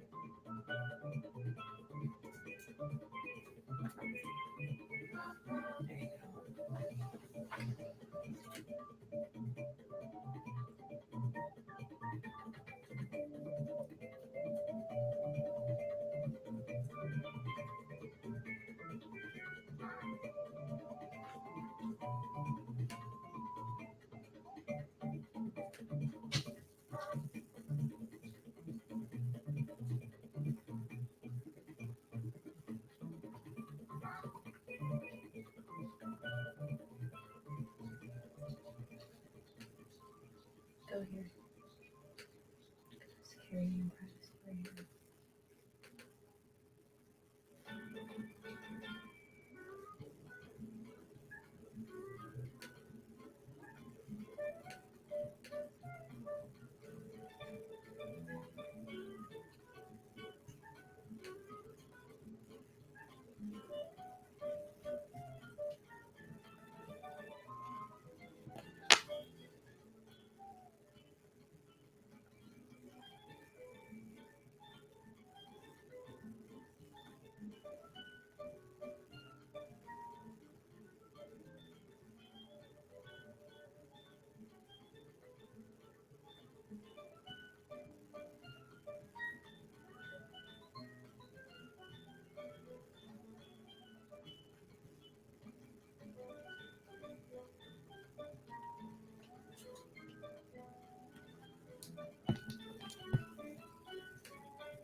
All crispy.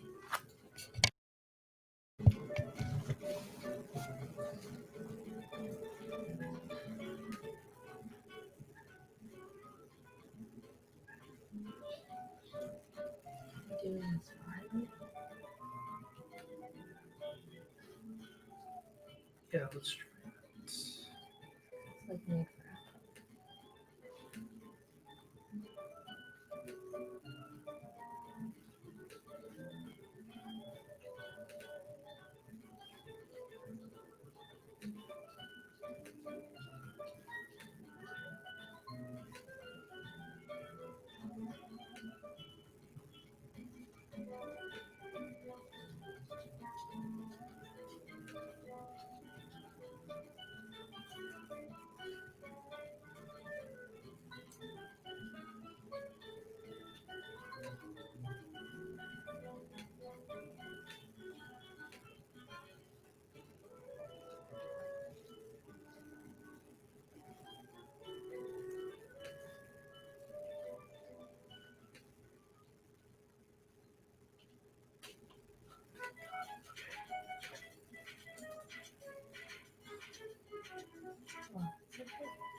Hold on, maybe if I use Chrome, but just share. Although I don't think that's going to work either.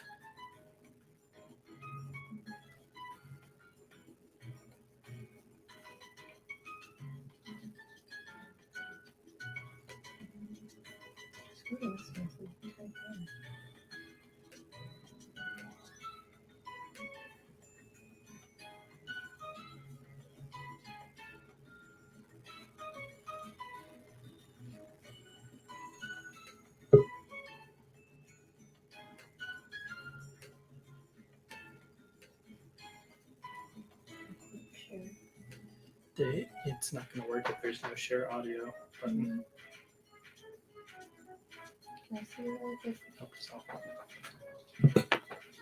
What we can do is we can do all the giveaway stuff while I figure out how to send that over to my own computer. Because Apple's really weird with permissions and stuff.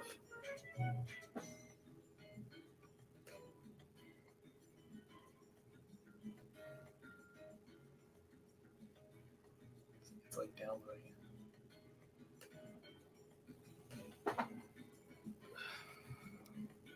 I think I might be better off just converting this to a non.move file and then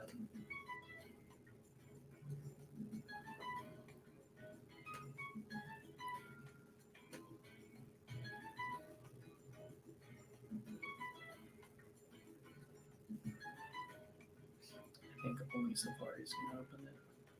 We can try Chrome.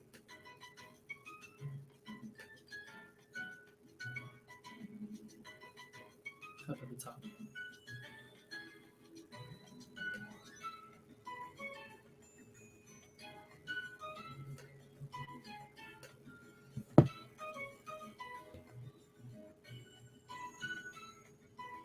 You're right there. That's right where your mouse was. Google Chrome.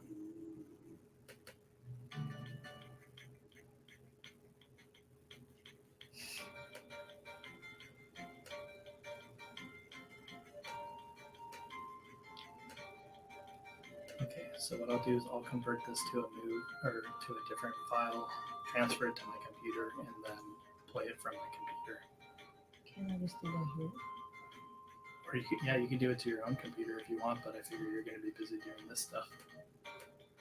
How long will it take you to do that? Gotta figure out how to convert this to.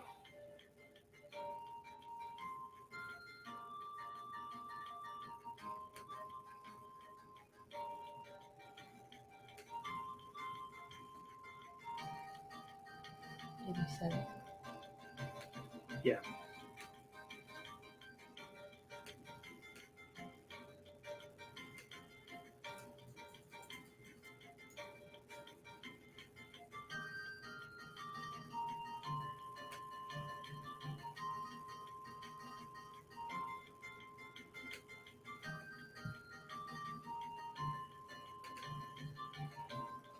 I guess I'll do the drag now then.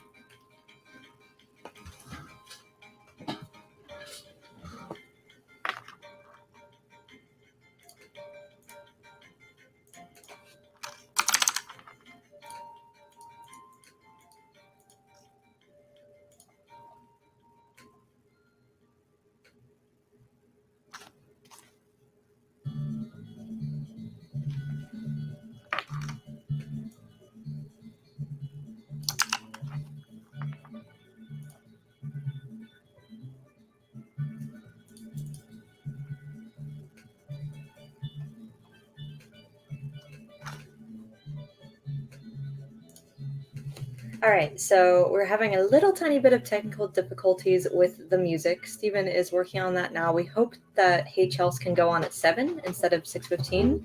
That's our goal right now. So right now we're going to do the drag performance instead. We're just going to switch it. So our drag performer tonight is Patty Lou Stone, and she's actually one of my friends from high school that I've stayed connected with. She's over on the East Coast. I actually have a little blurb about her for anyone who doesn't know who she is. So Patty Lou Stone is bringing Broadway to Broad Street. This Philadelphia-based performer is a cross between a pop star and a Broadway beltress. Her Instagram is just Patty Lou Stone. You can find her pretty easily. She's going to be doing a really cool performance from Steven Universe. So if you like Steven Universe, you're really going to like this performance. I think I mentioned this earlier today, but drag is a brand new aspect of BizBaz that we've been trying to incorporate for so long, and we finally are able to afford it, because I do not like asking people to perform at BizBaz without being able to pay them. So I think this will hopefully be a permanent addition to BizBaz. And without further ado, I'm going to share my screen and you can all enjoy Patty's performance. I'll also have her Venmo up / PayPal as a tip jar if you want to send her anything. Here she is. All right, and then I just have to share my screen, and this should not have any technical difficulties because I practiced with this video a bunch and I thought it would be the same with the band, and apparently not. So that's how it always goes. I really appreciate everyone's patience with the band. We seem to have a little trouble getting the music aspect of BizBaz at home down, but I promise we're almost there. And we're... All right.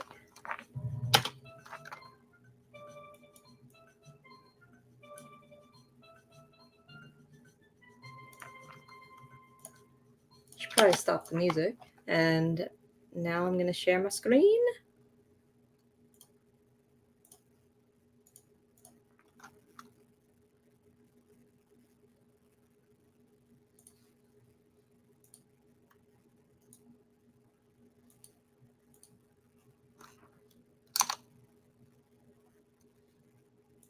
Of course, it's not working. Everything was going so smoothly today until the video aspects. Just a sec. I guess I could just do my whole screen. And then just switch. Maybe? Sorry, I'm thinking out loud.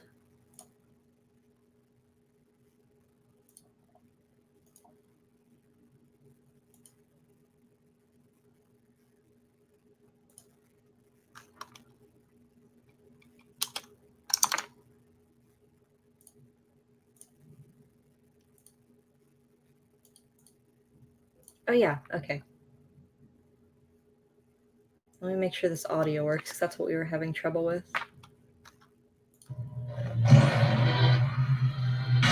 Can you all hear that before I start this? Let me know in the chat if you can hear this video.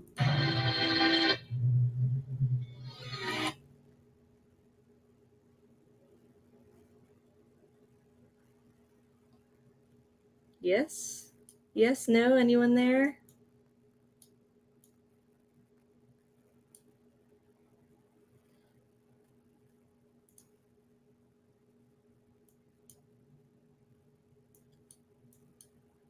Okay, yeah.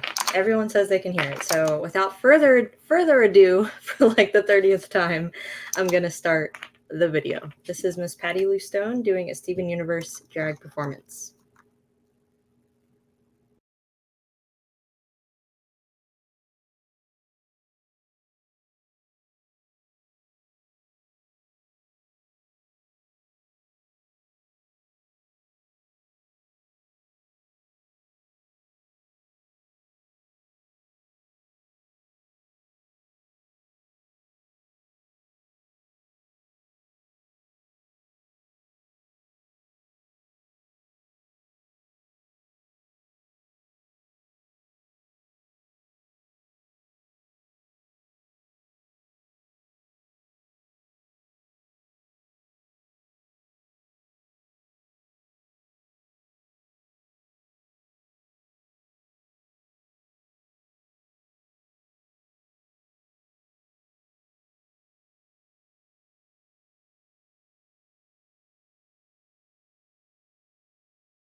Okay, so I think my face has to be in here for you all to hear this.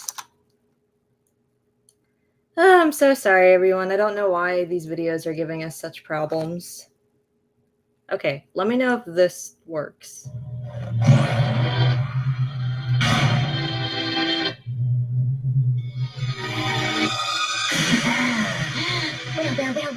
Well. Let me get a look at the menagerie. You must be amethyst. You must be garnet. And pink diamonds. Oh, well, she took you with her. Isn't that just swell? It can't be. Oh, but it can be. And it is. I got a new style and a few new toys that are going to put an end to your happily ever after once and for all. Whoa, this has got to be a misunderstanding. In case you haven't heard, I've established peace across the... Yeah, I've heard. I've had your little message to the universe. I just love that part. Where pink diamonds spends the rest of her days on this nowhere planet with a bunch of nobody. That's right, I heard the story over and over again. Gee, it's swell to finally meet her other friends. That's right, I heard the story, don't really like how it ends. Gee, it's swell to finally meet her other friends.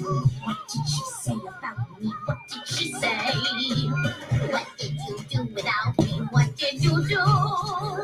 Did you play games without me? What did you play? Did you think all this time that I wouldn't find out about you?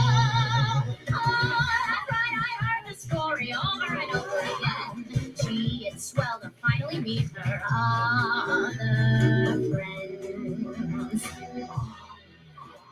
She's running circles around us. I'm rusty. Give me a break. It really is her. But she can't be serious. You know her, Pearl? Can you tell us who she is? Who am I? What are you even saying? I'm the loser of the game. You didn't know you were playing.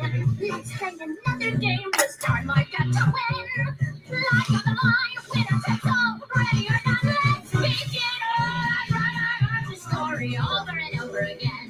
Gee, it's swell to finally beat her other friends. Oh, I heard the story, don't really like how it ends. Gee, it's swell to finally beat her other.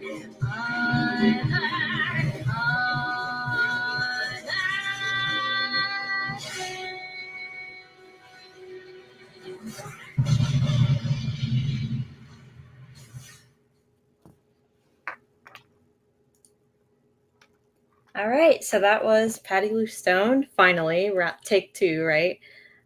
She killed it. I love the editing on that video. I haven't seen much drag that's edited like that with like a cartoon that kind of goes hand in hand. So I love that she did that for us.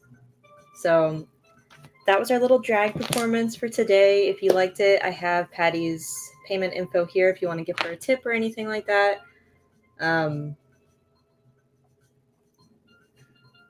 Sorry, I'm just catching up on all the comments. I know that there was a lot of sound issues, and then what we have to do for the band is convert the file they sent us so we can play it on my computer and not my Mac, because apparently StreamYard hates Macs. But yeah, I think we have it figured out now, and we're rolling along here.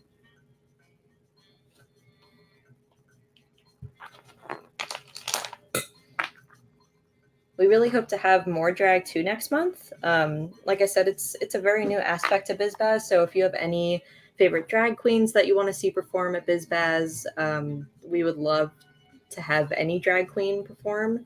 We had a drag queen, I can't remember her name, but she was like a horror themed drag queen that vended at our January BizBaz of 2020. So like our first BizBaz of this year.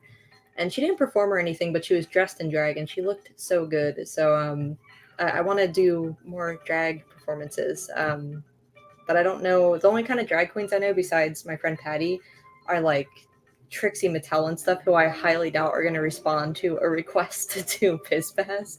So if you have any suggestions, please let me know, and I would love to hit them up and invite them to perform, either live or they can do a pre-recorded video. I've noticed most bands / drag queens / just entertainers in general for live streams, they prefer to record something beforehand that's specifically for that event, so it's still kind of like special, but then we don't have to worry about audio. But then I totally just jinxed it because we had that for both our entertainment this month and we're having issues with the audio. So technology is always so fun. But hopefully after we work this out this month, we have a good flow for next month.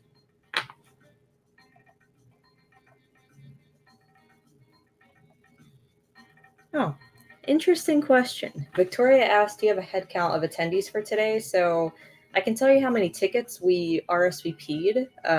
The live stream view count is kind of wrong because it's people coming in and out all the time. But we had almost 700 RSVPs.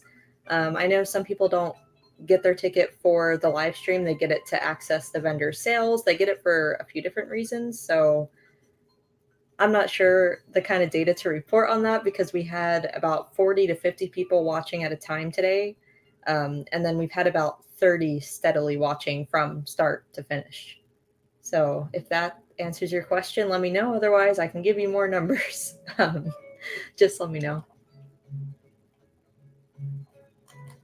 Oh, Claudia, you said you have an Instagram? Of course we do. I'll put it in the comments here. It's just Bizarre SD on Instagram.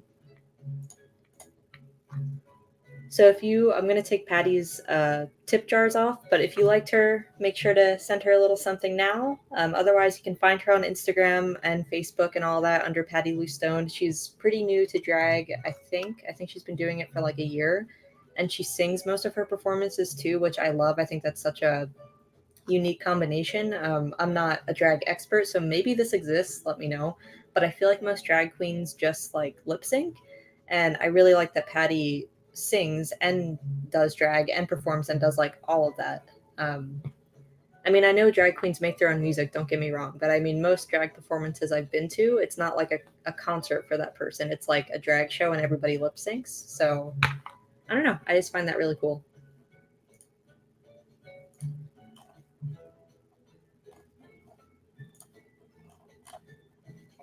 How's everyone's day so far? I was just sweating so bad when these back-to-back things like weren't working, but I'm cooling down now. So I hope you're all still enjoying it despite our little bit of technical difficulties. I feel like this was one of our better Bizarre Bazaars because we're still getting so used to this new format with BizBaz at home. So each month we get a little bit better and a little bit better. I feel like up until the video thing, everything was going like hella smoothly. So I hope you feel the same way. Oh, Claudia, I feel like an idiot. I must have missed the context of your question. I thought you were just asking me for our Instagram. But if anyone needs it, I put it in the comments now. So now you know where to follow us.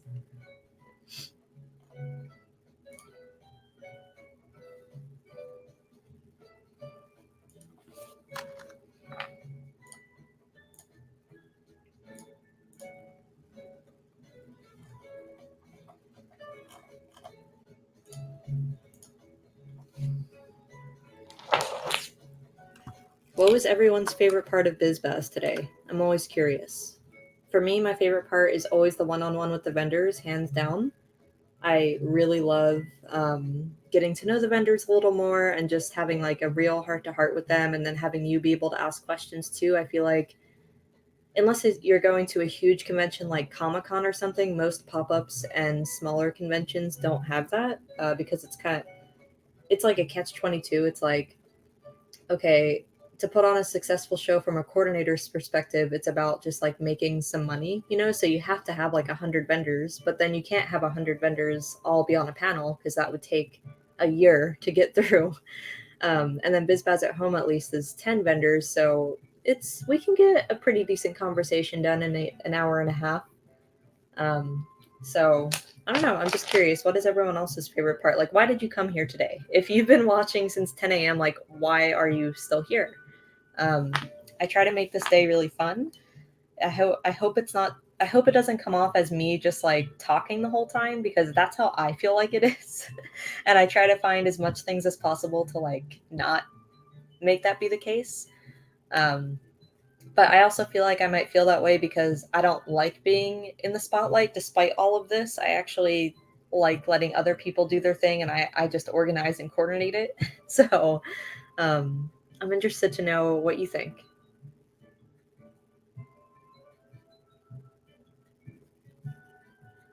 Also, C Obscure said, my favorite thing is the atmosphere of everything. It's just a bunch of friends chatting about the things they enjoy to collect and make. I totally agree. BizBaz, I go on my little soapbox about this all the time, but BizBaz is definitely not just supposed to be about shopping. That's something that really turns me off about a lot of conventions. I feel like both the vendors and attendees kind of feel like transactions. Like, it's all about spending, which is great. I spend a lot of money at conventions, don't get me wrong, and I love when people support my brands and spend money at my table. But especially right now in the world, some people don't have money to spend, on pins and prints and things like that. So I really try to make this inclusive in the sense where you can spend the day with us and not feel pressured to buy stuff. It's not all about the shopping. There's free stuff for you to look at. You can win cash at all of our contests, and those are free to enter as well. We have entertainment too, so those are free to view. Or I feel like I said that poorly, but you know what I mean, hopefully.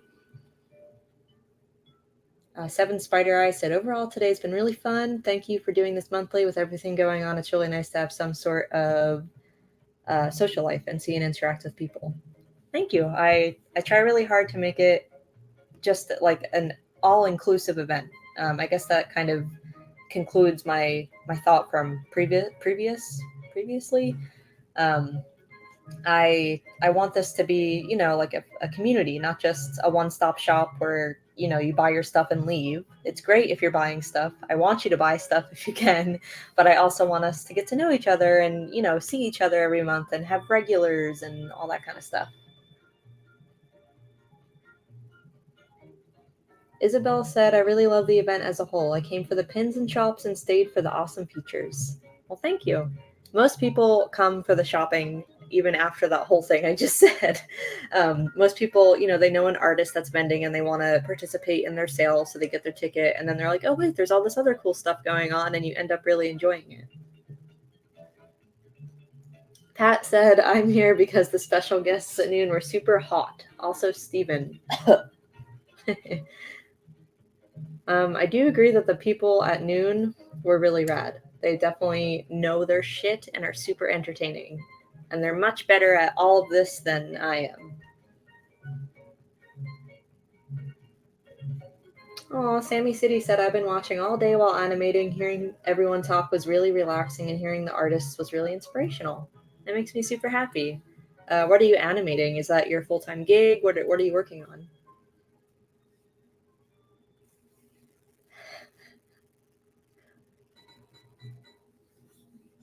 Oh, hey, Ari, you're back. Ari said, I really appreciate how you run BizBaz. Thank you. Oh, Jude.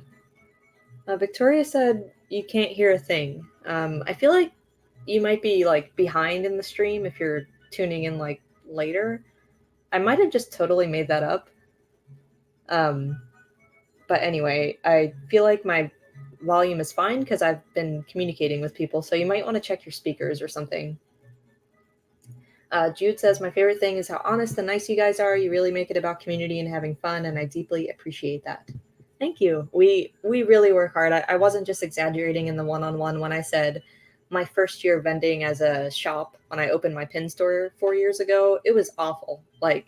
And there are good pop-ups out there too. Don't get me wrong. I'm not saying like every other pop-up is shitty. I just mean the ones I happened to do my first year of opening my pin shop were, I don't know, the universe just misaligned or something. Like, it was awful. And I remember I was crying almost after every one because I was like, oh my God, I'm not meant for this. Like, I need to find something else to do. I hate this. I thought I was going to love this.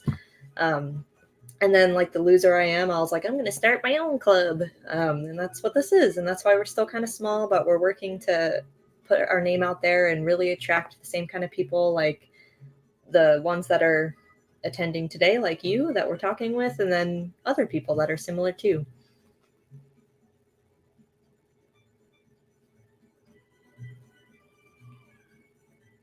Oh yeah, people are saying they can hear. So I think you might have been like behind on the stream when my audio was not working. Oh, well, congrats, Sammy. Excited to hear you're taking classes for animation. That's really exciting. Aw, Paul. Paul said, I've been in and out today to hang out with my friends. I miss my friends. We all miss you too. Sorry. Steven's still converting the video. I had to check. He said it might be another 20 minutes. But yeah, we all miss our friends too. I really miss concerts a lot. Steven and I used to go to like at least a concert every other week at least. And that was always a really fun time to like be around everyone. And I also just miss BizBaz in person too. That's where I see, I'm going to sound more like a loser right now, but that's where I see a lot of my friends, because a lot of my friends are vendors and a lot of our attendees too.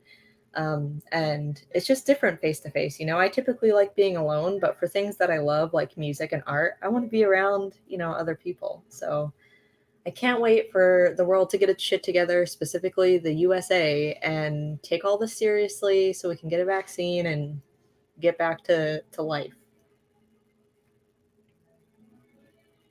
Jordan said, this was my first time attending and I enjoyed it. With cons being canceled, I've been going through con withdrawal. I found some new vendors to shop at and enjoyed the cosplay contest. Thank you. Yeah, I think I was mentioning this earlier, but I'm going to say it again for anyone that's just tuning in. I really think online conventions could become a very new norm. I think we should definitely have in-person conventions come back eventually, but I do think online conventions can still have their place in the world post-COVID. And there's a few reasons I think this. Like, I love conventions, like, you know, Comic-Con and DCon and things like that, but they're overwhelming both as an attendee and a vendor, you know, walking around, being around people, walking stupidly. Like, there's things I can complain about too, right, with like in-person conventions. And I just feel like online conventions like take all those things away. I don't have to wait in line. I don't have to be around people I don't know that don't know personal space. But then, you know, there's also sad parts. Like, I don't get to meet some of my favorite creators. I don't get to see friends. So I feel like online conventions are a happy medium for the most part. And I like that there's not hundreds of artists. I feel like virtual conventions don't have room for hundreds of artists. I think that's overwhelming for someone sitting at their computer or on their phone to shop through 100-something stores. I think 10 is like a very happy place to be with online conventions, because you get to talk to all the vendors, you get to meet them. Some people can shop with every single vendor since there's just 10. Yeah, I just feel like it's a little more inclusive.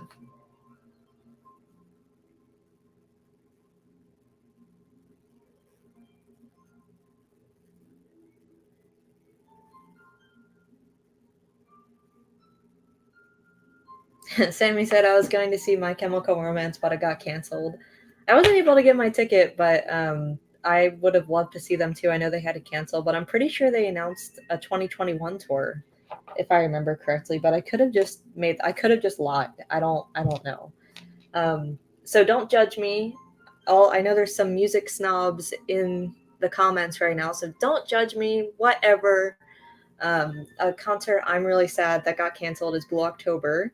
If you don't know who that is, you probably know their single Into the Ocean, where it's like, I want to run away but don't know how. And if you were a teenager when that song came out, you probably cried to it and you were like, I am like falling into the ocean. I relate to this song. But I love the rest of their stuff. I think they're a very underrated band, but that's just my personal opinion.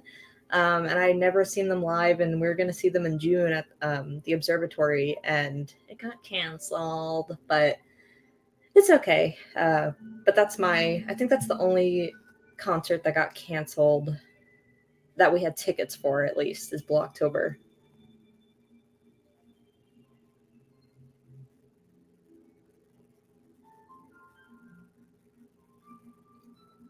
Oh yeah, online is way less scary for many reasons for online conventions. Like, less scary in a very morbid way. Like, going out in public is scary sometimes. You get hit by a car. There could be, I don't know. I don't even want to list everything and like jinx it, but you know what I mean? It could be like that serious, or it's also just scary having anxiety. I'm very introverted and I have very high anxiety. It's hard for me to ever talk to people normally. I feel like even hosting this, I feel like I sound insane half the time because I'm just like rambling and saying morbid, sarcastic comments the whole time. But that part's scary too sometimes with conventions, and I just feel like it feels so much safer just being like in my little office and seeing you on chat. I feel like we're on AIM, if any of you are old enough to remember AIM. So yeah, I'm glad you all are liking it.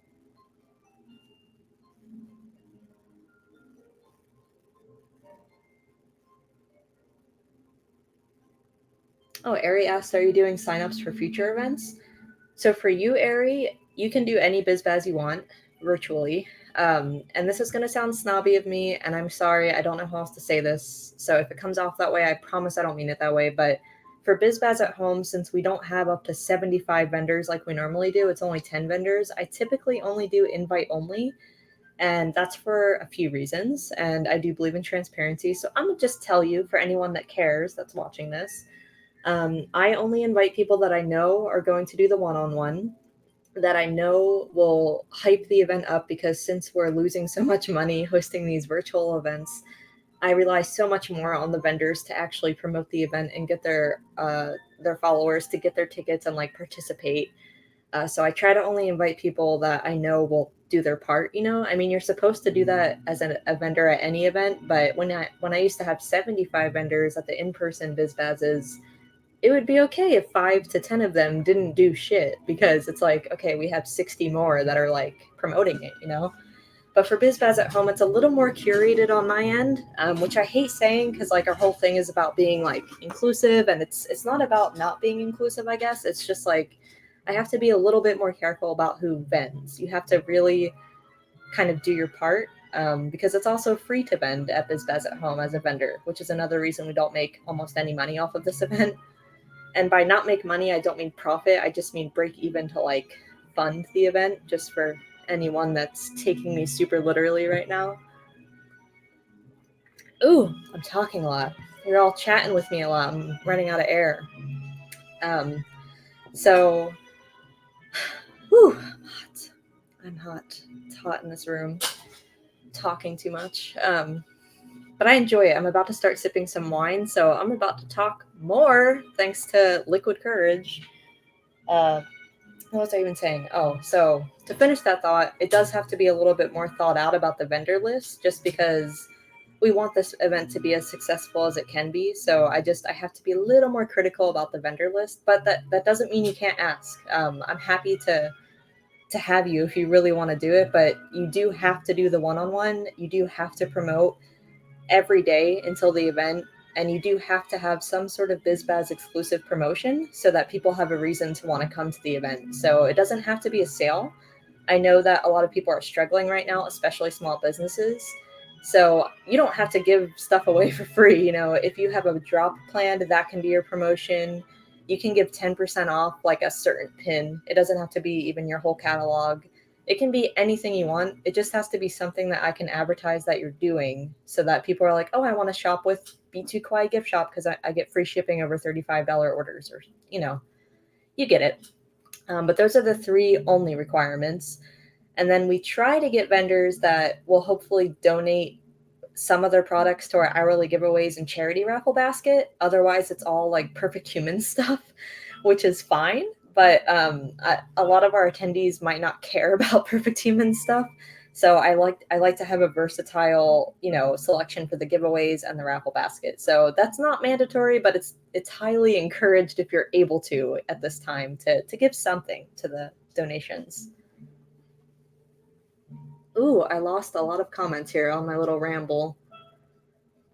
Whew. Oh, okay. No one shit on me for Blue October. Thank you.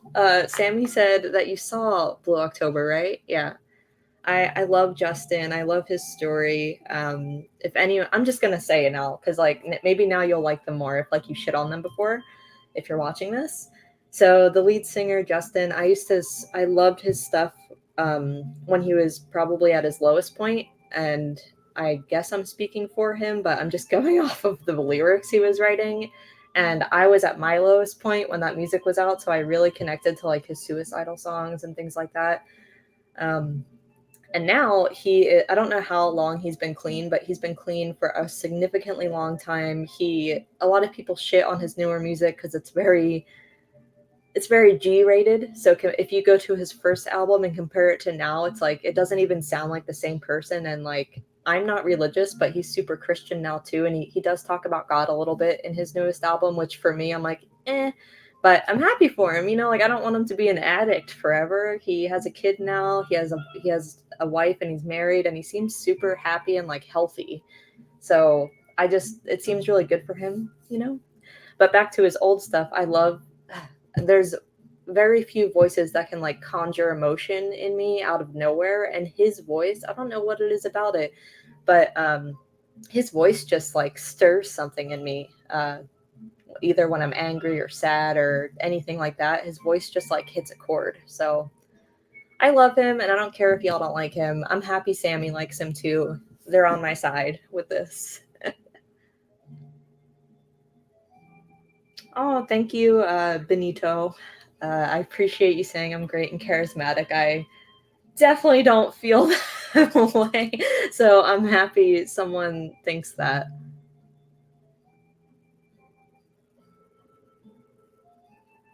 Oh, I'm glad you understand, Ari. But you're one of the artists that I know that you would promote, and you would be fine. So that's why I wanted to preface that you're fine to do BizBaz at home. But just in case any vendors are on here that might have wanted to do it, I just wanted to preface, we might be full if you ask, but you're always welcome to hit me up and just see, if you can do one in the future or anything like that. Let's see.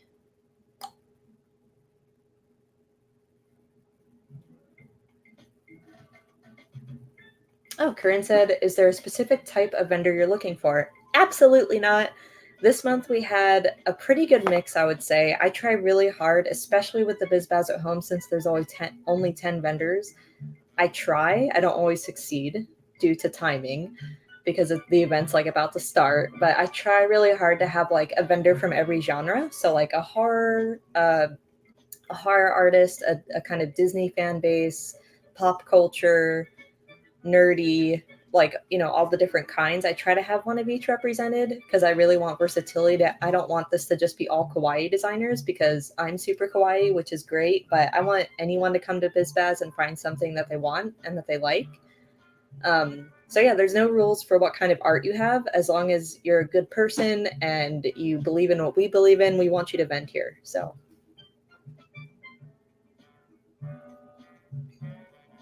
oh, thank you. Actually, yes, this is the ColourPop Sailor Moon glitter. So I'm wearing all Sailor Moon ColourPop today. This lighting totally washes out all the hard work I did on my eyes. I mean, it's really good lighting. My skin looks really nice, but there's like 6 colors going on this eye look, and it looks like I have nothing on my eye.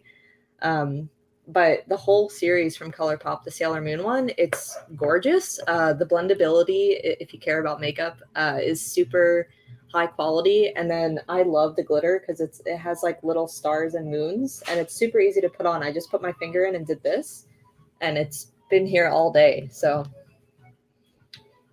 here's Steven converting. Almost there, hopefully. Woo! It's okay. We did the drag performance. Oh, be careful. And we'll announce the winners after the. Sorry, my food is like right here, and I don't want it to spill. And we'll announce what.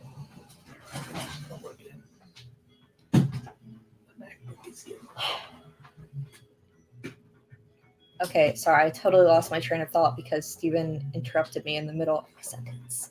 But oh, I was talking about ColourPop. So if they restock the ColourPop for Sailor Moon, I highly recommend you all get it because not only is it Sailor Moon, but the actual quality of the product is lit. Yeah, everyone was waiting for you, Steven.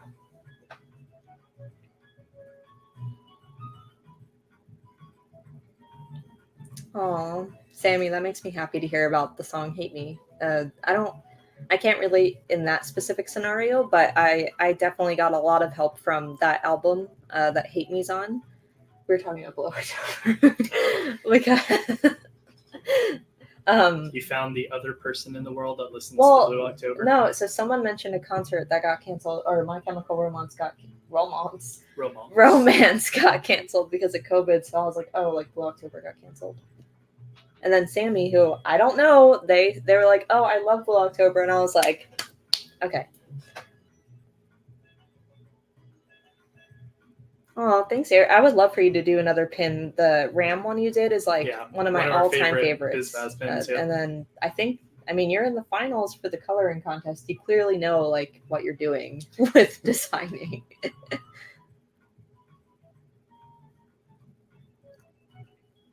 All right, so for the one-on-one, I'll also notate on this. So every artist, literally every artist that I've asked to do BizBaz that has done it has pushed me back on the one-on-one.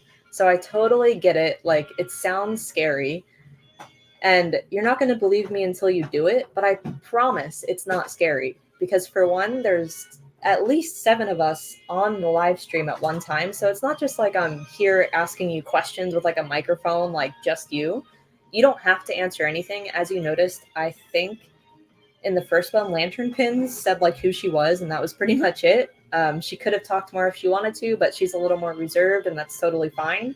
You can pretty much just sit there if you want, because something else that I have to keep in mind with curating BizBaz at home is I try to pick an even mix of vendors that I know are shy and then outgoing ones. So just to give you a little behind the scenes for the logistics, like for example, like BB Create, Miguel is so outspoken. He's so well spoken.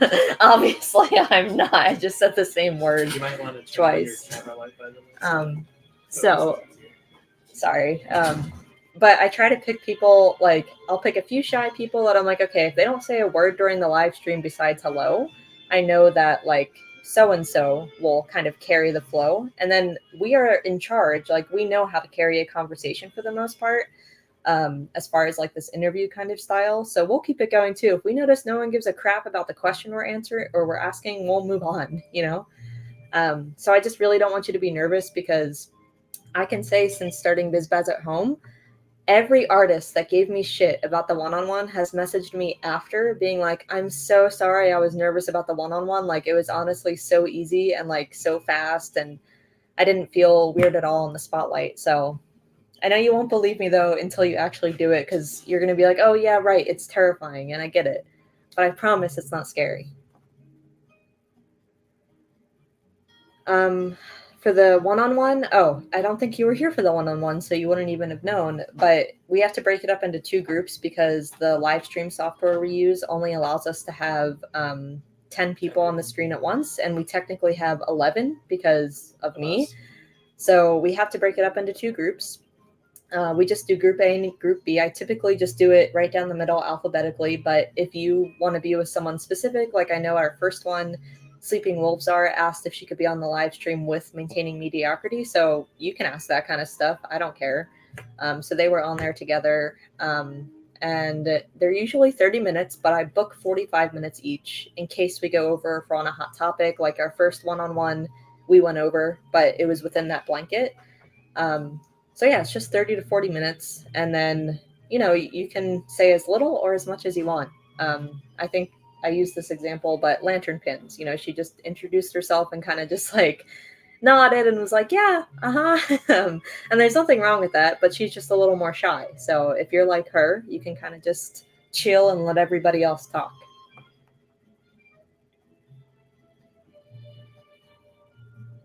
Oh, Corinne, send your friend this way if she wants to do it. We've had tons of sewing makers do Bazaar. So she would fit in. We've had Sanji Cat. I don't know if you know her, but she like crochets these little, usually Pokemon or like what's it? The devil thing? What's it called? Oh, Cthulhu. I don't know, but it's like a devil-looking thing. It's cute. cute. No, you're talking about the. It's like a demon. Black Phillip. But Black Phillip, yeah. So there's the BizBaz at homes, we've had mainly pin makers, but if you knew us before we had to go virtual, we had crafters of literally all kinds, sewing, illustrators, clay makers, I don't know, just anything. Yeah, because we're a maker's market. That's how we define ourselves. We've happened to have mainly pin makers the past couple months, but that's just a coincidence.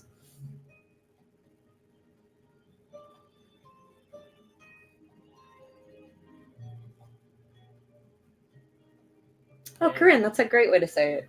Fingers crossed we're about 3 minutes away from. So you don't have to hear me ramble anymore. Yeah, Corinne said the one-on-one is kind of like a group presentation project. That's actually an amazing comparison, because if you think back to school when you had group presentations, you all weren't talking at the same time, you know? You usually had kind of a lead speaker, and then you can add little comments here and there, and that's exactly how it is. Thank you for that metaphor. That's like exactly what I was trying to say.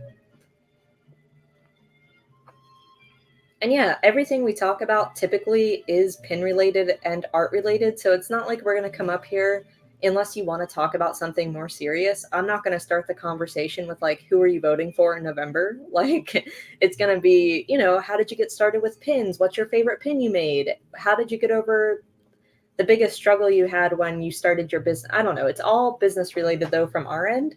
And then if the conversation goes there naturally from like the vendors themselves, of course the conversation can be whatever, but we would not like put you in the spotlight like that. I feel like my camera's being crazy. I'm going to put on my M&M light. No, wait, yes? Is that better? Oh no, I can't tell. I wonder if it's the lights behind us that's causing. But those are pretty. Can you turn them off? Should I just maybe put it on like the solid light setting? And then put on the blue light in my corner. So yeah, we are just a couple minutes away from the video being done for the band. They made a special recording for Bizarre Bazaar that's premiering tonight. So unlike last month when it was live and we were having all those issues, we shouldn't have issues, but then we had an issue with the format that it was in, which we were not expecting, but it's totally fine. Steven fixed it. So thank you for your patience. Yeah, hopefully. Don't hold me to I'm that pretty yet. sure he fixed it, but yeah. We're about a minute away, I think. But we're still on track. This was pretty much just inverted what I was going to do after the show. So rearrange it's fine.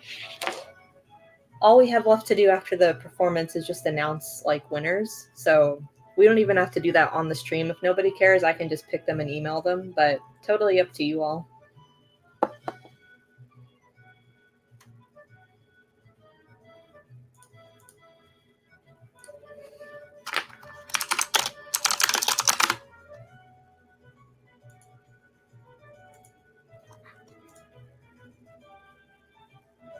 Oh, you know what? I'll talk about something else really quick since we're waiting. So for anybody that really likes the community that we're building, I noticed we got a bunch of requests for our Facebook group that we have called the BizBaz Alliance. So if you have either a small business or a hustle or even a hobby or even just an interest in art, you don't even have to have a business or anything, you should join it. We talk almost every day in that group. We ask for your goals. We ask where you're at. People post funny things in there too. It's just supposed to be a continuation of Bizarre Bazaar, but weekly instead of monthly. So if you want to join that, it's on our website. And also if you just on Facebook, if you just search the BizBaz Alliance, it should be the first thing that comes up. I don't think there's anything else like that. But it's a really good continuation, whether you just want to watch other people and their progress, or if you want to help people with giving advice, or if you need advice. It's just a really good extension of our community. And it's free. It's free to join. Just like everything else we have, it's free and super accessible for everybody. Oh, we had a few people say they care about announcing the winners. So we will announce the winners on the live stream. Don't worry. I'll do the little wheel thing so you can see who it is and have that little animation. So don't worry about that. Oh, Jackie, you have the same lights? Amazon, baby.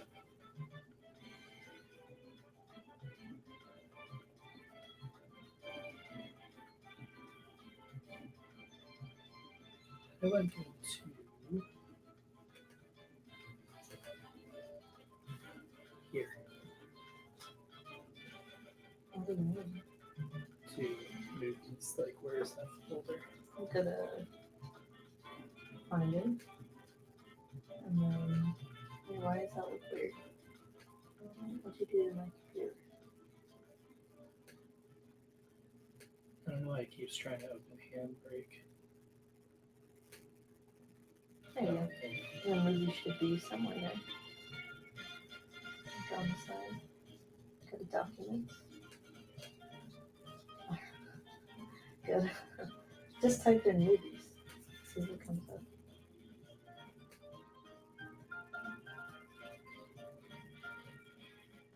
Yeah, my face on move, guys.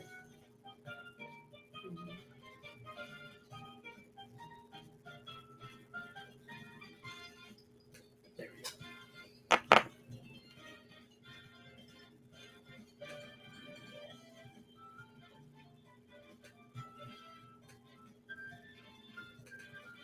Oh, Jordan had a good question you asked. I've been wanting to get into making enamel pins, but don't know how to start, or if you need to start with printed art first. What would this be a place? Would this be a place to go for help? Yeah, you could go in there and ask. I would say just be a little careful. We talked about this earlier. Do as much research as you can before asking for help as far as like manufacturers. But I can just tell you right now, you're going to want to have a good piece of art to give to a factory to get, a proof made for a pin.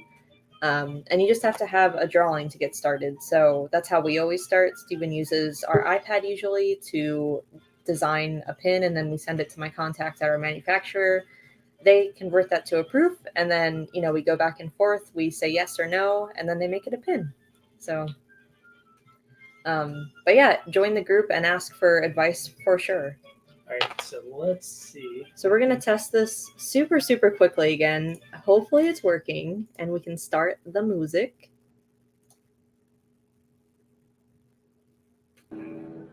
Yeah. All right, so we got sound. We did it! Okay, so now. I don't know if Jax is still. Yeah, I'm going to. So I think Jackie is in the comments because I was just talking to her. If Jackie, if you want to click that link again to like join, you can do a little intro. And only an hour later, we're ready to start Hey Chels' set. So thank you so much for your patience. If you came here at 6:15 specifically for Hey Chels, I really appreciate you waiting. We just tested it, as I'm sure you saw for a second, and it should be good. So Jackie is going to hop on here in just a moment. So she's one of the members of the band. She'll kind of introduce the band, talk about them for a couple minutes, and then we'll play their set. Yeah. And then after that, we'll be wrapping everything up, answering any questions you have, talk about whatever you want. We'll choose all the giveaway winners and announce the contest winners, and we'll say goodbye.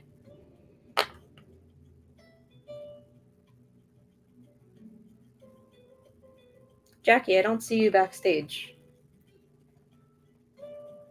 I mean, I know you said you're here backstage, but I don't see you. Maybe you should try leaving and like clicking the link again. Or if you need me to send it again, let me know. Oh, there she is. I see you. I lied. Okay. So we're going to let Jackie take over the stream now, and then we will start their set. Hello. Hey. Finally. How are you guys doing? Good. Thank you so much for your patience with this. Yeah, I'm glad it worked out. I'm sorry that was giving you guys some trouble. Hopefully it's worth the wait. It's okay. It definitely is worth the wait. Mac PC problems, Yeah. Cooperate. So no worries. Go. So I'm going to give you the screen, and you can take it away. All right, cool. Talk a little bit about Hey Chels, and then how you all got together, and then you can talk a little bit about your music if you'd like, and then just let us know whenever you'd like us to start the video. Okay, cool. All right, hi guys, I'm Jackie from Hey Chels. We recorded this on Monday. Hopefully you guys like it. We have about, I think, 9 songs for you guys. Most of them are off of our recent release, which is a full length that we released in May. You can find our music pretty much everywhere. You can find it on Spotify, Apple Music. We're on all the socials: Twitter, Instagram, Facebook. Hey Chels from San Diego. It's me, Ricky, Kevin, and Steph. We started playing, I want to say, back in 2017. So this is our, we've had an EP release, and then we had a full-length release. And recently, actually, while I have you guys, we actually did a charity split. And I mentioned it in our set, but we had a charity split done through Brainworm Records. It's called Shine a Light, and you can find that on Bandcamp. If you look up Brainworm Records on Bandcamp, or if you go to any of our social medias, I'm sure you can find links to it. But it's a $7 donation, and all of that goes to the Color of Change organization, because they're doing wonderful things for the Black Lives Matter movement right now, and we really wanted to find a way to contribute to that. And it includes us, it includes Typesetter, Sunshine State, and Lousy Advice. So if you can, go check that out. Yeah, this is our set. Hope you guys enjoy it. Hope it was worth the wait. Thank you so much for waiting around. Yeah, thanks for having us, Julie and Steven. You guys, this has been quite a day. You guys are doing a great job, and we're really happy to be a part of it. So thank you.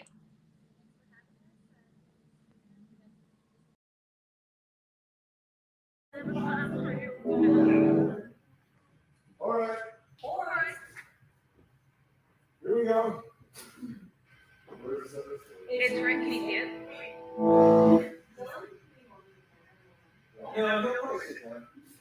Yeah, it's sick. That's the wrong thing. Halfway through the set, it's still so sleepy. Yeah, for sure. I'm not even sure how to back. It's yeah.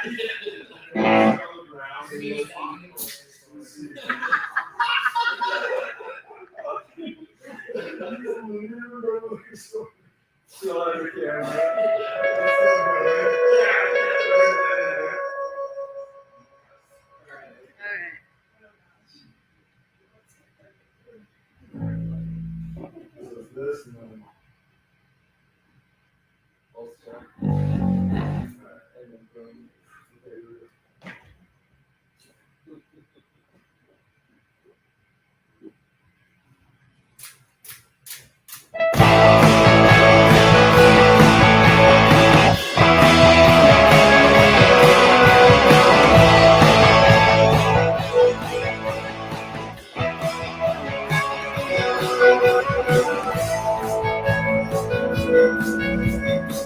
She moved to California from a small Midwestern town.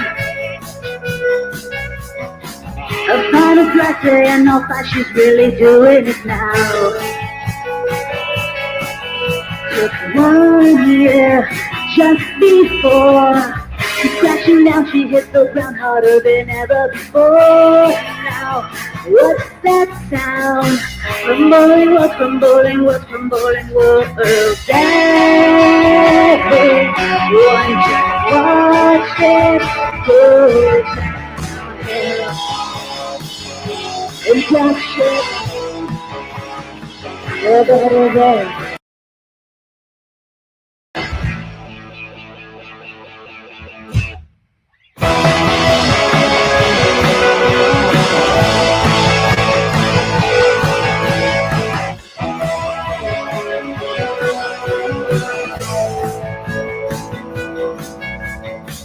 She got a cold case, but now I hate you blue. Everything's messed up, now what you gonna do? It's getting worse now, it's catching up to you. All the things that you swore you never do.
Just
a little bit.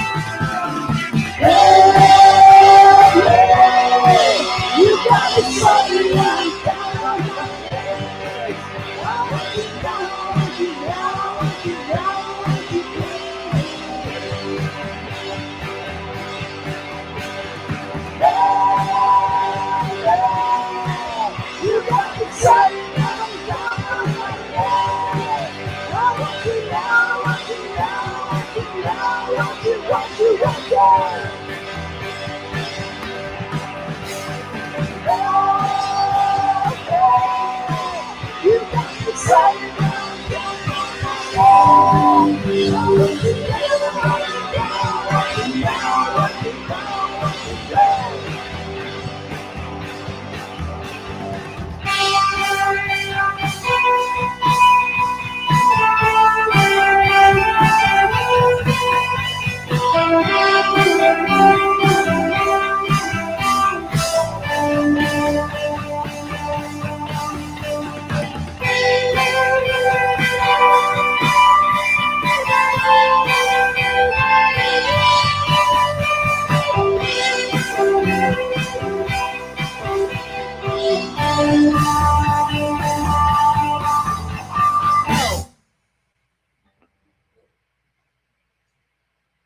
right, you guys. Thanks for listening. We're Hey Chels from San Diego.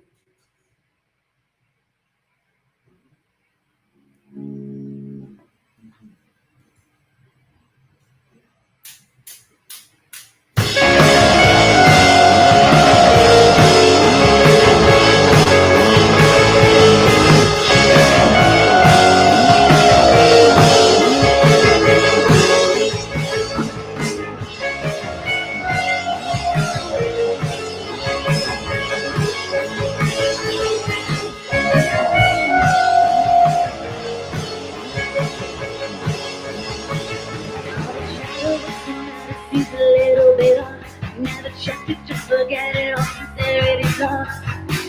You don't really care. Another day, another pain, another place for all the blame. You don't really care. You don't really care. You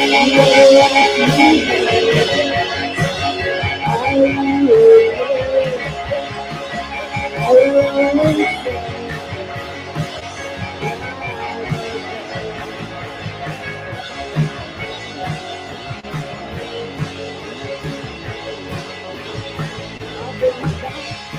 You'll take a breath, I'll turn away, you'll turn around. It's just the same old same. Go find a new one to listen to your blues. Listen, you listen to you.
We're always waiting for everything to fall apart.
All right, we have just a few left here. Really quick thank you to Julie and Steven for having us at BizBaz. This next one is a new one. It's actually featured on a split we recently released with a few bands you might know, Typesetter, Lousy Advice, and Sunshine State. It's actually a charity split too, so if you head over to Bandcamp at Brainworm Records, you can buy it and all proceeds go to Color of Change. The song's called Gold.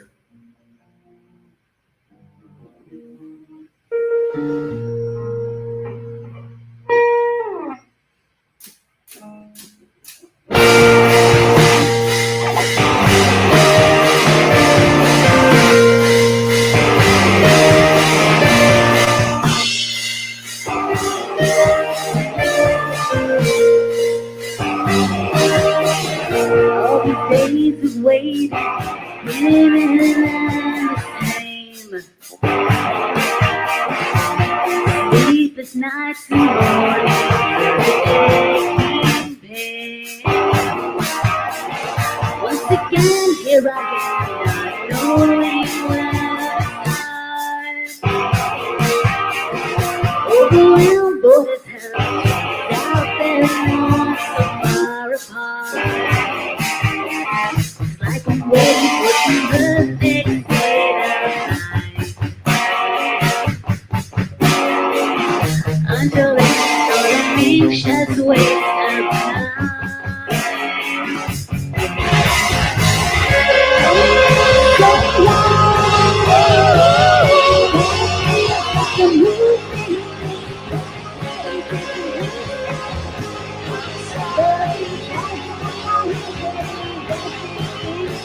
I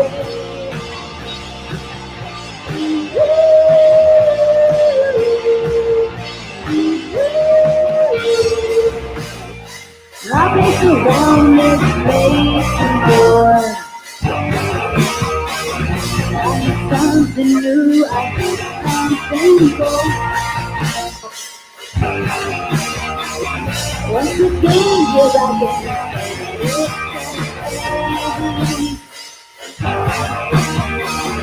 let me up, let me get what's that you walk out this time, I swear. I'm good, I'm good, I'm good,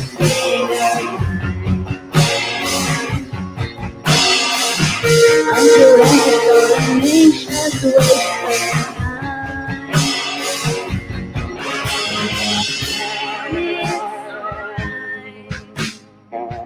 Kinda feels like I'm losing this fight. I'm chasing the sky, but these clouds make me feel.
We're gonna bust out an oldie right now.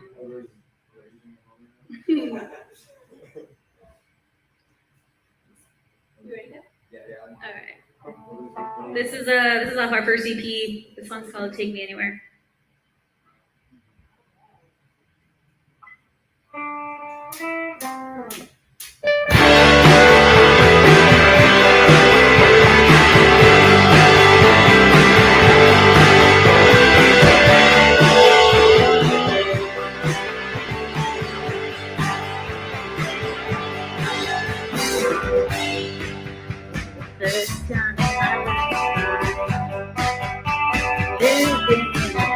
Where I when I open my eyes.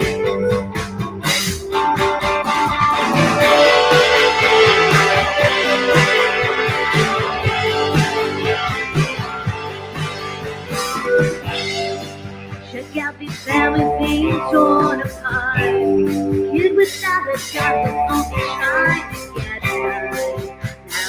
Now everyone apart.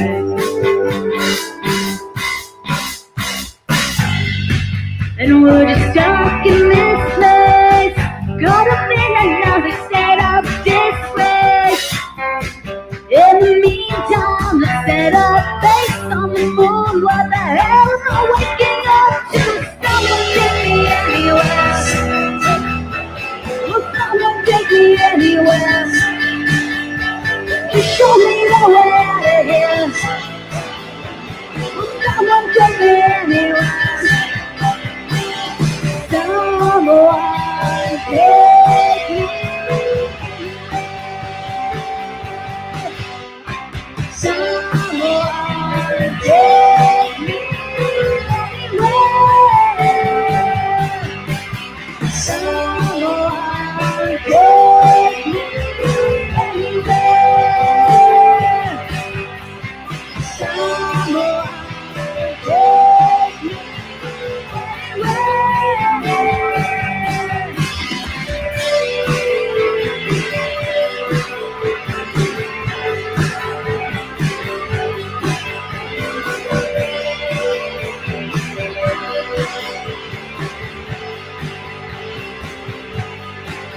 All right, this is our last song. Thanks again to BizBaz for having us. This is a opening track of our newest release called Everything Goes. This song is called Clear.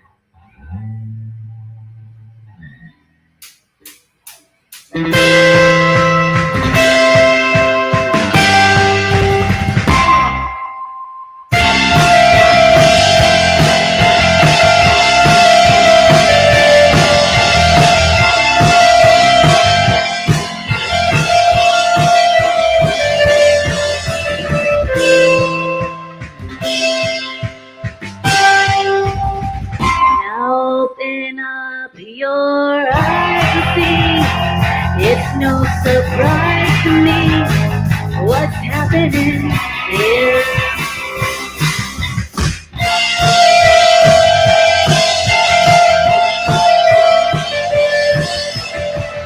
A little more about all that you said to me.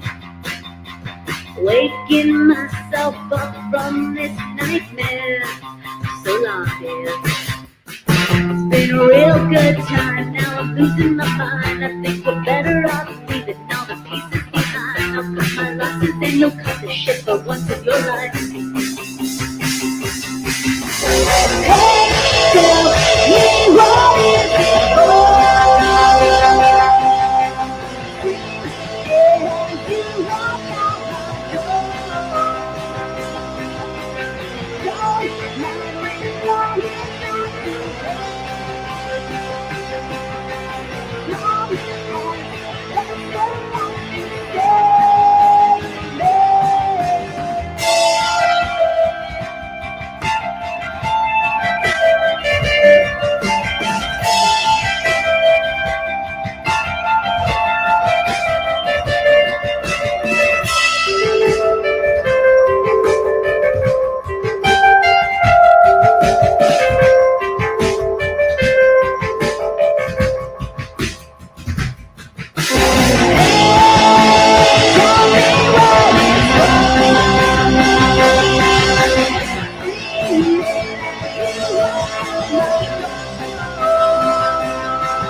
All right, thanks so much. We're Hey Chels from San Diego. Thanks for watching.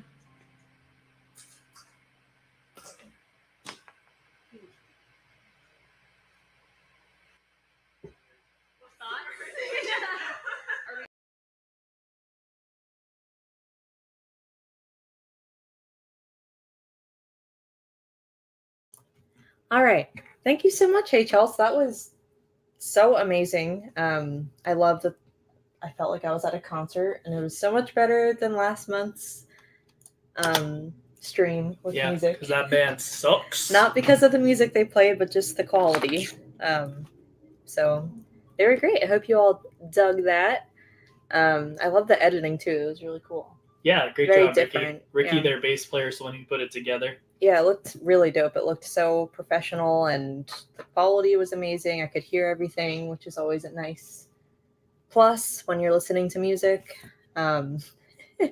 So we're going to wrap things up now. If you want to see who won any of our contests, our Eat a Bag giveaway, and our last hourly giveaway, please stay tuned. We're also going to be around for a few minutes to hang out and talk if you have any questions or want to say anything. So let me share my screen because I want to pick our winners since we're running a little behind. So right now I'm going to pull the winner for our Eat a Bag giveaway. So if you missed out, I'm sorry, but we always have really cool giveaways going on. So don't be sad if you weren't able to enter. But we are going to pick the winner for this amazing lilac Foxy Eat a Bag from Sleeping Wolves Art, filled with a bunch of Perfect Humans pins, our exclusive BizBaz pin, and then pins from Sleeping Wolves Art. So let me share my screen. Oh, let me change our little banner thing.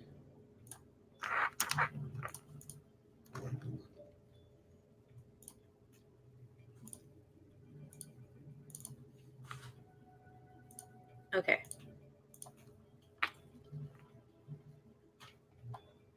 So this is linked to the post that we made about the giveaway, in case you're wondering.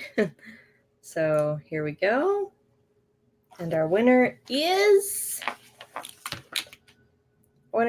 Morbid with a 1. That is a very good Instagram name. So I was trying to think of something funny to say and I just couldn't. I'm just notating your Instagram in case you're not in the stream. So cool. Morbid is the winner of our Eat a Bag. If they do not get back to me within a day, so I'm going to reach out to them tomorrow to figure it all out. But if they don't get back to me by Monday, I'll be picking a new winner, just so you know. And then let's see, what else do we got to pull? Oh, I got to announce the cosplay contest winners and the coloring contest winners. So while Hey Chels was playing, I tallied everything and I have the results. Ooh. So our winner for the cosplay contest, I'm going to share my screen to show you the winner. Where's she at?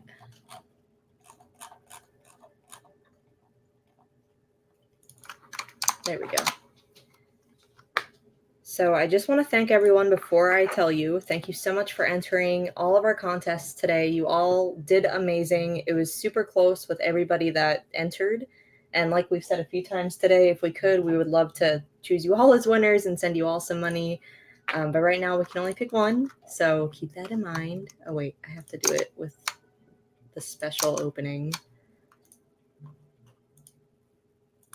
Okay. So without further ado, since I just hyped that up so much, our winner is this entry, Jester. So congratulations, you've killed it. We already complimented the crap out of your craftsmanship with this. And yeah, I will reach out to you tomorrow to set up payment and everything like that. And thank you again to everyone who entered our cosplay contest.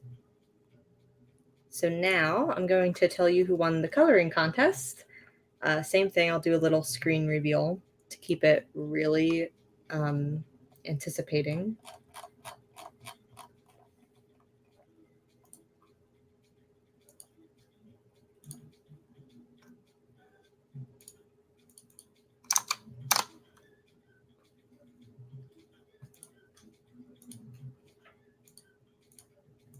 All right, so here's our winner. It's Miss Aryan Dream.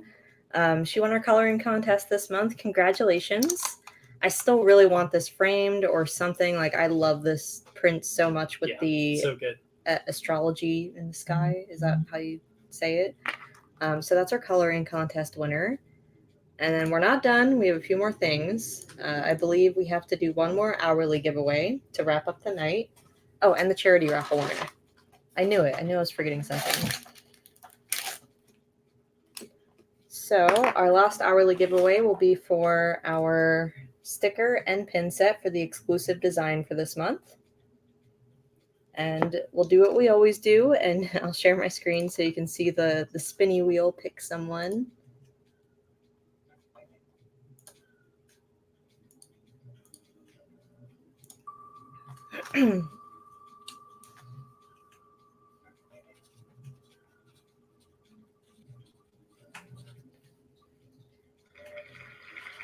All right, so Ashley Loves Hugs at aim.com has won our last hourly giveaway. Nice. Congratulations, Ashley. I didn't know anyone still used aim.com. I can't even get into my aim. It's like literally locked up. I have no idea what the password is. Okay, and then our final thing, so many things to do.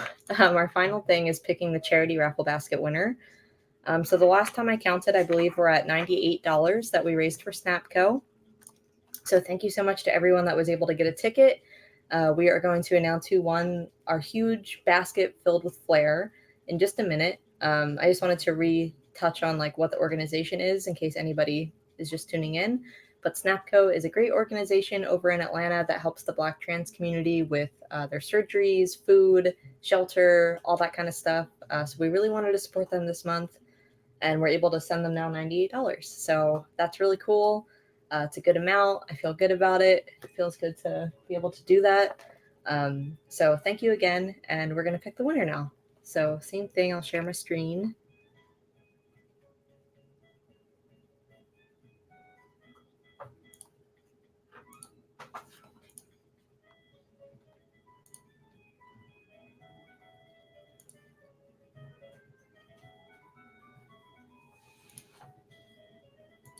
Oh wait, I gotta do it. Hold on.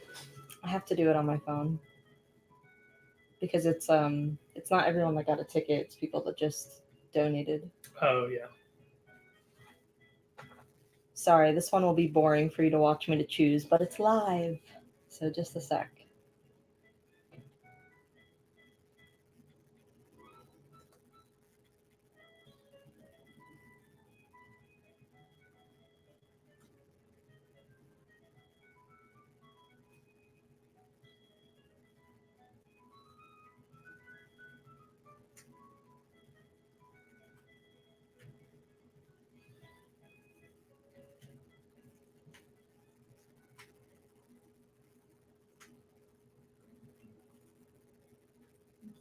Okay. So the winner is Matt Kessler, who is actually one of our friends. We call him Alfie. But congrats. I will hit you up, not through your email, because I know how to get a hold of you if you're watching this. Congratulations, but yeah, Alfie. Congrats. I think I can just give it. I don't have to ship it. Yay. That's exciting. But yeah, thank you again to everyone that participated in everything today. I think even with the video issues we were having, this was our best BizBaz at home yet. And that's totally because of everyone that attended and the vendors. So I love that you seem to love what we're doing. And I hope that we can keep growing. We're going to hang out for like, I don't know, 5 more minutes. So if you want to talk about anything or ask any questions in the chat, because there's still a lot of you in here, please feel free. I'm not going anywhere. We have no other plans tonight. So yeah. Sorry, I'm reading the comments and I'm starting to say, oh, Marcella, I know our animals, like, so typically when Steven's at work and I'm just at home, they all just hang out in here all day. They love being around us, which for dogs, I guess is normal, but cats, I feel like is not normal, but our cats act just like dogs. So funny. But yeah, today was amazing. I loved everything. I feel like it went at a good rhythm. I feel like I wasn't on the screen for too long, just gabbing away. We're going to try to do some kind of Jackbox game next month for the tournament. That'd be really fun. We're going to try to do the murder trivia, I think is what was recommended a couple times. And then we'll be doing a Sailor Moon themed BizBaz. We do not have a date yet set. I can probably tell you what it is, though, just looking at the calendar. But of course, please look at our Instagram for the official dates. But it's probably going to be September 26th, which is the last Saturday in It's the last Saturday in Saturday. It's the last Saturday in September. Oh, hey, Albert. It's so nice to hear from you. BizBaz is going really good as far as the pandemic and everything. But yeah, so we should be having BizBaz for September on September 26th. It'll be virtual like it has been. It's going to be mainly Sailor Moon themed outside of the video game tournament and the coloring contest, because the coloring contest this month was Sailor Moon since our pin is Sailor Moon next month. So I really hope we can find a band. I have one in mind that can do Sailor Moon, at least one song. So that also might not be Sailor Moon themed, but the main thing is going to be the exclusive pin will be BizBaz dressed as Sailor Moon. And then all of our vendors will be, they don't have to be like an all Sailor Moon shop, but they're going to have some sort of Sailor Moon merch. Like Clay is actually a great example. He has some Sailor Moon merch, but he has a bunch of other stuff too. So only qualification is just like at least one thing. Sailor Moon, yeah. So it's going to be fun. Oh, the trivia will be Sailor Moon as well. Yep. And then the cosplay will encourage you to dress as Sailor Moon, but it'll be Fully open up like to you. it always is. Let's see. Sorry, I'm just catching up on our comments here. Pat says, can Steven do a sweep clinic hour-long takeover? If he wants to, and people want that.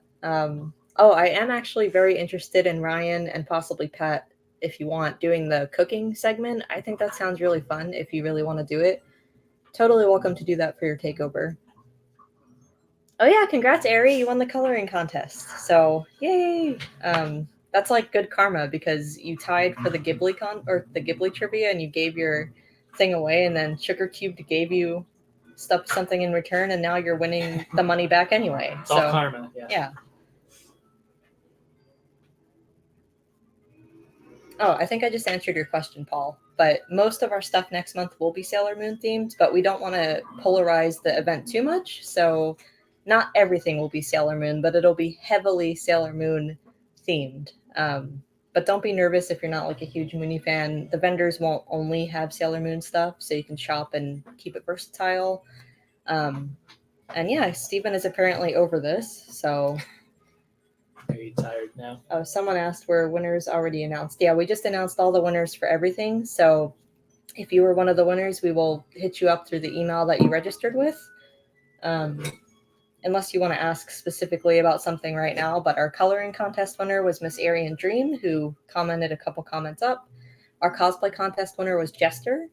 And then we picked the emails for the other raffles. And now we're just hanging out for a few minutes to see if anyone has any feedback, if you want to talk about anything, if you have any questions. We're all ears right now while we're winding down from this crazy day. And I'm drinking some wine finally.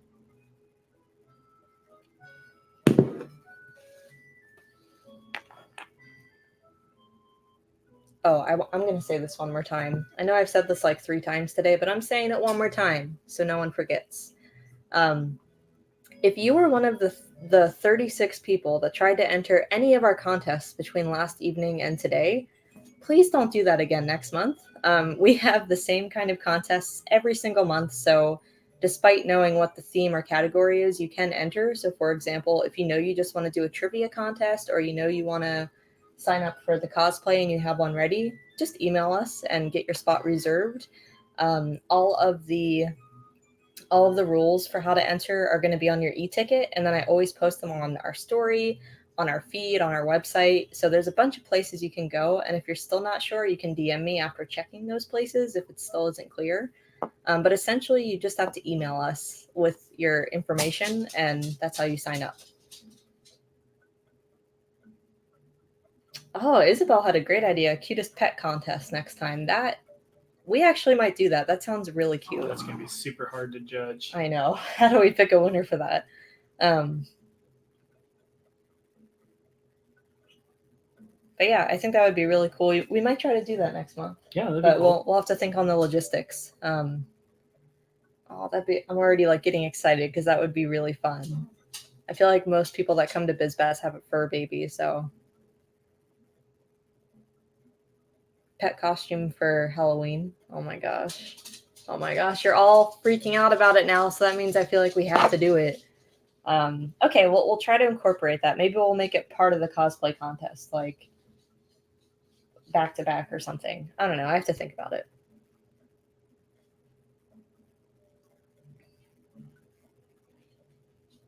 Oh, someone said, how about a collector's pin gallery?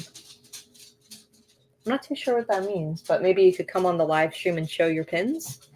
If that's what you mean, let me know. I think that'd be pretty cool to let you come on the live stream, and there can be 10 of you at a time, just kind of like showing off your stuff. We're going to have to make this event longer with all these ideas. My head's just like, longer? No.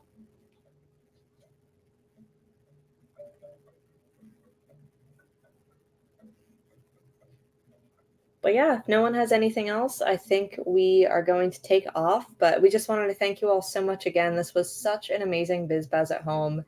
We will see you again next month. If you want to stay in the community and kind of keep the energy going, we do have a free Facebook group called the BizBaz Alliance. Feel free to look us up or look on our website to get the link.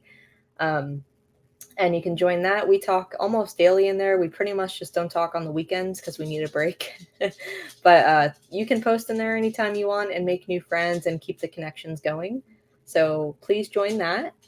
And I think that's all I have. Yeah, so, thank you so much, everybody, for joining us. And thank you to all the participants, the vendors, So just everyone. Yeah, we're super excited for next month. Hopefully this event just keeps getting better and better, and we'll definitely do our best. If you ever have any feedback, you can always comment on any of our posts, DM us, email us, anything like that, and we'd be happy to take suggestions into account. Yeah, we don't just talk the talk. We are a positive, inclusive, and safe space. So if you want something different, or you hated the way we did something today, or you want something new like the pet contest, please just let us know and don't be shy. We're still a very baby event, and we're looking to get bigger and better every single time. And we can't do that without your feedback, because you're the ones that come and like want certain things. So please feel free to do that. Aw, I hate like ending the live as you're all saying bye, but thank you for all the love. We love you all too, and we will see you in September or in the BizBaz Alliance. Good night.